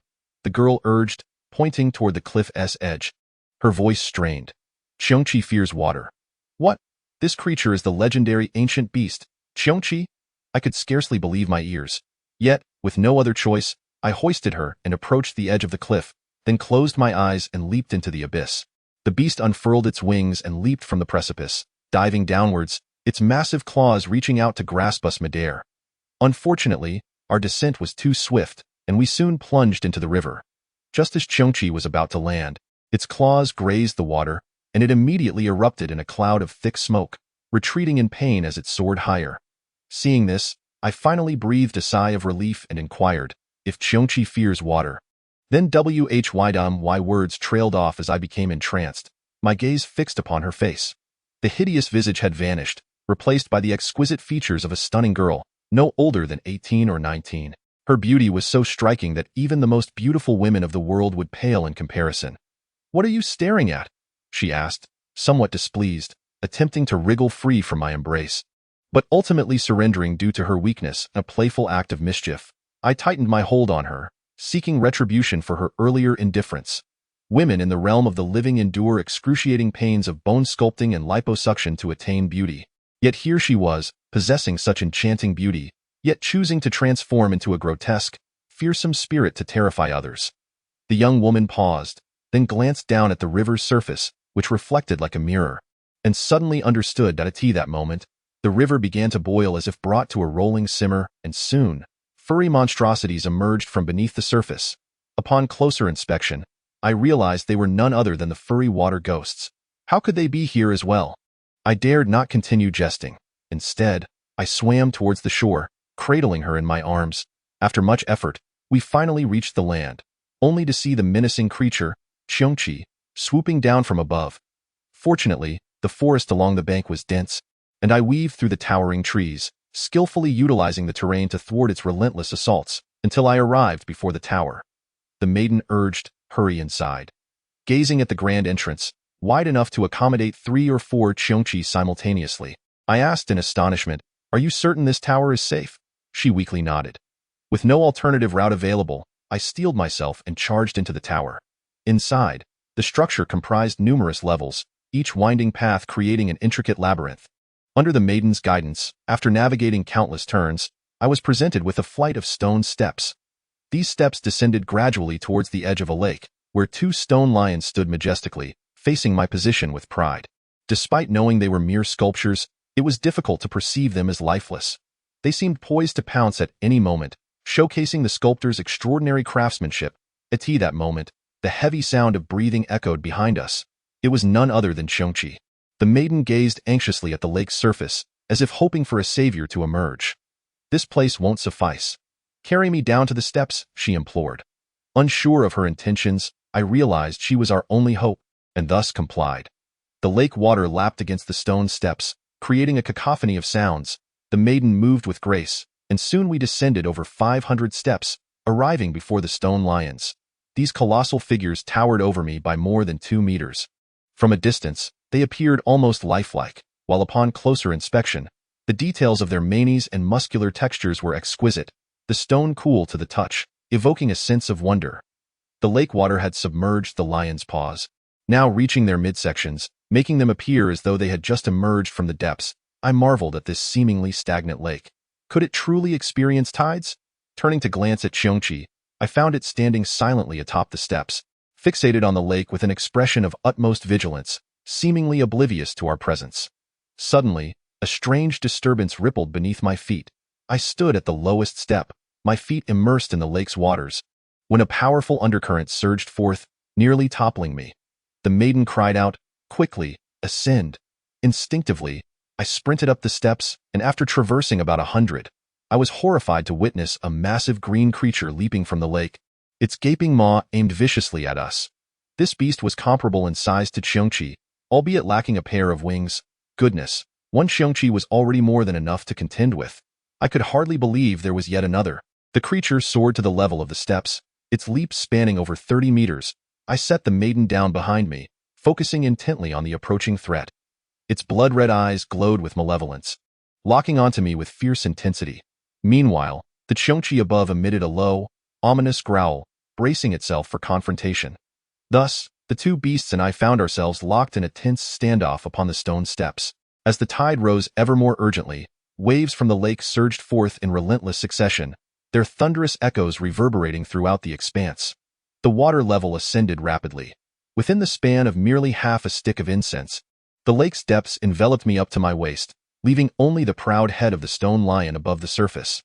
This creature truly understood how to harness the forces of nature, deliberately positioning itself here to await the lake's embrace, effortlessly eliminating two adversaries.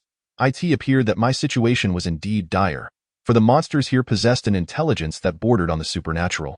The creature's emerald eyes remained fixed, its massive tail motionless behind it, as if it were glued to the stone steps. The water had risen to my chest, and I found myself with no alternatives. My intention in summoning Zheng was to incite a confrontation between the two. Little did I know that they had grown wiser over the years, no longer resorting to violence upon encountering one another. The maiden whispered softly in my ear, "You cannot defeat it. Release me. I shall be your burden." "Impossible," I retorted, shaking my head. "I did not abandon you when you were transformed into a hideous creature, let alone now that you have become so beautiful." The girl fell silent, a flicker of emotion crossing her face. I held her tightly, declaring, "I am about to unleash my attack." With a resounding roar, I leapt from the water, carrying the maiden on my back, channeling the power of thunder into my short blade as I struck at the creature. And forging this paper knife, I had meticulously blended 7 potent ingredients: rhinoceros horn powder, cinnabar, and conch powder, among others, to create the 7 treasures glazed blade, with the hope of one day confronting such formidable beings from the underworld. However, this blade was exceedingly difficult to refine, resulting in there being only one. Once it fused with the thunder, it would be rendered useless after a single use, which is why I had refrained from employing it during my previous encounter with Zheng. The monster's eyes blazed with a fierce crimson light, its hair rising without a breeze, and its massive tail swayed from side to side, producing a rustling sound against the stone steps, exuding an air of formidable power. The 7 treasures glazed blade, enhanced by the thunder's energy, elongated to over 4 feet, radiating a brilliant white light, with bolts of lightning flickering along its edge, compelling the creature to hesitate. Why stamina could not sustain the release of thunder for long, and the white light began to dim. The monster, possessing an acute sense of smell, took to the air, extending its forepaws in a dual assault. I shouted fiercely, and the thunder blade transformed into a streak of icy brilliance, cleaving through the space between the approaching claws. This strike was purely driven by speed. I anticipated that after striking the creature, I would still have ample time to evade the looming claws. In this moment of life and death, I had no choice but to gamble everything. The monster appeared exceedingly wary of the thunder blade. Upon witnessing the icy flash, its claws immediately retracted, and it retreated hastily. Seizing this opportunity, I released a low growl and leapt from the water, intensifying the momentum of my strike as I pursued it like a shadow. Just as I was about to strike the creature's right eye, it let out a bizarre cry, shaking its large head, causing its green hair to swirl into a tempest. Striking the blade like a whip with a clang, the knife was knocked from my hand, flying over 10 meters to land upon the stone steps above. The creature let out a triumphant roar, seemingly reveling in its victory. Taking advantage of its moment of pride, I sprinted up the steps. Just as I ascended 3 or 5 levels, I felt a sudden gust of wind bearing down upon me, forcing me to turn and confront the threat. The monster charged within 3 meters of me, abruptly lowering its head and aiming its pair of dragon horns in my direction before launching its assault. Seizing the moment, I leapt towards the thunder blade, retrieving it just in time. The creature once again lowered its head and charged at me. A stirring sensation coursed through my heart as it dawned upon me that this creature could likely perceive objects only from a certain distance. Thus, when I ventured too close, it would become utterly blind to nearby entities. Consequently, I had always managed to inflict damage upon it at close quarters. With this thought, I let out a mighty roar, leaping into the air, and aimed my foot directly at the creature's head. This maneuver not only evaded the creature's outstretched claws, but also targeted its comparatively vulnerable cranium. Just as my foot was about to make contact, a sudden gust of wind surged beside me. My foot landed atop the creature's head, yet before I could exert any force, its massive tail struck my right shoulder. My reflexes had improved significantly since our previous encounters. I immediately relaxed my entire body, allowing the creature to swing its tail and propel me into the air, plummeting towards the lake's surface. With a resounding splash, we both plunged into the water, sending up a spray that filled the air. A dull sound of water echoed in my ears, indicating that the creature had gracefully submerged at the same moment. In such circumstances, an ordinary person would undoubtedly struggle to swim towards the shore. Yet I harbored no such intention. On one hand, having just been struck by the creature's tail, I felt a numbness in half my body, rendering vigorous swimming unfeasible. On the other, I harbored a daring plan to gamble on a life-or-death situation. The surface of the lake erupted with frantic splashes as the creature prowled above, searching for my whereabouts. Once it confirmed my incapacitation, the formidable Zheng would surely descend. A tiger monster and a dragon monster. It was difficult to fathom the magnitude of this confrontation. The sounds on the lake subsided as the creature descended beneath the surface. I focused intently on the surrounding sounds, gently regulating my breath to stave off the encroaching shadows of suffocation. Alas, my swimming skills were woefully inadequate, and I began to feel the grip of asphyxiation tightening around me. At a critical moment, a soft warmth brushed against my lips. A wisp of fresh air seeped through her lips into my body. On the precipice between life and death, an unprecedented thrill surged through me. I instinctively embraced the delicate figure in my arms, sensing her tremble slightly. At last, a roar echoed from above, as the impatient Zheng launched its assault on the creature. The sounds of struggle and shrieks filled the air, as they became oblivious to all else. With her cradled in my arms, I broke through the water's surface, gasping for fresh air, experiencing a euphoric sensation of having narrowly escaped death. "Are you all right?" I inquired with concern, fearing she might be gravely injured. "I'm fine." "Really?" she replied, her chest rising and falling rapidly, a faint blush adorning her cheeks, captivating my senses. A sudden roar jolted my thoughts back to the present. I quickly composed myself and gently set her down upon the shore. With a resounding splash, the creature unexpectedly leaped into the water alongside Zheng. As seconds ticked away, the once tranquil lake became a tumultuous cauldron. Another bellow echoed, and Zheng abruptly burst forth from the water, hovering in midair. Its once gilded horns lay shattered, its body drenched in blood with countless wounds, and its left wing was nearly torn asunder, causing it to wobble in flight. The creature gradually resurfaced, its condition appearing scarcely better. With a swift extension of its forepaws, Zheng dove towards the dragon creature, its sharp claws piercing the monster's abdomen. Releasing a plume of dark mist, I watched in realization that its belly was indeed a vulnerable point. The creature roared in agony, wrapping its massive tail tightly around Zheng while baring its gaping maw to strike back. Though severely wounded, Zheng's movements were no longer as agile as before. It had initially believed that it could deliver a fatal blow to the monster while it was off guard, but instead, it ended up in a predicament. The creature's sharp fangs mercilessly pierced Zheng's neck, eliciting a heart-wrenching scream of pain. Simultaneously, Zheng's claws tore through the monster's chest. Section 053. The soul-quelling cave as the tide receded. The claws of the two stone lions became distinctly exposed. I cradled the girl and ascended another 10 steps before collapsing in exhaustion, utterly drained of energy. At that moment, a surreal, dreamlike sensation enveloped me. My mother had once said that once Zheng broke free from its bindings, only the gluttonous beast within this tower could contend with it. The girl spoke softly, and I gasped in astonishment. "Gluttonous beast? You mean it is the ancient ferocious creature, Taotai?" The girl nodded with a sigh and explained. Taotai and Zheng are both spectral beasts that can coexist in the realms of yin and yang. One might not encounter even a single one in 500 years. My mother had a difficult time raising them, and I never expected that in the end. "Your mother? Forgive my curiosity, but where were you from in life? Why would your mother leave you alone in this ghostly realm?" "I was born in this ghostly realm. Until the age of 10, my mother was always by my side, but one day she went out and never returned." As she spoke, her face was filled with confusion and sorrow. I had not anticipated that she was a ghostly infant, with such a pitiable background, and I felt a pang of sympathy. I diverted the conversation, asking, "What is this place? Why are there so many statues and walking corpses? Is it the tomb of an emperor or a master of the Tao?" "No, I did not tell you the truth earlier. This is not a tomb. It is the soul-quelling cave." "What is the soul-quelling cave?" the girl explained. "At the intersection of the underworld and the mortal realm, there exist numerous energy nodes. The yin and yang energies at these nodes are not constant but are in a state of continual struggle and fluctuation. The yin and yang energies of Longshan village and the Longshan ghost domain were originally in balance, but ever since someone constructed the Longshan ghost palace here, the yin energy has surged, disrupting this balance. Once the balance is shattered to a certain extent, the yin energy will breach its limits and invade the yang realm. To prevent such a situation, the soul-quelling cave was created. I inquired, was this soul-quelling cave constructed by your mother? No, my mother was merely the guardian of this place, the soul-quelling envoy.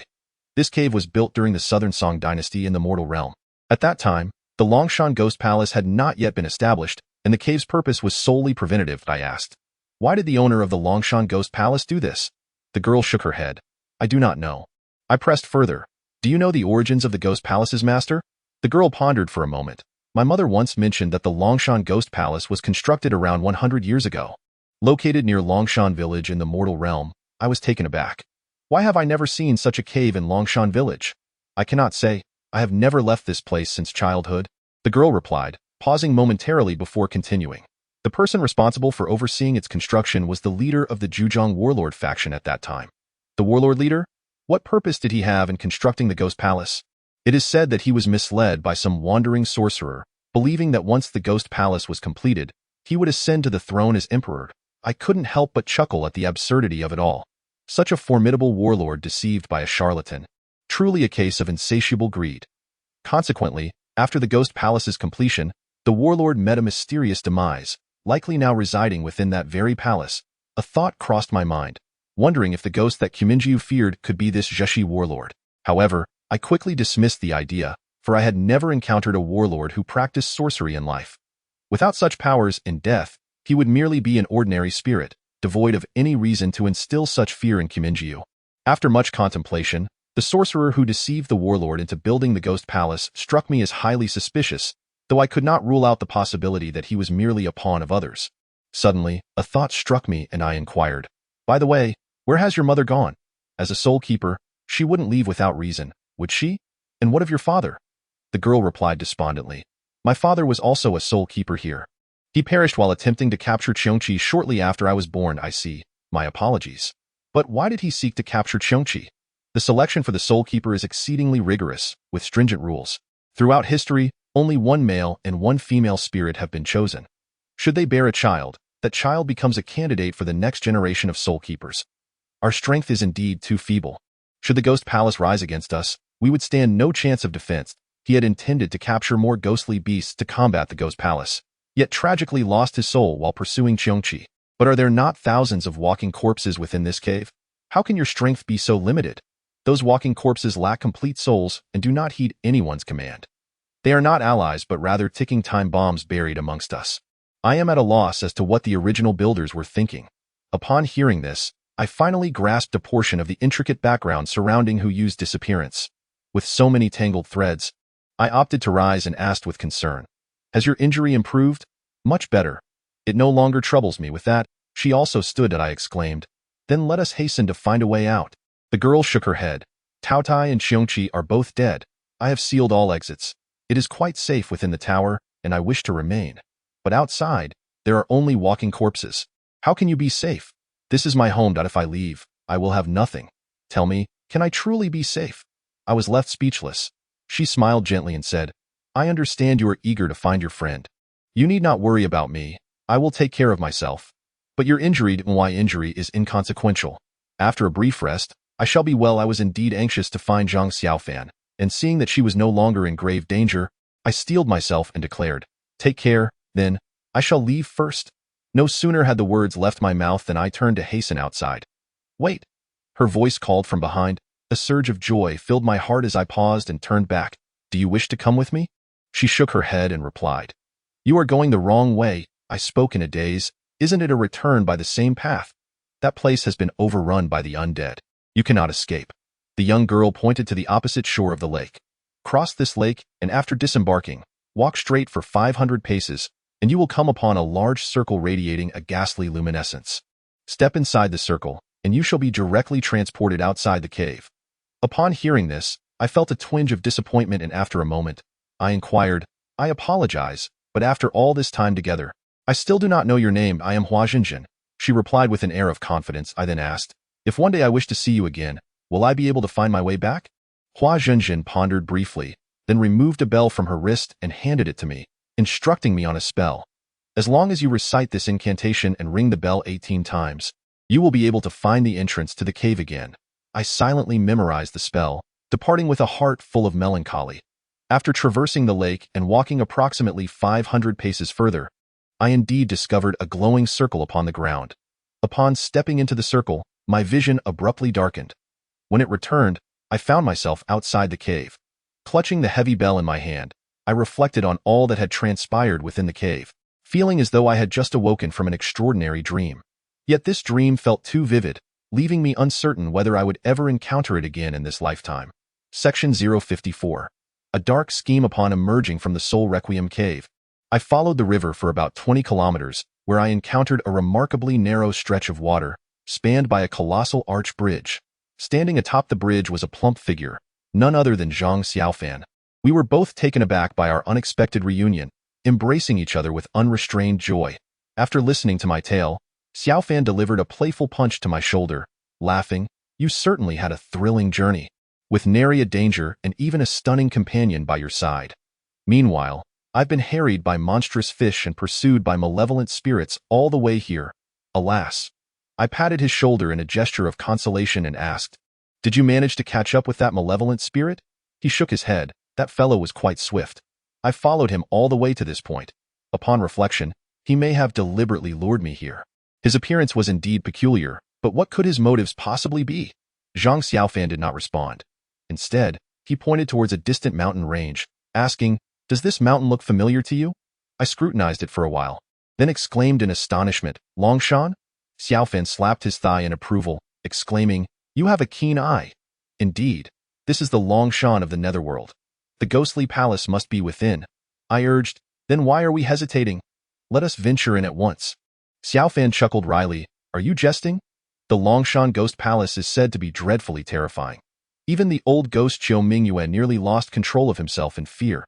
If we brazenly enter seeking someone, we might find ourselves devoured alive." Realizing the gravity of his words, I asked, "What plan do you propose, then?" Xiaofan replied, "Though the Longshan Ghost Palace sounds grand, it is, in truth, merely a tomb, a sepulchre of the underworld. The builders must have initially constructed a modest tomb in the realm of the living, subsequently employing the principles of feng shui to continually enhance the tomb's energy, thereby expanding its scale within the ghostly domain to an immense magnitude. Thus, only those well-versed in the art of locating dragon veins and burial spots can discern the entrance to the tomb, allowing them to stealthily infiltrate the very heart of the ghostly palace. My master did not impart such knowledge to me, do you understand?" I replied with a sense of pride. "It's not beyond my comprehension. I grasp a few concepts." "Then enlighten me," he urged. "I have heard that in the pursuit of locating dragon veins, one must first ascend the Mount of the Ancestors, followed by the Mount of the Lesser Ancestors and the Parental Mountains, observing the dragon's lineage, its shedding, and its movements, before repeatedly setting up tents, traversing gorges, gathering energy, and finally arriving at the confluence of rivers and lakes, where the head emerges, and the star of the burial site is born from the interplay of water and earth, amalgamating energies to form a burial ground. This dragon mountain can utilize the surrounding rivers and lakes to amalgamate energies, thus creating an optimal site for interment. Should an ancestor be laid to rest here, future generations are bound to produce eminent individuals. And what type of eminence, you may ask? The stature of emperors. As these words left my lips, a flicker of doubt crossed my mind. Could this truly be the purpose behind the construction of the Dragon Mountain's ghostly palace? Observing my momentary stupor, Zhang Xiaofan inquired, "What are you daydreaming about? Like a Navi child?" I voiced my internal confusion, to which he responded with hearty laughter. "What age are we in? China has long been without emperors. This is merely a saying. It need not refer to an emperor specifically. One who wields the reins of power can equally manipulate the course of society. Throughout Chinese history, such individuals or families have been far from rare." After a moment of contemplation, Zhang Xiaofan remarked, "This notion is ultimately unfounded. I believe there exists no yin-yang master with such immense power. Furthermore, the rise and fall of heaven and earth is already predetermined. Altering one's fate is no simple task. We should hasten to enter the ghostly palace and rescue Hu Yuetai." Reflecting on his words, I concurred and chose not to dwell further on the matter. Upon reaching the summit, Zhang Xiaofan was already panting heavily, exclaiming, "If only this were the realm of the living, I could easily shed 20 pounds. I jested. "Even if you lost it, it would be futile. With your affluent demeanor, you would regain it in no time." Zhang Xiaofan sighed in resignation. "Let us dispense with the banter. After traversing so many mountain paths, where is the entrance to the tomb? If you dare deceive me, I will not let this go." Ignoring his protest, I began to survey the terrain. Locating a burial site involves two essential components: the burial ground and the specific spot. The ancient meaning of shui refers to an earthen chamber, a shelter for humans from the elements. Thus, the crux of locating a burial site lies in finding a place that gathers wind and energy. I surveyed my surroundings, noting the lively mountain contours, the peaks resembling crane knees, the burial stars appearing exquisite, seemingly surrounded by a fortress, each layer a steadfast defense. A realization struck me: it must be right beneath our feet. While Zhang Xiaofan remained momentarily distracted, I retrieved a Luoyang shovel from my backpack and began to dig. Employing a grid-like approach, I pierced the ground, creating a series of holes. After excavating a small portion of earth, I inspected it closely and inhaled deeply, exclaiming with a grin, I was not mistaken. The ghostly palace lies indeed below. With our combined efforts, it wasn't long before we unearthed an opening the size of a manhole cover. In light of previous lessons learned, I decided to leave Zhang Xiaofan at the top to keep watch while I descended first to explore. To my astonishment, this fellow, for reasons unbeknownst to me, insisted on taking the lead. Unable to refuse him, I had no choice but to remain atop the mountain. A chilling breeze swept through, rendering the summit increasingly desolate and dreary. Just as I contemplated wandering about, a faint, rhythmic melody wafted from the distance. Upon closer listening, it seemed to be a young woman singing. Here, on the peak of Longshan, aside from the ghostly sentinels of the underworld, I could scarcely think of anyone else. Had I, perchance, been discovered? The night wind was mournful, carrying with it a haunting lament that even I, usually so bold, found unsettling. Just as I intended to conceal myself behind a massive rock, a sudden force surged silently towards my back. Bang! By the time I registered what had occurred, I found myself plummeting onto a soft, yielding mass, quite uncomfortable indeed. A groan emanated from below. Who the hell is this? You're about to crush your grandfather. Zhang. Hastily, I rolled away, digging him out from the pile of mud, tears of gratitude streaming down my face. Upon recognizing me, Zhang Xiaofan exclaimed in disbelief, What the hell? So, it's you? Why didn't you make a sound when you came down? Were you attempting to take a life? I could only chuckle in exasperation. Who would want to come down? I was pushed, you see. As I spoke, a realization dawned upon me, and my expression soured as if I had swallowed a pound of bile. Suddenly, the rope suspended above us fell, followed closely by a cascade of earth. I cried out in alarm, knowing full well that those above intended to seal the thieves' den, and I erupted into a torrent of curses. Yet, despite my protests, with the only path to ascend now blocked, I could only watch helplessly as they filled the opening. Sand and dirt continued to rain down until the last vestige of light was extinguished. Zhang Xiaofan seethed. Did you see who threw you down? I didn't even catch a glimpse before I fell, he retorted. His eyes widened in shock. What? You mean you didn't even see who did it? I replied with a grave expression. Perhaps we were discovered by the master of the ghostly realm the moment we set foot on the mountain. Are you suggesting that it was the ghostly master who cast you down? Even if he didn't intervene directly, it's likely he ordered his subordinates to do so. If that is the case, why not simply kill us both to avoid the hassle? I replied with a wry smile. You'll have to ask him that. He might just be a bit of a sadist. Zhang Xiaofan shuddered at my words. Don't scare me, buddy. This place is already eerie enough. We certainly don't need an exceptionally powerful maniac lurking about. I ignored him, retrieving 3 incense sticks from my bag and placing them on the ground, igniting them with a flicker of ghostly fire. He asked curiously, What are you doing? I explained, This is known as the 3 incense sticks of entry. In the realm of the living, one typically does not enter a graveyard during the day. Nighttime is laden with malevolence and can easily invite calamity, and the same principle applies here in the ghostly domain. These 3 incense sticks serve as a way to gauge our path. If they remain lit, it signifies we have not been discovered. Should they extinguish, it indicates the master of the ghostly realm is present and has likely already sensed our presence. We must tread carefully. No sooner had I spoken than a strange wind arose from the ground. Extinguishing the incense, I withdrew my compass, only to discover the needle spinning incessantly, indicating the presence of a formidable ghostly energy within the tomb. Zhang Xiaofan unsheathed a pair of short blades, casting a glance around. My friend, what does this mean? I sighed and replied. What else could it mean? We've been detected. We should make haste to clear a path. The sooner we find you, the less peril we shall face. Though I spoke these words, I silently prayed for the safety of our undertaking. After traversing a stretch of road to the west, a candlelight illuminated a dark, gaping entrance ahead. Just as we were about to cross the threshold, Several drops of water suddenly fell upon my head. I touched it with my hand, still warm, and couldn't help but frown. Who has the audacity to sprinkle water on my head? As soon as I uttered these words, I sensed something amiss. Raising my eyes, I was instantly struck with terror. Above the doorway coiled a colossal python, its body over 10 meters long, with a massive maw dripping with saliva. My legs went numb at the sight. This type of python, known as the earthine dragon, was once a small, highly spiritual serpent in life. Given its size, it was evident that it was on the verge of transforming into a flood dragon, possessing certain magical defenses. With the meager spells I currently commanded, I could not inflict even the slightest harm upon it, unless I had the Thunderstrike wood and the Qinyuan gourd at my disposal, which was utterly unrealistic at this juncture. The only strategy was to remain motionless while the enemy did not engage. I silently recited this mantra in my mind when, unexpectedly, Zhang Xiaofan, walking behind me, bumped into me, and we both stumbled forward. It was fortunate that we had remained still.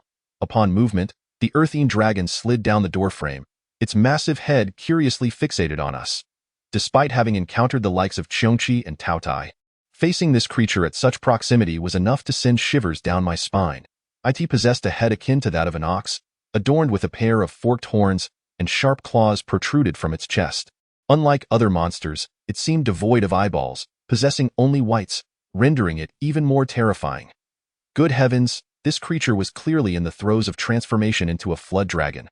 Zhang Xiaofan, rising from the ground, fortuitously locked eyes with the beast.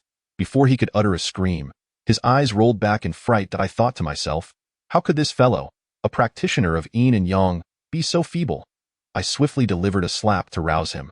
Brother, he exclaimed, clutching me tightly, his face a mask of despair. I've been terrified of snakes since childhood, and this one is blind to boot. Don't shout, I retorted. Who knows who among us is the elder? Just as I was at a loss for a plan, a sudden spark of inspiration struck me, and I ignited a plume of ghostly green thunder fire. The earthine dragon seemed to recoil in fear from the flames, letting out a howl before retreating along the cave wall, disappearing into the shadows. At that moment, I abruptly seized the still-dazed Zhang Xiaofan and urged, "Why are you standing there like a fool? Run!" My exclamation jolted him into action, and he fled with the swiftness of a rabbit. Although the creature had been temporarily frightened away, there was no guarantee it wouldn't return. Thus, I held the ghostly fire aloft, cautiously surveying our surroundings. Behind the door lay a spacious hall, adorned with lavish furnishings. Gold and silver artifacts were abundant, rivaling even the grandeur of an ancient royal palace. These items were not mere paper offerings but tangible treasures from the mortal realm, leaving me to wonder what manner of being the master of this ghostly palace could possibly be, to amass such a wealth of riches. We meticulously searched every corner of the cave, yet we found no trace of Hu Yu or any other lingering souls. Could it be that this is merely an ordinary tomb? I noticed several rows of footprints on the ground, leading forward. Following these footprints, we soon arrived at another door to the cave. Unbeknownst to me, the fire thunder in my hand had nearly burned out, as the flames extinguished. That terrifying roar echoed once more. Goodness, it had been trailing us all along. Zhang Xiaofan, who harbored a profound fear of serpents, was on the verge of tears. Hurry, fire thunder. It's coming closer. I desperately attempted to invoke my spells, but the energy within me had yet to replenish, and I could not ignite the fire thunder. This time, Zhang Xiaofan needed no prompting. With a powerful push of his legs, he lunged into the door ahead. His speed and explosive force rivaling that of Lu Xiang, I had no choice but to follow suit, my scalp prickling with fear.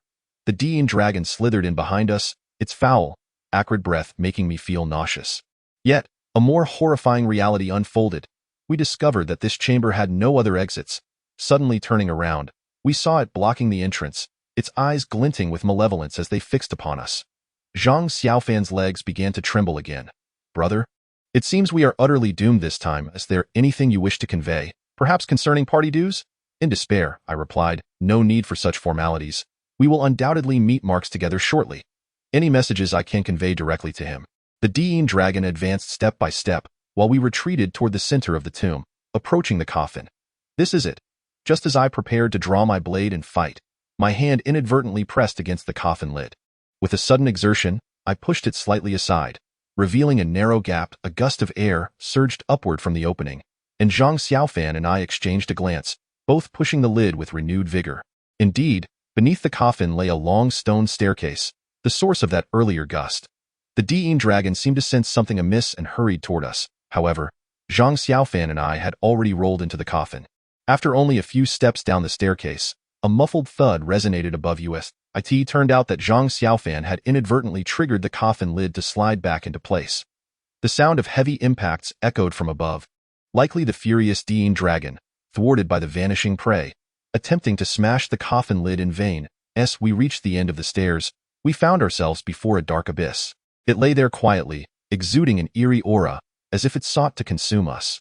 Just as we believed ourselves to be safe, a sudden creak echoed from above, reminiscent of the coffin lid being opened. Following that, a rustling sound filled the air, accompanied by an overwhelming stench. I quickly realized the danger, grabbing Zhang Xiaofan and darting into the dark hole. Zhang Xiaofan, stout and heavy, could hardly run a few steps before gasping for breath. I had no choice but to slip my arm under his armpit to assist him, yet his weight severely hampered our speed. He could not suppress his complaints.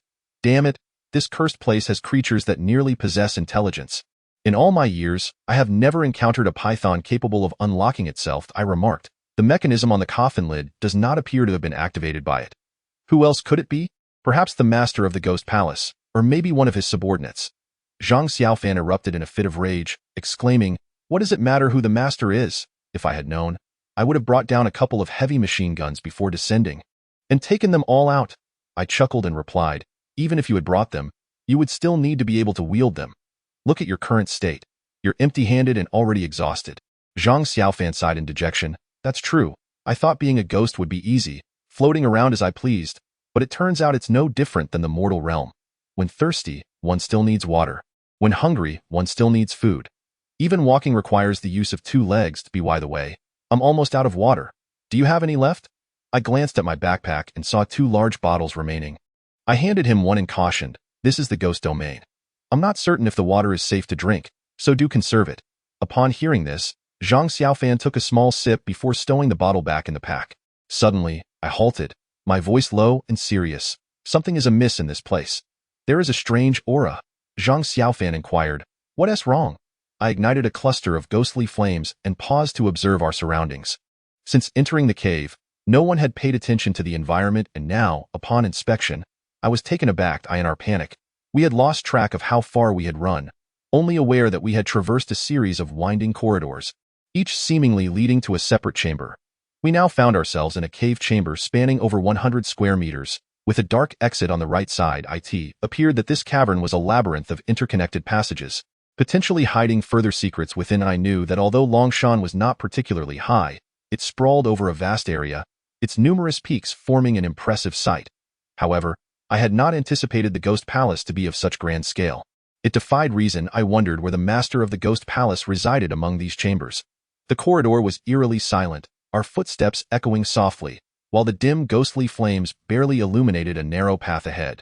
After walking for approximately 100 meters, 3 diverging paths appeared before us. I asked Zhang Xiaofan, "Which path do you think we should take?" Zhang Xiaofan scratched his large, pudgy head, pondering, did the master of the Ghost Palace perform poorly in school? Why must he always present people with multiple choice questions? It's utterly bizarre. In my opinion, these 3 paths seem quite similar. We might as well choose any one of them. But I retorted, somewhat irritated.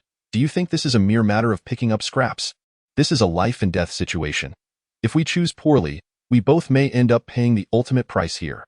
While I contemplated this, a sudden gust of wind erupted behind us, accompanied by that eerily familiar roar once more. My brow furrowed, and my peripheral vision caught sight of peculiar characters engraved beside each cave entrance. I called out, "Look, there are inscriptions here. Xiaofan, do you recognize them?" He leaned in to take a look and shook his head. The characters were neither Chinese nor Taoist symbols, but rather a jumbled assortment resembling tadpole script. Suddenly, I felt my body go rigid. Among the characters from the central cave, I discerned a familiar pattern. It was a humanoid figure, with a split at the head, flanked by 3 worm-like curves. A vivid image arises in my mind of Master Shufeng transforming into a corpse-watching demon within the Temple of the Tiger Mountain. As he was shot dead by Officer Zhao, a multitude of pinkish worms crawled out from his head. Although the case has been resolved, I remain perplexed as to how Master Shufeng acquired the knowledge of the cultivation technique for the corpse-watching demon. Could it possibly be linked to the Dragon Mountain ghost domain? Given the proximity of Dragon Mountain to Tiger Mountain, such a connection is not beyond reason. In this dire situation, I resolved to take a gamble and surge toward the opening in the center. Zhang Xiaofan, seeing that the creature persistently pursued us, dared not linger for even a moment, instinctively trailing closely behind me. As we ran, I suddenly halted, my face ashen, exclaiming, "It's over. Ahead lies another dead end." The footsteps of the dragon monster grew increasingly closer. Turning back would mean walking into the jaws of death. Zhang Xiaofan glared at me with a ferocious intensity, as if he wished to devour me whole. If only the traitors of your possessed your resolve, the invaders would have long been eradicated. Beads of sweat dotted my forehead as I hastily retrieved my compass to scan the surroundings. The needle began to waver faintly as it passed a stone wall. A flicker of realization ignited within me, and I charged toward it. Zhang Xiaofan, thinking I had lost my mind, rushed to stop me, but alas, it was too late. "I merely had a few words with you. Must you contemplate such drastic measures?" No sooner had he spoken than he seemed to perceive something astonishing, gasping, "Good heavens! Why haven't you collided yet?" To his astonishment, I maintained my pace, not only avoiding the wall but even turning back to greet him, creating an eerie scene. Zhang Xiaofan slapped his thigh in revelation, exclaiming, "By golly, this is a path to salvation. We've been deceived by an illusion." The roars grew increasingly distinct, accompanied by violent tremors of the ground and dust cascading from the stone walls, signaling that the earthine dragon was drawing near. We sprinted with fervor, lamenting the lack of additional legs bestowed upon us by our parents. After running over 100 meters, we encountered a subtle bend in the path. Drawing upon the agility honed from evading mad dogs in my youth, I deftly darted into the curve. Zhang Xiaofan, however, moved with a certain clumsiness, failing to steady himself and crashing into the stone wall ahead. Fortunately, his ample belly cushioned the impact, though it left his plump face pressed against the uneven surface. "Are you all right?" I inquired. He vigorously wiped the blood from his nose, about to respond, when suddenly a fierce gust of wind struck. Lifting him off the ground, I promptly seized my dagger and charged forward. Clang! The hide of the earthine dragon was remarkably resilient. The sharp blade clashed against it, producing a sound akin to metal striking metal. Realizing my attack had failed, I dared not linger, swiftly retreating. To my surprise, despite its seemingly cumbersome form, the creature's speed and reflexes were astonishingly swift, and no sooner had I retreated than it swung its tail, striking my chest and sending me flying backward for over 10 meters. Had it not been for my soul's remarkable resilience, I would likely have met my end at that moment. The earthine dragon let out a deafening roar. Zhang Xiaofan, with his twin blades whirling like a tempest, instantly wove a tapestry of more than 10 blade lights, wreaking havoc within the dragon's maw. Caught off guard, it suffered multiple strikes, its mouth splitting into 6 or 7 segments, with black mist billowing forth. Merging my essence with the blade, I lunged once more, accompanied by the thunderous sound of rumbling. Yet, this strike still failed to inflict significant damage upon it. "What are we waiting for? We must flee at once." Zhang Xiaofan grasped my arm and we took off. Fortunately, the earthine dragon's crawling speed was not particularly swift. Otherwise, we would have been left without a glimmer of hope. However, the passage seemed endless, twisting and turning, with no sign of a tomb chamber in sight. As the air grew increasingly thin, Zhang Xiaofan, seemingly of robust constitution, could run no longer and collapsed onto the ground. Utterly exhausted, I frowned and said, "This place is far too perilous. Are you not afraid of being devoured by the earthine dragon?" "I can't run any further," Zhang Xiaofan gasped, waving his hand feebly. "If it comes to that, let it be. I shall meetly bin in the underworld," I replied. "If you wish to perish, I shall not stand in your way. But I cannot simply abandon you, can I? By doing so, you drag me down with you to await death. I care not for such matters. If you choose not to leave, I shall remain here with you." I contemplated the situation. I was still unclear about the extent of this ghostly palace, and this passage appeared to be some sort of labyrinthine formation. If we continued to wander aimlessly, we might find ourselves hopelessly trapped within. In the past, I had explored several ancient tombs in the Guangzhou region alongside Old Tang, yet I had never encountered anything so bizarre. Thus, I inquired, "Xiaofan, do you think this passage resembles a specific formation?" After catching his breath, he rose and surveyed the surroundings intently, his expression growing serious. "I have considered that. Formations typically involve yin and yang, the 5 elements, or perhaps the 8 trigrams, yet after traversing this passage for quite some time, I discern no connection to any formation.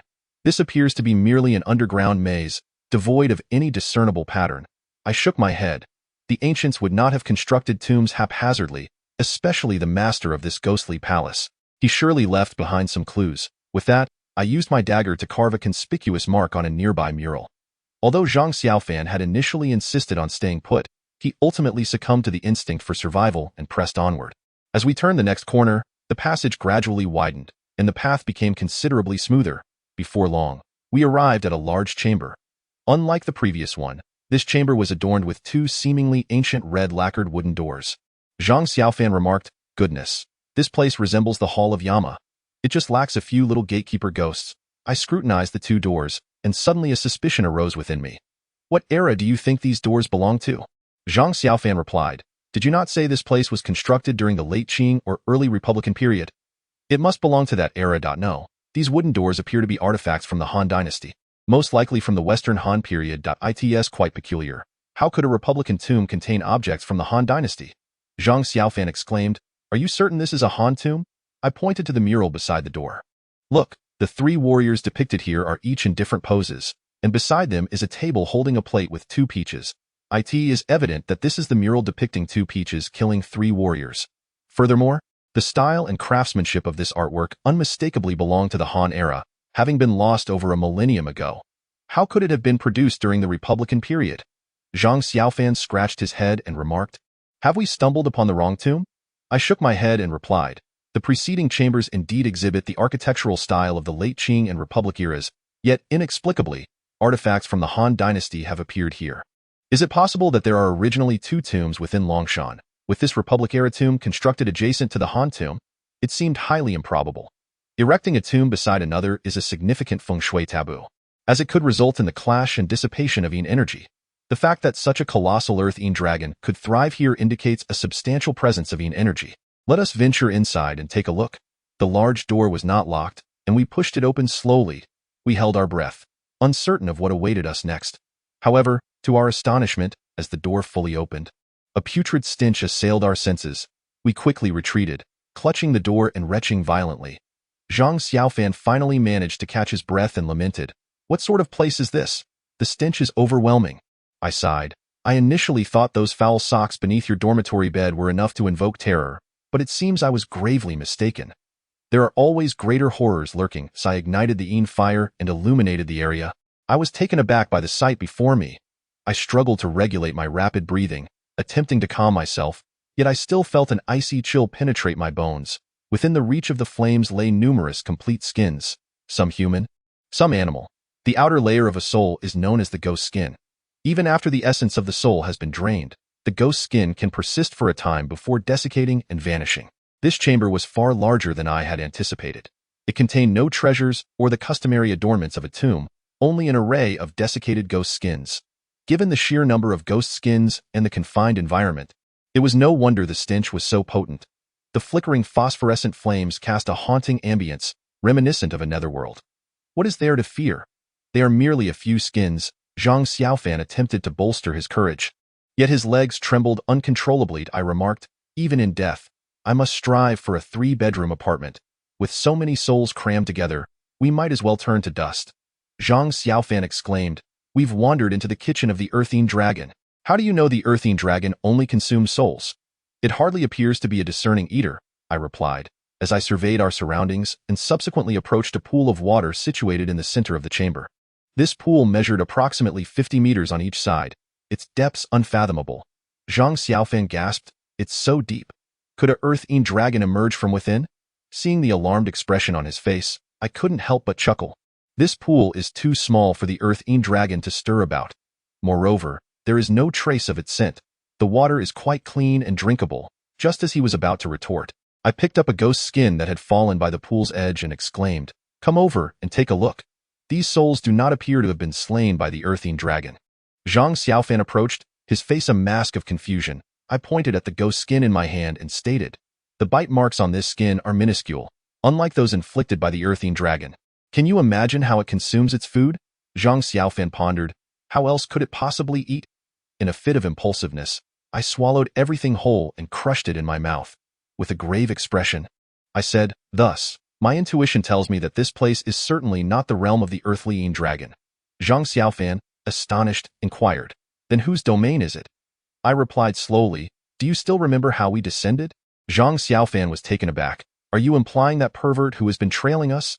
I nodded. There is a significant possibility.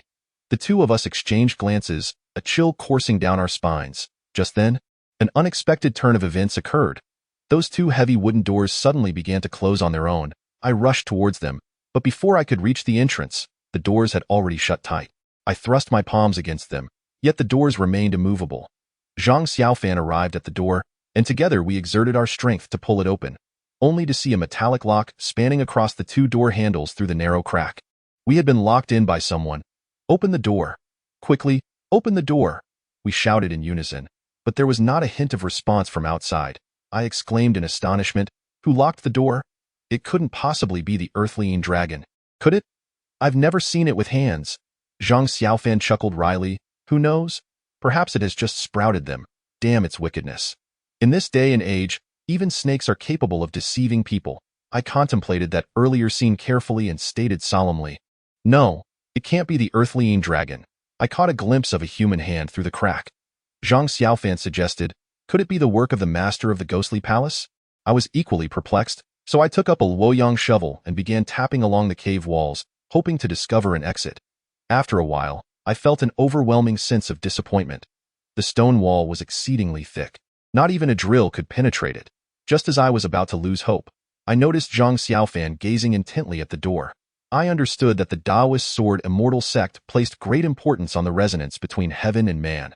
And perhaps this fellow had sensed something. I swiftly picked up my short dagger and stood beside him. With dual blades in hand, Zhang Xiaofan assumed a posture as if facing a formidable foe. Clang!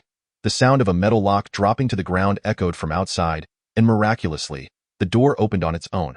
Zhang Xiaofan's mouth fell agape as he stared outside, his expression akin to someone who had just had a foul sock stuffed down their throat. I leaned out, half my body extending beyond the threshold, only to be struck dumb. Good heavens, there wasn't even a shadow in sight. If so, then who had unlocked the door? Suddenly, a gust of wind rushed past my head, and before I could look up, a white figure descended from above, knocking me down, causing my dagger to clatter to the ground. I struggled desperately, but found that the strength of that white figure was astonishingly great, rendering me utterly immobile. Zhang Xiaofan attempted to come to my aid, but was flung away by a strange force. I raised my eyes and gasped in astonishment. It's you? She was none other than the long-missing ghostly figure, Shen Wenyu. After a few days apart, her eyes seemed even more malevolent. I wanted to stab her with the dagger, but both my hands were firmly pinned to the ground, unable to move. Didn't he expect to meet so soon? Shen Wenyu said with a sinister chuckle, I should have realized it sooner. You are also one of the Dragon Mountain Ghost Palace. I gazed at her attire, realization dawning upon me. So, the person in the temple of Longshan village was you? Now you finally understand. Her face was a canvas of mockery. Why? I asked, struggling against her overwhelming strength, but no matter how hard I tried, I could not budge her. Shen Wenyu laughed maniacally, and unexpectedly, Zhang Xiaofan embraced her from behind, thrusting a short knife with fervor. Alas, her ethereal form was as unyielding as adamantine. The blade penetrated merely 2 centimeters before snapping in two. That deadweight was truly a nuisance. With a casual sweep of her palm, Shen Wenyu sent Zhang Xiaofan crashing against the wall, leaving him sprawled in a comical position. Seizing the moment as she shifted her body, I hastily grasped the short knife that had fallen to the ground and aimed it at her chest with a swift motion. To my astonishment, Shen Wenyu's reaction was astonishingly quick. She deftly seized the knife and wrested it from my grasp. With a curious demeanor, she toyed with the blade as if she were a conqueror gazing down at me. Murmuring, "Is it impossible to speak civilly? Why resort to violence?" I retorted coldly, "What else is there to discuss with you besides violence?" She leaned closer, her exquisitely handsome yet eerily captivating face mere inches from mine, admonishing, "Do not be so arrogant. Were it not for my covert assistance, you two would likely have perished long ago." I was taken aback. "What do you mean by that?" She produced the severed head of a male specter from behind her, stating, "He was the master of the earthly dragon and a ghostly envoy. Ever since you entered the ghost palace, he has been tailing you. The earthly dragon typically refrains from attacking souls unless manipulated from behind. He was the one orchestrating the dragon to eliminate you, but I have dispatched him." Zhang Xiaofan scrambled to his feet, brandishing dual blades, ready to charge once more, yet both Shan Wenyu and I shouted in unison. "Stop!" He paused, bewildered. "What is going on?" I urged. "Let her finish speaking." Zhang Xiaofan retorted. "You trust this female specter?" I replied. "If she intended to kill me, I would not have survived that encounter." A glimmer of approval crossed Shan Wenyu's face. "You possess insight? Far superior to that deadweight," I inquired. "Is there anything we can discuss standing up? I find this situation rather discordant." And no sooner had I spoken than I felt a sudden lightness. Shan Wenyu had already retreated several meters away. I approached Zhang Xiaofan, eyeing her warily, and asked, "Why do you wish to assist us?" Shan Wenyu replied, "I am aware that you seek to liberate Hu Yu's soul, and I know where he is. I can take you to him right now." Zhang Xiaofan scoffed. "You would be so benevolent? Do not forget, it was you who captured Hu Yu's soul." He turned to me. "Don't trust her. Who knows what malice she harbors?" Shan Wenyu countered, "It was not my intention to seize Hu Yu, but rather that of the Ghost Palace's master. He seeks to collect the souls of foreign children, commanding me to select the birth dates of the travelers who arrived at the radar station. Any soul that belongs to a foreign child is to be captured. Ever since my demise, Hu Yu has come annually. I did not wish to endanger him, but alas, the master of the Ghost Palace discovered my intentions and forced me to take his soul. At that time, I was under his control, with no capacity for resistance." Zhang Xiaofan responded, "What a farce! As long as you refuse to comply, no one can coerce you." Shan Wenyu exclaimed, "At such a tender age, I have already met my demise, condemned to linger in this eerie realm of spirits, enduring countless torments. Must I truly be doomed to lose my soul, forever denied the chance of rebirth?" Upon reflecting on her tragic fate, I could not help but feel a pang of sympathy and inquired, "Were you slain by the master of the Ghost Palace?" She nodded, saying, "After quarreling with Hu Yu, I went to the large locust tree in the village. Unaware that it was the earthly manifestation of the Ghost Palace's master, I leaned against the tree, only to have my soul siphoned away." I frowned and asked, "Why did he not simply kill you outright?" "Because I am also a foreign child, conveniently positioned to serve him. The master of the Ghost Palace is hellbent on collecting the souls of the foreign children. What could be his ulterior motive?" Shan Wenyu shook her head, replying, "I cannot say for certain. Only that the energy of a foreign child's soul far surpasses that of an ordinary person. By the way, weren't you supposed to rescue Hu Yu? Why all this idle chatter?" Zhang Xiaofan retorted, "If we do not ask a few more questions, how can we ascertain your trustworthiness? Humph, you claim to be aiding us, yet it was your guidance that nearly led us to be devoured by the river's monstrous aquatic beasts." Shan Wenyu responded, "That route is a shortcut from Longshan village to the Ghost Palace. I did not anticipate such unforeseen dangers along the way. Usually, that river is quite calm." I gazed intently into her eyes, furrowing my brow. "What has prompted this sudden awakening of your conscience, wishing to assist us? Do you still harbor feelings for Hu Yu?" "You do not seem to, though." Shan Wenyu scoffed. "What is Hu Yu to me? My reason for helping you is that I inadvertently uncovered the secret of the Ghost Palace's master, who intends to silence me." At this juncture, a flicker of fear crossed her face. "I implore you to take me away from here, to a place where he shall never find me." I questioned, "What secret could compel him to eliminate his own trusted subordinate?" Shan Wenyu blinked mischievously and grinned. "Once I reach a place of safety, I shall divulge this secret to you. This secret pertains not only to you but also to the fate of all humanity, including that black cat by your side. Goodness, is it merely about saving a single person? It feels as if the end of the world is fast approaching. Xiao Zheng, I warned you that this female ghost's words are untrustworthy. We must not fall for her tricks." Shan Wenyu, hearing this, retorted indignantly, "You, fat fool, are the most loquacious of us all. When Hu Yu and I were close, you did everything in your power to obstruct us. Did I owe you a debt from a past life?" Zhang Xiaofan sneered, "It is because I possess foresight, having known from the start that you were no good." Fearing that their argument would escalate endlessly, I quickly redirected the conversation, asking Shan Wenyu, "You need not reveal your motives for betraying the Ghost Palace. We are not interested in knowing. However, you must realize that you are now merely a soul. Unless you descend to the underworld, you shall forever be unable to escape the relentless pursuit of the Ghost Palace's master." Shan Wenyu fell silent for a moment before lamenting, "I am acutely aware of the numerous heinous deeds I have committed. Even in reincarnation, I would inevitably descend into one of the three evil paths. However, this fate is still preferable to being struck by the master of the ghost realm, leaving my soul shattered and forever unable to attain rebirth, as long as you understand." Observing her pitiable demeanor, I felt a pang of compassion. After a brief contemplation, I replied. Certainly, there exists another possibility.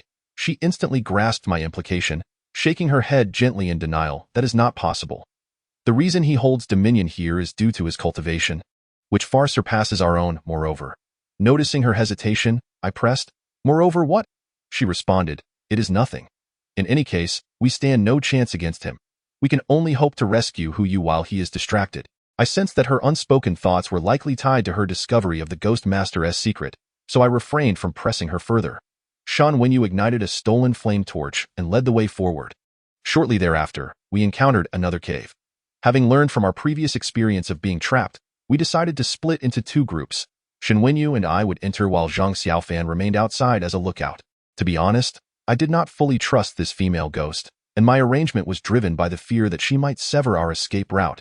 A familiar scent wafted through the air. Causing me to shudder, I glanced at Shan Wenyu and saw her expression mirrored my own. We both instinctively turned towards the source of the scent, momentarily frozen as if struck by a thunderbolt. Cold sweat. Time felt interminable, as if everything had come to a standstill in that instant. After waiting outside for what felt like an eternity without any sign of activity, Zhang Xiaofan, anxious that something had gone awry, called softly into the cave, Hey, what is happening in there? Xiao Zheng, say something.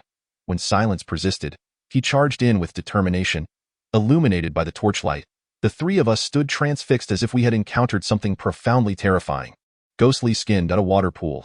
Everything was identical to the previous chamber. Xiao Zheng, do you think this place? Zhang Xiaofan's voice trembled. I echoed his unease. I fear we have returned to where we started. Shan Wenyu, what on earth is going on? I inquired. I do not know. She replied. I furrowed my brow. You have been in the ghost realm for nearly 3 years. How can you not know? Shan Wenyu sighed. In these 3 years, I have only been summoned to the ghost realm twice. The rest of the time, I was forced to remain at the Longshan radar station. Even when I attempted to take Hu's soul to meet the master, I was forbidden from entering, only permitted to exchange with his ghostly attendants at the foot of the mountain. We sat in silence, astonished by the strict regulations governing this place. Furthermore, the peculiarity of the location was undeniable. Even if there were 2 similar spaces in the world, it would be impossible for them to be indistinguishable as this one. Resembling a perfect clone, a thought struck me. I took a short blade and carved a distinct symbol into the cave wall, suggesting we press on to see if we would encounter a similar situation again. Exiting the cave, we continued onward, only to find ourselves once more before an exceedingly familiar vermilion door after more than half an hour of travel. Upon pushing the door open, a familiar scent once again assailed my senses. I cast my gaze about the surroundings and was abruptly struck by the sight of the symbol I had previously etched. They too noticed it, and a sense of dread instantly enveloped them. I was the first to shatter the silence, suggesting, Let us retrace our steps. As we depart, let us proceed slowly and illuminate the stone walls on either side with our torches. I suspect we may have wandered onto a fork in the path. Upon uttering these words, the tension in Zhang Xiaofan's expression eased considerably. Though he found my explanation somewhat absurd, he could not conjure a more plausible rationale at that moment. A fork in the path? That cannot be right. We have been moving forward all along, Shan Wenyu interjected. Zhang Xiaofan retorted with irritation, What do you mean? You remain oblivious to the pressing matters at hand. And now you spout nonsensical chatter that sows discord among us. I truly wonder who you saw in you. Shan Wenyu shot back angrily, You fat fool, dare to utter another word. Zhang Xiaofan, harboring resentment for her having taken Hu, would have confronted her long ago had it not been for my counsel to endure in silence. His fury ignited like a fuse. He exclaimed, Say what you will. Do I fear you? Before he could finish, I swiftly covered his mouth and said, She is but a girl, unjustly condemned to die in this desolate wilderness. Now she seeks redemption and a fresh start. Cannot you exhibit a modicum of humanitarian spirit? Besides, we are all in this together, so it would be wise to speak less. Zhang Xiaofan shrugged off my hand, retorting irritably, If we linger here any longer, even I shall become a ghost. At that point, we shall see how you uphold your humanitarian ideals. Fuming, he plopped down onto the ground. Noticing that their tempers had somewhat cooled, I ventured, I believe Shan Wenyu's assertion holds merit. Given how we have traversed, we should be moving further away from the original chamber, not returning to it. There must be something amiss here. Perhaps that my voice faltered as I spoke. Perhaps we have encountered some sort of barrier. Xiaofan, I am not well versed in barriers. Do you have any knowledge of them? Upon hearing this, Zhang Xiaofan's countenance grew serious. He began to pace, gesturing with his hands as he murmured incantations. After approximately 20 minutes, he shouted, "This is bad. We have fallen into a magical formation." I was taken aback, exclaiming, "Are you certain it is a magical formation and not a barrier?" I posed this question because, during the cultivation of a magical formation, it typically requires a substantial amount of yang qi for sustenance, while a barrier does not. Ghosts possess no yang qi, only yin qi. Thus, they usually can only cultivate barriers. The presence of a magical formation here strongly suggested that the one who set it up was likely a living person. I turned to Shen Wenyu and inquired, "Is the master of the ghost palace a living person?" She looked at me in confusion, responding, "I do not know. I have never seen him," I pressed on. "Did you not say you were summoned by him twice?" During those 2 occasions, I was brought into a vast chamber but only heard his voice. I never beheld his figure. I was left in astonishment and could only ask Zhang Xiaofan, "Do you know what magical formation we have fallen into?" He offered no reply. Turning to look at him, I found him staring blankly at the ground, as if his soul had been captured. "Hey, what is wrong with you?" I shook him gently. "It is the 9 swords returning spirit formation," he muttered, still not lifting his gaze. With a sense of delight, I exclaimed, "Ah, so you are aware. Quickly, reveal the method to break the formation." I noticed his hesitation, unable to suppress the frustration bubbling within me. I admonished, "With great peril at hand, why are you dawdling?" After a brief moment, he finally lifted his head, a look of palpable dread etched on his face, and said, "This formation is a secret technique of the Southern Sword Immortal Sect, never disclosed to outsiders. How could it possibly manifest here?" I was taken aback. "You must be mistaken," Zhang Xiaofan chuckled bitterly. "I have witnessed my master perform this formation. How could I possibly err?" Understanding his current state of mind, I offered solace. "This ghost palace was constructed a century ago. Perhaps the master of the ghost palace clandestinely learned the sword hero sect's profound skills in that era, and the passage of time has simply obscured your knowledge." "Perhaps you are right," Zhang Xiaofan replied, his countenance brightening somewhat. However, upon closer inspection, an indelible trace of melancholy lingered. Not wishing to pry further, I shifted the conversation. "What exactly is this 9 swords returning soul formation?"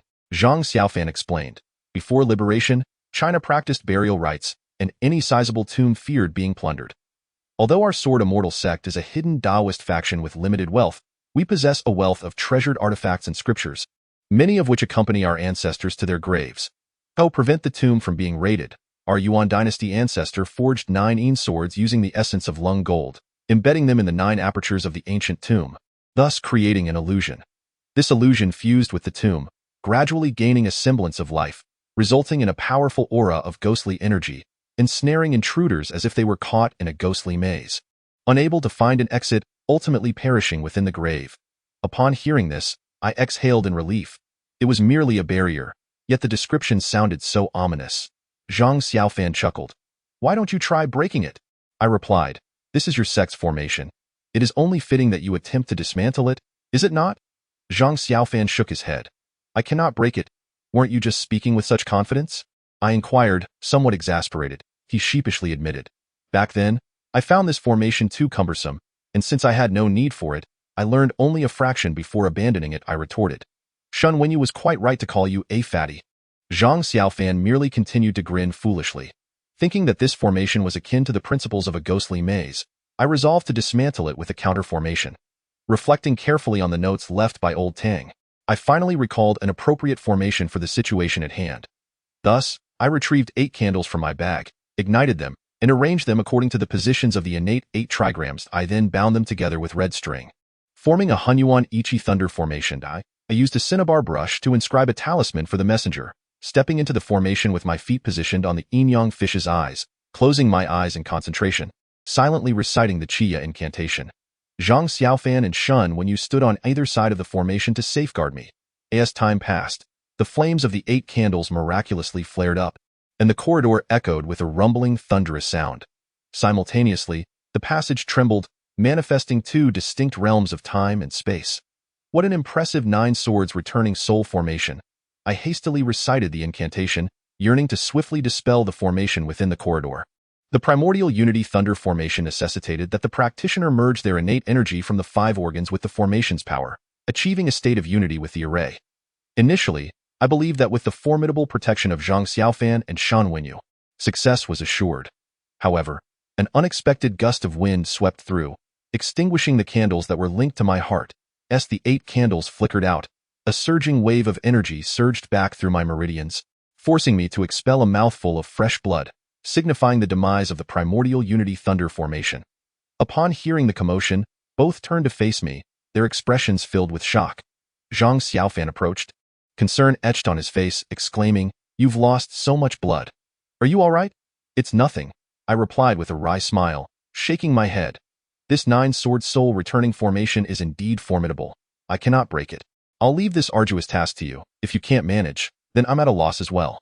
Zhang Xiaofan turned to Shen Wenyu, urging, "Don't just stand there foolishly. If you have any solutions, please share them." Shen Wenyu did not respond immediately. Instead, he closed his eyes and paced back and forth within the corridor. After a while, he finally spoke. "I sense that this is not merely the work of a formation. There are far more intricate circumstances at play here. The Shinmin formation alone cannot resolve this." Having been a specter for 3 years, Shen Wenyu's sensitivity to the ghost domain surpassed that of our living souls. Thus, I inquired, "What other options do we have?" Shen Wenyu shook his head, indicating he had yet to devise a solution. We exchanged bitter smiles, acutely aware that this journey into the ghost palace would not be straightforward. Yet we had not anticipated such a convoluted process. Reflecting on our lack of preparation, I lamented the constraints of time that had hindered us. "Xiao Zheng, I'm so thirsty," Zhang Xiaofan lamented as he rummaged through his backpack, only to find his water bottle empty. I opened my own backpack and discovered that mine was also devoid of water. The harrowing journey had masked our thirst, but now, prompted by his words, I too felt parched. Unlike Shen Wenyu, who had long since transcended human sensations, Zhang Xiaofan and I, as living souls, still retained our physical sensations and felt the thirst acutely. Recalling the spring in the chamber, Zhang Xiaofan hurried towards it, exclaiming, "Is any there water readily available? Genuine mountain spring water." Yet, I couldn't shake the feeling of unease regarding the ghostly skins by the pond and called out, "We can't be sure if that water is safe to drink." Despite my words, I worried about our predicament. If we did not replenish our fluids soon, we might succumb to dehydration. Young and fervent, Zhang Xiaofan could hardly bear the thirst. When he saw the clear water so near, he disregarded the potential dangers and scooped some up to drink. Just as the water was about to reach his lips, I intervened, halting him with a swift gesture. Startled, he noticed the yellow talisman I held, and realization dawned upon him. When the talisman was placed in the water without changing color, it indicated that the spring water was indeed safe to drink. Zhang Xiaofan let out a cheer and eagerly drank from his bottle. Initially hesitant, I finally succumbed to temptation, lowering my empty bottle into the cool water. The spring water was icy, refreshing my spirit. Just as I tilted my head back to drink, Shen Wenyu abruptly knocked the bottle from my hands. "What are you doing?" I shouted in anger. Shen Wenyu did not provide an explanation but merely pointed to Zhang Xiaofan across from him. I glanced over and suddenly sensed something amiss. There, Zhang Xiaofan was rubbing his stomach, feeling desperately thirsty despite having consumed a considerable amount of water. As he fervently drank, he inquired, "Hey, Xiao Zheng, aren't you thirsty? Why don't you come over and have some?" No sooner had he spoken than he began to mutter to himself, Why does this water taste like Sprite? The more I drink, the thirstier I become." Observing that he had already downed several liters, I couldn't help but feel astonished. Had we truly depleted so much moisture during our journey?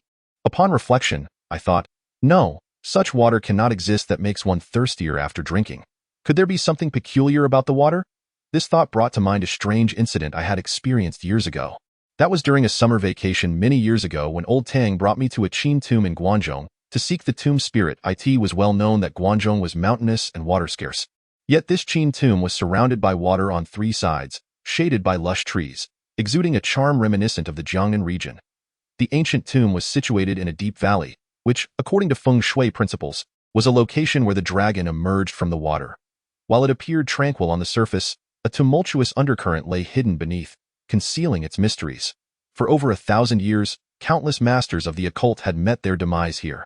Indeed, after we descended into the tomb, we encountered an extraordinarily rare magical formation. Drawing upon his years of experience and wisdom, old Tang ultimately navigated us through the peril, though he still sustained internal injuries. While he meditated to heal, the restless youth in me secretly leaped into a deep pool to swim. Growing up in the water towns of Jiangnan, I was a proficient swimmer, so despite the seemingly bottomless depths, I felt no fear as I swam. The sky suddenly darkened, casting shadows on the water's surface that contorted into the jagged shapes of surrounding rocks, transforming the once serene charm of the water town into something sinister. An eerie silence enveloped the surroundings, akin to being submerged in a lifeless lake, devoid of any vitality. Moments later, the water surface darkened entirely, becoming an endless expanse of ink green.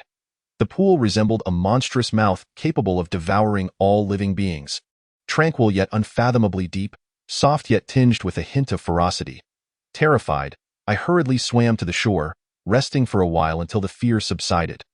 Once the fear dissipated, I was no longer frightened, but due to the earlier exertion, my mouth felt parched. I approached a stream near the pool, where the water appeared crystal clear, and drank deeply. The stream water was sweet, yet I found myself increasingly thirsty, yearning for more, until my stomach was round and bulging, truly alarming to see that moment. Old Tang, fully healed, found me, lifted me by my collar, and pressed on my stomach for an extended period, forcing me to expel the water I had consumed, ultimately giving me a pill to swallow. Later, I learned that the water surrounding the ancient tomb had been cursed by the Qin wizards at the time of its construction. Anyone who drank it would only grow thirstier until their spleen burst. The local mountain dwellers were well aware of this, fetching water from miles away, while many outsiders, drawn to the tomb, had perished by this very stream before even locating the entrance. Could it be that the water before me was similarly cursed? But why did the yellow talisman fail to reveal it? Shen Wenyu extracted a jade bottle of sheep fat from within her garments and poured a few drops of a yellow liquid onto her middle finger. She gently dabbed it twice upon my eyelids and then applied the same to her own. The pungent aroma enveloped the air, overwhelming me to the point of tears, rendering my eyes unable to open. "What on earth have you applied to me? Why is it so suffocating?" I exclaimed. Shen Wenyu patted my shoulder and, waiting until I could barely open my eyes, pointed towards a pool of water.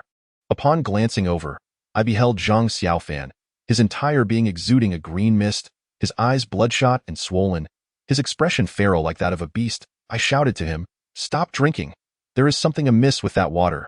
Zhang Xiaofan, in the throes of indulgence, paid no heed to my warning. I noticed his once flaccid belly was now swollen, veins protruding alarmingly, prompting me to rush forward and firmly grasp his hand to prevent any further consumption. It was as if he had transformed into another person, fiercely growling, "Let go of me. I want to drink water." As he spoke, he struggled with an extraordinary force. Ultimately, I could no longer withstand his frenzied strength and was toppled to the ground. Seizing the opportunity, he mounted me, and we began to grapple. Shen Wenyu struck Zhang Xiaofan on the crown of his head, rendering him unconscious, and subsequently applied the yellow concoction to his eyelids. Meanwhile, my vision began to blur under the influence of the potion. When I managed to open my eyes once more, I found that the pool of water had vanished, revealing instead a 3-foot-long sword that emanated a chilling aura. In astonishment, I inquired, "What on earth is happening?" Shen Wenyu replied in a grave tone, "If I am not mistaken, this sword is one of the Yin swords from the 9-sword soul returning formation. We have been deceived. This is not the cavern we previously encountered. Everything we have witnessed along the way is merely an illusion conjured by the malevolent energy of the sword." I looked down and saw that Zhang Xiaofan's belly had indeed not swelled. He, too, felt his mouth dry, as if he had not consumed a single drop of water. Approaching the Yin sword, I marveled, "Is this truly the Yin sword?" Zhang Xiaofan, feeling somewhat better, stepped forward to inspect it, nodding after a moment to say, "This sword is carved from the peach wood of the Pantao tree on Phoenix Mountain in Jining, Shandong, supplemented with 13 materials including vermilion, rhinoceros horn, and mandala flower pollen, infused with lung gold energy, and finally forged by fire.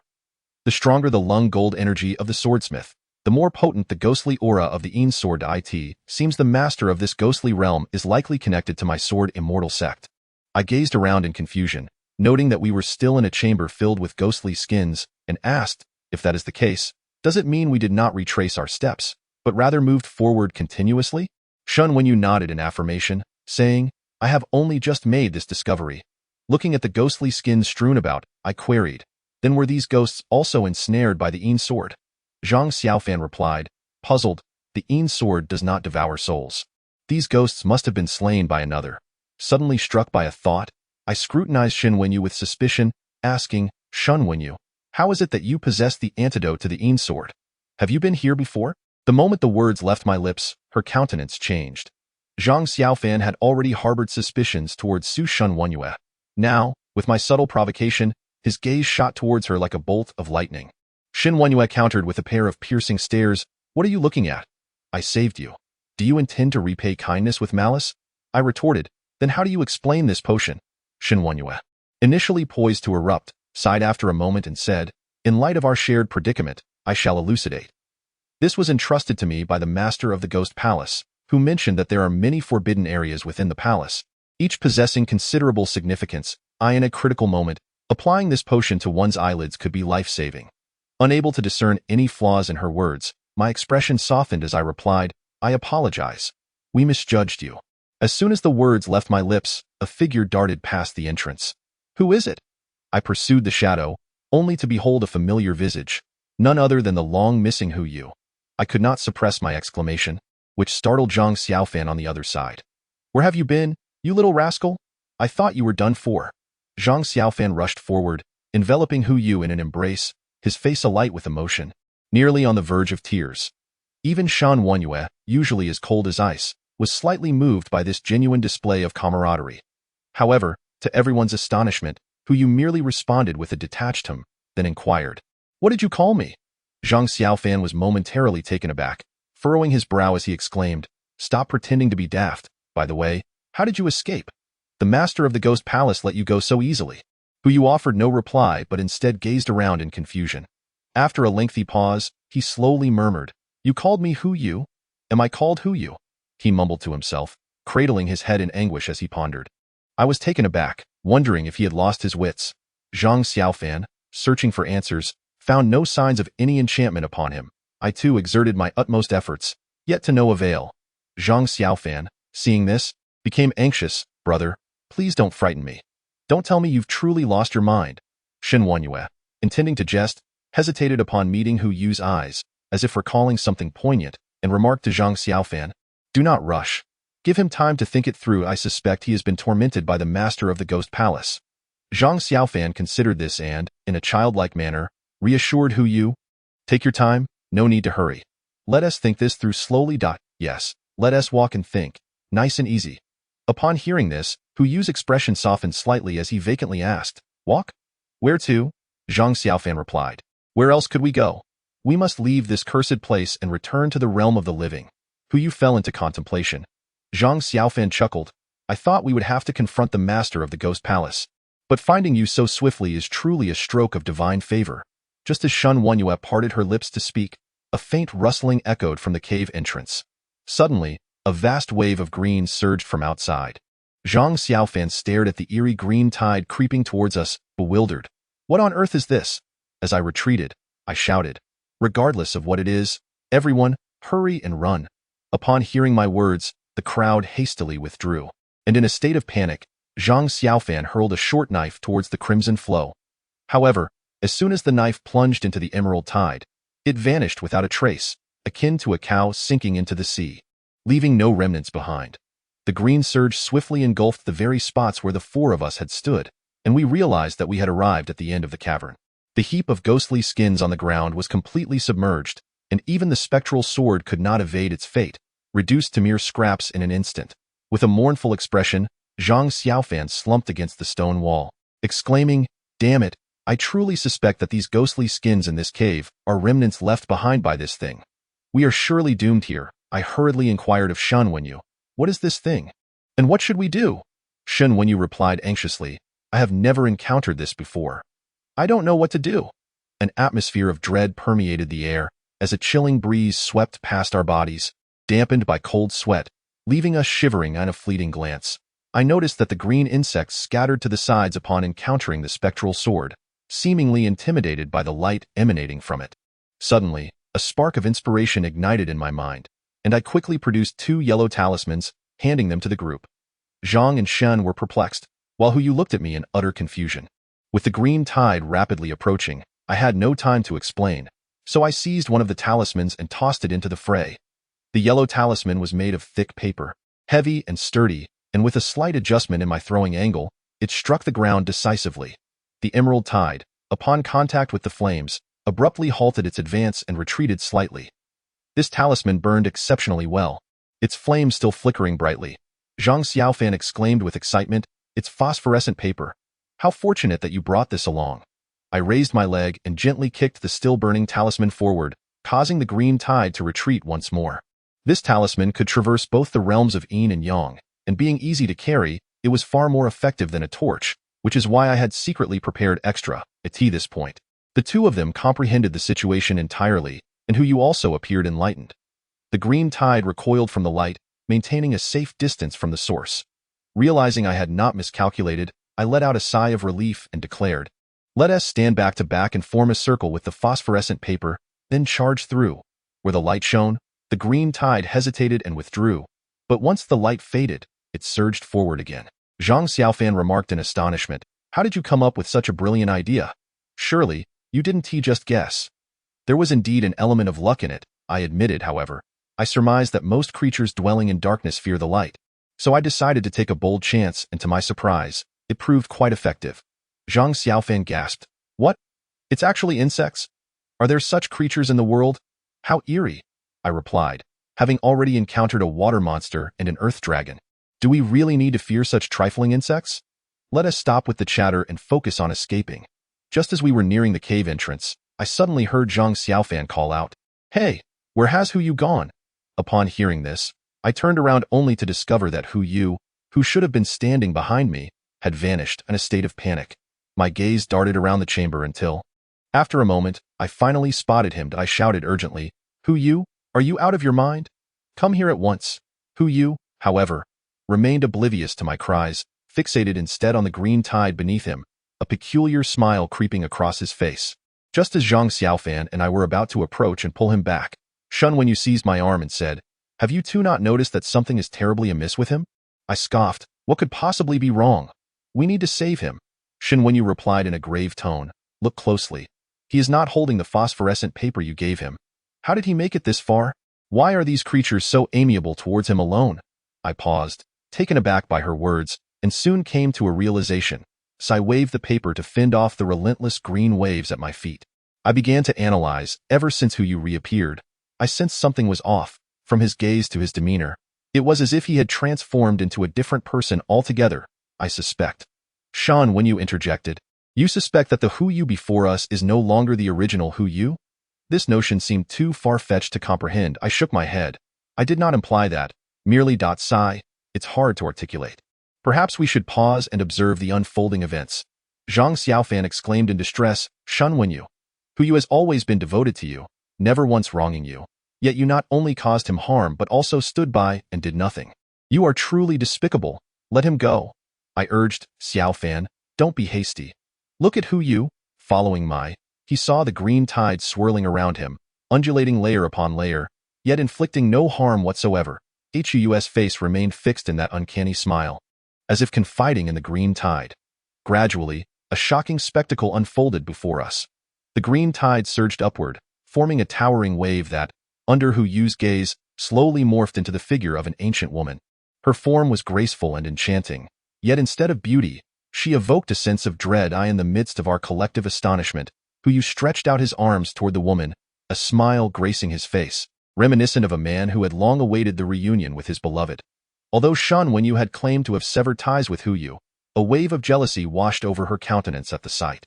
"Do not touch her," Zhang Xiaofan warned urgently, yet Hu remained oblivious, and moments later, he embraced the woman tightly. At this juncture, I observed that the green tide, which had initially encircled us, was gradually retreating towards the woman.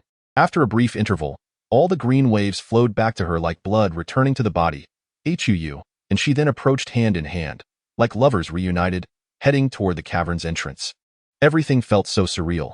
Her face appeared indistinct, yet we could distinctly sense that it was a complete visage, possessing a certain beauty, especially as her countenance seemed to emanate a chilling gaze that pierced deep into our hearts. Initially, we had intended to take action, yet an inexplicable fear gripped our hearts, compelling us to retreat and grant them passage. Zhang Xiaofan clenched his teeth resolutely, directing the blade's tip towards her back. Observing this, I hastily shouted, "Do not!" Alas, it was too late. Whoosh! The blade pierced through the verdant form, clattering to the ground ahead. She suddenly turned, her indistinct mouth stretching to an unimaginable extent, unleashing a surge of green tide. In a flurry, Zhang Xiaofan instinctively raised his right hand to shield himself, only to find those insects crawling all over his arm. Swiftly, I ignited a phosphorescent paper and tossed it at them. But the green tide seemed to have lost its fear of the glow, instantly engulfing Zhang Xiaofan's right forearm and creeping toward the rest of his body. Crunch. Crunch. The sound of the insects gnawing at flesh and bone echoed, eliciting a heart-wrenching scream from Zhang Xiaofan. Reacting with alacrity, I severed his entire right arm in one stroke. A thick cloud of black mist erupted from the wound, and I quickly pressed 3 acupoints on his severed arm, finally halting the flow of dark energy. "Thank you, brother," he uttered before succumbing to unconsciousness from the pain. Relieved that he had not sustained any vital injuries, I exhaled deeply. The human soul possesses the ability to regenerate. As long as a ritual is performed in the realm of the living, his right arm will grow back within him. Once the small green insects finished their feast on Zhang Xiaofan's arm, they ceased their advance and returned to the woman's body. She held Hu Yu's hand, stepping deliberately toward the cave entrance. Hu Yu occasionally glanced at her, a faint, sweet smile emerging on his pallid cheeks, rendering the scene most bizarre. Amidst the gentle breeze, an ethereal voice floated from her lips. "There is a beauty, unforgettable upon sight. A day without seeing her drives one to madness. The phoenix soars, seeking a mate across the seas. Alas, the fair one is not at the east wall. Our bond transcends understanding. Who knows the heart in the deep of night? With wings unfurled, we ascend high. Unfeeling thoughts leave me sorrowful." The lyrics, though melancholic, were imbued with grace. Only after her voice faded did we awaken from our reverie. Looking around, there was no trace of her or Hu Yu. We hurriedly pursued them, but to no avail. To avoid triggering the formation again, we reluctantly retraced our steps into the cave. By this time, Zhang Xiaofan's bleeding had ceased, and the pain was gradually dissipating. Aside from the absence of his right arm, he appeared no different from usual. Damn it. After finally locating old Hu, he was whisked away.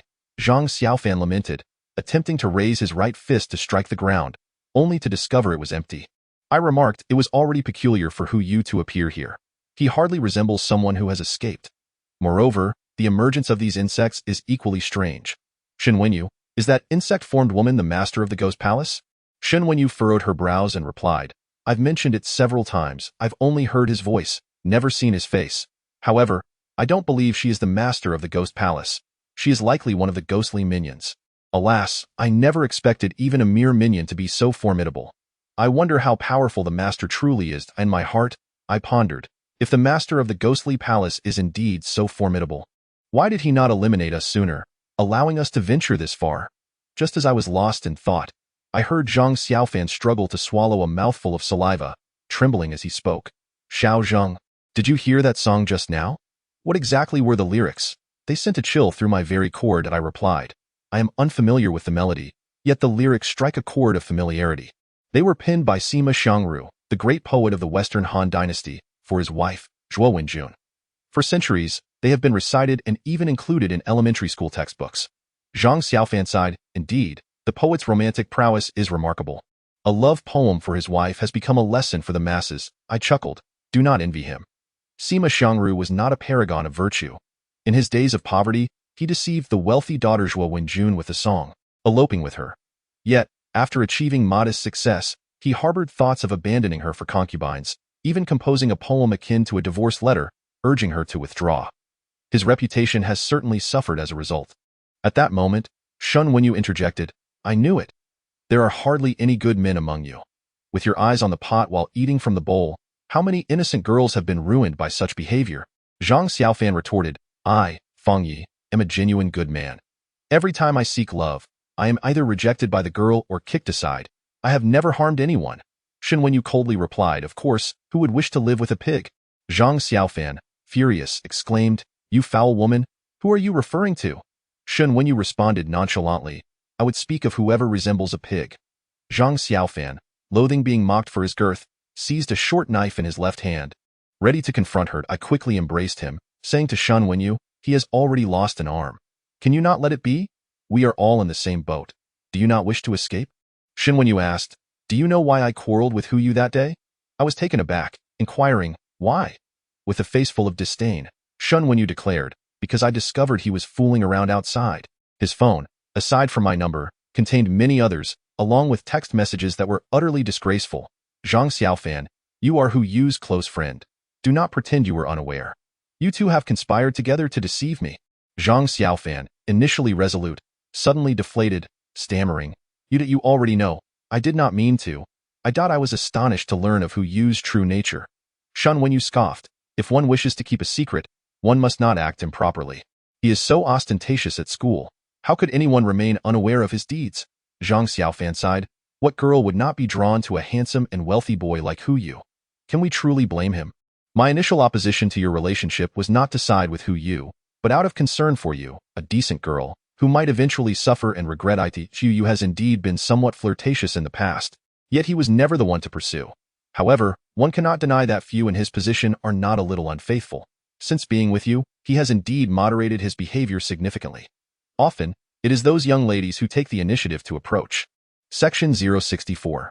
The Three Corpse Brain Worms. Shun Wenyu scoffed, saying, in the end, aren't you merely justifying yourself? Do you think yourself so noble? With such an unattractive appearance and a character inferior to that of beasts. How despicable, Zhang Xiaofan replied. Do you think I enjoy this? Each time I see you girls leaving in tears, do you think it doesn't pain my heart? Yet, Hu Yu is a brother I have grown up with since childhood. I cannot betray him. You know why I did not accompany you on that trip to Longshan village? It was because Hu Yu intended to confront you and end the relationship, and I wished to avoid witnessing such a scene. You girls, with even a modicum of beauty, believe yourselves to be the darlings of the heavens, thinking all men will revolve around you for eternity. Take you, Shun Wenyu, for instance. Though beautiful, you are merely a standout among our peers. How many girls at our university are as lovely as you? Not to mention in society at large. Yet, you all carry yourselves with such arrogance, dismissing boys without wealth, and those who are less attractive appear to you like mere swine. You only fancy those affluent and handsome men, but in this patriarchal society, do you think men of means would willingly experience only one woman throughout their lives? You frequently lament the abundance of scoundrels and your own tragic fates. Yet why do so many ordinary girls, whose circumstances are far beneath yours, find their own happiness? A silence ensued. Shun Wenyu turned her head away and ceased speaking. I patted her shoulder gently and said, the past is long gone. Let us not dwell on it any longer. By the way, those insects earlier resembled a type I had encountered before, capable of parasitizing the human brain. Albeit in a pink HUE.as I spoke. I recounted the tale of Master Shufeng at the Nyongyang Temple. Zhang Xiaofan calmed his emotions and, after a moment of contemplation, stated, if I am not mistaken, the pink worm in the Nyongyang Temple is the legendary three-corpse brain worm. I inquired. What is that? Zhang Xiaofan explained, the human body possesses three energy centers, upper, middle, and lower dantians. Each center houses a spirit, collectively known as the three corpses. The upper corpse resides in the Yuzhen point at the back of the head, taking the form of a pink worm, no longer than 2 inches, exceedingly slender and fond of ornate adornments. The middle corpse dwells in the central region of the back, resembling a black worm, with a penchant for flavors. The lower corpse is located at the coccyx, manifesting as a green worm, with a taste for. I realized, if Master Shufeng harbors the upper corpse brain worm, then those green worms must belong to the lower corpse, correct? Zhang Xiaofan nodded. How are these corpse worms cultivated? Are they naturally formed? I asked. Zhang Xiaofan replied, there are numerous methods for refining corpse worms, among which using the soul of a being that has just passed away within 49 days is the most expedient. With the multitude of small green worms encountered earlier, how many corpses would be required? Is it feasible to procure them? I stated, this Longshan ghost palace was constructed a century ago, purportedly built by a warlord from the Zhujiang faction who was misled by a wandering sorcerer. At that time, during the era of warlord conflicts, death was rampant. Acquiring corpses was not difficult. Perhaps that sorcerer had ulterior motives. Could he be the master of the ghost palace? Shun Wenyu, you mentioned that you heard his voice twice. Can you describe it? Shun Wenyu, who had been simmering with frustration, replied coldly, it was the voice of a middle-aged man, quite resonant. I pondered. A century has passed. Even if that wandering sorcerer has maintained himself well, he must be nearing an age where mobility becomes a challenge. It is unlikely to be him. However, if it is his spirit, then the matter becomes less certain. Zhang Xiaofan interjected, that may not be the case. A properly trained individual could remain in peak physical condition even at 200 years of age, I remarked. I have always found it curious why those green insects did not eliminate us but instead took away Hu Yu. Does the master of the ghost palace not care about our presence at all? Zhang Xiaofan replied. I have long harbored doubts about this. I suspect that either he is currently absent from the ghost palace and his subordinates dare not act recklessly, or he is preoccupied with matters of greater significance, leaving us unattended. I inquired, Is there truly anything more pressing than exterminating the three of us? Zhang Xiaofan shrugged, indicating his uncertainty. Ever since I applied the yellow ointment given by Shan Wenyu, each chamber we traversed appeared distinctly different, save for one commonality. A dark sword protruding from the center of some chambers, I counted, and we had passed through a total of 48 chambers, 8 of which housed a dark sword. This meant that if we could destroy one more dark sword, we could break this magical formation. Just then, a tremor resounded through the passage, accompanied by an excruciatingly sharp sound that assaulted our eardrums. I could not discern how long it lasted, but when the noise subsided, the scene before us had entirely transformed. The passage remained the same, yet its orientation and shape had altered drastically. What was once a clear path was now obstructed by a stone wall, and the previously straight passage now branched into 2 distinct paths. A rustling sound echoed behind us. We exchanged alarmed glances and gasped, "The earthly dragon," to our astonishment, after evading it for so long. This creature had returned. As the crisis loomed, a flash of inspiration struck my mind, and I turned to announce, "I know how to escape." Under the intense scrutiny of the two, I leisurely extended my right hand, forming a fist while leaving only my thumb upright. Zhang Xiaofan, perplexed, expressed his disappointment. "I thought you possessed some divine technique. Instead, you're planning to punch your way out. My friend, I do not mean to belittle you, but those tiny fists might suffice against some minor foes. Yet this stone wall is far too thick. Surely you cannot be considering such madness. After all, the intellect of the undead is sharper." Upon witnessing my thumb, Shen Wenyu's eyes brightened with understanding, filled with admiration. "You truly are capable, far more clever than that foolish fat man." Zhang Xiaofan, flustered, exclaimed, "What are you two plotting? If you do not clarify soon, beware that I might just abandon this endeavor." I replied with a sense of triumph, "You, my friend, are wise in many respects yet foolish in this moment. How could you not have considered the simplest principle of the right hand?" "The right hand principle?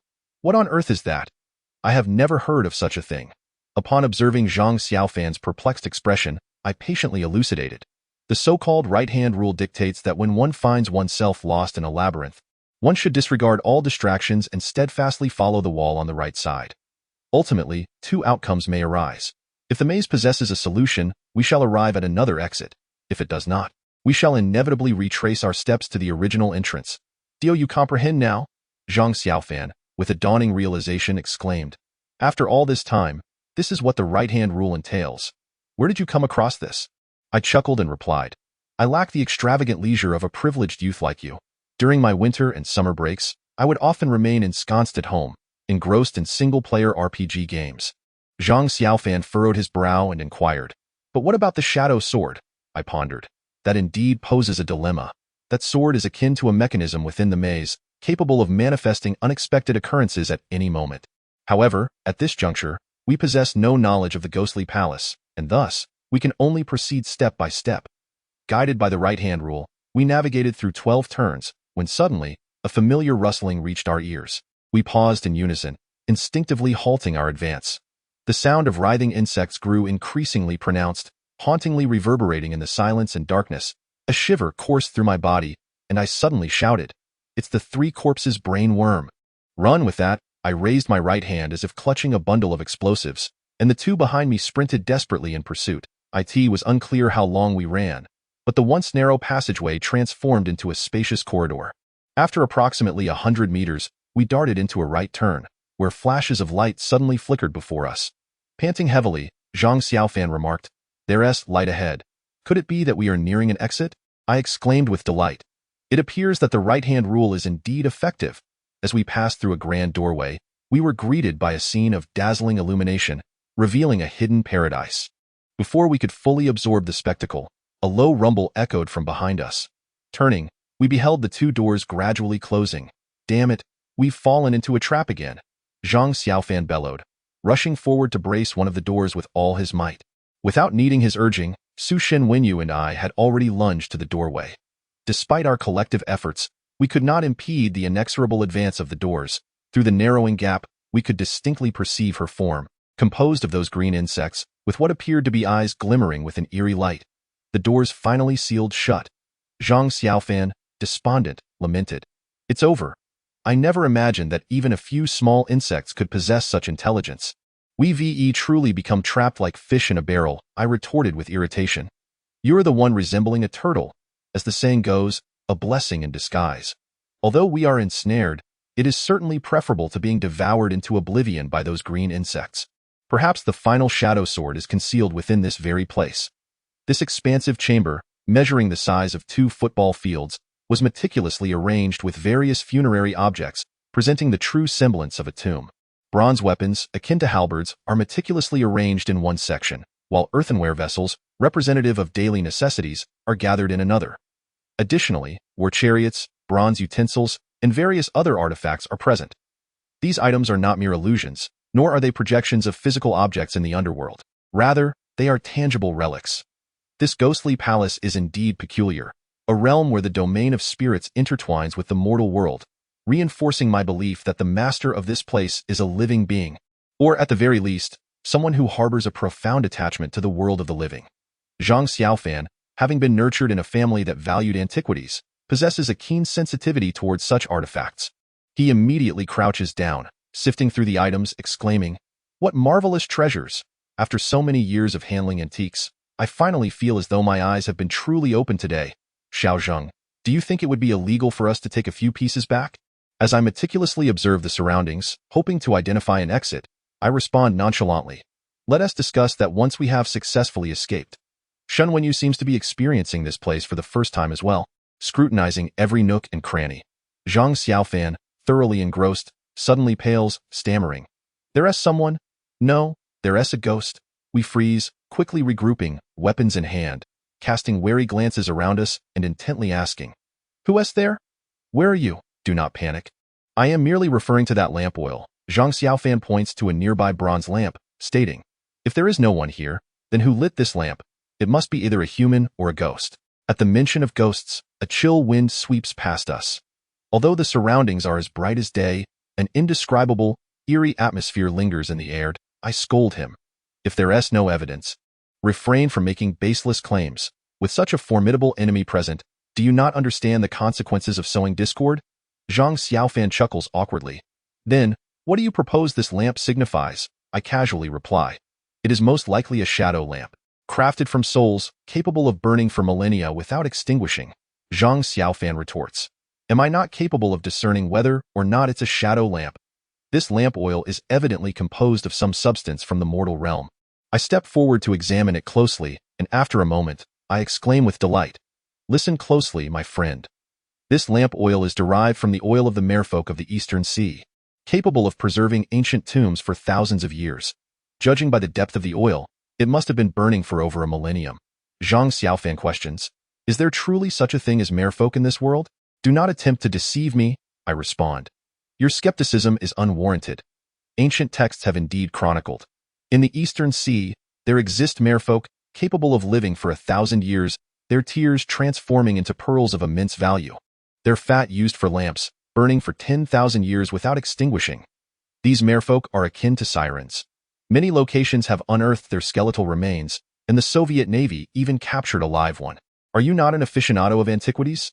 How is it that you remain oblivious to the existence of merfolk?" Zhang Xiaofan asserts, "I have only heard tales of merfolk, never witnessed any concrete evidence. The world is rife with misinformation. One must neither fully trust nor completely dismiss such claims. The alchemists of the Han Dynasty possessed considerable knowledge of chemistry, and it is possible this lamp oil is a concoction of several special materials, thus allowing it to burn indefinitely. I ponder this and decide against further argument. Shen Wenyu has ventured into a corner to investigate, while Zhang Xiaofan and I continue to observe as we inadvertently step into the central area, where we are confronted by a towering trapezoidal platform, rising over 5 meters high before us. On the elevated platform, a colossal wooden coffin was faintly discernible. After ascending approximately 5 or 6 steps, a sudden creak echoed above me. The candlelight flickered momentarily on either side of the staircase, swaying in tandem with a mournful breeze, dancing with an enchanting grace. Startled, I turned abruptly and inquired, "What was that sound?" Zhang Xiaofan also discerned the noise, pointing in astonishment towards the platform at the top of the steps. There lay the wooden coffin, and it was needless to say what it contained. Could it be a corpse transformation? In a state of trepidation, that peculiar sound ceased, replaced by a rhythmic scratching noise that resonated strongly. It bore a resemblance to footsteps, yet upon closer inspection, it felt distinctly different, and this somber grave, steeped in the essence of death, Even in the darkness of an ordinary corridor, such eerie sounds would send shivers down one's spine. The footsteps grew louder and more raucous, as if an increasing number of souls were awakening from the depths of hell.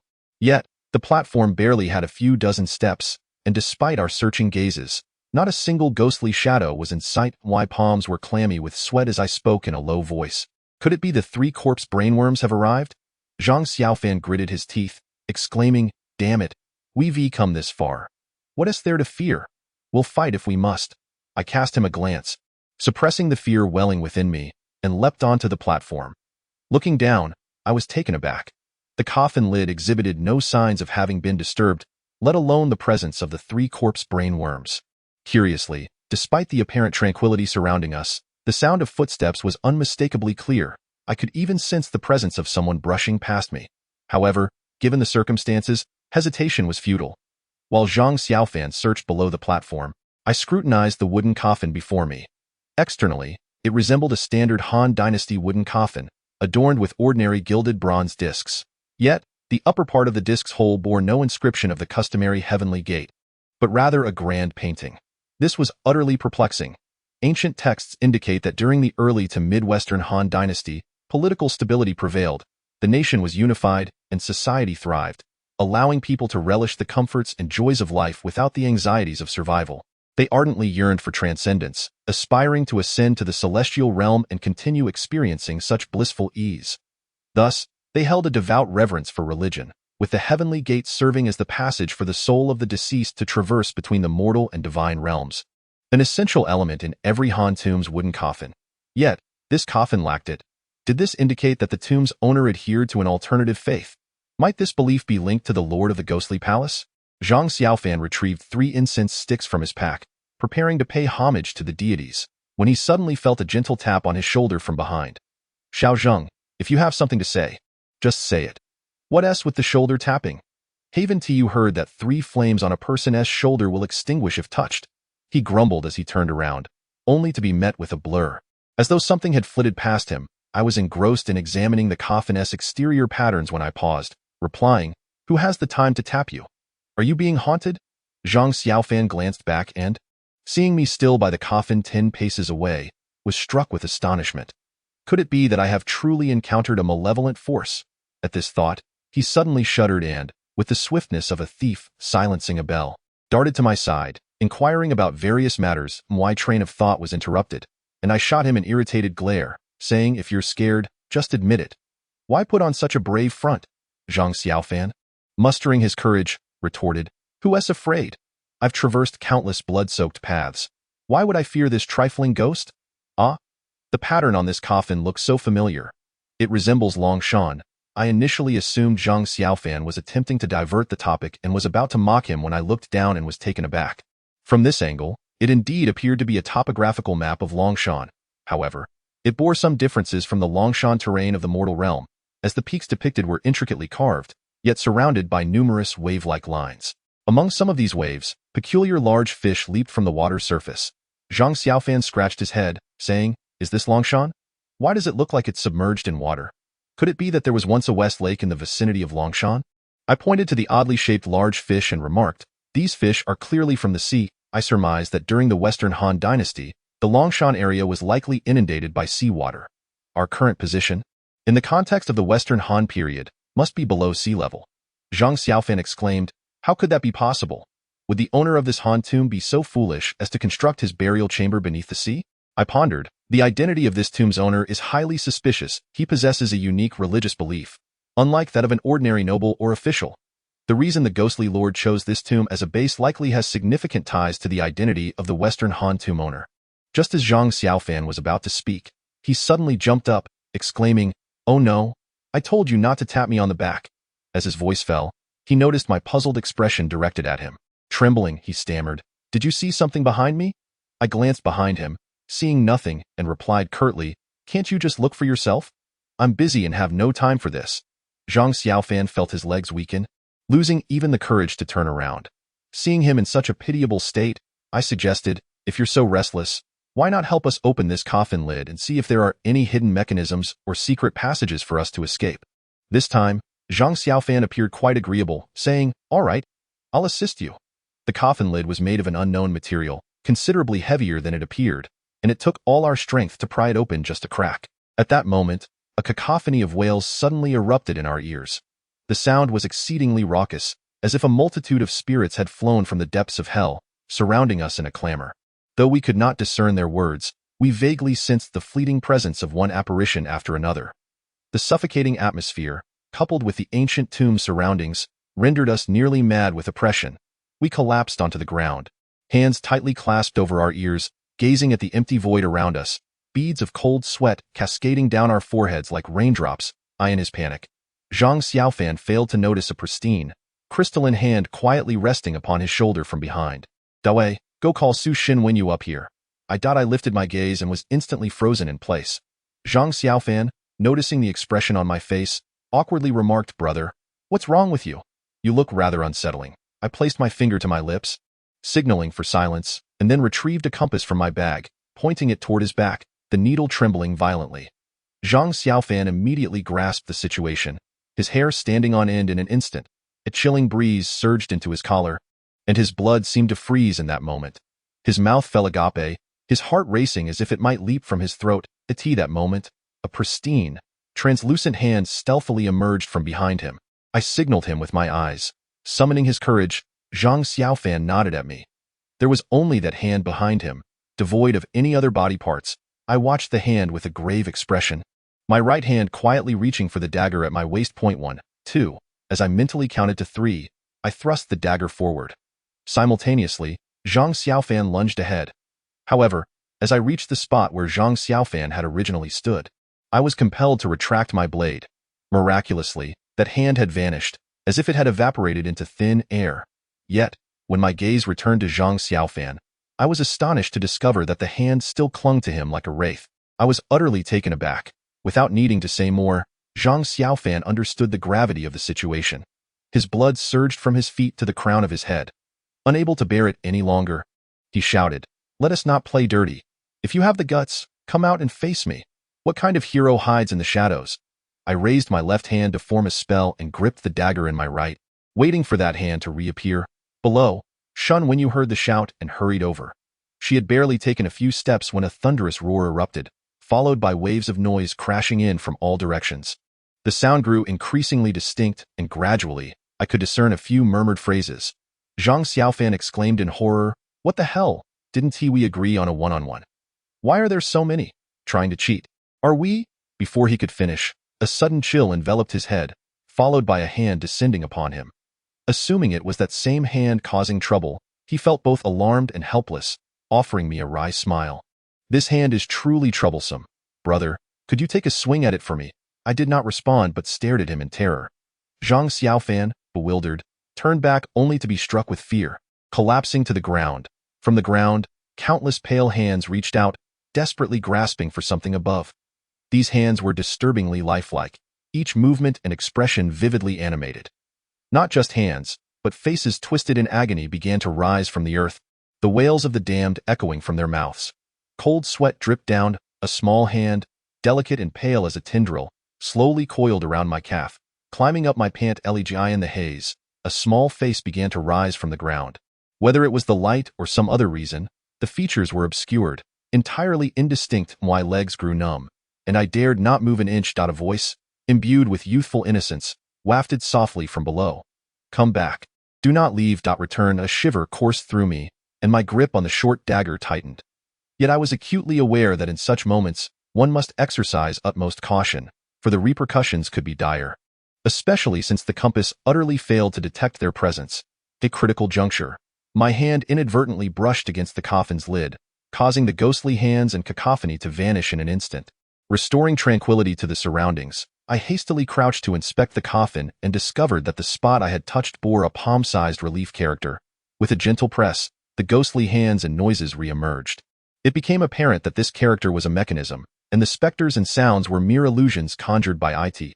As we stood, utterly astounded by the scene before us, a surge of green mist slithered through the crevice beneath the iron gate, coalescing into the form of a woman.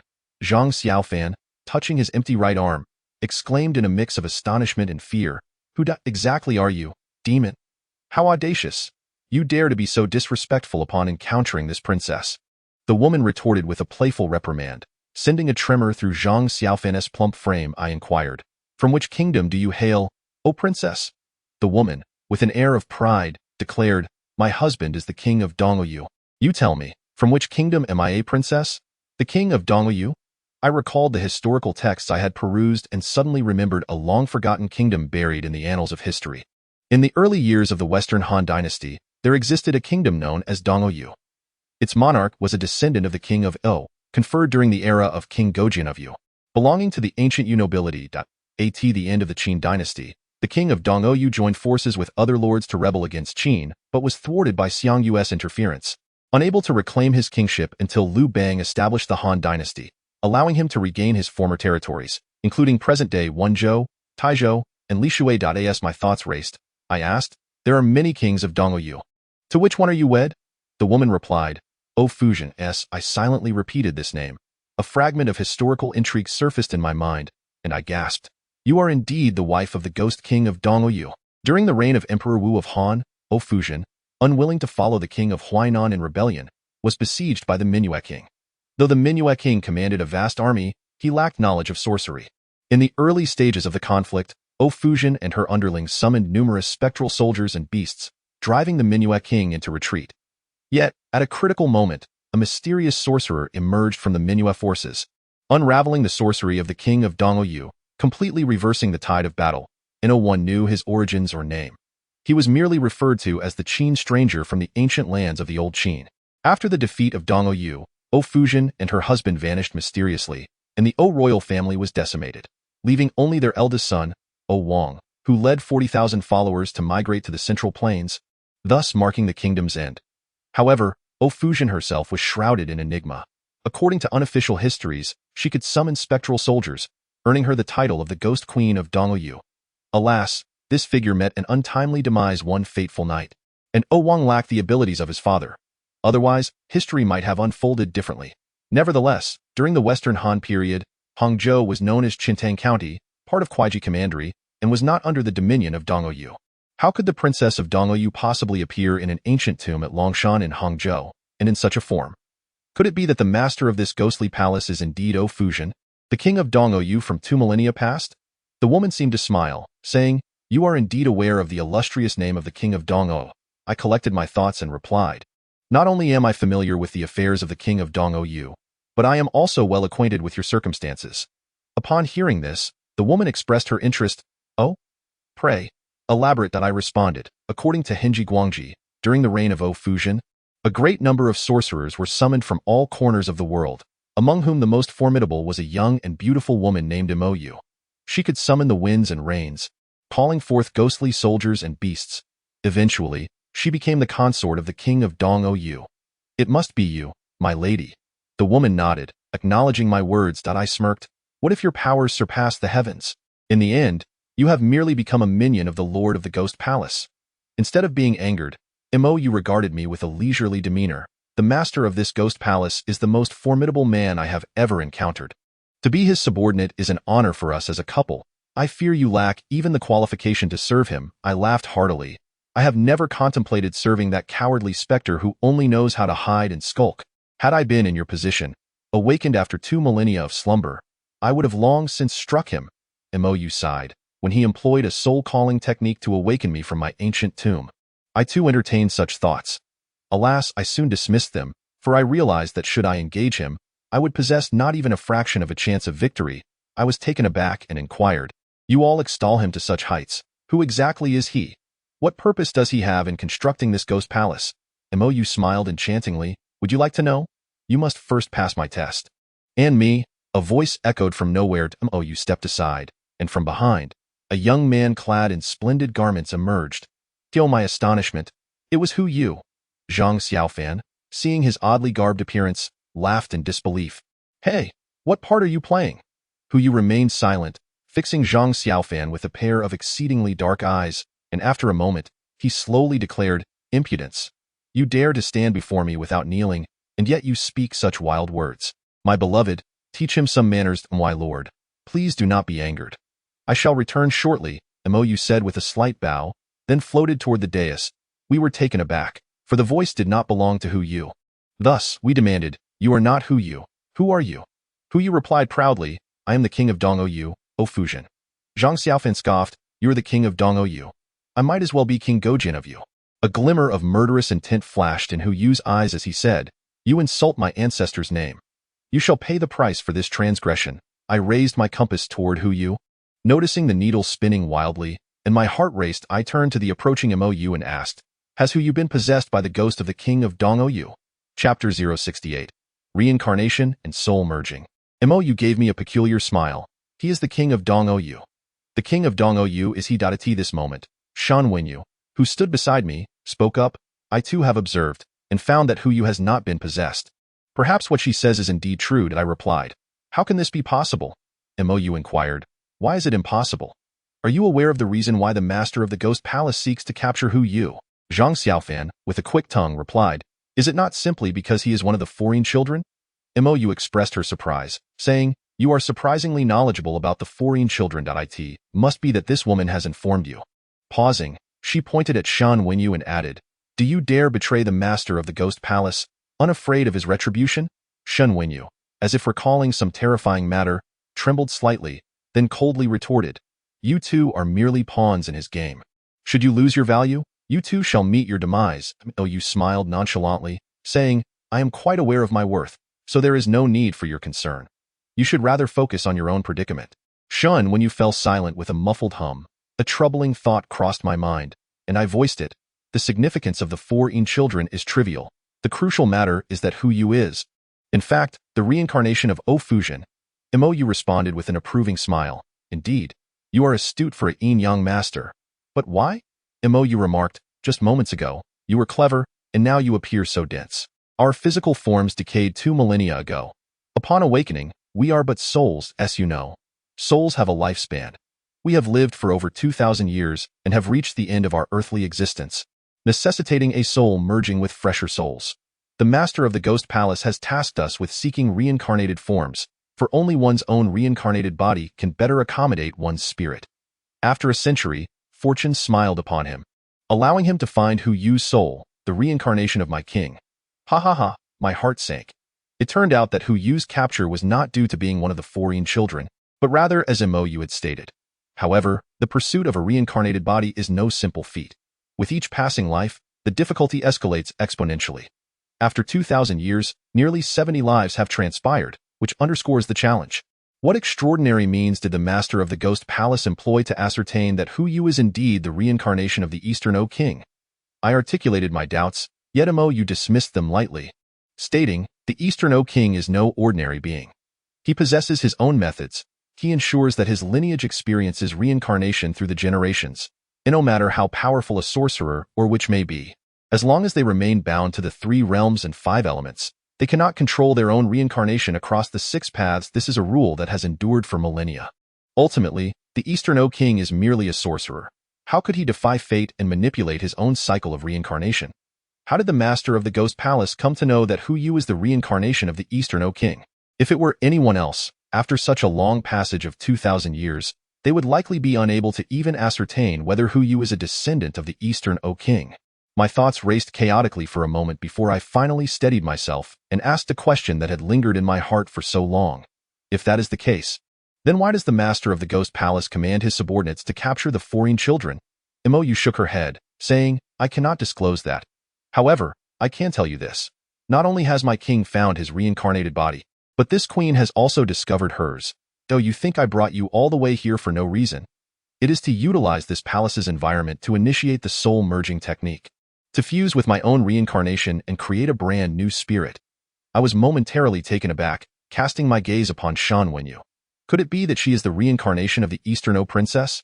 However, I quickly dismissed this notion, for if it were indeed Shan Wenyu, how could Mo Yu allow her to exist so comfortably until today? Could it be that one of us, either Zhang Xiaofan or myself, is implicated? The very thought sent chills down my spine. Initially stunned, I soon erupted into laughter, my face adorned with a mocking expression. Reincarnation is an exceedingly intricate mechanism. Even the most adept sorcerers may struggle to manipulate or comprehend it. No matter how formidable the master of the Ghost Palace may be, such a feat is beyond possibility. Mo smiled enigmatically. If you could meet him in person, you would no longer harbor such thoughts. Zhang Xiaofan's voice turned cold. He is indeed here. Summon him forth? Mo replied. That depends on your capabilities. As her words fell, we were merely 3 steps away from the platform. Aware of the peril posed by the 3 corpses' brain worm, I discreetly retrieved several phosphorescent talismans, slipping them into the palms of the 2T that moment. A large swarm of 3 corpses' brain worms detached from Mo, surging towards the platform. I hastily scattered the talismans towards the advancing green tide. With a series of crackling explosions, the green tide, which was about to engulf my feet, instantly released puffs of smoke and solidified in place. Mo let out a sharp rebuke, and the remaining green tide retreated. Returning to her. Suddenly, Shen Wenyu threw a phosphorescent talisman onto Mo and shouted at me, "Quick, stab her at the base of her tail." In this world, one thing overcomes another. These talismans are the natural nemesis of the 3 corpses' brain worms. With over 90% of Mo's composition made up of these worms, she instantly grimaced in pain, covering her face and moaning. Seizing the opportunity, I leaped forward, my dagger infused with the roar of thunder. Striking true at the base of Mo's tail, stirring it vigorously, a halo of golden light erupted from the blade, tearing her rear apart, yet it soon reformed. Mo's contorted ghostly visage erupted in a furious roar as she absorbed the thunderous energy from the dagger with the worms. Firmly attaching it to my hand, I raised my left hand, conjuring a palm of thunder aimed at her back. However, she merely leaned forward slightly, drawing my left hand into her spine, rendering me unable to escape. Immediately, countless 3 corpses' brain worms emerged from her body, swiftly enveloping me. As the worms crawled over me, my skin burned with unbearable agony. Before long, I was completely ensconced in the 3 corpses' brain worms. Zhang Xiaofan, witnessing this, was consumed with rage, ready to risk his life to save me, but was abruptly pulled back by Shen Wenyu. He shouted, "What are you doing?" Shen Wenyu did not respond but instead performed a somersault, landing beside Zhang Xiaofan, pointing at a copper mirror on the ground, commanding, "No time for chatter. Help me lift the mirror." With all their might, the 2 raised the copper mirror upright, directing it at Mo. The mirror absorbed all light sources within the chamber and refracted it outwards, instantly enveloping both me and Mo. Just as I felt as if all the blood within me was about to ignite, a wave of icy chill washed over my entire being. The worms that had been writhing upon me grew rigid, then all fell to the ground, lifeless. Struggling to open my searing eyes, I beheld Mo before me, now utterly unrecognizable. She let out a piercing scream, as countless maggots fell from her body. From a distance, Shen Wenyu shouted, "Quick, strike her tailbone with the palm thunder." I effortlessly withdrew the dagger embedded in her tailbone, infused it once more with lightning energy, and thrust it forward. Boom! The current form of Mayu was composed of green worms, thus whatever frightened the green worms also terrified her. The intensity of the light collected by the bronze mirror was dozens, if not hundreds, of times stronger than an ordinary light source. How could Mayu endure such a force? Consequently, she immediately lost the protection of her magical power. The tip of the dagger accurately pierced the tailbone acupoint once again, causing her entire being to collapse like a sand tower. I kicked at the corpses of the maggots on the ground, confirming that they were all utterly dead, and finally let out a sigh of relief. Casting my gaze towards the distant Dongou king, I had initially thought that with the demise of the green worms, the soul of the Dongou king would depart from Hu Yu's body. But to my surprise, he merely stared vacantly at us, suddenly throwing his head back and howling to the heavens, advancing towards us step by step. That howl was exceedingly mournful, akin to a lamentation. Knowing that I could not contend with him, I hastily retreated to the platform, raising the bronze mirror alongside them to aim at him. However, the intense light had no effect on the Dongou king whatsoever. Zhang Xiaofan remarked, "I finally understand why these ancient fiends are so eager to merge souls. Just look at this old who don't know. The Dongou king's combat prowess is evidently several-fold greater than that of the forlorn queen. Yet, had she truly been obliterated?" I shook my head, saying, "It's not that simple. At most, she has sustained severe injuries. She must have escaped before those green worms perished." I surmised that her true objective was the reincarnation of her own soul. After saying this, I exchanged a glance with Zhang Xiaofan. He chuckled wryly, "Brother, have you ever seen a queen weighing over 200 pounds? I felt a jolt run through me, replying, "Reincarnation is fraught with uncertainty. Perhaps in your past life, you were even more statuesque than Lin Jieling." Zhang Xiaofan swallowed hard, about to respond, when a roar suddenly pierced the air. Looking out, I saw the Dongyu King's eyes shift from black to red, as a layer of fluffy white fur sprouted from his body, his nails elongated and sharpened, and even long tusks emerged from his mouth. A nauseating aura filled the air. Zhang Xiaofan was left dumbfounded, while Shan Wenyu and I instinctively cried out in unison, "Soul corpse." A soul corpse is a transformation of the soul that exists in a state of not yet being born, nor fully dead, having absorbed a vast amount of resentment, akin to a zombie in the mortal realm. The Dongyu King had employed numerous living sacrifices for his sorcery during his lifetime, bearing heavy karmic burdens, and following his defeat, he was filled with bitterness, resulting in an overwhelming amount of resentment within him, thus becoming a soul corpse. While strong light can subdue beings from the underworld, it has no effect on a soul corpse that exists in the liminal space between life and death. The Dongyu King dashed forward with astonishing speed, swiftly reaching the base of the platform. Upon witnessing his ghastly visage, Zhang Xiaofan trembled in fear, stammering, "How can he run so fast? I thought they just hopped around in those shows." I replied, "What you refer to are zombies. These soul corpses move just like ordinary humans. They could easily compete in the Olympics." As I spoke, he had already leapt to the end of the steps. Ignoring the pain coursing through my body, I seized the dagger and lunged at him. Clang! The blade pierced the chest of King Dongyu, resonating with the sound of metal striking metal, as if it had encountered a slab of iron. I was taken aback, for the corporeal form of a soul corpse ought not to possess such formidable hardness. Could it be that he was aided by other forms of sorcery? King Dongyu grinned menacingly and, with a powerful sweep of his hand, hurled me 5 meters away. Seizing the opportunity, Shan Wenyu engaged him with a pair of sharp, ghostly claws. As the battle intensified, it became evident that the soul corpse was superior in skill, deftly deflecting Shan Wenyu's claws and raising both hands to thrust toward her torso. The hands of the soul corpse were as sharp as blades, piercing through Shan Wenyu's body without the slightest pretense. Both Zhang Xiaofan and I gasped in disbelief, however. What struck me as peculiar was that no trace of dark energy flowed from the wound inflicted upon Shan Wenyu.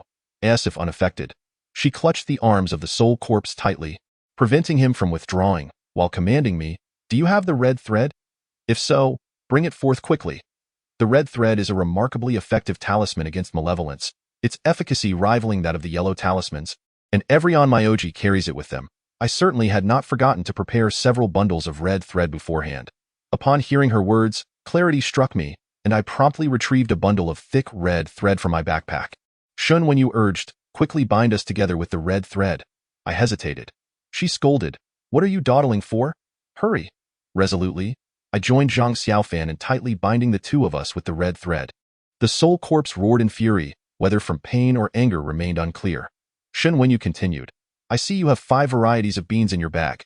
Arrange them according to the 5 elements around us." Following her instructions, I took out adzuki beans, black beans, green beans, yellow beans, and rice, distributing them according to the 5 elemental directions surrounding us. The soul corpse's roars intensified. Subsequently, without further guidance, I instinctively knew what to do next. I formed a hand seal and recited the incantation of the Lingbao Tianzuan to guide the soul corpse. As I chanted, I scattered handfuls of glutinous rice over the body of the soul corpse. With the progression of the spell, layers of white smoke began to emanate from the soul corpse, as if scorched IT struggled desperately against its bindings. Yet to no avail, however. I noticed that Shan Wenyu was also displaying signs of distress, which stirred a sense of compassion within me and altered my perception of her. "Take the dagger and pierce his heart," she commanded. I was taken aback. "Does that mean you will?" Shan Wenyu replied. "The corporeal form of the soul is an illusion, whose essence has already been concentrated at his brow. Piercing the heart only injures King Dongyu. As long as we retrieve whose essence afterward, we can perform the spell to resurrect him." I had never encountered such a method before, and hesitation washed over me. When I looked at Zhang Xiaofan, he too appeared at a loss. I inquired, "What about you? Can you be saved after being pierced?" Shan Wenyu snapped, "Nonsense. Of course, I have a way to escape. Hurry. This red thread will not hold for long." At this juncture, her breath was becoming increasingly faint, while King Dongoyu's strength seemed to grow ever more potent, threatening to break free from his binds. Shan Wenyu glared fiercely, "Are you not going to act? Do you wish for me to die with unclosed eyes?" Gritting my teeth, I plunged the dagger towards the heart of King Dongo. A resounding roar erupted. The sharp blade pierced through both of us, and all fell into silence. The two individuals gradually succumbed to a state of languor, their gazes devoid of any spark of vitality. Two luminous orbs, reminiscent of diminutive ping-pong balls, began to rise gently from the centers of their foreheads. In midair, one of the glowing spheres transformed into the figure of Shan Wenyu, who gracefully descended back to the ground. She reached out to catch the other orb, tenderly caressing it before sighing and placing it into my hands, saying, "This is the essence of Hu Yu's soul. Please ensure its safekeeping." I nodded in acknowledgement, meticulously securing the radiant sphere within the soul collection bottle before stowing it in my backpack. Suddenly, the light within the entire tomb chamber extinguished, plunging the surroundings into utter darkness where one could scarcely see their own hand. In a moment of surprise, a faint green glow emerged at the center of the tomb. Approaching to investigate, I was astonished to find a spectral sword. At last, the final ghostly sword has been located. Zhang Xiaofan exclaimed with excitement, moving forward to unsheath it. I quickly interjected, "We remain unaware of the principles governing this formation. Recklessly wielding the ghostly sword could potentially provoke dreadful consequences."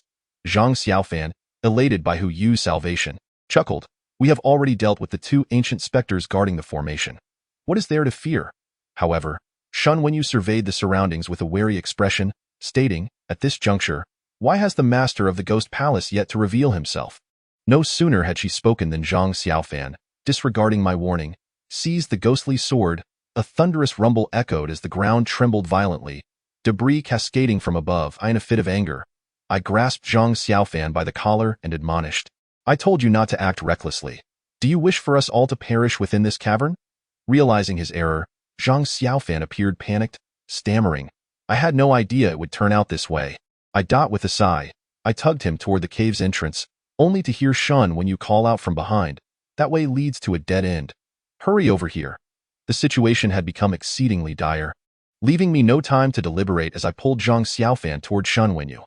With both hands, Shan Wenyu pushed the heavy lid of the wooden coffin to the ground and pointed inside, urging, "Quick, get in." Zhang Xiaofan, bewildered, protested, "The ceiling is about to collapse. Do you want us to be trapped inside?" At her words, Shan Wenyu scoffed and leaped into the coffin. Strangely enough, although the coffin was not small, Shan Wenyu vanished the moment she entered. Zhang Xiaofan reached inside and exclaimed, "Where is she? Where did Shan Wenyu go?" Before he could finish, Shan Wenyu's head reappeared from within the coffin, addressing us, "There are certain nodes within the Ghost Palace that connect to the realm of the living. I just detected the presence of the Longshan radar station within this coffin. After testing, I confirmed the two are indeed linked. If you wish to survive, follow me inside." The collapse of the chamber grew increasingly severe, with a stone weighing several hundred pounds nearly crushing us. Even if Shan Wenyu were to deceive us, we had no choice but to take the chance. I quickly drew two talismans, placing one into Zhang Xiaofan's palm, saying, "We still do not know what awaits us inside. This talisman of invulnerability will shield us from certain impacts." After speaking, I mimicked her earlier action and rolled into the coffin, one after the other. The vertical drop within the wooden coffin far exceeded my imagination, nearly reaching a kilometer in depth. Fortunately, we encountered no protruding rocks or boulders along the way, and coupled with the protective efficacy of the indestructible talisman, a bubble-like barrier formed around our bodies. With a resounding splash, we landed in the water. At that moment, the bubble shield surrounding us had yet to dissipate. Although we sustained no injuries, the impact from such a great height left us in a daze, while Shan Wenyu seemed completely unscathed. "Where exactly are we? Why have we fallen into the water?" Zhang Xiaofan exclaimed in astonishment. "This is the flow of Qingwu River, connecting the mortal realm with the realm of spirits. Dead fatso, if you wish to escape, then kindly shut that piggish mouth of yours." Zhang Xiaofan was about to retort but, mindful of the circumstances, swallowed his indignation.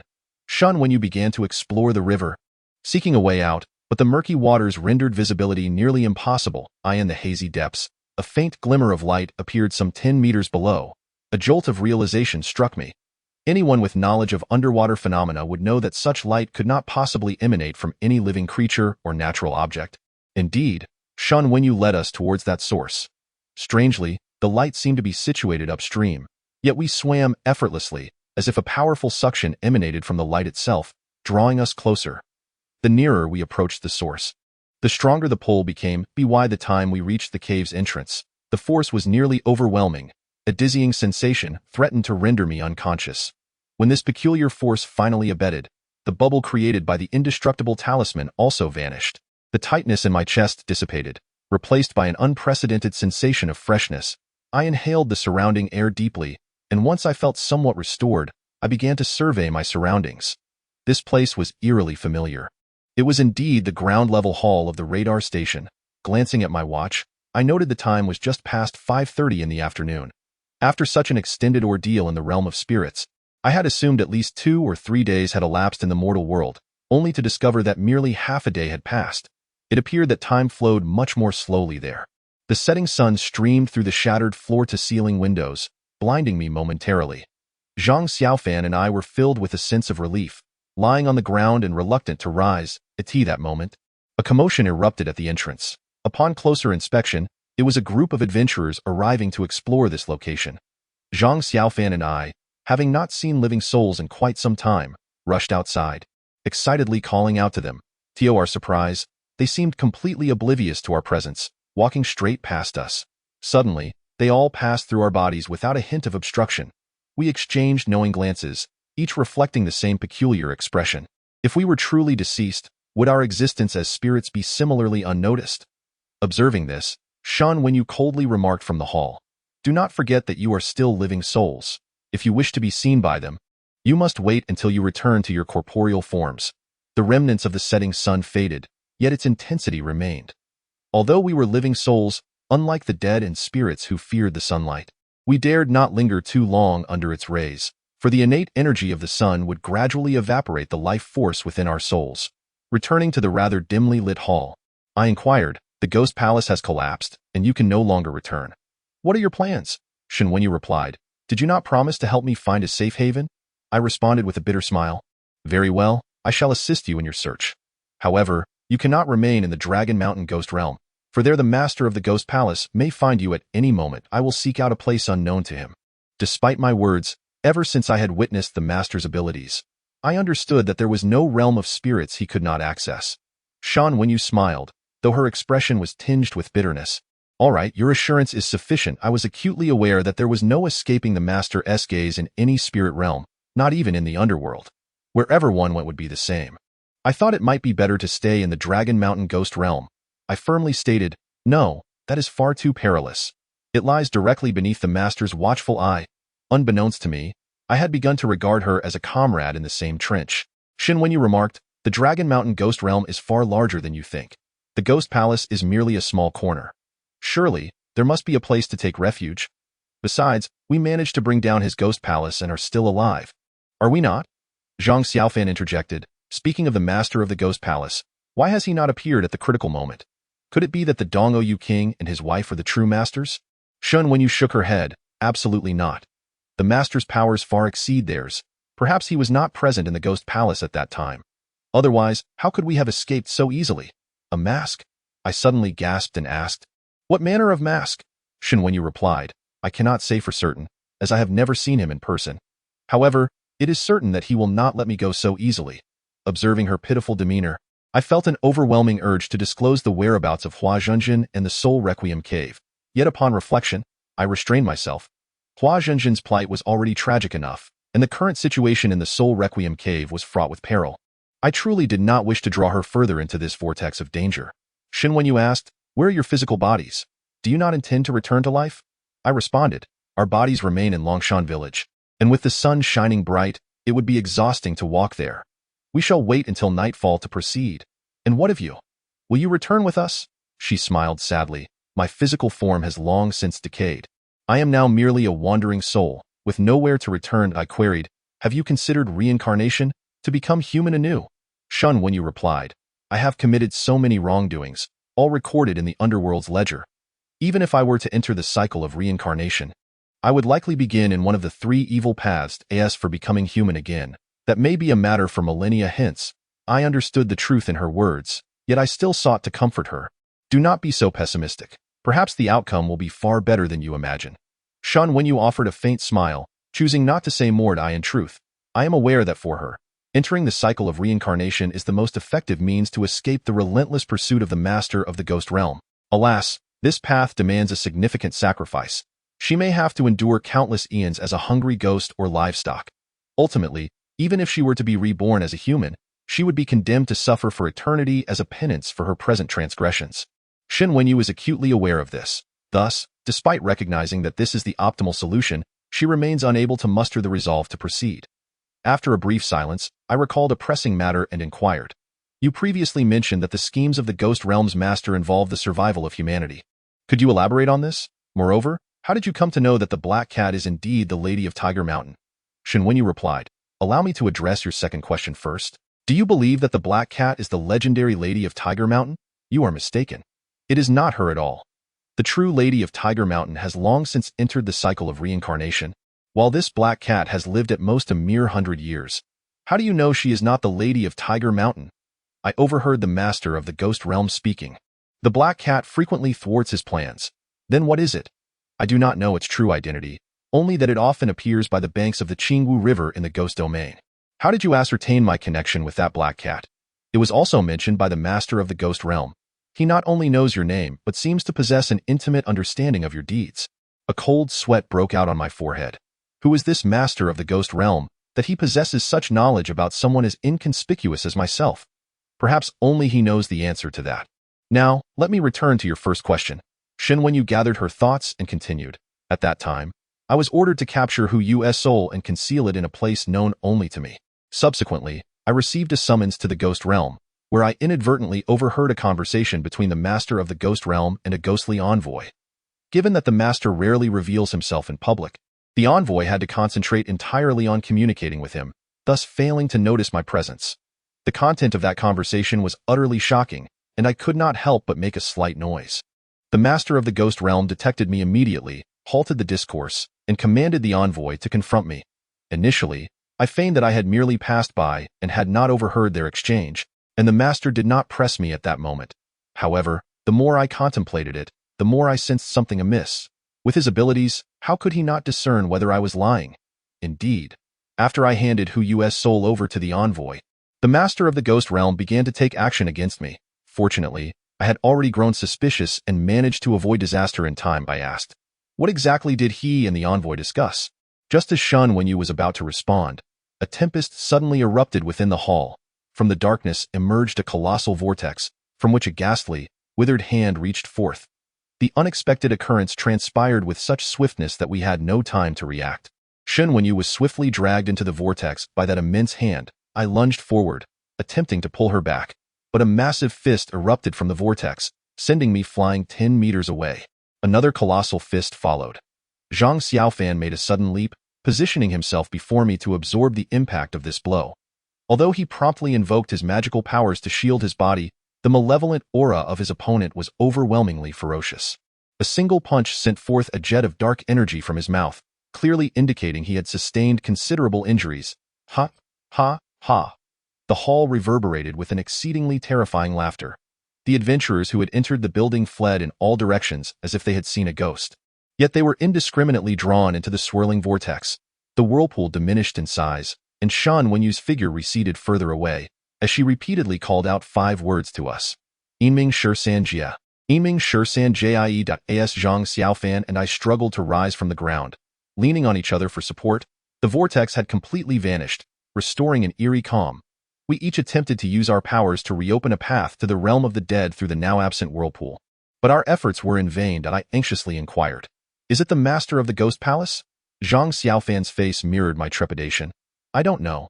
His aura is so potent that the ancient ghost of Dong Yuang pales in comparison. Like a mere 3-year-old, I recalled Shen Wenyu's desperate gaze and lamented. What a pity we couldn't rescue Shen Wenyu. I dread to think of the torment she may endure. Zhang Xiaofan sighed. Regardless of life or death, one ultimately cannot escape their fate. Though that wretched woman had a sharp tongue, she wasn't entirely malevolent. Alas, what a shame. Suddenly, I asked. Just now, she kept repeating something. Did you catch it? Zhang Xiaofan pondered for a moment and replied. So you heard it too? It was Yiming Shursanjia, wasn't it? Indeed, that was the phrase. I nodded and asked, but do you know what Yiming Shursanjia actually is? I don't know. Do you? He inquired. I do not either. However, I recall Shen Wenyu mentioning before that the purpose of constructing the Ghost Palace pertains to the survival of humanity. Perhaps this Yiming Shursanjia is the key to unraveling the mystery. Unexpectedly, Zhang Xiaofan mused. That name sounds like some kind of formation, but I have never heard of it. I knew that he had been well versed in scripture since childhood, with profound knowledge of various Taoist sects. If he had never encountered it, then it truly raised doubts I ruminated for quite some time, but to no avail. Zhang Xiaofan said, "At this moment, we should focus on our own safety and not seek further troubles.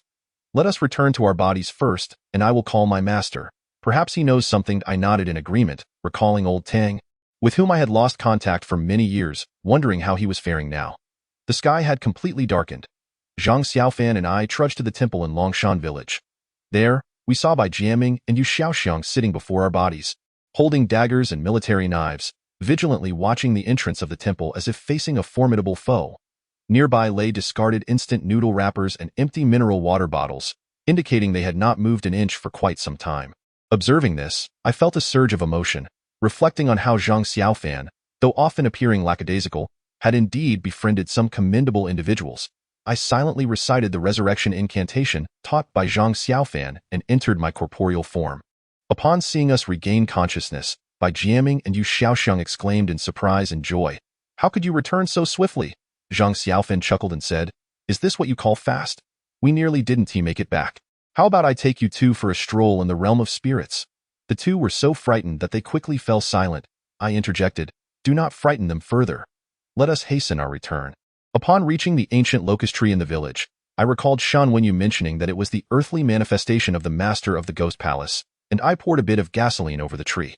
Just as I was about to ignite it with my lighter, a sudden gust of eerie wind arose, rendering my attempts to spark a flame futile. The wind intensified, and soon a torrential downpour commenced. Snow is a rarity in Hangzhou's winters, but such heavy rain is even more uncommon. The slight figure of Bai Jiaming was nearly swept away by the wind, prompting him to shout, "The weather changes in an instant. We ought to find shelter."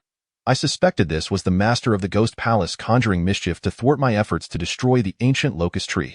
I thought it prudent to seek refuge from the rain and borrow a chainsaw from the village once it subsided. I was determined to eradicate this ghostly tree. Yu Xiaoxiang, drenched by the downpour, exclaimed loudly, "There's no village ahead nor an inn behind. Where can we find shelter?"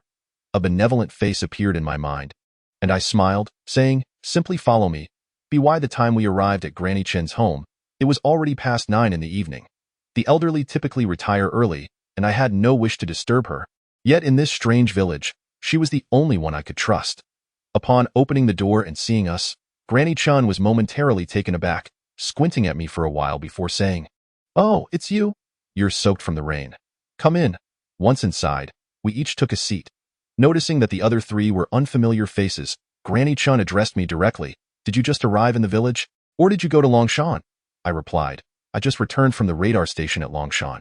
Her expression shifted in alarm. "The last time you went there, the old lady worried about you all. And now you've gone again." My heart warmed at her concern, but fearing to frighten her, I merely claimed I had taken a brief tour around the radar station. By this time, darkness enveloped the surroundings, and the rain showed no signs of abating. Granny Chen attempted to turn on the paper lantern hanging from the ceiling, but despite several pulls, it remained dark. How strange. It had worked perfectly well last night. I approached to inspect it and remarked, "The wiring must be old." "Granny Chen, do you have any spare wires? I can replace it for you." "No, I don't." "Not to worry. Tomorrow I'll send Xiao Su into the city to buy some for me," she replied, while taking out 2 candles and placing them on the dining table. "You children look dirty. I suspect you haven't even had dinner. There are some leftovers in the pot. If you don't mind, I can heat them up for you," Bai Jiaming exclaimed, "not just dinner. We haven't even had lunch." I, too, felt my stomach rumble, so I first expressed my gratitude to Granny Chen. Perhaps due to the exhausting day? Though the meal was simple, we found it exceedingly delicious, with Zhang Xiaofan devouring 6 bowls of rice in succession. Observing his hearty appetite and the diminishing rice in the pot, I served him 2 bowls less. Upon witnessing the scene, Zhang Xiaofan felt an overwhelming sense of gratitude.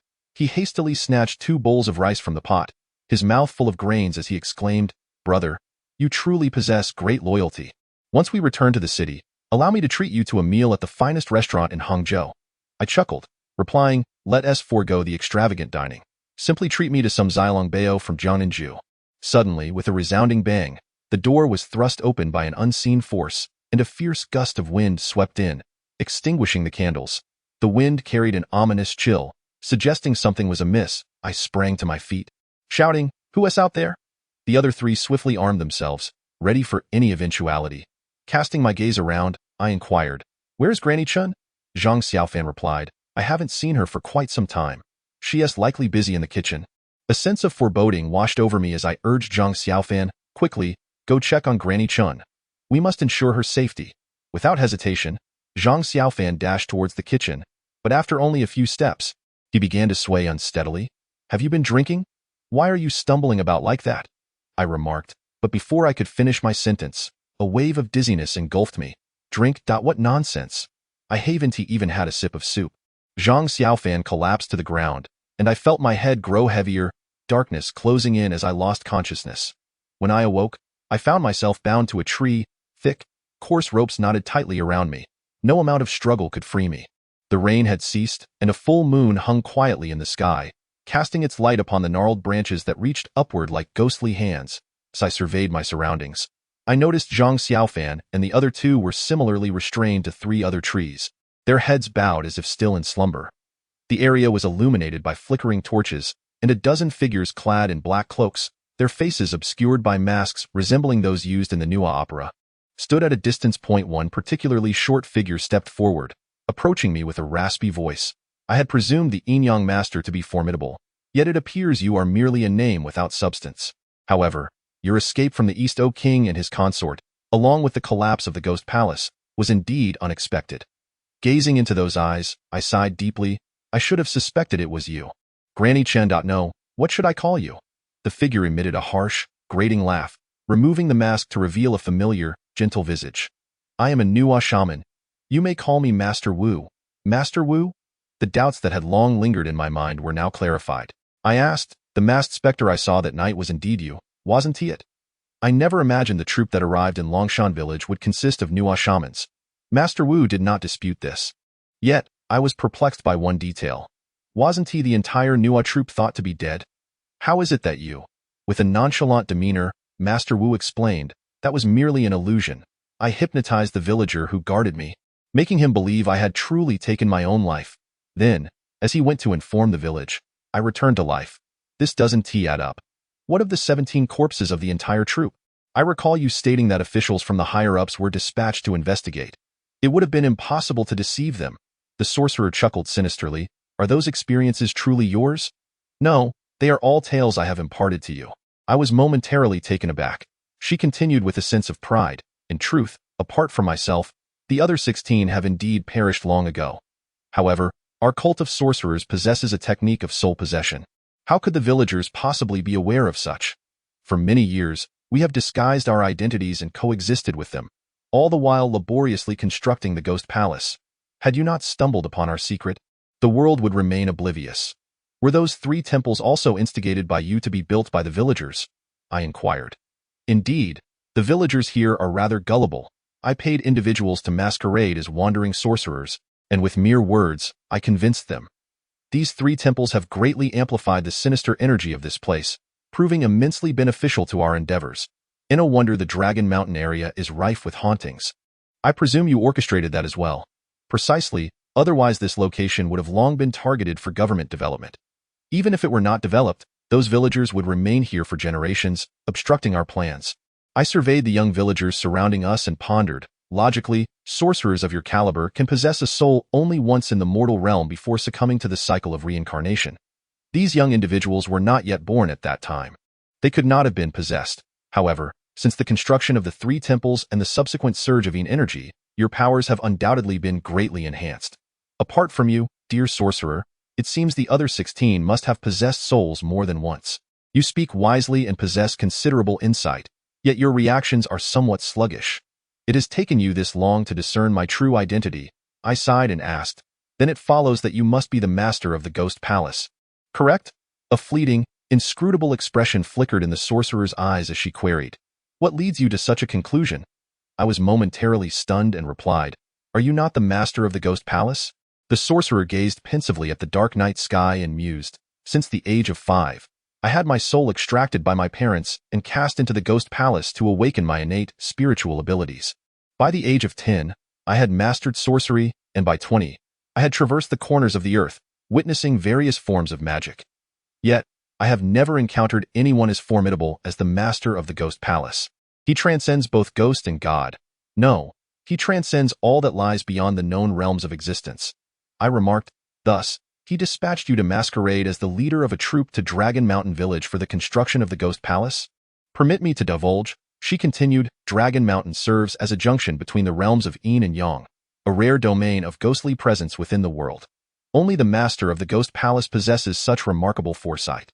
I mused to myself that the master of the soul-restrained cave had discerned the secrets of Dragon Mountain thousands of years ago. Was he not more astute than your Ghost Palace master? Naturally, I refrained from voicing this thought to avoid causing trouble for Wazhenzen and the soul-restrained cave. The sorcerer, perceptive to my thoughts, inquired, "What occupies your mind?" As my thoughts shifted, I asked, "Who is the master of the Ghost Palace?" "That information is classified," she replied. I pressed further. "This place is quite distant from the university. Why go to such lengths to bring harm to its students? Are you not aware that the feng shui layout of the university is designed to connect with the Dragon Mountain Ghost Domain? The diligent students are often brimming with youthful vigor, their spirits teeming with energy, and their numbers plentiful among them. Selecting the 4 Yin boys is most fitting. Moreover, with so many students, a few suicides each year would hardly raise any suspicion from the outside world. At least not towards us." "Nonsense," the awakened Zhang Xiaofan retorted angrily. "The 4 symbols devouring heaven formation of the Industrial University was devised by my ancestors to suppress the countless vengeful spirits below. How could it be used to harm students?" Master Wu cast a peculiar gaze at Zhang Xiaofan and inquired, "Is Zhang Jin your ancestor?" "Indeed," she replied with a sinister smile. "Now, can you guess who set up the 9 swords returning souls formation you encountered in the Ghost Palace?" Zhang Xiaofan's body trembled, his lips moved twice, yet he ultimately refrained from speaking. Master Wu looked at his expression with satisfaction and said with a calm smile, "You are a disciple of the Sword Immortal sect, aren't you?" Zhang Jun, that old fellow, once rendered significant contributions to the master of the Ghost Palace, but alas, he died too early. Unable to bear it any longer, Zhang Xiaofan exclaimed furiously, "Silence! My ancestor is a distinguished disciple of the Sword Immortal sect. How could he conspire with you evil spirits? When you descend into the underworld, you may certainly ask him yourself, provided he has not yet entered the cycle of reincarnation." Master Wu coldly remarked. Dismissing him, I interjected, "I have another question." Master Wu frowned and said, "You must be a good student in school, so fond of asking questions. What is the 13 calamities of the underworld?" Master Wu's expression changed dramatically as she asked, "Who told you this?" I insisted, "You first answer my question." Master Wu grinned, her smile chilling. "I can only tell you a little. It is the ultimate of the entire world. It is both the end and the beginning." With that, she suddenly burst into mad laughter. Accompanied by her laughter, flashes of lightning streaked across the night sky, followed by the rumbling of thunder. "It is the master." She suddenly knelt down, her face filled with terror as she gazed at the thunder and lightning. Realizing the master was furious, undoubtedly due to my indiscreet words, the other 16 also knelt down, their eyes wide with fear. "Madmen! All of you are mad!" I shouted, as the thunder grew increasingly loud, as if it were about to explode beside me. "Madmen?" Master Wu laughed maniacally. "Next, I shall show you what true madness is. Look up and see what place this is." I raised my head and glanced around, then replied, "Isn't this the center of the village?"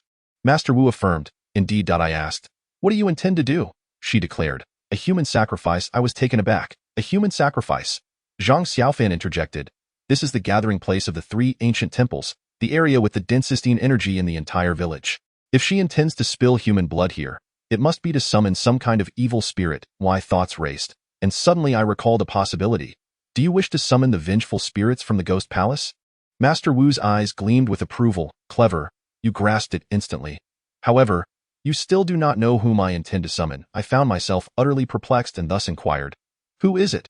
Could it be the master of the Ghost Palace?" The sorcerer shook his head and replied, "The master of the Ghost Palace is not a spirit. Why summon him? Then who is it? You shall know shortly." The sorcerer smiled ominously, and the wrinkles on his face became more pronounced.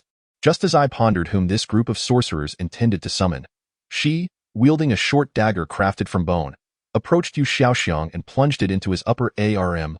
Why Yu Xiaoxiang, still in a state of unconsciousness, shuddered as blood streamed from the wound. Zhang Xiaofan and I watched in horror, our hearts aflame with rage, shouting, "Lunatic! If you have the courage, come for me instead, spare them." The sorcerer withdrew the bone dagger and thrust it into Bai Jiaming's shoulder, cackling sinisterly, "Do not be hasty. One by one, none of you shall escape." I struggled desperately, but the ropes were bound too tightly, each not a firm restraint with no hope of release. She left the bone dagger embedded in by jamming shoulder and seized a gleaming butcher's knife from one of the sorcerers, slowly advancing towards Zhang Xiaofan. Little fatty, have you ever witnessed Lingqi? I imagine you have.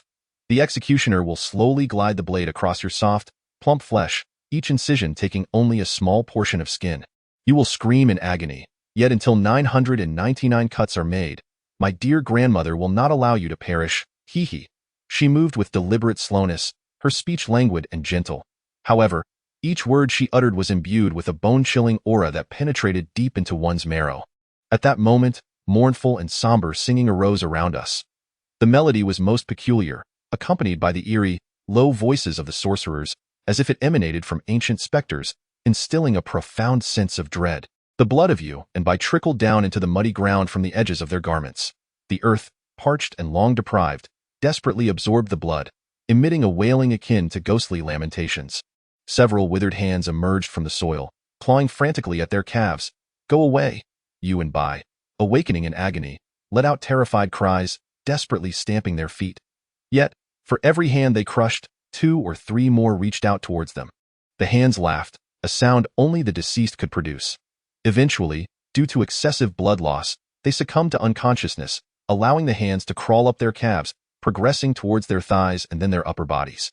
The sorcerer watched with satisfaction, then approached me, her face bearing a ferocity unbefitting her years. Do you not long for death? Very well. I shall grant you that wish. I closed my eyes, awaiting my demise.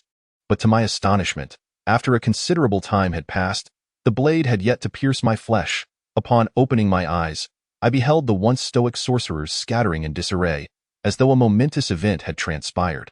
One sorcerer, pushed to the ground, pointed towards the night sky in terror. The moon. Following his, I gazed in the indicated direction and saw that the once large and round moon had transformed into a ghastly shade of crimson. As if it had been steeped in blood, I was rendered speechless. Anyone with even a modest understanding of astronomy knows that the sunlight reflected off the moon, when refracted through the Earth's atmosphere, may render the moon a crimson hue. To ascend to the status of a shaman, one must possess a certain level of insight. Thus, why this otherwise ordinary astronomical phenomenon incites such panic? Could it be that within the beliefs of the shamans, a blood moon is deemed an ominous portent? Just as I was engulfed in doubt, an unforeseen occurrence transpired. A pair of withered hands, tinged with a purplish hue, traversed along Zhang Xiaofan's leg and ascended to his cheek, before prying open the wound on his chest and burrowing inside. Zhang Xiaofan began to moan in agony, his eyes rapidly becoming bloodshot, veins bulging grotesquely across his face, transforming him into a fearsome visage. With a roar, the ropes binding him snapped asunder. I was both alarmed and exhilarated, exclaiming, Xiaofan, hurry and help us untie the ropes. Upon hearing my words, Zhang Xiaofan cast a sidelong glance in my direction, his eyes brimming with an unsettling and indifferent expression. A chill coursed through me. He seemed to have morphed into an entirely different individual. That gaze was hauntingly familiar, yet I could not recall where I had beheld it before. He disregarded me entirely and ventured into the chaotic throng, shouting in a language incomprehensible to me. Although I could not grasp his words, I distinctly recognized that his voice mirrored that of the Eastern European princess who perished in the ghostly palace. Suddenly, I recalled the princess's mention of finding a reincarnated vessel. Could it be that I had unwittingly spoken the truth, and Zhang Xiaofan was indeed her reincarnation? A sense of absurdity welled within me. Initially, the shamans scurried about in disarray, but upon hearing Zhang Xiaofan's words, they gradually fell silent, their expressions morphing into astonishment as they stared at him. The shaman elder approached him, her ancient eyes shimmering with an otherworldly light as they locked onto his gaze. Zhang Xiaofan bestowed upon her a gentle and benevolent smile, saying, Child, it has been decades. How you have grown. The shaman elder was momentarily taken aback, then erupted into a wail of grief, collapsing into Zhang Xiaofan's embrace as he tenderly caressed her silver mane. A melodious and enchanting sound emanated from his lips, resonating with an uncanny rhythm. Ah, there is a beauty one cannot forget upon seeing her. A single day apart, and thoughts of her drive one to madness. The phoenix soars high, seeking its mate across the seas. Alas, the beloved is not found on the eastern wall. Our bond transcends understanding. Who knows of our harmony in the midnight hour? With wings unfurled, we ascend to great heights, oblivious to the sorrow that lingers in my heart. I was taken aback. Was this not the very melody sung by the Eastern European princess within the ghostly palace? Could it be that Zhang Xiaofan had truly died? I dared not entertain the thought further. Upon hearing this melody, the silver-haired shaman elder lay in Zhang Xiaofan's arms like a child, her face radiating bliss. My heart jolted. Could it be that the shaman elder's parents were the royal couple of Dong Oyu from 2 millennia ago? If this were indeed the case, how could such a phenomenon occur? The followers, brandishing torches, encircled the two, chanting the same melody. The cold moonlight filtered through the night's veil, casting an extraordinarily eerie tableau upon the earth. This scene, initially somewhat ludicrous, struck me as deeply unsettling, and though I yearned to laugh, a chill gripped my heart, rendering me incapable of mirth. At that moment, a figure stealthily approached from behind me. Just as I was about to inquire who it was, a hand clamped over my mouth. "Hush, speak softly," a familiar voice, somewhat feeble, emanated from behind. Turning around, I beheld Bai Jiaming. The blood from his wounds had ceased flowing, yet his pallor betrayed the significant loss of vitality. I sensed that a small blade was severing the ropes binding me, and an unexpected joy surged within me. In a hushed tone, I remarked, "I thought you had already. I have long been awake." That blade was indeed quite potent, but fortunately, I had hemostatic powder with me. That old hag should never have left the bone knife within me. As he spoke, the ropes fell to the ground in their entirety. Elated, I urged, "Hand me the bone knife. I shall rescue Xiao Fan. After you save you Xiaoxiang, make haste to find a vehicle. Those sorcerers lack the keys. The car should be nearby." With that, I passed the car keys to him. All right. Just as Bai Jiaming assisted Yu Xiaoxiang in stealthily departing, a sudden upheaval occurred in the arena. In the 075 teach section, the blood moon's sudden change, the once prone Wu Darren, cradled in Zhang Xiaofan's arms, emitted a piercing and sorrowful wail. A glance revealed Zhang Xiaofan, his mouth agape, filled with jagged fangs, latched onto her neck, his eyes half closed as he savored the sanguine essence within her. "Mother, it is I. Hui Jin, it is I. Oh, mothered."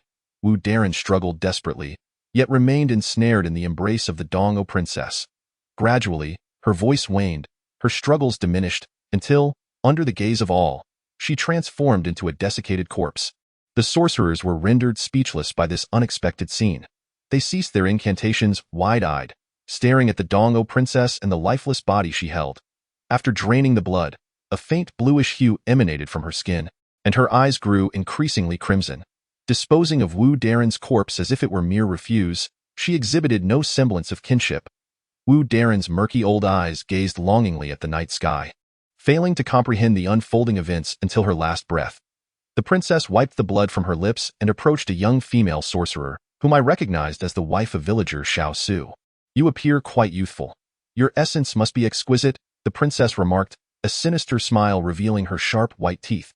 Xiao Su interposed himself in front of his wife, trembling as he implored, Ancestor, what are your intentions? We are your servants." The princess offered no reply, instead effortlessly striking Xiao Su several meters away, then proceeding to drain his wife's blood completely. Xiao Su emitted a heart-wrenching cry, drawing a concealed dagger from his bosom and charging at the princess. With a swift thrust, the dagger penetrated her side, leaving only the hilt visible. "Impudent!" the princess bellowed, gripping Xiao Su's head, crushing it with brutal force, before leisurely extracting the dagger and discarding it as if it were inconsequential. Amidst the crowd, someone shouted, "The ancestor has gone mad. Everyone, flee!" The remaining sorcerers scattered in terror, fleeing in all directions. "On this night of the blood moon, I shall consume enough human blood to revive. None shall escape." The princess cackled maniacally. A strange wind suddenly swept through the open ground, and those who had barely commenced their flight were forcefully drawn back. The princess seized a nearby shaman and began to draw forth his blood. Gazing up at the increasingly crimson moon, I felt an immediate sense of foreboding. A quick calculation revealed that this blood moon was appearing on a day marked by the ominous conjunction of a Ein year, Ein month, Ein day, and Ein hour, a rare occurrence said to transpire only once every 60 years. At this moment, the malevolent energies on the earth would reach their pinnacle in 6 decades, and many evil spirits would seize the opportunity to cultivate their dark powers. The Eastern O princess not only sought resurrection but harbored an even loftier ambition, to become a demon on this very day. Demons exist on a plane far superior to that of mere specters and souls. If the princess, still in her soul form, proves so formidable, then should she transform into a demon, the world would indeed be drenched in blood. while she has yet to ascend to that state. I must devise a strategy to delay her. If she wishes to become a demon, she will have to wait another 60 years after the hour of the pig. Glancing at my watch, I noted it was precisely 2 o'clock in the morning. We had 1 hour remaining. However, in terms of magical prowess, I was utterly no match for her. Aside from a direct confrontation, were there any other alternatives? Just then, 2 beams of light pierced through the trees at a car. After Bai and you disembarked, they hurried towards me, one in front and the other behind. I did not wish for them to put themselves in danger and chided them lightly. Why aren't you two hurrying to leave the village? What are you doing here? Yu Xiaosheng smiled. Are we really so lacking in loyalty? How could we abandon you? Isn't that right, Jiaming? Bai Jiaming hesitated, then nodded after a moment. It seemed to me that their relationship had grown somewhat estranged since their previous visit to Longshan village. Had something happened in the interim? I remarked, but your injuries? Why, Yu Xiaosheng replied. Fortunately, we brought hemostatic powder. It's not a serious issue now, I inquired. How shall we deal with this formidable female ghost? I scrutinized his paper-white face, frowning. Are you truly all right? You look quite unwell. Why, Yu Xiaosheng paused, then broke into his signature silly grin. Hee, I might have lost quite a bit of blood just now. My health has always been poor. Unlike little Bai, who recovers so swiftly, Bai Jiaming forced a smile and said, Indeed, I often exercise, so my recovery is naturally quicker. Enough chatter. We must urgently devise a plan to subdue this female ghost. I surveyed our surroundings and stated, due to a feng shui arrangement, the intensity of the yin energy in the village is significantly higher than outside. As the Eastern O princess has not yet transformed into a demon. If we can lure her out of the village, we may have a chance to subdue her and rescue Xiaofan. Upon hearing this, Bai Jiaming immediately exclaimed, Then what are we waiting for? Let us act swiftly. I retrieved 2 yellow talismans from my pocket, inscribed them with soul-drawing symbols using a vermilion brush, and instructed the 2. You drive the car. I will lure the shamans to the mountain path at the village entrance, and we will meet there. All right. Yu Xiaosheng turned to leave. That moment, Bai Jiaming leaned in and whispered in my ear, Be cautious of Xiaosheng. I thought I had misheard and asked, What did you say? Bai Jiaming pointed at Yu Xiaosheng's feet, his voice trembling. Look at his shadow. Following his gaze, I was instantly rendered speechless, only to see that beneath Yu Xiaosheng's feet was impeccably clean, devoid of even the slightest shadow. However, when I lowered my gaze to our own feet, 2 elongated black shadows lay intact upon the ground. Initially, I presumed it to be an issue of light and angle, yet upon closer inspection, I discerned that there was no shadow beneath his feet at all. Any living being must cast a shadow. The absence of one indicates the presence of a ghost or spirit. Could it be that Yu Xiaosheng was already deceased? I quietly inquired of Bai Jiaming, When did you discover this? His eyes filled with sorrow as he replied, When searching for the car. Sighing, I handed him a ceremonial dagger, saying, This blade can ward off spirits and vanquish evil. However, given the current ambiguity of little Yu's nature, exercise caution, lest you live with regret for eternity. Bai Jiaming nodded solemnly. The atmosphere here was thick with malevolence, enhancing the efficacy of the soul-calling talisman. Under the influence of the incantations, those shamanic figures gradually lost their consciousness and surged toward me. The Eastern O princess, thwarted in her endeavors, should have been furious. Yet she smiled enigmatically at me, trailing behind at a leisurely pace. That smile was laced with an eerie quality, leaving me somewhat bewildered. Long ago in the ghostly palace, I had already discerned her identity. Compared to her, my descendants were of little significance. She cast this remark from a distance, leaving me in a state of confusion. Nonetheless, at that moment, I had no time for contemplation and could only run with all my might. Although she possessed formidable powers, she had only recently taken possession of Zhang Xiaofan's body, thus her speed was initially lacking. Gradually, she seemed to acclimate to Zhang Xiaofan's form, her velocity increasing exponentially. As we neared the village entrance, Yu Xiaosheng was already waiting there in the car, calling out to me from afar, Hurry, get in. I opened the car door and swiftly slid into the passenger seat, exclaiming, You arrived quite promptly as the wheels resumed their motion. I glimpsed through the rearview mirror the Eastern O princess still hot on our trail. I instructed Yu Xiaosheng to intentionally reduce our speed, maintaining it at 20 miles per hour, yet she drew ever closer. As if transformed into a fleet-footed specter. As the speed adjusted to 50 miles per hour, the Eastern O princess's figure had receded to a distance of 50 meters from the rear of the vehicle. I exhaled in relief, initially intending to ask Yu Xiaosheng if he was aware of his current predicament. However, reconsidering, I promptly dismissed the thought. In past supernatural experiences, many individuals were able to drive even after death. Yet, Should they awaken memories of their demise, their souls would vanish from the driver's seat, resulting in catastrophic accidents. Therefore, I refrained from voicing my concerns. Why Yu Xiaoxiang appeared to sense my unease, turning to ask, "What's wrong? Is something amiss?" Fearing he might discern my apprehension, I feigned a wry smile and replied, "In these past few days, which event has been in order? Just focus on driving and be wary of her pursuit." Yu Xiaoxiang offered a non-committal smile and fell silent. Upon reaching the village road, I beheld that the entire mountain path lay shrouded in a thick fog. A shiver ran down my spine, for I sensed that the Eastern O Princess's magical influence had expanded to encompass the entirety of the Longshan region, likely the result of the blood moon. The village road was merely 50 meters ahead. If I could lure her outside the village, the situation would become manageable. At that moment, the vehicle came to a sudden halt. Yu Xiaoxiang fervently attempted to restart the engine, yet the car remained unresponsive. Damn it, why did it have to malfunction at such a critical juncture? I descended to make some repairs. I said, "There's no time left. Let's disembark and run." The fog was thick and dense, obscuring everything. Even the entrance to the village ahead gradually vanished within this haze. Ultimately, I was horrified to realize that even Yu Xiaoxiang and Bai Jiaming had disappeared from sight.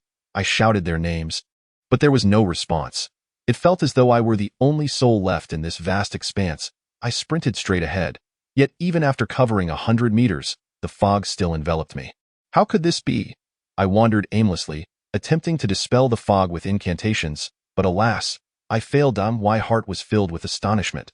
The power of the blood moon was indeed formidable. How could the spirit of the Eastern European princess have grown so strong in such a short time? Could this be related to the retrieval of her reincarnated form? "Come, take my hand, and I shall lead you out of this mist," a familiar enchanting voice whispered in my ear. There was no need to inquire further. I already knew who it was. I asked, "What do you intend to do? Where is Zhang Xiaofan?" There was no answer. Before I could draw the dagger at my waist, she had already taken my hand. Her hand was small, smooth, and warm. If not for the perilous situation, I might have succumbed to its allure. "What do you truly desire?" I could not see ahead, so I relied on the thunderfire energy within me to shield my shoulders and the 3 flames above my head. For these flames were the essence of life itself. Should they extinguish, even a celestial being could not save me. She did not respond, merely continued, "The fog here has always been thick and heavy. In this mist, you cannot see me." "Then how can you see me?" She sighed softly. "Compared to the lightless tombs and ghostly realms, this fog is indeed far more delightful." I scoffed. "When do you plan to kill me?" "Kill you? Why would I? If I were to kill you, I would be left with no one to converse with." Her voice was filled with a profound loneliness, akin to a woman waiting silently in an empty chamber for her beloved. The scene was undeniably enchanting. Had I not employed the calming incantation to steady my mind, I might have unwittingly succumbed to her charm. I knew I was no match for her in a direct confrontation. Thus, I resolved to feign compliance and discern her intentions. It has been 2 millennia, and few have engaged me in conversation. Would you not even entertain me with your words? I could not fathom the meaning behind her words. I only knew that her voice carried an irresistible allure, compelling me to yield. Perhaps this was a form of enchantment. I mustered my resolve, responding with a cold smirk. "Engage in conversation with you? I dare not." "Why not?" she inquired. "You could harm your own daughter. How could I dare to speak with you?" The Eastern European princess lamented. "I have just returned to the realm of the living and need to restore my essence. The blood of my own daughter is the finest nourishment that a daughter may be replaced. But if I perish, the lineage of the shaman will be severed." I was taken aback by her inhumanity, momentarily speechless. "What are you pondering so vacantly?" She chuckled softly, her laughter enticingly wicked. Initially, I found myself resisting this voice, yet gradually, I could not help but ponder. With such dense fog enveloping me, I was utterly incapable of discerning the direction. What harm could there be in following her? If she intended to harm me, she could easily do so now, without the need for such extensive dialogue. With these thoughts swirling in my mind, I once again grasped that hand. I could not tell how long we walked, but eventually, the thick mist began to dissipate, revealing a villa before us. "Come, after such a lengthy journey, let us sit and rest for a while," I said, somewhat dazed. "Sit? Where shall we sit?" She smiled softly, taking my hand and leading me into the villa, where we arrived in the parlor and settled onto a large red sofa.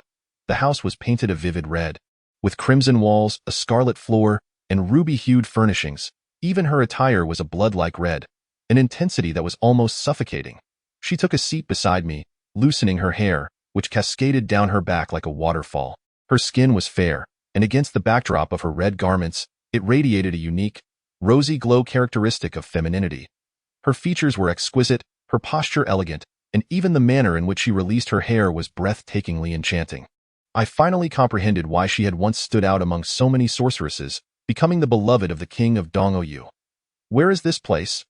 I inquired. "My home, in the realm of the living," she replied, her smile as sweet as a spring breeze that dispelled all the gloom and doubts from my heart. "Oh," I responded, somewhat sluggishly, feeling a heaviness in my mind, unable to fully process the myriad of thoughts swirling within.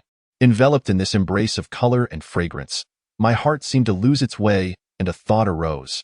How wonderful it would be to remain here forever, gazing at the beauty before me, inhaling the delightful scent. What significance did the outside world hold for me? If it were possible, I truly wished to linger on in this moment. When this notion surfaced, I was startled by my own yearning. Yet ultimately, I felt powerless to refuse it. Suddenly, a long-lost meow echoed from afar, striking like a lightning bolt, cleaving through this chaotic realm. The black cat. It was it. How could it appear here? In an instant, nearly all negative emotions dissipated with that sound. I felt an unwavering conviction swell within me, a belief that gradually buoyed me to rise from the sofa. She too heard the cat's call. Her delicate brows furrowed momentarily before blossoming into a smile capable of melting ice and snow. "Do you find me beautiful?" she inquired. I was taken aback. She could have easily taken my life. Why resort to such seduction? Did she harbor ulterior motives? At this moment, there was nothing to do but delay, awaiting the arrival of the black cat. Thus, I gazed at the woman before me and, imitating lines from a Taiwanese drama, said, "Not only beautiful, if someone were to ask me what the most beautiful woman in the world looks like, I would rather remain silent." "Oh," she replied, "I fear you may think me a liar." "Why is that?" "Because I genuinely cannot find the right words to describe your beauty. Since words fail me, I would prefer to remain silent." She laughed, a sound filled with joy. I thought to myself that any woman in the world would surely be pleased to hear a man speak of her beauty. Her eyes sparkled with a fleeting glance, and I had initially presumed her to be an unsophisticated youth, utterly oblivious to the subtleties of romance. Yet, to my astonishment, she possessed a remarkable knack for flattery. However, the more she displayed such charm, the more I felt a chill of trepidation, for it is the unknown dangers that evoke the deepest fears. Thus, I resolved to provoke her slightly, in hopes of unearthing her true sentiments. "Indeed, you are strikingly beautiful and undeniably alluring, but the very thought of your age, which surpasses that of my ancestors by a millennium or two, sends shivers down my spine." Her countenance shifted ominously. A woman may be unperturbed by filth, fatigue, or even death, yet there exists one thing that instills absolute fear within them: aging. Regret began to creep into my mind for uttering those words, as I noticed her gaze had transformed into something quite terrifying. As she glared at me, a sudden, unnatural gust of wind shattered the surrounding decor into countless fragments, even causing the walls to crack. I desperately sought to grasp something to anchor myself against the fierce wind. Yet my hands found nothing stable amidst the chaos. The entire room seemed to have vanished, as if it had never existed at all. The sound of a cat's wail pierced the air once more. Now more frantic than before, my heart sank in despair as I lamented the black cat's incessant cries, pondering why it did not come to my aid. Just as I voiced my complaints, a figure abruptly emerged from the mist, darting towards the East, Princess. Following closely was a cacophony of striking sounds, interspersed with the furious shouts of a woman. Moments later, with a sharp rebuke from her, a figure was sent flying backward to land at my feet. It was the long-missed Hua Zhenjin. I helped her to her feet, astonished, and asked, "Are you unharmed?" Hua Zhenjin wiped away the dark residue from the corner of her mouth and smiled. "The East, Princess excels in the art of bewitching hearts rather than in combat. This minor injury is of no consequence," I inquired. "How did you come to be here?" "The cat immortal summoned me." She could not manage alone. The cat immortal? The image of the black cat flashed in my mind. "Dio, you know each other?" Hua Zhenjin nodded. "She shares a profound connection with my family. Whenever she calls, those of us from the soul-guarding cave will inevitably appear. I simply did not anticipate encountering you this time. Have you finished your conversation?" came the ethereal voice of the East, Princess.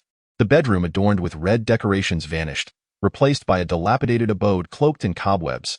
Dim light filtered through the shattered window frames, casting an eerie silhouette of her grotesque face. I struggled to swallow, muttering, "Whether we have finished our discussion seems irrelevant to you." The princess scoffed, how defiant even at the brink of death. Seeing reinforcements arrive, I felt a surge of confidence and retorted with a smirk, "It is you who is defiant. My grandfather can ensure your demise once in the ghostly realm, and he can just as easily bring about your end here." The moment those words escaped my lips, I found it amusing. Grandfather was indeed a catchphrase of Zhang Xiaofan. How had I so unconsciously adopted it? "Is that so?" she murmured, closing her eyes and reciting an incantation. In an instant, everything around us transformed. The house vanished amidst a chorus of incantations, only to be replaced by 6 blood-soaked walls. These sanguinary barriers enveloped us like a colossal cube. Upon closer inspection, one could discern countless shadowy figures etched upon each wall. These silhouettes emitted haunting wails that sent shivers down the spine, each one struggling to break free from the confines of the blood walls, yet all in vain. The walls slowly advanced inward, gradually constricting, as if intent on crushing both myself and Wazhenzen between them. Furrowing my brow, I inquired, "Do you have any idea what these 6 walls are?" Wazhenzen replied, "If I am not mistaken, this is a sorcery known as the Blood Sea Forbidden Curse, a technique of the Nuwa sorcerers. The figures on the walls are likely the souls of the deceased subjects of the Eastern O Princess. For 2 millennia, they have been trapped by this curse, unable to enter the cycle of reincarnation, harboring a vast amount of resentment. This resentment is something even the princess herself greatly fears." As I witnessed the walls encroaching upon me, I hurriedly asked, what would happen if we were caught between these walls? Wazhenzen grimly smiled and responded, "The consequence would be akin to theirs, forever imprisoned within the blood walls, becoming a part of the blood sea, doomed to never reincarnate." Appalled, I gazed at the grotesque and sorrowful visages, feeling that existence would be preferable to death. "Do you possess any means to break this curse?" Before she could respond, the Eastern O Princess interjected, "You need not worry about being engulfed by the blood sea.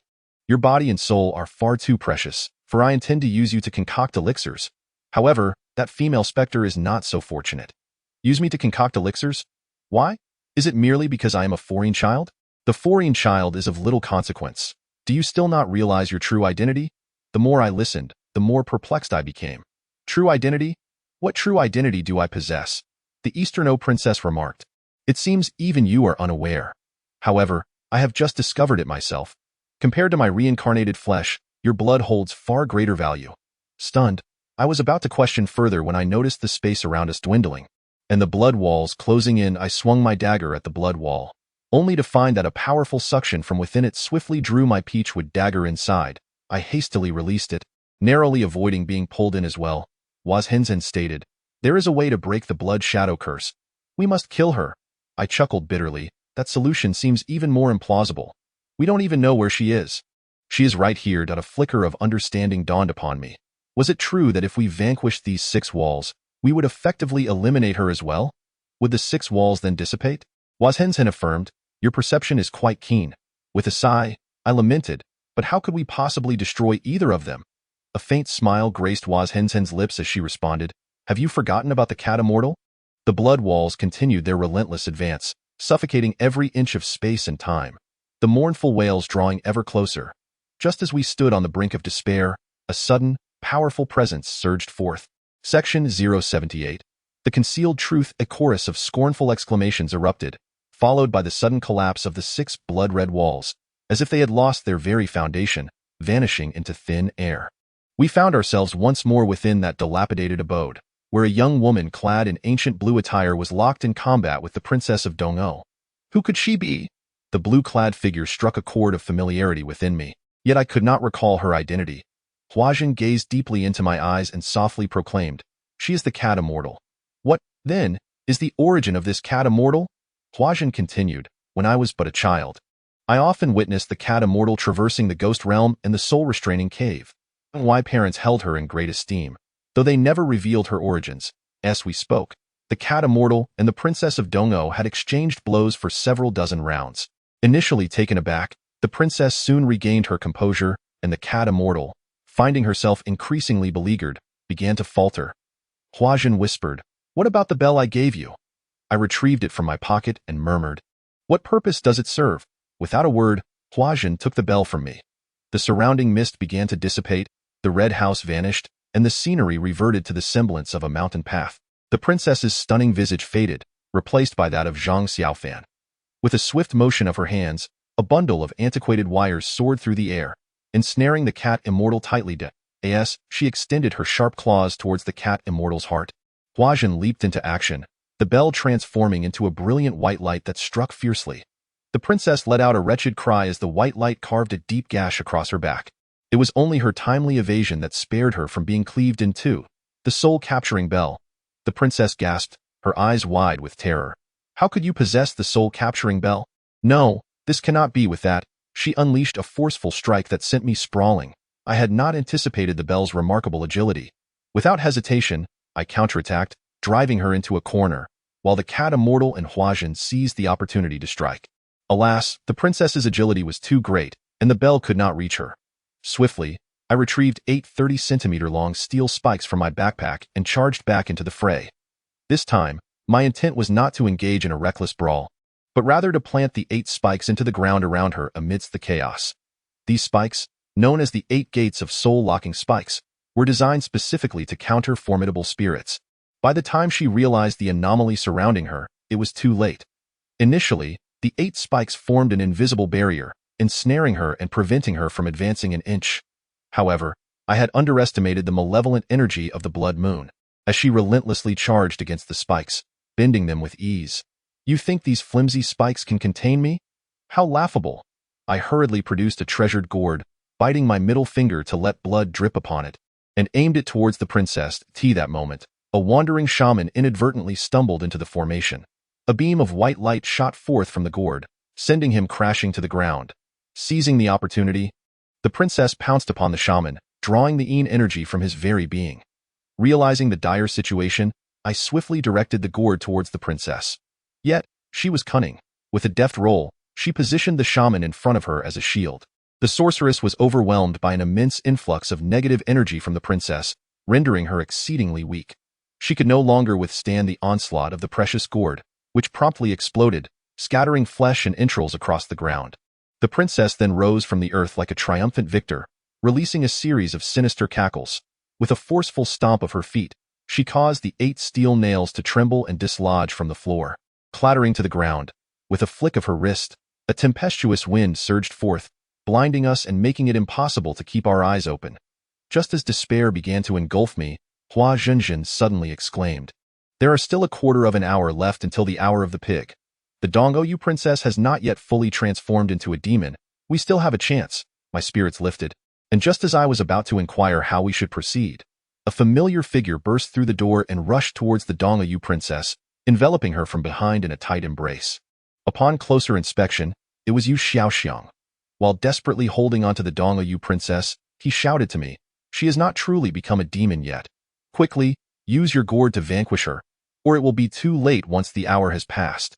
On our way here, I had mentioned the secret of the precious gourd, and I was taken aback that this fellow had actually remembered it. I hesitated, saying, "The power of the gourd is too great. Should I strike? It would be the end for you as well." Why Yu Xiaoxiang responded, "In truth, I have long since perished. It is this female specter who has caused my demise. You are avenging me." Although I had suspected this outcome, hearing it from Yu Xiaoxiang's own lips still stirred a pang of sadness within me.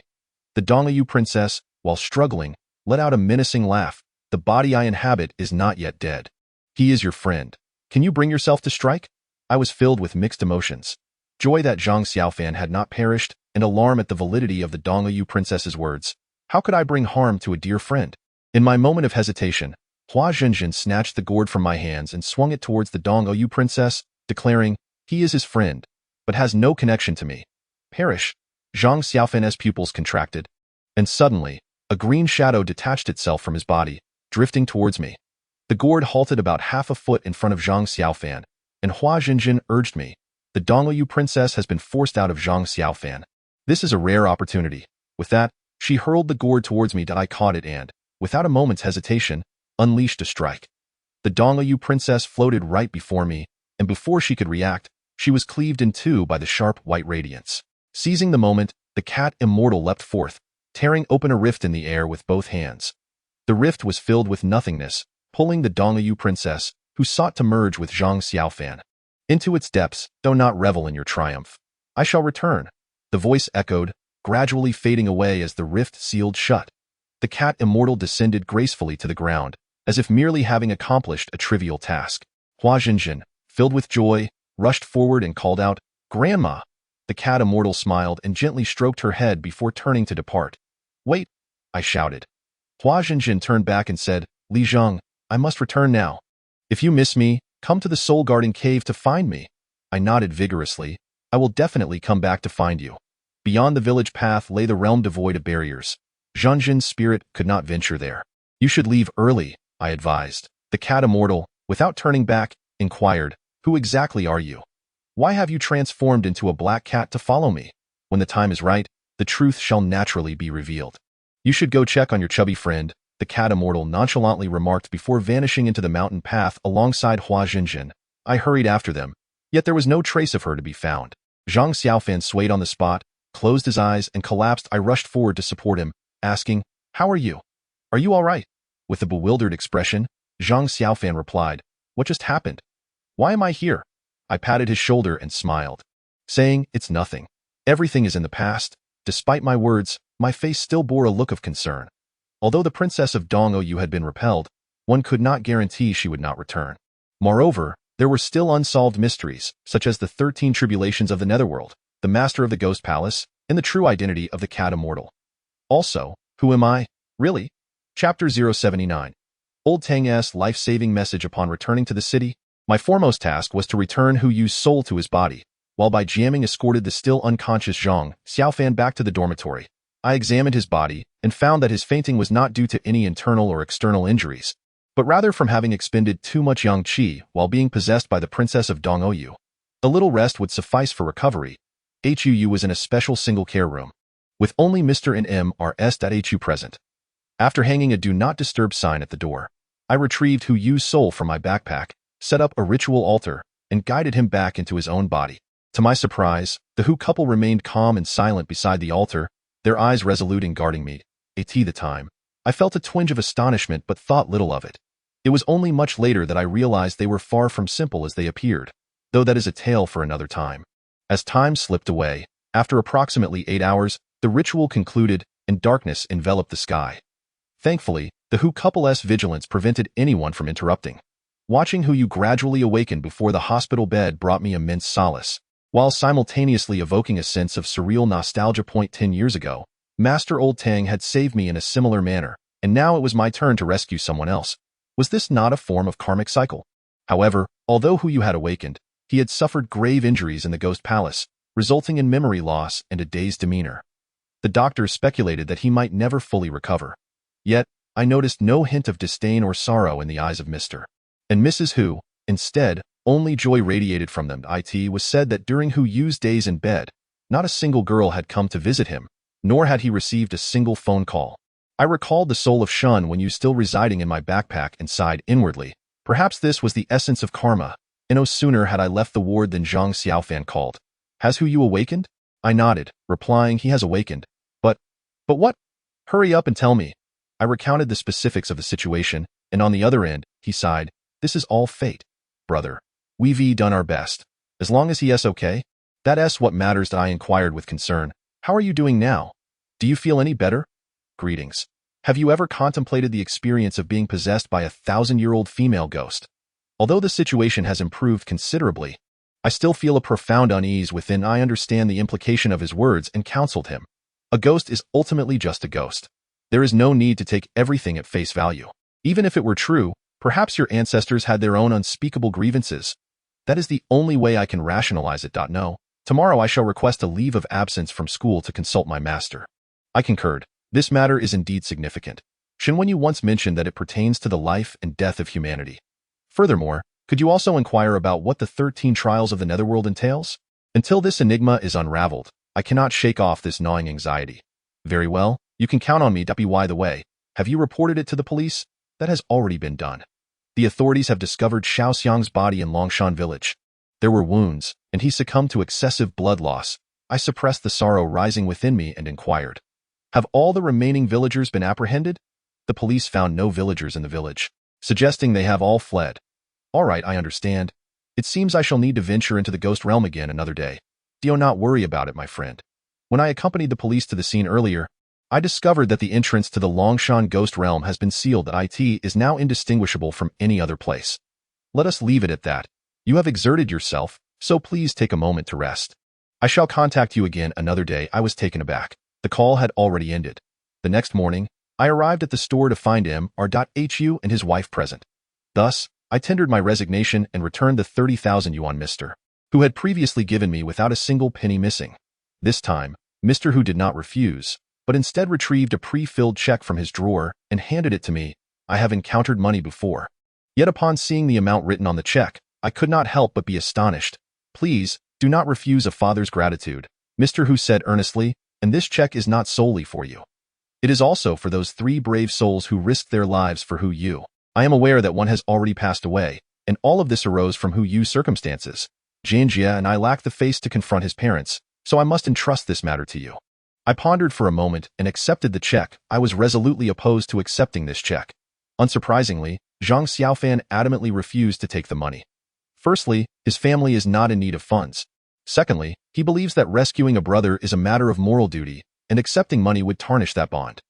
Consequently, I divided the funds into 2 portions, one for Bai Jiaming and the other for Xiao Xiang's mother. After all, neither of them were closely acquainted with Hu Yu, and assisting to this extent is no small feat. They ought to accept this sum. Bai Jiaming's family is not well off, and after several refusals, he ultimately accepted his share, asserting that he would use it to establish the supernatural society. Initially, I thought he was merely speaking out of turn, yet to my surprise, he went to a real estate agency that very day and rented an office in a building adjacent to the school, erecting a sign for the Xinxian Supernatural Society. 3 days later was Xiao Xiang's memorial service, and the 3 of us arrived at the venue together. The day was shrouded in gloomy rain, and the attendance was sparse, with an atmosphere thick with melancholy and sorrow. Xiao Xiang's parents were unaware of the circumstances surrounding his predicament. They only knew that he had accompanied us in search of our missing classmate and subsequently encountered an unfortunate incident when villagers attacked us in Longshan village. I refrained from disclosing the truth to them, fearing they would not believe it and also concerned about causing them unnecessary distress. When I presented the check, they were momentarily taken aback. After explaining the reason, they hesitated for a while before reluctantly accepting it, their faces etched with sorrow, devoid of any joy. Following the conclusion of the memorial service, I stepped into the courtyard for some fresh air. Suddenly, my phone rang, and the ringtone indicated a text message. Upon opening it, I was startled to see a message from my long-lost master, Lao Tang. However, as I read on, a chill ran down my spine. The message was succinct, containing only a few words. I am at Beixin Bridge in Beijing, come quickly. Seeing the word rescue, I hastily dialed his number, but only silence greeted me. I attempted to call several more times, but the outcome remained the same. What's wrong, brother?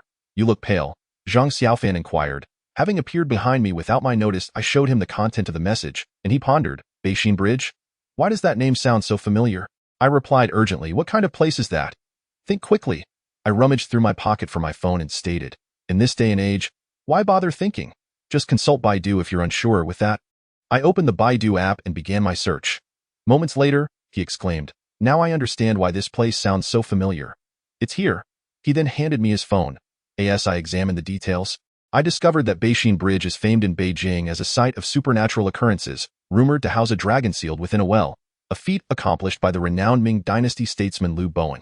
During the Japanese occupation, a contingent of soldiers patrolled near Beixin Bridge, suspecting that the 8th Route Army was hiding in the well. The squad leader ordered the iron chain extending into the ancient well to be severed. But despite their efforts, the chain proved remarkably resilient, and the Japanese soldiers could not break it. Eventually, someone proposed to pull the chain out of the well, leading a group of Japanese soldiers to commence their efforts. However, after 7 days of relentless pulling, the chain piled up to over 10 meters high, yet they still saw no end in sight. At that moment, eerie sounds reminiscent of a tsunami began emanating from the well, instilling terror in the soldiers. Many were frightened to the point of losing control of their bladders, and they reluctantly returned the chain to the depths of the well. What they presumed would be the end of the ordeal took an unexpected turn during the Cultural Revolution when the Red Guards stirred up trouble once more. With numerous witnesses recounting the event, it was said that the chain they pulled out filled 2 trucks, yet it still seemed endless. However, at this juncture, frightening howls began to rise from the well, akin to the terrifying sound of water surging under high pressure, accompanied by distant thunder-like rumblings. The Red Guards, undeterred by superstition, continued to pull on the chain with fervor. The well began to churn with water, gushing forth as if it were boiling, releasing a foul odor. Yet, due to the unique political climate of the time, no one dared to intervene, only whispering about the sins being committed in hushed tones. Eventually, even the Red Guards succumbed to fear and sought approval from their superiors. Why this time? Water was erupting violently from the well, cascading in great volume. Everyone was terrified, and in a frenzy, the Red Guards desperately hurled iron chains into the well. Only after they had thrown them all did the well gradually regain its tranquility. At this point, I returned my phone to Zhang Xiaofan and asked, given your vast knowledge, do you know the significance of the Suolong Well? Zhang Xiaofan shook his head and replied, China is vast and rich in resources, concealing many secrets yet unknown to the world, and the Suolong Well at Beixin Bridge is one such mystery. I believe your master must have uncovered something significant. By the way, aren't you considering reporting this to the police? He continued. The fact that my master sought my help instead of alerting the authorities suggests the danger he faced cannot be resolved by the police. Moreover, you are aware of their investigative methods. Once they intervene, it will only serve to alarm the culprits. Regardless, I must make a trip to Beixin Bridge. As for the Ghost Palace at Longshan, we shall visit it together upon my return. Very well, I said. I have already requested a half-month leave from school. After I return from my master's side, I will remain in Longshan village to monitor the situation there. You need not worry. I was aware that following the Blood Moon battle, the Eastern Princess had sustained severe injuries and would not dare to reappear in the mortal realm without several years of recuperation. Furthermore, it seemed the owner of the Ghost Palace was not present, and Zhang Xiaofan was unlikely to encounter any peril. I gently patted his shoulder and cautioned, exercise caution. Do not forget that several sorcerers have escaped. Zhang Xiaofan chuckled. Before they can be captured, the police will be stationed there.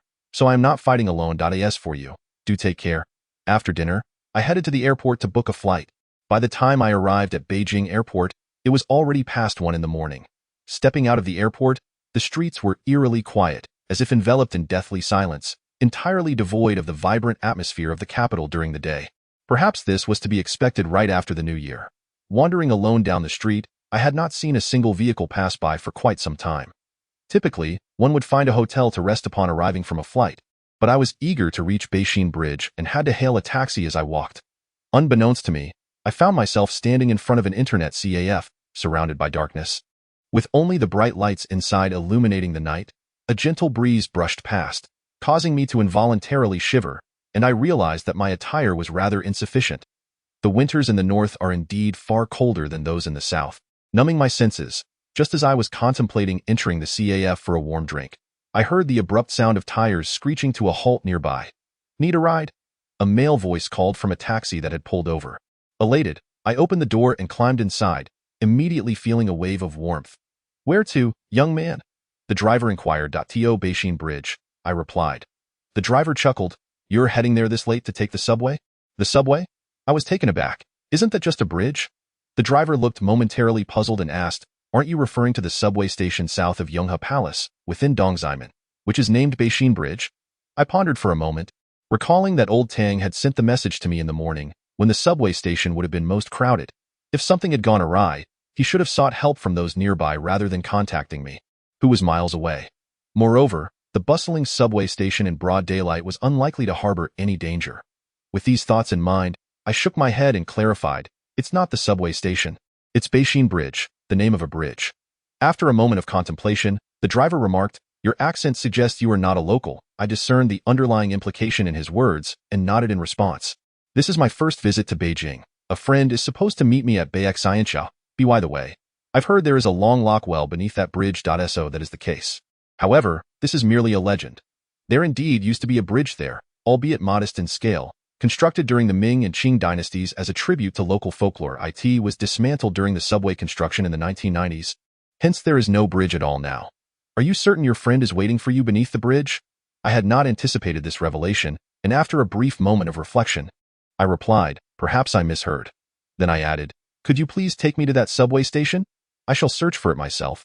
The driver nodded and shifted gears. I reclined comfortably in the spacious seat, silently grateful that no one ventured to that location, for otherwise, I might have found myself utterly lost. I was indeed weary. Exhausted, I felt particularly feeble and somewhat lightheaded. After resting my head against the seat for comfort, I aimlessly directed my gaze out the window.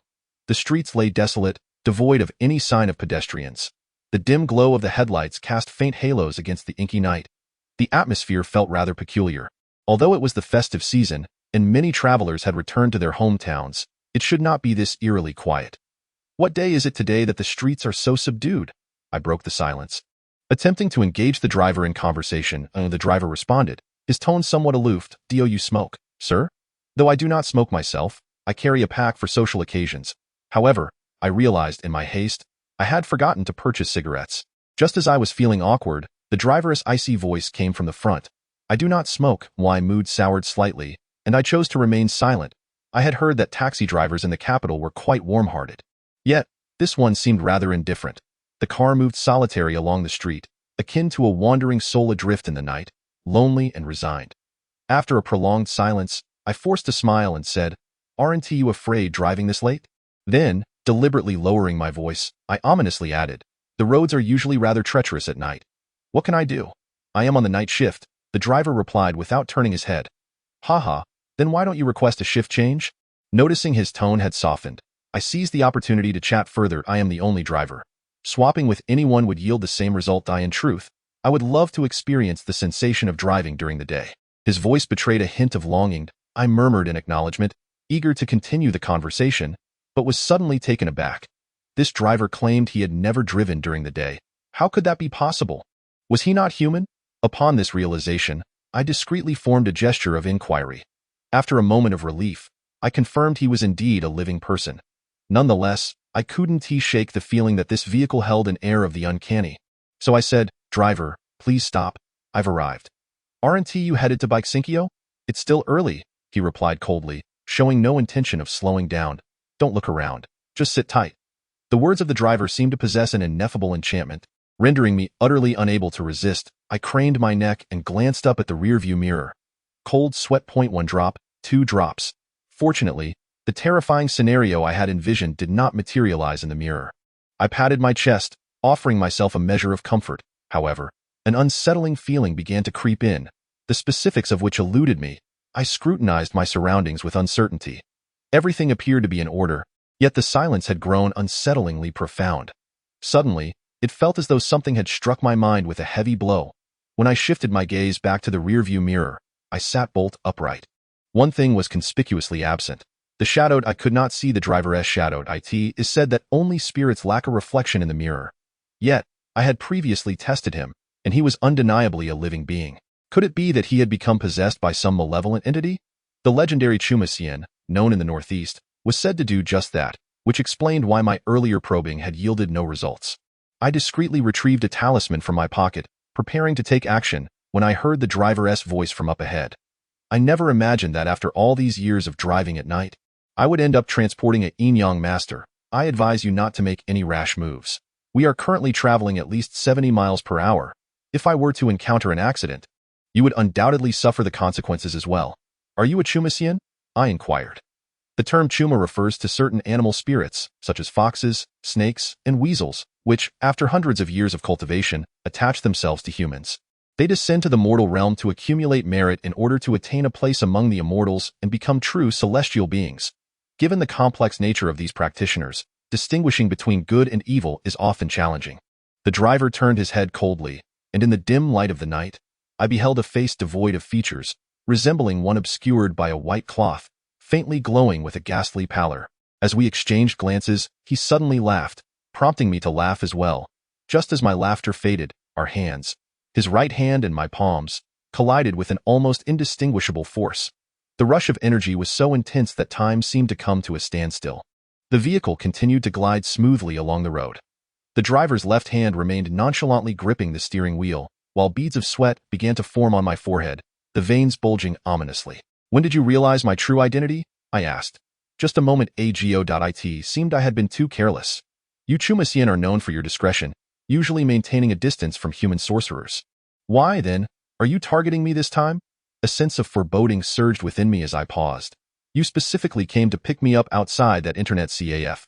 You must know the whereabouts of my master. What have you done to him?" He meddled too much in affairs that did not concern him. My heart sank, and I abruptly withdrew my right hand, retrieving the chignon gourd from my bag. Pointing it at the driver, "Stop the car." His expression shifted, and he retracted his power, complying with my command.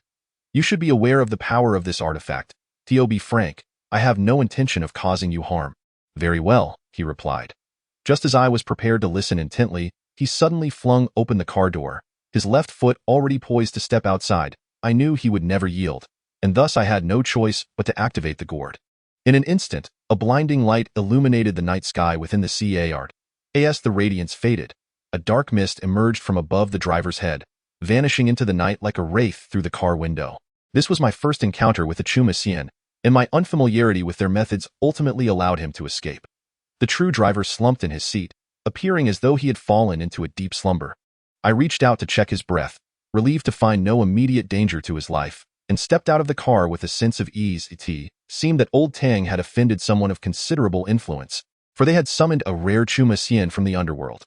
Although a mere Chumasian would not suffice against my master, one could not dismiss the possibility of an even more formidable opponent lurking behind them. This thought sent my heart racing with anxiety. Taking to my smartphone's electronic map, I painstakingly located a bus heading towards Baixinkyo. Upon alighting, I found myself near a subway entrance, yet there were no signs of any well in sight. I retrieved my spirit-sensing compass from my backpack, but after a thorough search of the vicinity, the needle remained unresponsive. Could it be that the long well was not located here? Scattered around were a few late-night food stalls, and upon inquiry, none could provide any information. Just as despair began to envelop me, the compass needle suddenly began to tremble violently, only to still once more. I turned to the direction indicated by the needle and glimpsed a fleeting silhouette. The darkness still lingered, and apart from a couple of early risers, the surroundings were eerily quiet. The attire of that figure struck me as peculiar, seemingly out of place for the modern era. Had I stumbled upon something unclean again? Nevertheless, their presence here was likely tied to the long well. Without further hesitation, I seized the compass and gave chase. The figure moved with remarkable speed, and I strained every muscle to keep up, sensing that they were intentionally slowing down to allow me to follow. After a winding pursuit, I found myself before a strange and secluded mansion. I was uncertain of its location, but it was clear I had drifted far from Baixinkyo. The figure slipped through the walls like a ghost, intensifying the eeriness of the situation. The mansion's gates were tightly locked, compelling me to scale the wall to gain entry.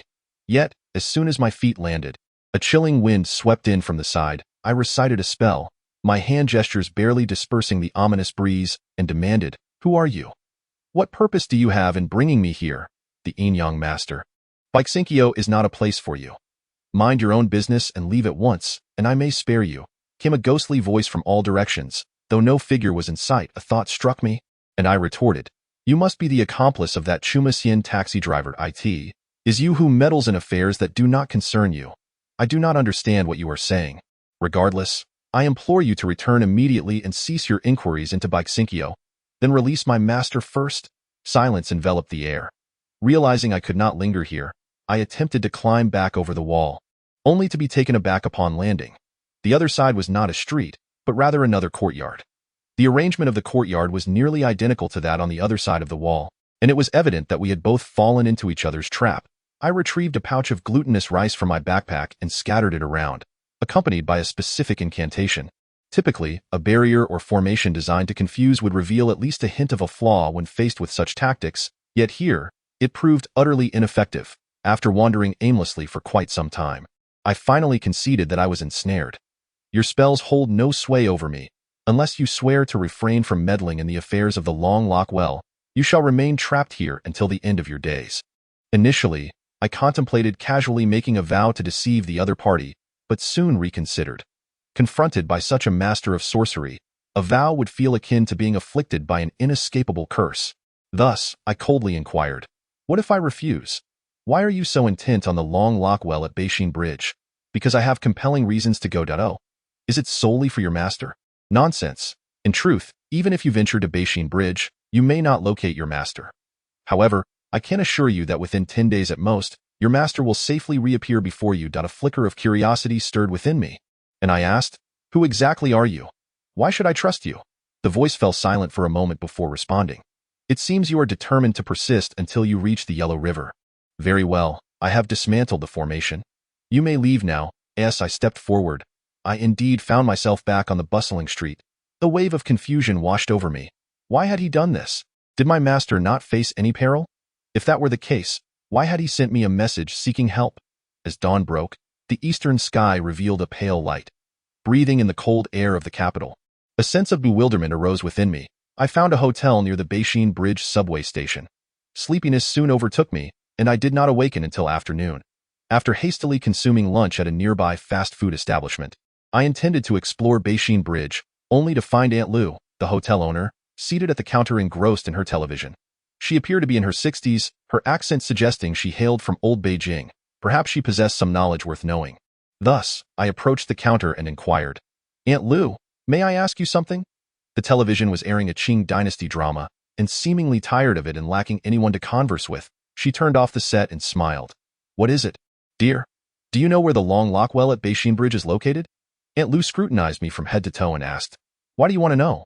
"Oh, I often came across supernatural tales about the Long Lock Well online, claiming it houses a dragon, and I found it quite fascinating."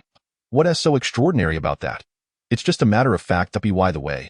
Judging by your accent, you must be from the south?" "From Hangzhou, a lovely place. I've been there a few times. It's a paradise on earth." I pulled a chair beside her and sat down, smiling. "Since there is nothing pressing to do, why not share what you know?" "All right, since you're eager to listen, I'll tell you," said Aunt Lu. She pondered for a moment before continuing. After Zhu Yuanzhang established his reign, he commanded Liu Bowen and Yao Guangxiao to construct the city of Beijing. Two individuals discovered that the city of Beijing is connected to the sea by several subterranean water outlets. Among these, the most significant three are located at distinct sites. One beneath a grand temple at Yuyuan Mountain in the western part of the city, another beneath the White Dagoba in Beihai, and the third at the Beijing Bridge in Dongjimen. To avert potential flooding, they secured a dragon within the water outlet, promising to release it once the bridge had aged.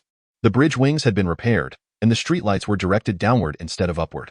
However, the people did not repair the bridge. Instead, they constructed a Yuang temple atop it, and thus this location became known as Beijing Bridge, resulting in the dragon being eternally confined. I reflected on my observations from last night near the subway station, realizing I had not encountered any temple-like structures, and inquired. I searched for quite some time around the Beijing Bridge subway station last night, but I did not see any temples. The Yuang temple was dismantled long ago in the 1960s, so of course, you wouldn't see it, came the response. Where was that temple roughly located? Aunt Lu pondered for a moment, saying, "I recall that the temple was demolished in the early 60s, and after several renovations, no one remembers its exact location. Not even the government's Cultural Heritage Department. A few years ago, they sent people to the community to inquire, hoping to restore the cultural landscape here. Disappointment washed over me as I asked, "Is it truly impossible to find it?" "Indeed," Aunt Lu replied. "That well used to be near the Dawashengcheng, situated at the northeast corner of the Beijing Bridge intersection. After the mall was demolished to make way for the subway, it is likely buried beneath it now." "I see. Thank you, Aunt Lu." After leaving the hotel, I returned to the subway station entrance. Gazing at the surrounding modern architecture, I was filled with uncertainty. A message from Lao Tang had indicated that he was beneath Beijing Bridge. Yet, the Beijing Bridge in reality is not a bridge at all, but merely a place name. Where, then, did he send this message from? Did beneath Beijing Bridge refer to the area under an actual bridge, or something else entirely? I asked nearby locals, who all affirmed that this was the only Beijing Bridge in Beijing, and Baidu offered no alternative answers. Recalling the spirit medium driver who had assaulted me the previous night, I resolved to visit a local medium's establishment. Just as I took a few steps, my phone rang. Upon checking, I saw it was a call from Zhang Xiaofan. Without any pleasantries, he urgently inquired, "Xiao Zheng, have you found your master?" "No," I replied with a wry smile. "This Beijing Bridge is not a bridge at all, but a place name. It is now a subway station, and the surroundings have changed completely. I have no leads at the moment." "You should have anticipated this," he said. "You are unfamiliar with the area. It is not your fault. By the way, Jiaming has already gone to Beijing to look for you." I was taken aback. "What does he want?" "He heard you were going to Beijing to rescue your master and volunteered to assist you. He has business connections with the Supernatural Society at Peking University and knows many acquaintances in the local mystical community. Having them guide you is certainly preferable to wandering alone." I felt a wave of gratitude, responding sincerely, "Thank you. We are all brothers here. No need for such formality. Jiaming will contact you when he arrives at the airport. By the way, there is something very strange." "What is it?" I proceeded to recount my encounter with the spirit medium from the previous night in detail. Zhang Xiaofan pondered for a moment before saying, "The practice of Chumaxian originates from northeast China. Given Beijing's proximity to the northeast, there is no shortage of Chumaxian establishments here, although they may seem scattered like grains of sand. All Chuma halls across the realm are interconnected, wielding far greater influence than your Yin-Yang sect or our Sword Immortal sect. If your master has offended any of these halls, you must exercise extreme caution. I understand. The East Ouyang princess is cunning and ruthless. You should be wary as well. On that evening at 8 o'clock, I had yet to receive a call from Xiaoming. I dialed his number, but it went unanswered. I then called Zheng Xiaofan, who informed me that Xiaoming had gone to the airport at noon, and he had personally driven him there. He added that Xiaoming had called him after arriving at Beijing airport, mentioning that while perusing the archives of the Paranormal Society on the plane, he had uncovered some clues related to the 13 calamities of the netherworld, which he wished to discuss with me in person. I remarked that we could set the materials aside for now. The immediate concern was that a person was missing. The flight from Hangzhou to Beijing typically takes no more than 3 hours, so Xiaoming should have contacted me 3 or 4 hours ago. Could something have happened en route? At that moment, Xiaoming called that I hastily answered, only to hear an unfamiliar voice. Excuse me, did you just call? Yes, who are you? There was a brief pause before the voice replied. Who are you to buy jamming? A friend. An uneasy feeling surged within me, and I inquired, who are you? Why do you have his phone? Where is he? I'm Captain Wu from the traffic division. He was involved in an accident, hence his phone is with me. What? I stood frozen for a moment, and only after a brief pause could I manage to speak. Is he all right? Another silence ensued on the line, and after a while, the voice responded, that is a difficult question for me to answer. In my desperation, I could not contain my voice, raising it in urgency. I am asking if he is okay. Is that such a difficult question to answer? Sir, please remain calm. I understand your feelings at this moment, but the situation at the scene is quite complex. I rudely interrupted. Pray tell, how complex can a car accident be? Very well, I shall inform you. At the scene of the accident, we did not find Bai Jiaming's body. What do you mean by that? Captain Wu succinctly described the circumstances of the accident, leaving me in a state of bewilderment. According to him, the accident occurred 4 hours prior when the taxi Xiaoming was collided with a large truck at a junction near Baixinkyo subway station. The taxi driver and the truck owner were killed instantly. Yet Xiaoming had vanished without a trace. Baixinkyo. Once again, it was Baixinkyo. This place seemed to carry some sort of cursed intuition suggested that Xiaoming's disappearance might indeed be linked to the 13 calamities of the netherworld. Perhaps he had discovered some significant clues, information that the master of the Ghost Palace would certainly not want me to uncover. Naturally, I could not convey this suspicion directly to the police, so I subtly suggested, could it be possible that he was abducted? The possibility cannot be dismissed. Hence, the criminal investigation team has taken over the case. We have discovered that he is not a native of Beijing and arrived by plane earlier today. Since you are his friend, do you know the reason for his visit to Beijing? Oh, he is here to travel with me. He was delayed due to some matters, which is why he arrived late. I have been waiting for his call, but unexpectedly. Sigh. Well, I hope you can actively cooperate with our investigation until we locate him. Certainly. After hanging up the phone, my emotions were in turmoil. On one hand, my mentor was still missing, and on the other, my friend was embroiled in trouble. These two incidents were exceedingly strange, far from mere coincidence. The phone rang again. I picked it up to find it was an unfamiliar number. Damn telemarketing calls, still pestering me at this hour. I pressed the reject button, yet that number called again. This did not seem like the typical behavior of a telemarketer. Could it be that I quickly answered the call? And a strange male voice came through. Is this Li Zheng? Yes, who is this? Wonderful. I am Luoichi, the president of the Peking University Paranormal Society. Xiaoming called me earlier today, mentioning that you would be in Beijing for some matters, and asked me to take good care of you. I apologize for contacting you so late. It's because Xiaoming had an accident. I just spoke with the traffic department, and I am aware of the situation. Besides the police, we also wish to assist in the search. His case is quite peculiar. I have heard that you are a Yin-Yang master. Could you possibly help us in the search? It is my duty. As night has fallen, shall we meet tomorrow morning? Sure. Where are you currently staying? In a small and near Beijing Bridge subway station. Then let us meet at the Violet CAF next to Beijing Bridge subway station at 9 tomorrow morning. We can exchange photos to avoid any mix-up later. The photo arrived, and to my surprise, he turned out to be a tall, slender man with a dark complexion, sporting a Nike-branded buzz cut, entirely different from the scholarly demeanor I had imagined of a Peking University student. The next morning, I arrived at the CAF 15 minutes before our scheduled 9 o'clock meeting. I have always placed great importance on punctuality, usually arriving around 10 minutes early. However, as I stepped into the foyer, I noticed that Luoichi was already seated there with a middle-aged stranger waiting for me. The foyer was small, and Luoichi immediately spotted my arrival.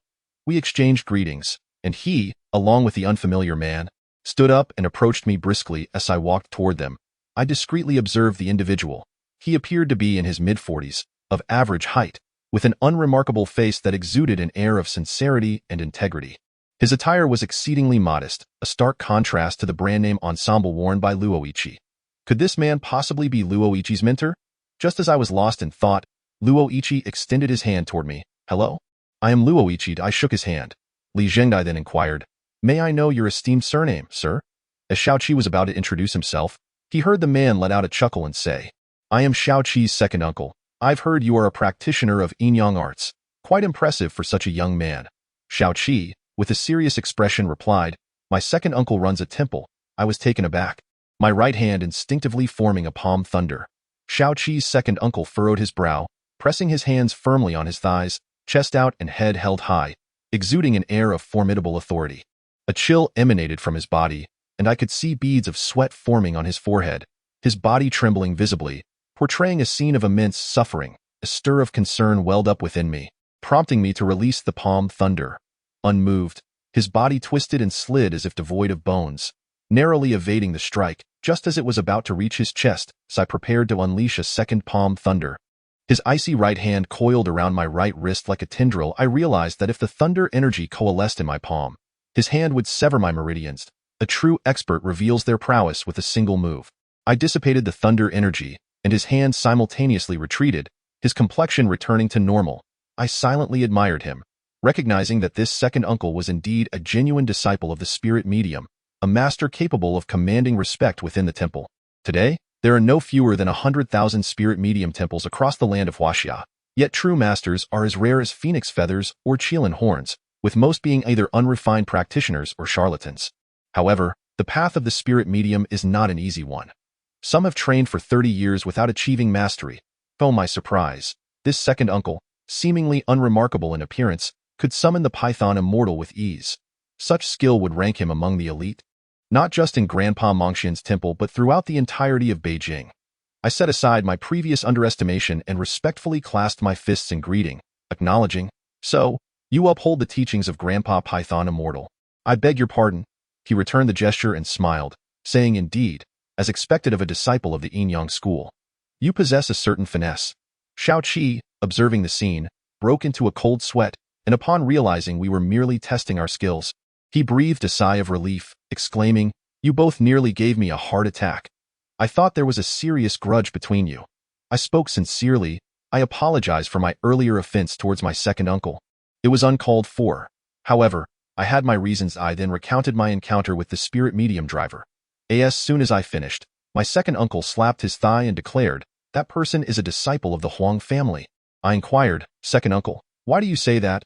Could you elaborate?" Since we were now entangled with the temple, subsequent friction was inevitable. Understanding more would help mitigate potential losses. My second uncle nodded and proceeded to share insights regarding spirit mediums. The practice of spirit mediums originated in northeast China and involves the profession of spirit possession. The term spirit medium, also known as temple service or spirit summoning, is an ancient tradition passed down from shamanism, embodying a form of witchcraft. With regional variations, the terminology for spirit mediums differs. In the north, it is called banning the rod, leading incense offerings and commanding the procession, while in the south, it is referred to as shelling out, taking a seat, or setting the table. Ultimately, the objective remains the same. A disciple, also referred to as a spirit horse, leads a temple of spirits to provide insights and diagnose ailments. In recent years, the number of spirit medium temples nationwide has soared to over 100,000, with the 3 northeastern provinces alone accounting for 1/5 of that total.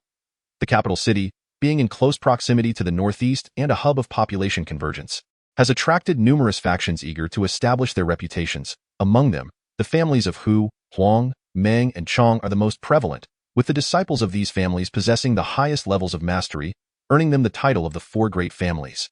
Hu represents the fox, Huang the yellow weasel, Meng the python, and Chong the snake. These 4 celestial beings, in their quest for enlightenment and the accumulation of merit to attain their ultimate forms, seek to aid humanity, yet find it inconvenient to directly transform into human beings.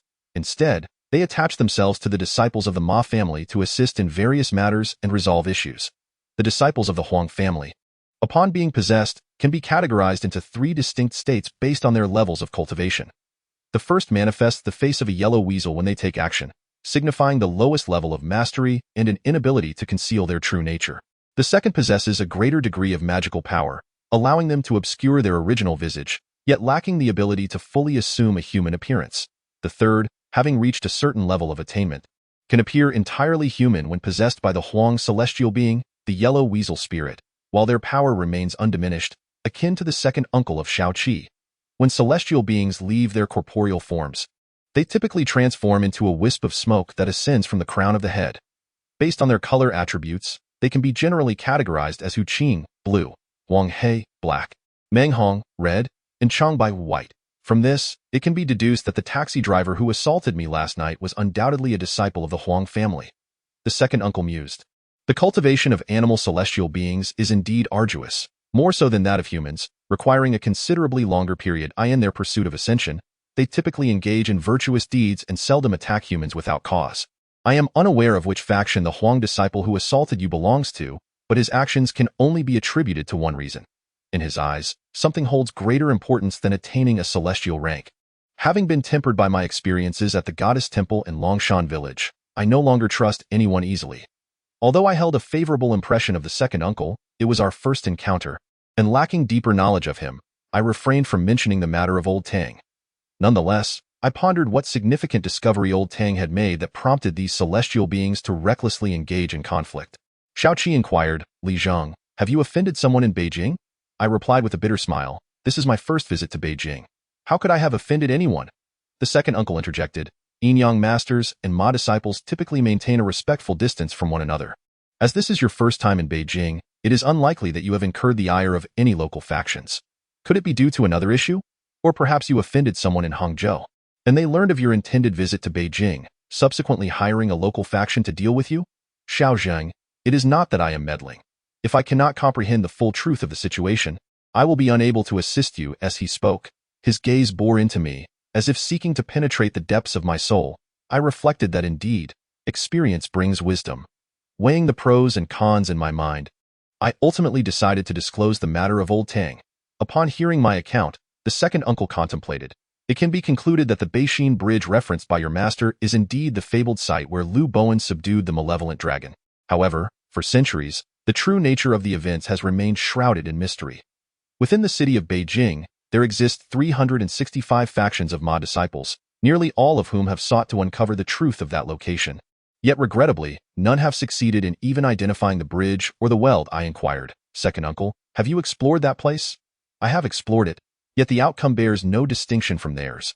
After pondering, I remarked, according to the locals, the Beixin Bridge area underwent substantial governmental renovations in the 1990s, and it must have retained its original appearance prior to that. Particularly during the era, the Red Guards even hoisted the iron chains from the wells. Was there not a temple for fortune tellers in Beijing at that time? My uncle replied.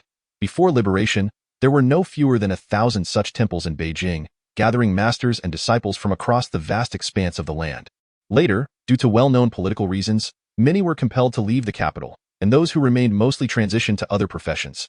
Nowadays, the fortune-telling temples in the city are predominantly those that have been relocated from various parts of the country since the 1990s. I expressed my disappointment. So, does that mean no one knows the whereabouts of Beixin Bridge? One person might know. Who? Grandma Lier. I asked, puzzled. Who is this Grandma Lier? My uncle took a sip of coffee, and Shao-Chi explained on his behalf. This Grandma Lier is a renowned fortune-teller in the capital, venerating the spirit of Hu San Tai Yi and Hu San Tai Nai. Her temple ranks among the foremost of the four great families. You witnessed my uncle's prowess earlier, did you not? Yet, even in her presence, one must respectfully address her as second aunt. Why? Uncle smiled nonchalantly. What is my humble skill in comparison? There are numerous proficient individuals in the capital. Compared to second aunt, I am merely a toddler just learning to walk. I was taken aback upon hearing this. Had it not been for my uncle's restraint, my right hand would have already been broken. This was with him holding back, and I had exerted 8/10 of my strength. Such prowess, I believed, was that of the top fortune tellers in the area, only to realize that there are always stronger individuals, and in this realm, one mountain surpasses another. It seems the capital truly harbors hidden talents, far beyond what Hangzhou can offer. Who exactly is this Grandma Lier? My curiosity deepened. Without waiting for me to speak, my uncle said, Xiao Li, I shall take you to meet Grandma Lier shortly. With her assistance, your journey will be considerably smoother. I hurriedly expressed my gratitude. As we exited the CAF, a taxi approached, and just as I was about to wave it down, My uncle stopped me. I inquired, puzzled. Are we not going to Grandma Li Air's house? My uncle replied. In the capital, 1 in 3 taxi drivers are affiliated with fortune-telling temples. The one we just saw is a disciple of the Chang family. I was astonished. Why is that the case? He explained. Taxis facilitate the flow of travelers from north to south, making it the most effective means to gather information. To run a temple, one must be well informed. Otherwise, one would be oblivious to visitors encroaching upon their territory. These individuals are typically not formal disciples, as they must attend to the temple. Those who can roam the streets are usually the disciples of the disciples. There is little interaction between temples, and if news of my visit to Grandma Li Air were to leak, it would surely alert the temple that seeks to ambush you. Therefore, we shall take the bus instead.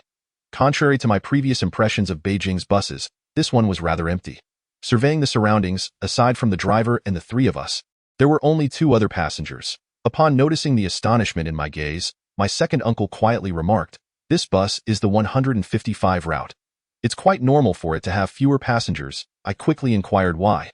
To which Xiao-Qi cheerfully interjected, "The 155 route is notoriously known as the ghost bus. Even in broad daylight, very few dare to board that." As soon as she finished speaking, she began recounting a strange tale from many years ago.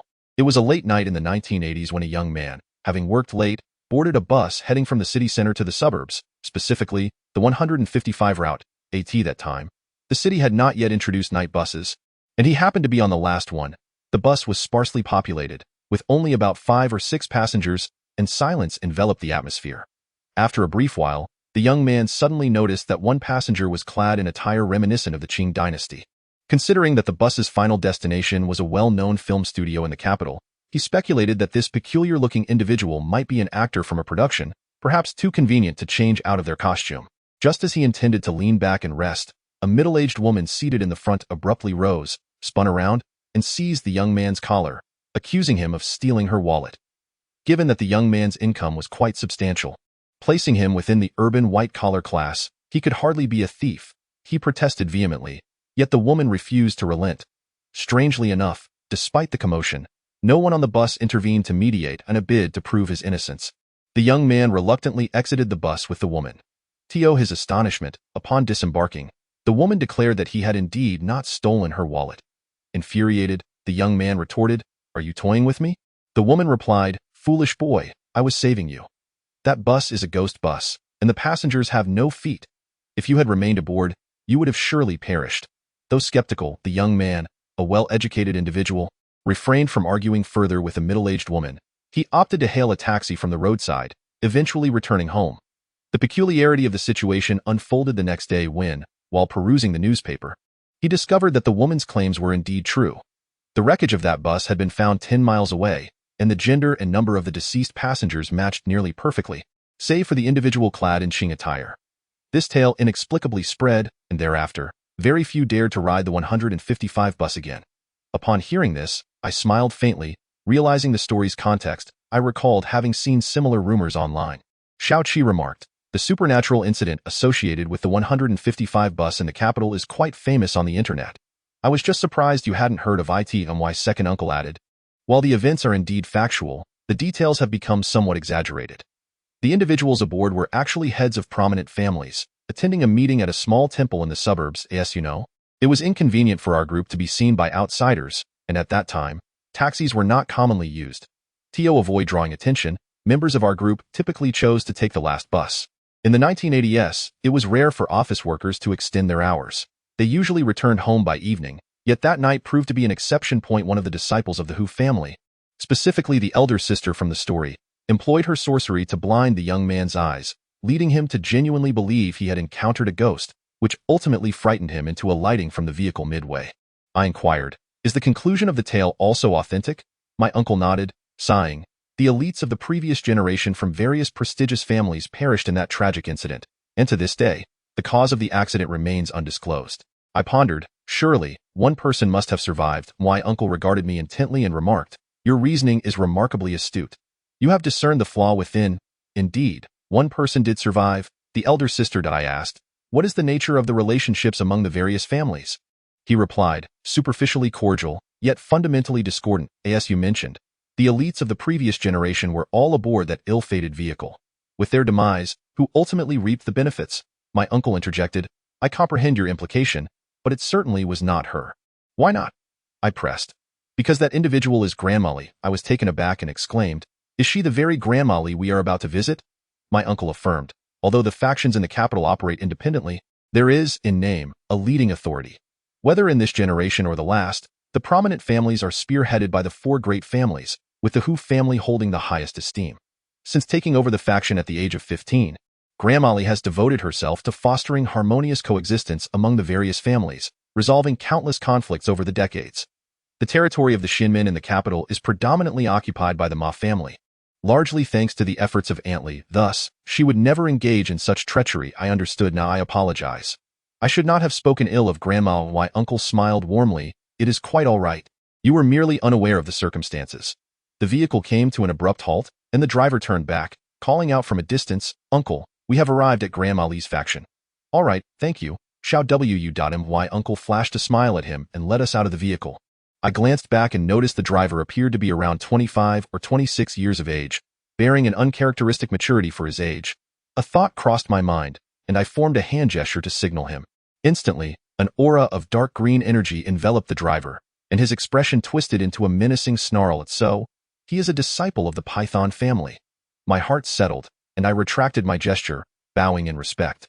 He was taken aback. My uncle, without turning, said, This young man is my friend. I merely wish to test you. Xiao Wu, I did not expect you to be so impatient.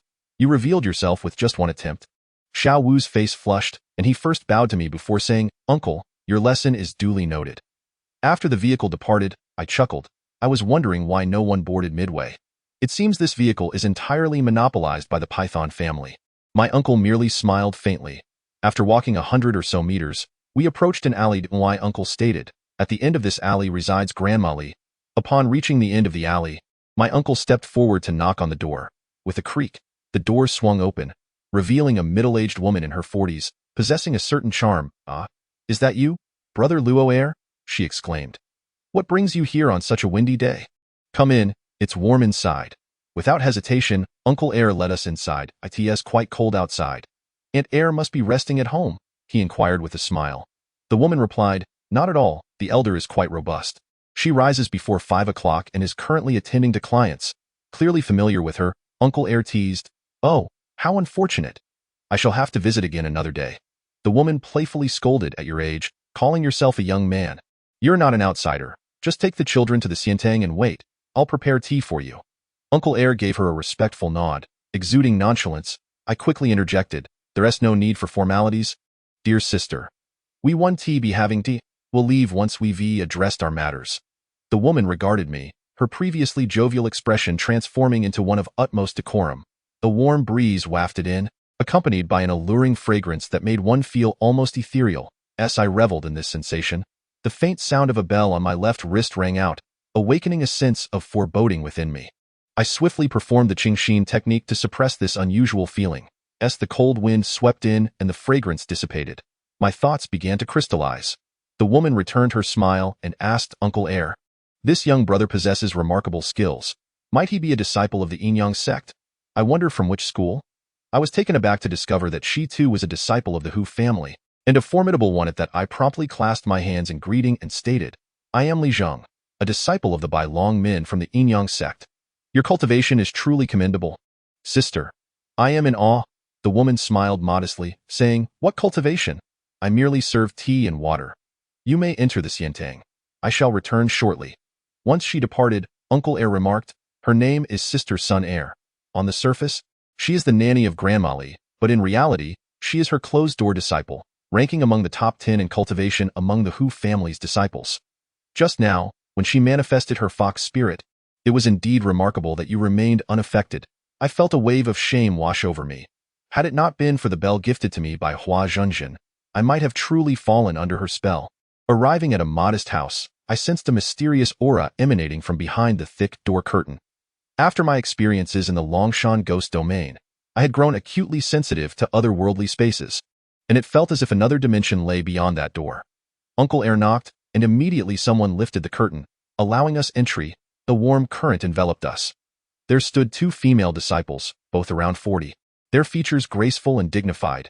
An elderly woman with silver hair sat at the eastern end of the room, engaged in a lively exchange with a middle-aged couple, undoubtedly grandmally behind her. A wall displayed a Xiantang, flanked by couplets. The upper line read, "One cultivates oneself in the deep mountains." The lower line proclaimed, "Immortals emerge from ancient caves, renowned across the seas." The horizontal inscription declared, "All requests will be answered." Inside the Xiantang rested a large piece of red cloth adorned with the names of numerous immortals. My understanding of the spirit mediums was limited, and I was unaware of the names inscribed, though I did recognize the titles of Hu San Tai Yi and Hu San Tai Nai. Upon noticing the arrival of the second uncle, Granny Li Er raised her voice from afar to greet him, saying, "Zyro Yangzi, please attend to the two little friends first. Once we have resolved this matter, the two of us can have a proper chat." The second uncle, whose surname is Luo and given name Yang, is affectionately called Zyro Yangzi by Granny Li Er, which speaks volumes of their close relationship. He replied with a smile, "All right then, you carry on." With nothing pressing on my mind, my curiosity was piqued, and I began to observe. I saw that the middle-aged woman was merely weeping, and I was left in the dark as to what had transpired. After some time of consoling her, her husband finally addressed Granny Li Er, saying, "Granny, here's what happened. My wife and I run a small convenience store. Initially, business was quite good, but I'm not sure which deity we offended. One night, while returning home in the dark, I stumbled over something on the ground. Unbeknownst to me, there was a nail lying there, which pierced my hand, requiring several stitches. Less than half a year later, while I was riding my motorcycle to replenish stock, my brakes failed suddenly, and I crashed into a large tree by the roadside, breaking my leg to s. If that weren't enough, ever since, I have been plagued by nightmares, waking up in terror in my dreams. A man claims that our family owes him, demanding blood for blood. Upon finishing his account, he seemed to be gripped by fear, clutching his wife tightly. After listening to him, Granny Li Er closed her eyes and fell silent. My curiosity grew, prompting me to quietly inquire of the second uncle what she was doing. He whispered back, "Aunt is using her mental faculties to communicate with the old immortal, seeking to unravel the truth behind these events. Just observe and refrain from speaking." I nodded in agreement. After a while, Granny Li Er opened her eyes and asked the husband, "You are not a native of Beijing, are you?" The husband was momentarily taken aback, responding, "I moved to Beijing from Harbin with my parents when I was 15, and I've long since lost my accent. Even my wife can't tell where I'm from." "How did you discern that?" Granny Li Er did not answer, but continued her inquiry, "Was your father a hunter?" Yes, he replied eagerly. "Did he catch a fox when you were young?" The husband appeared to ponder deeply, and after a moment, he exclaimed in surprise, "It seems there was such an incident. Our family was not well off back then, relying on the mountains for sustenance.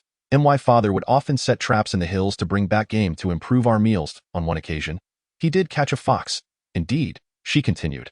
"The trap your father set broke the fox's foreleg. He intended to skin it for profit, but the fox sensed danger and tried to flee.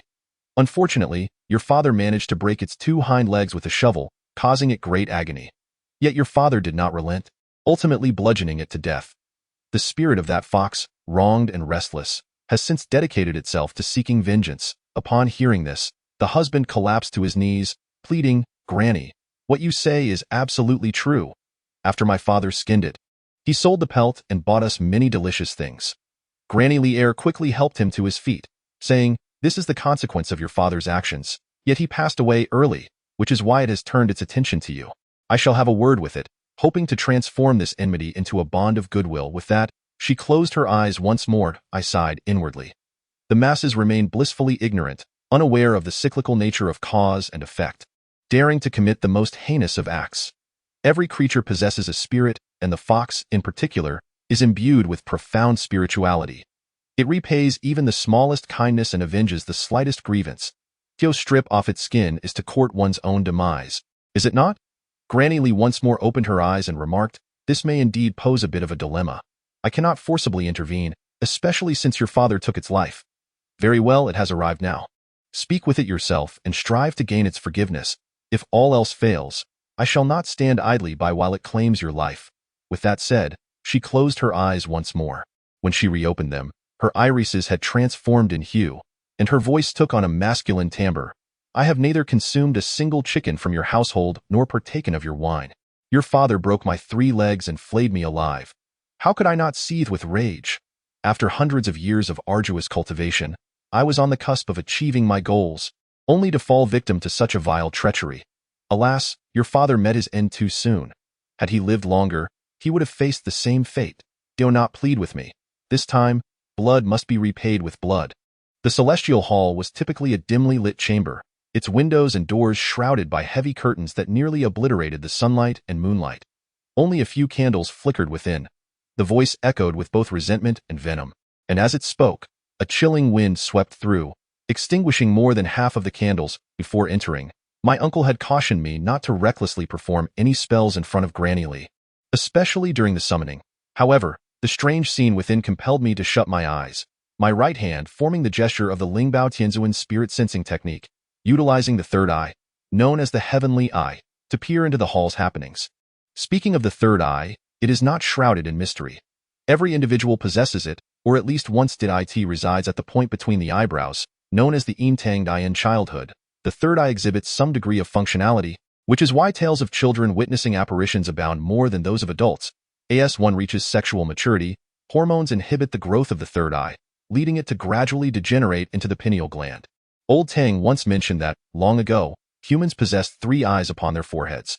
Not only humans, but even birds, beasts, fish, and insects had 3 eyes. For reasons unknown, this additional eye shifted from its original position and became deeply embedded in the upper thalamus of the brain, transforming into what we now call the pineal gland. However, despite its degeneration, the eye can partially regain its function under certain stimuli, such as during cultivation.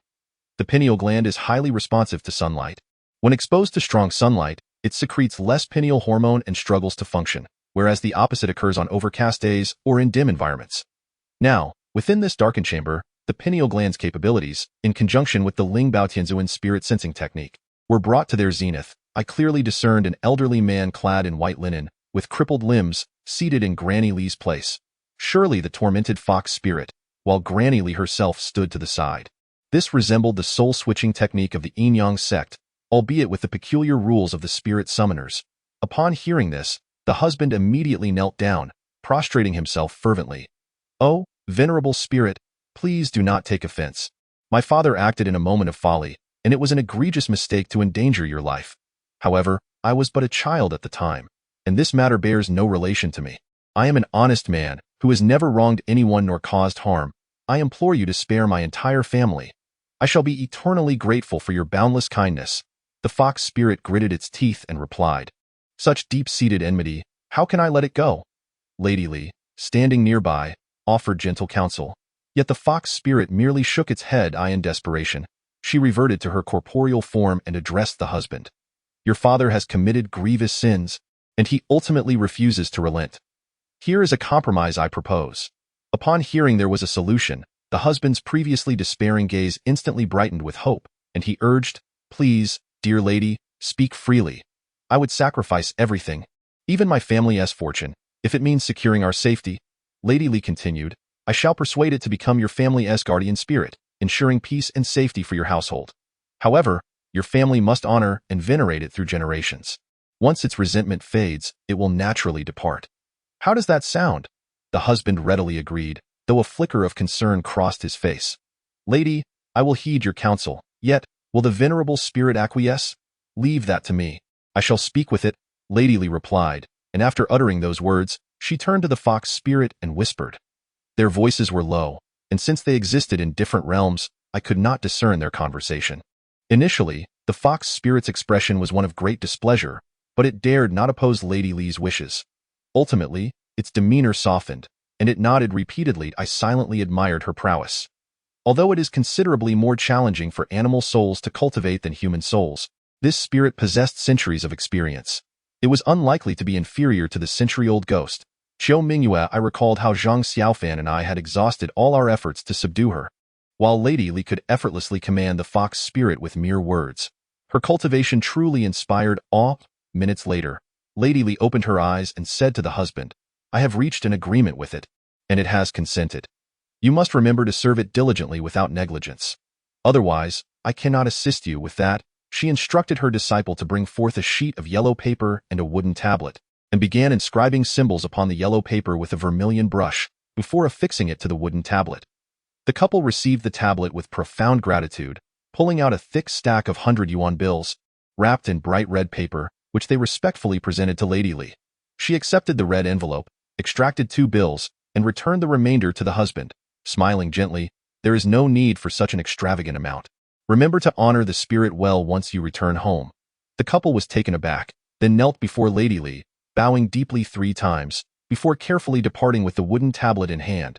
At that moment, I noticed a satisfied smile gracing the fox spirit's face as it followed the couple away.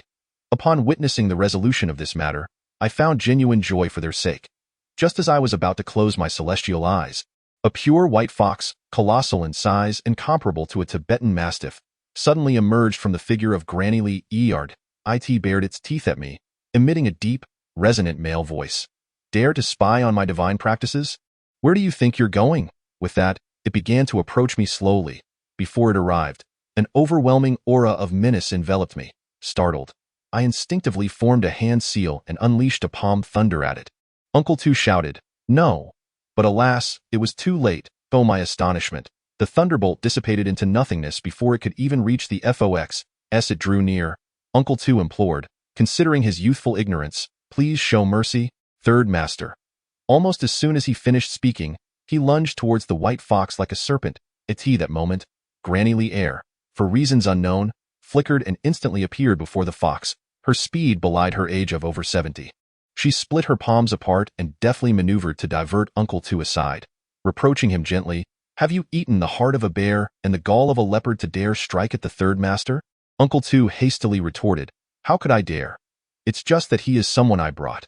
I cannot let him." Granny Li Air interrupted, "You should focus on your own safety first. The third master knows his limits." Before the fox could reach me, a wave of stifling heat surged forth, nearly suffocating me. Its emerald eyes seemed to brim with an alluring, sinister power, leaving me feeling utterly drained, as if my very marrow had been siphoned away. Just as I felt I could endure no longer, that eerie force suddenly vanished. Chapter 088. The Black Temptation Master whose sand reigned in his gaze, halting approximately 5 meters before me. Granny Li Air admonished, "To spy on the realm of the immortals is a grave taboo for our clan. Are you seeking death? Kneel and apologize to the third master at once." A man's knees are said to be made of gold. Moreover, Master Hussan is no deity of the Yin-Yang sect. My heart brimmed with resentment, and I stubbornly maintained the pose for the palm thunder, unwilling to kneel. Uncle Tu then remarked, "The third master is an immortal with thousands of years of cultivation. You would not regret kneeling before him." My temper flared, and I retorted loudly, "I am not one of your clan members. How could I possibly know your myriad rules?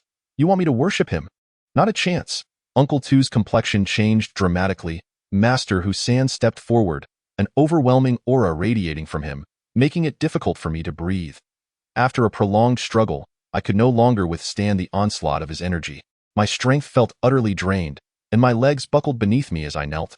Master Hussan raised his massive head, surveying me with the demeanor of a victor. The more I resisted, the more intense the pressure became.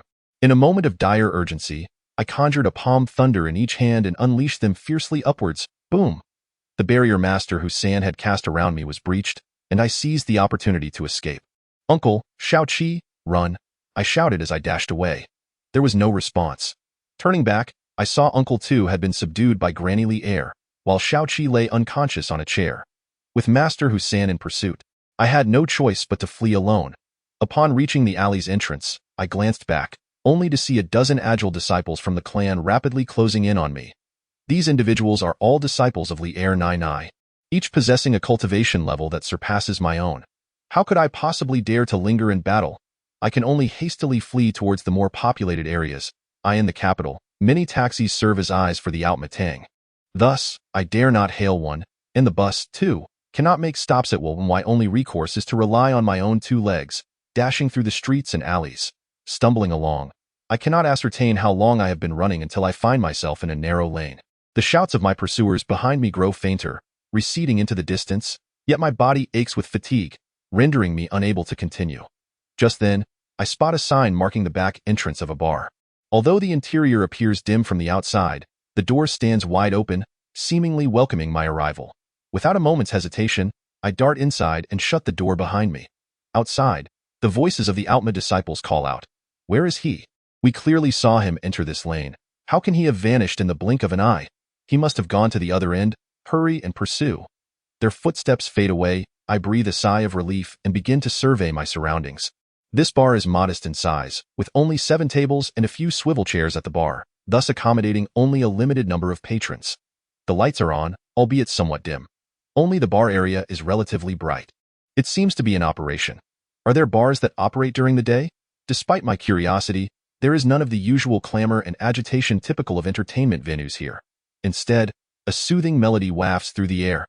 Creating a comforting ambience, I take out my phone, intending to call my second uncle, but after a moment, I abandon the thought. He has already been subdued by Lier Nai, and calling him would undoubtedly lead me into a trap. Given their relationship, Lier Nai would not make things difficult for him. It is rather amusing to think that I had initially intended to seek guidance today, only to inadvertently offend the venerable Husan Taiyi. The leader of the Outmasian, seems my days in the capital will not be easy from now on. I wonder how old Tang is faring at this moment. Restlessness wells up within me, compelling me to order a drink at the bar. Amidst my chaotic thoughts, a faint, alluring fragrance drifts toward me. Perhaps it is due to my exhaustion, but gradually, my eyelids grow heavy. In a daze, a shadowy figure glides toward me. Who goes there? I inquire in a low voice. The shadow offers no reply, continuing its graceful approach until it halts before me. The soft violet light cascades upon this lithe, graceful form, casting a long and enchanting silhouette upon the floor. My intuition tells me that this individual is far from ordinary. Is one so solitary? Do you seek companionship? The shadow queries with a smile, its voice tantalizingly seductive. I wish to avoid complications, suppressing the rising heat within me, and coldly fix my gaze upon the exquisite eyes concealed beneath the black veil, stating, I beg your pardon, but I wish to be alone. How did you know my name is Jing? She steps forward, her eyes not only meeting my steely gaze without fear but also brimming with provocation. Secretly, I form a spell for protection, yet I force a wry smile and reply, that joke hardly seems amusing. The shadow takes another step closer, smiling sweetly, then why not share a truly funny joke with me? I attempt to gauge her spiritual attributes, discovering that she is indeed a living being, not a spirit. Yet she possesses formidable magical power. Could it be that this place is indeed a venue for the spirit mediums? Yet, my uncle once remarked that the methods employed by the spirit mediums may vary, but the venues themselves are invariably solemn and dignified, far removed from the gaudy entertainment establishments that lie before me. If not a spirit medium, then who might this enigmatic figure be? I hesitated to act rashly, for I sensed that the seemingly casual steps and movements of my counterpart had already severed all avenues for my retreat. The men who come here are merely seeking amusement. Why are you so anxious? She inquired. I sighed, replying, it is because I am still uncertain whether we are foes or allies. If certainty eludes us, why then must we be so tense? The shadowy figure advanced a step closer. Although you are undeniably beautiful, I have no desire to meet an untimely demise in such an unclear manner. As soon as the words left my mouth, a flurry of thoughts flooded my mind. Is this to be the final night of my existence? The shadowy figure chuckled, her voice melodious like a lark in a secluded valley. As she walked, she provocatively asked, why do you no longer gaze upon me? Am I not pleasing to behold? I was rendered speechless. The figure continued, I see now. You must think that the reason I wear this veil is due to an unsightly countenance. I remained silent. With a playful laugh, she lifted her veil. Reluctantly, I raised my eyes to take a fleeting glance. The visage unveiled was far from disappointing, so youthful, so flawless, that even the most exquisite starlets on screen would pale in comparison. She then queried, am I beautiful? My face flushed, yet I replied, I have never encountered a woman as lovely as you. However, are you aware that regardless of how a woman adorns herself, what captivates a man most is her form when she is unclothed? I thought you were an unsophisticated lad, yet it seems you possess a certain discernment. The shadowy figure laughed, gracefully shedding her outer garment to reveal form-fitting black lingerie. The air was suffused with the scent of roses. She proudly arched her back, her youthful blush accentuating her features. I was taken aback by her sudden boldness, unsure of how to respond when a waft of fragrance enveloped me. As I removed my short skirt, my eyes sparkled with intrigue. She appeared pleased with my reaction, bending low to slowly peel off her stockings. At last, in the dimly lit bar, a pristine and radiant figure was fully unveiled before me, shyly twirling in front of my gaze. The sweet fragrance enveloped me, transforming the chilly atmosphere into one of fiery youthfulness. She did not advance further, as her delicate, pale toes had already brushed against my calves. In that stolen moment of admiration, she glided into my embrace like a sinuous serpent.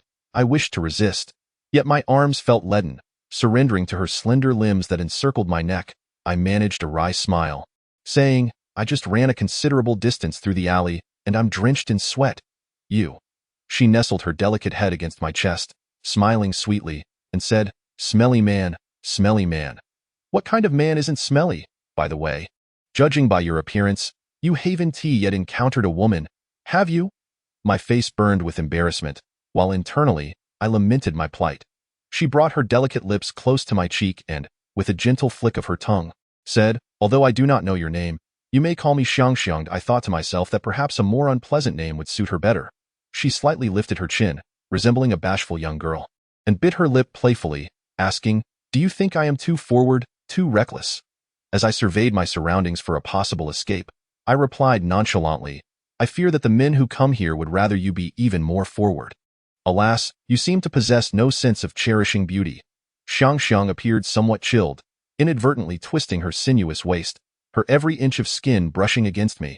I had assumed only older men would be disinterested in women. Yet to my surprise, you, so young, also. Hee. So, you are bent? The young girl's ample curves pressed against my most sensitive area, and after a moment of realization, she playfully winked at me. The air was frigid, yet the room was stiflingly warm. I felt so cold. The girl seemed to transform into a searing flame, nibbling at my ear. Just as I found it difficult to resist, a sudden chill coursed through my left wrist, dousing the rising desire and clearing my mind. It was the soul-controlling bell. I gathered my chi, and to my astonishment, the true essence that had been inexplicably suppressed within me began to flow smoothly once more, filling my heart with wild joy as I fixed my icy gaze upon her. She was momentarily taken aback, then pouted playfully, asking, Why do you look so frightening? What is the matter? I coldly replied. I was pondering whether you often speak to other men in this manner. Xiang froze, then terror washed over her as she realized a cold object was pressing against her chest. Though her smile remained, it now appeared somewhat forced. I sheathed my dagger and calmly stated, I do not harm women. You may leave. Xiang stepped away from my embrace, yet she did not truly depart. Instead, she regarded me with a peculiar gaze. Her expression tinged with regret as she said, I had hoped to enjoy a delightful time with you. Since you refuse my hospitality, I shall ensure your demise is more painful. She formed a strange hand gesture with her fingers, reciting what seemed to be a Taoist incantation. I was taken aback and asked, How do you know Taoist spells? She offered no explanation. A barely perceptible smile playing on her lips, I formed the initial stance for the palm thunder technique, coldly demanding, Speak, from which sect do you hail? Enough with the prattle, go ask in the underworld, Xiang exclaimed, her palms pulsating as she conjured two green orbs, each about a foot in diameter, crackling as they shot towards me. This was the signature technique of Taoist disciples, palm thunder. Though it appeared simple, it was exceedingly difficult to master. Regardless of the sect, disciples must begin with the foundational methods, and after 3 to 5 years, they might be able to conjure orbs about an inch in diameter at their palms, gradually increasing in size and power with the enhancement of their cultivation. I was astonished. How could this girl wield Taoist thunder techniques? Could she truly be a disciple of the Tao? No, that was impossible. The aura of any Taoist disciple would be filled with righteous energy, yet this woman exuded an aura of wickedness, far from that of a cultivator. However, since she wielded the palm thunder and its power seemed to rival my own, I could no longer employ it. The universe is divided into yin and yang, which give rise to the 8 trigrams, interwoven with the 5 elements. The palm thunder subtly corresponds to the Zheng trigram, which belongs to the wood element, and the only force capable of restraining wood is metal. Without a moment's hesitation, I removed the metallic bell from my left wrist, reciting the incantation as instructed by Hua Zhanjin, infusing it with my magical energy. In an instant, the soul-capturing bell appeared to come alive, emitting a dazzling radiance. The woman was taken aback, and the palm thunder in her hand was abruptly unleashed. I directed the soul-capturing bell towards her. The room was devoid of sunlight. Even the artificial light was dim. Yet the brilliance emanating from the soul-capturing bell instantaneously illuminated the entire space. Xiang's eyes, initially filled with disdain, transformed into expressions of astonishment, fear, and rage. As the light faded, the 2 palm thunders vanished without a trace. Under the illumination of that radiance, Xiang's body seemed to be boiling. Her heart appeared to be ablaze, as if the malevolent force within her was gradually dissipating with the light. Confess honestly, and I shall spare your life, I said coldly, gazing down at her. However, she did not yield. Instead, she slowly rose to her feet. When my gaze met hers once more, my pupils instinctively contracted. At some point, an object had materialized in her hand, something I had no desire to behold. This seemingly ordinary whisk, which could be found in any Taoist temple, was unmistakably a remarkable artifact. Among the myriad sects of the world, regardless of their righteousness or malevolence, every practitioner possessed a treasure, for it served as a conduit between the mortal realm and the other world, allowing one's cultivation to reach its utmost potential. While there were many treasures, their qualities varied significantly. Thus, in the 1920s, the leaders of the Taoist sects, namely Qingyun Temple's Master Qingsong and Bema Temple's Abba Zheng, convened a treasure conference atop Kongtong Mountain, proposing to classify treasures every 3 years based on their quality. According to their potency, treasures were categorized into 18 grades, ranging from the 1st to the 9th. The ancestral master of the Beilongmen, Zhao Minglong, also attended the conference. According to Lao Tang Tu, Master Zhao had once dismissed this whisk, much like many other participants. However, its master, Xuanzi from Tongbai Palace on Huaishan, subsequently defeated over 100 artifacts, even besting the esteemed Qibao Luoxia Qin, ranked among the first. The whisk, crafted from horsehair, featured a handle made of superior sandalwood, inscribed with 4 formidable characters, "Sweep away the world." From that day forth, Xuanzi and those 4 characters became etched in the minds of every practitioner. I gathered my thoughts and inquired solemnly, how did the treasured artifact of Tongbai Palace come to be in your possession? Section 090. Tongbai Palace and Longhushan treasures are the second life of those within the Taoist realm. Unless passed on to disciples, they are never relinquished. The life of the artifact is intertwined with the life of its wielder. I recalled that the current head of Tongbai Palace is Fei Xiongzi, an old friend of my master, Lao Tang Tu. Now that this crimson whisk has changed hands, could it be that Fei Xiongzi has? Xiang smiled and said, "I know what you are thinking. Though Fei Xiongzi has aged somewhat, a successful middle-aged man will forever captivate women far more than an inexperienced young lad." She smiled at me with a radiance that rendered my heart utterly despondent. However, such a man often harbors a common flaw, a penchant for flirtation, and no matter how noble he may appear before the world, when confronted with me, his true nature will inevitably resurface. Do not be surprised by the mere presence of a whisk. Even if I were to demand he sever his own hands and feet, he would likely not bat an eye. Nonsense. Senior Fei Xiongzi is a man of accomplished cultivation. How could he fall under your spell? She shook her head and said, "Have you forgotten that Tongbai Palace on Wui Mountain belongs to which sect of Taoism? Of course, it is the dual cultivation sect." The moment those words escaped her lips, I sensed the gravity of the situation. The so-called dual cultivation in Taoism is not as vulgar and sordid as the world imagines, but rather a highly sophisticated method of practice. It originated from the traditional Taoist practices of the bedroom and later evolved into the Southern school of internal alchemy's dual cultivation, with its founding master being Shunli Zi from the Song dynasty. By the time of the Song and Yuan dynasties, in light of the rise of Neo-Confucianism, the dual cultivation sect faced significant societal pressure and thus chose to operate in secrecy, avoiding the formation of an open congregation. By the Ming dynasty, the pure dual cultivation sect had vanished, with most disciples aligning themselves with other Taoist sects for their practices. Tongbai Palace itself is rooted in the Chuanjin lineage, but later integrated elements from the Shanshao Thunder sect and the dual cultivation sect, establishing its unique identity. Yet even in today's more open climate, Tongbai Palace refrains from publicly declaring itself as a sect of dual cultivation, merely citing its affiliations with Chuanjin and Shanshao. Xiang remarked, "I entered the fold of Fei Xiongzi as a disciple of Taoism and then seduced him into dual cultivation with me. The ensuing events are, I presume, quite evident to you." I scoffed. "Could he not perceive your ulterior motives? And what if he could? By then, it would be too late." I had ensnared him with a love poison, and the closer we drew to the end, the more he found himself ensnared, even disregarding his own sect to retreat with me into the mountains. Did he truly believe he was someone of importance who could bind me for life? In the end, he succumbed to the poison, perishing in the mountains. He truly deserved it. The more Xiang spoke, the more delighted she seemed, as if her very soul were resonating with genuine laughter. My heart tightened, and my teeth clenched even harder. "In a wonder, Master said the senior had been missing for many years. It turns out you were the one who caused it, Master? Who is your master?" "By long men, Tang. Ha. So he is your master. Has life beneath the North Exine Xiao been treating him well?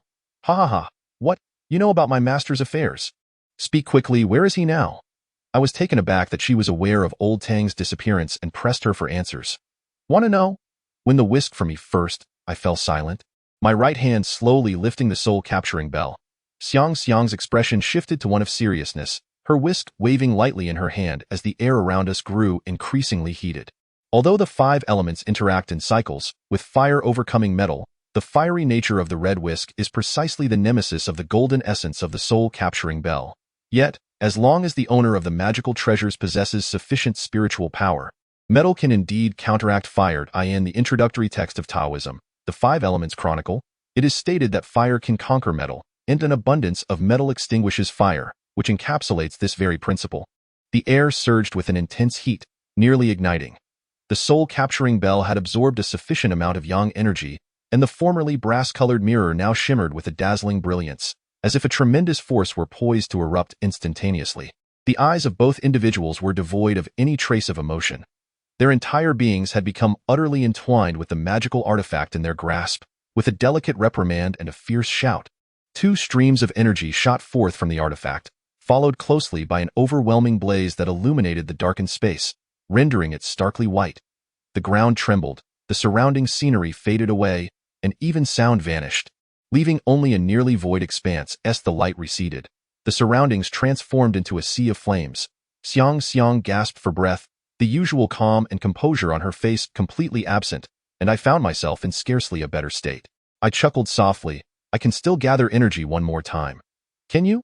Though her internal energy surged tumultuously, Xiang defiantly retorted, the outcome of the deer hunt remains uncertain. The 2 of us ceased our conversation, each focusing intently, gathering the elemental energies of the universe in silence. The soul-capturing bell once again radiated a blinding light, but alas, it was a fleeting moment. My heart tightened suddenly. I had not anticipated that my true energy would deplete so swiftly. For at least 2 hours, I would be unable to activate the soul-capturing bell again. Seeing this, Xiang burst into laughter and unleashed the true fire of her flying red whisk.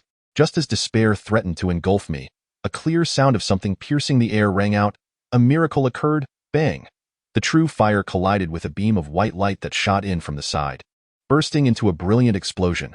This white light was swift and precise, akin to a sudden meteor shattering the established orbits of the stars.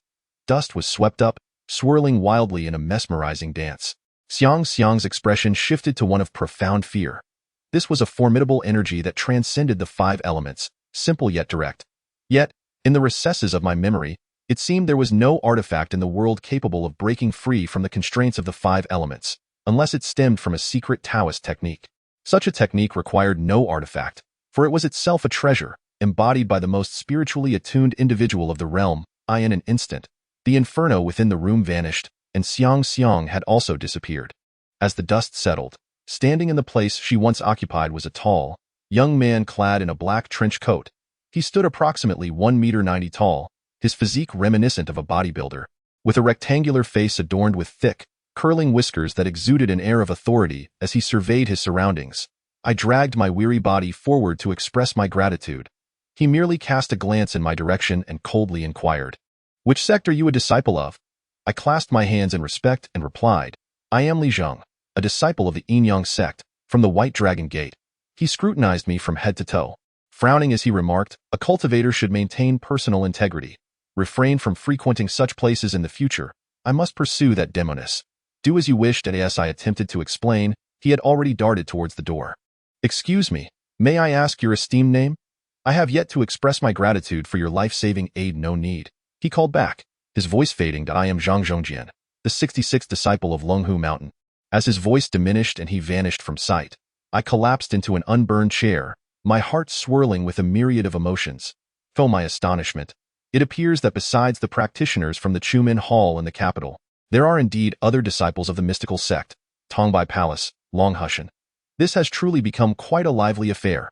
Upon returning to the inn, I felt a deep sense of unease, as neither my second uncle nor Xiaoqi had contacted me. After much contemplation, I gritted my teeth and dialed Xiaoqi's number. As expected, it was not Xiaoqi who answered the call, but rather Grandma Li. "You've managed to slip away quite adeptly, haven't you?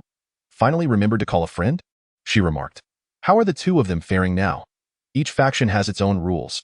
Since you fled, they will naturally bear the consequences. One person acts, another bears the blame. If I were to come to the hall and confess, would you then release them? We shall discuss that when you arrive." If you are even a moment late, even if I wish to release them, it would be impossible, I shouted. Do not act rashly. I will come over immediately. Very well, I shall await your arrival. Should you forget the address, I will have someone send you a message. With that, she hung up the phone. Regret and pain flooded my heart as I cursed myself for my initial cowardice in leaving my second uncle and Xiaoqi behind. If anything were to happen to them, I would forever be haunted by guilt. Why memory served me well. Without needing to consult the address Grandma Li sent, I found my way to the entrance of the Xiantang. The gatekeeper was still Sun Erji, but her gaze towards me was frosty, a stark contrast to her previous warmth. Upon stepping inside, I was met with the sight of approximately 50 individuals standing resolutely in the courtyard, each exuding vigor and intensity, clearly disciples who had attained a considerable level of cultivation. I was taken aback. Grandma Li truly held me in high regard. Was it necessary to gather so many for my sake? Grandma Li has been awaiting your arrival, Sun Erji stated with politeness, though her tone bore an unmistakable chill. As her words fell, the disciples parted, creating a clear path for me. Amidst the scrutiny of over 100 pairs of eyes, I understood that a fierce confrontation was inevitable today. Casting aside all hesitation, I straightened my posture and strode confidently to the entrance of the Xiantang, declaring loudly, I, Li Zheng, a disciple of the Yinyang sect's White Dragon Gate, have come to accept my punishment. Grandma Li's voice rang coldly from within. Come in. As I lifted the curtain to enter, I found that besides Grandma Li, no other disciples were present. Why second uncle and Xiaoqi were seated in the grand chairs beside her, their attire intact, showing no signs of having endured any form of punishment. A wave of relief washed over me, and I apologized. Second uncle, Xiaoqi, it is all my fault. You haven't suffered, have you? My second uncle shook his head, a wry smile gracing his lips. You should not have returned. What a burden you have taken upon yourself, I replied sincerely. If I had not returned, it would have placed a burden on both of you, and I could not bear the weight of my conscience. A flicker of approval appeared in my second uncle's eyes, yet he chose to remain silent. Grandma Li's aged, somber voice broke the tension. Originally, you had merely violated the rules of the Xiantang, which would have warranted a minor punishment. A bow of apology would suffice. However, now that you have injured someone and fled, your transgression has escalated significantly. I responded coldly. Regardless, I have come. You may do as you wish, whether to kill or to maim. I am at your mercy. However, I ask that you first release my second uncle and Xiaoqi. Grandma Li inquired, Did you come from Hangzhou?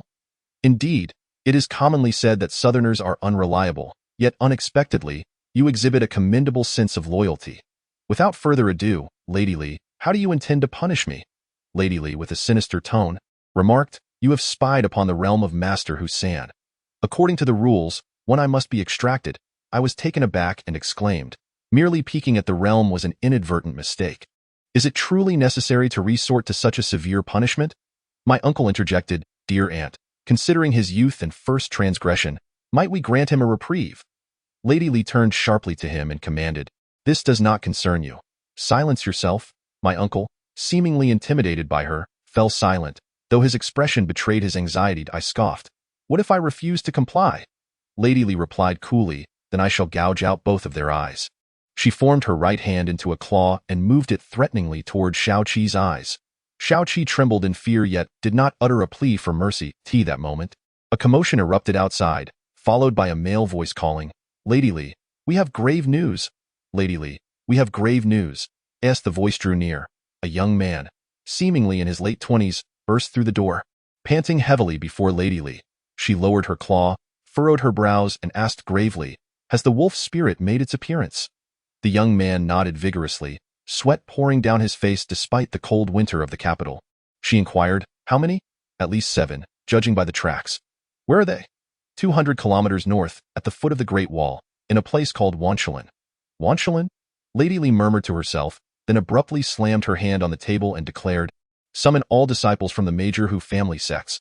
We shall hunt the wolf spirit. With that, she dismissed us from her mind. Why uncle stood and said, Aunt, I shall join as well. More hands increase our chances. Lady Li shot him a sidelong glance. Of course, you must accompany your aunt. After all, you are a formidable practitioner of the Python Immortal Hall, and your skills will be needed against the wolf spirit. Xiaoqi and I exchanged glances, pondering why such a fuss was made over what seemed to be merely a wolf. Couldn't we simply call the local forest rangers?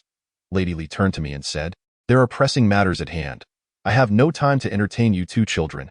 Stay here, and we shall settle accounts upon my return. I puffed out my chest and proclaimed, I am, after all, a disciple of the Yin-Yang school. How can I be excluded from the battle against a demon?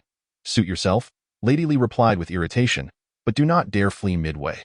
Shao-Chi wished to join as well, but my uncle insisted he remain at the immortal hall, for he lacked the magical prowess and would only meet his demise if he ventured forth. I found myself curiously intrigued by my uncle's solemnity. What manner of creature was this wolf spirit that even the immensely powerful Lady Li regarded it with such trepidation? Half an hour later, disciples from other family sects arrived in droves, gathering both inside and outside the courtyard. Over 200 individuals in total. My heart raced at the realization of the formidable force that the Hu family commanded, explaining their erstwhile dominance in the mystical realm of the capital. Shortly thereafter, 5 buses arrived at the alley, and the crowd began boarding in waves. Grandmother Lier stood with her left hand on her hip and her right hand commanding the crowd, exuding an air of authority reminiscent of a strategist surveying the landscape. Although her hair was white as snow, her dignified visage retained an undeniable gravitas. One could only imagine that in her youth, she must have been a formidable beauty, stirring the winds of change, eliciting a sigh of admiration for me. My second uncle, observing my expression, chuckled and remarked, "Do not be deceived by Aunt Eyre's current age. In her youth, she was the kind of woman whose mere stamp of a foot could send tremors through the capital.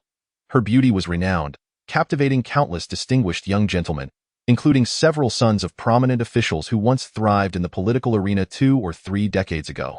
I shall refrain from naming names, but alas, none ever caught her discerning eye." I exclaimed in astonishment. "She was such a sensation back then?" My uncle smiled, a hint of wistfulness and melancholy evident in his expression. 3 hours later, the convoy came to a halt along a mountain path. Stepping out of the vehicle, I beheld an undulating stretch of the Great Wall before me.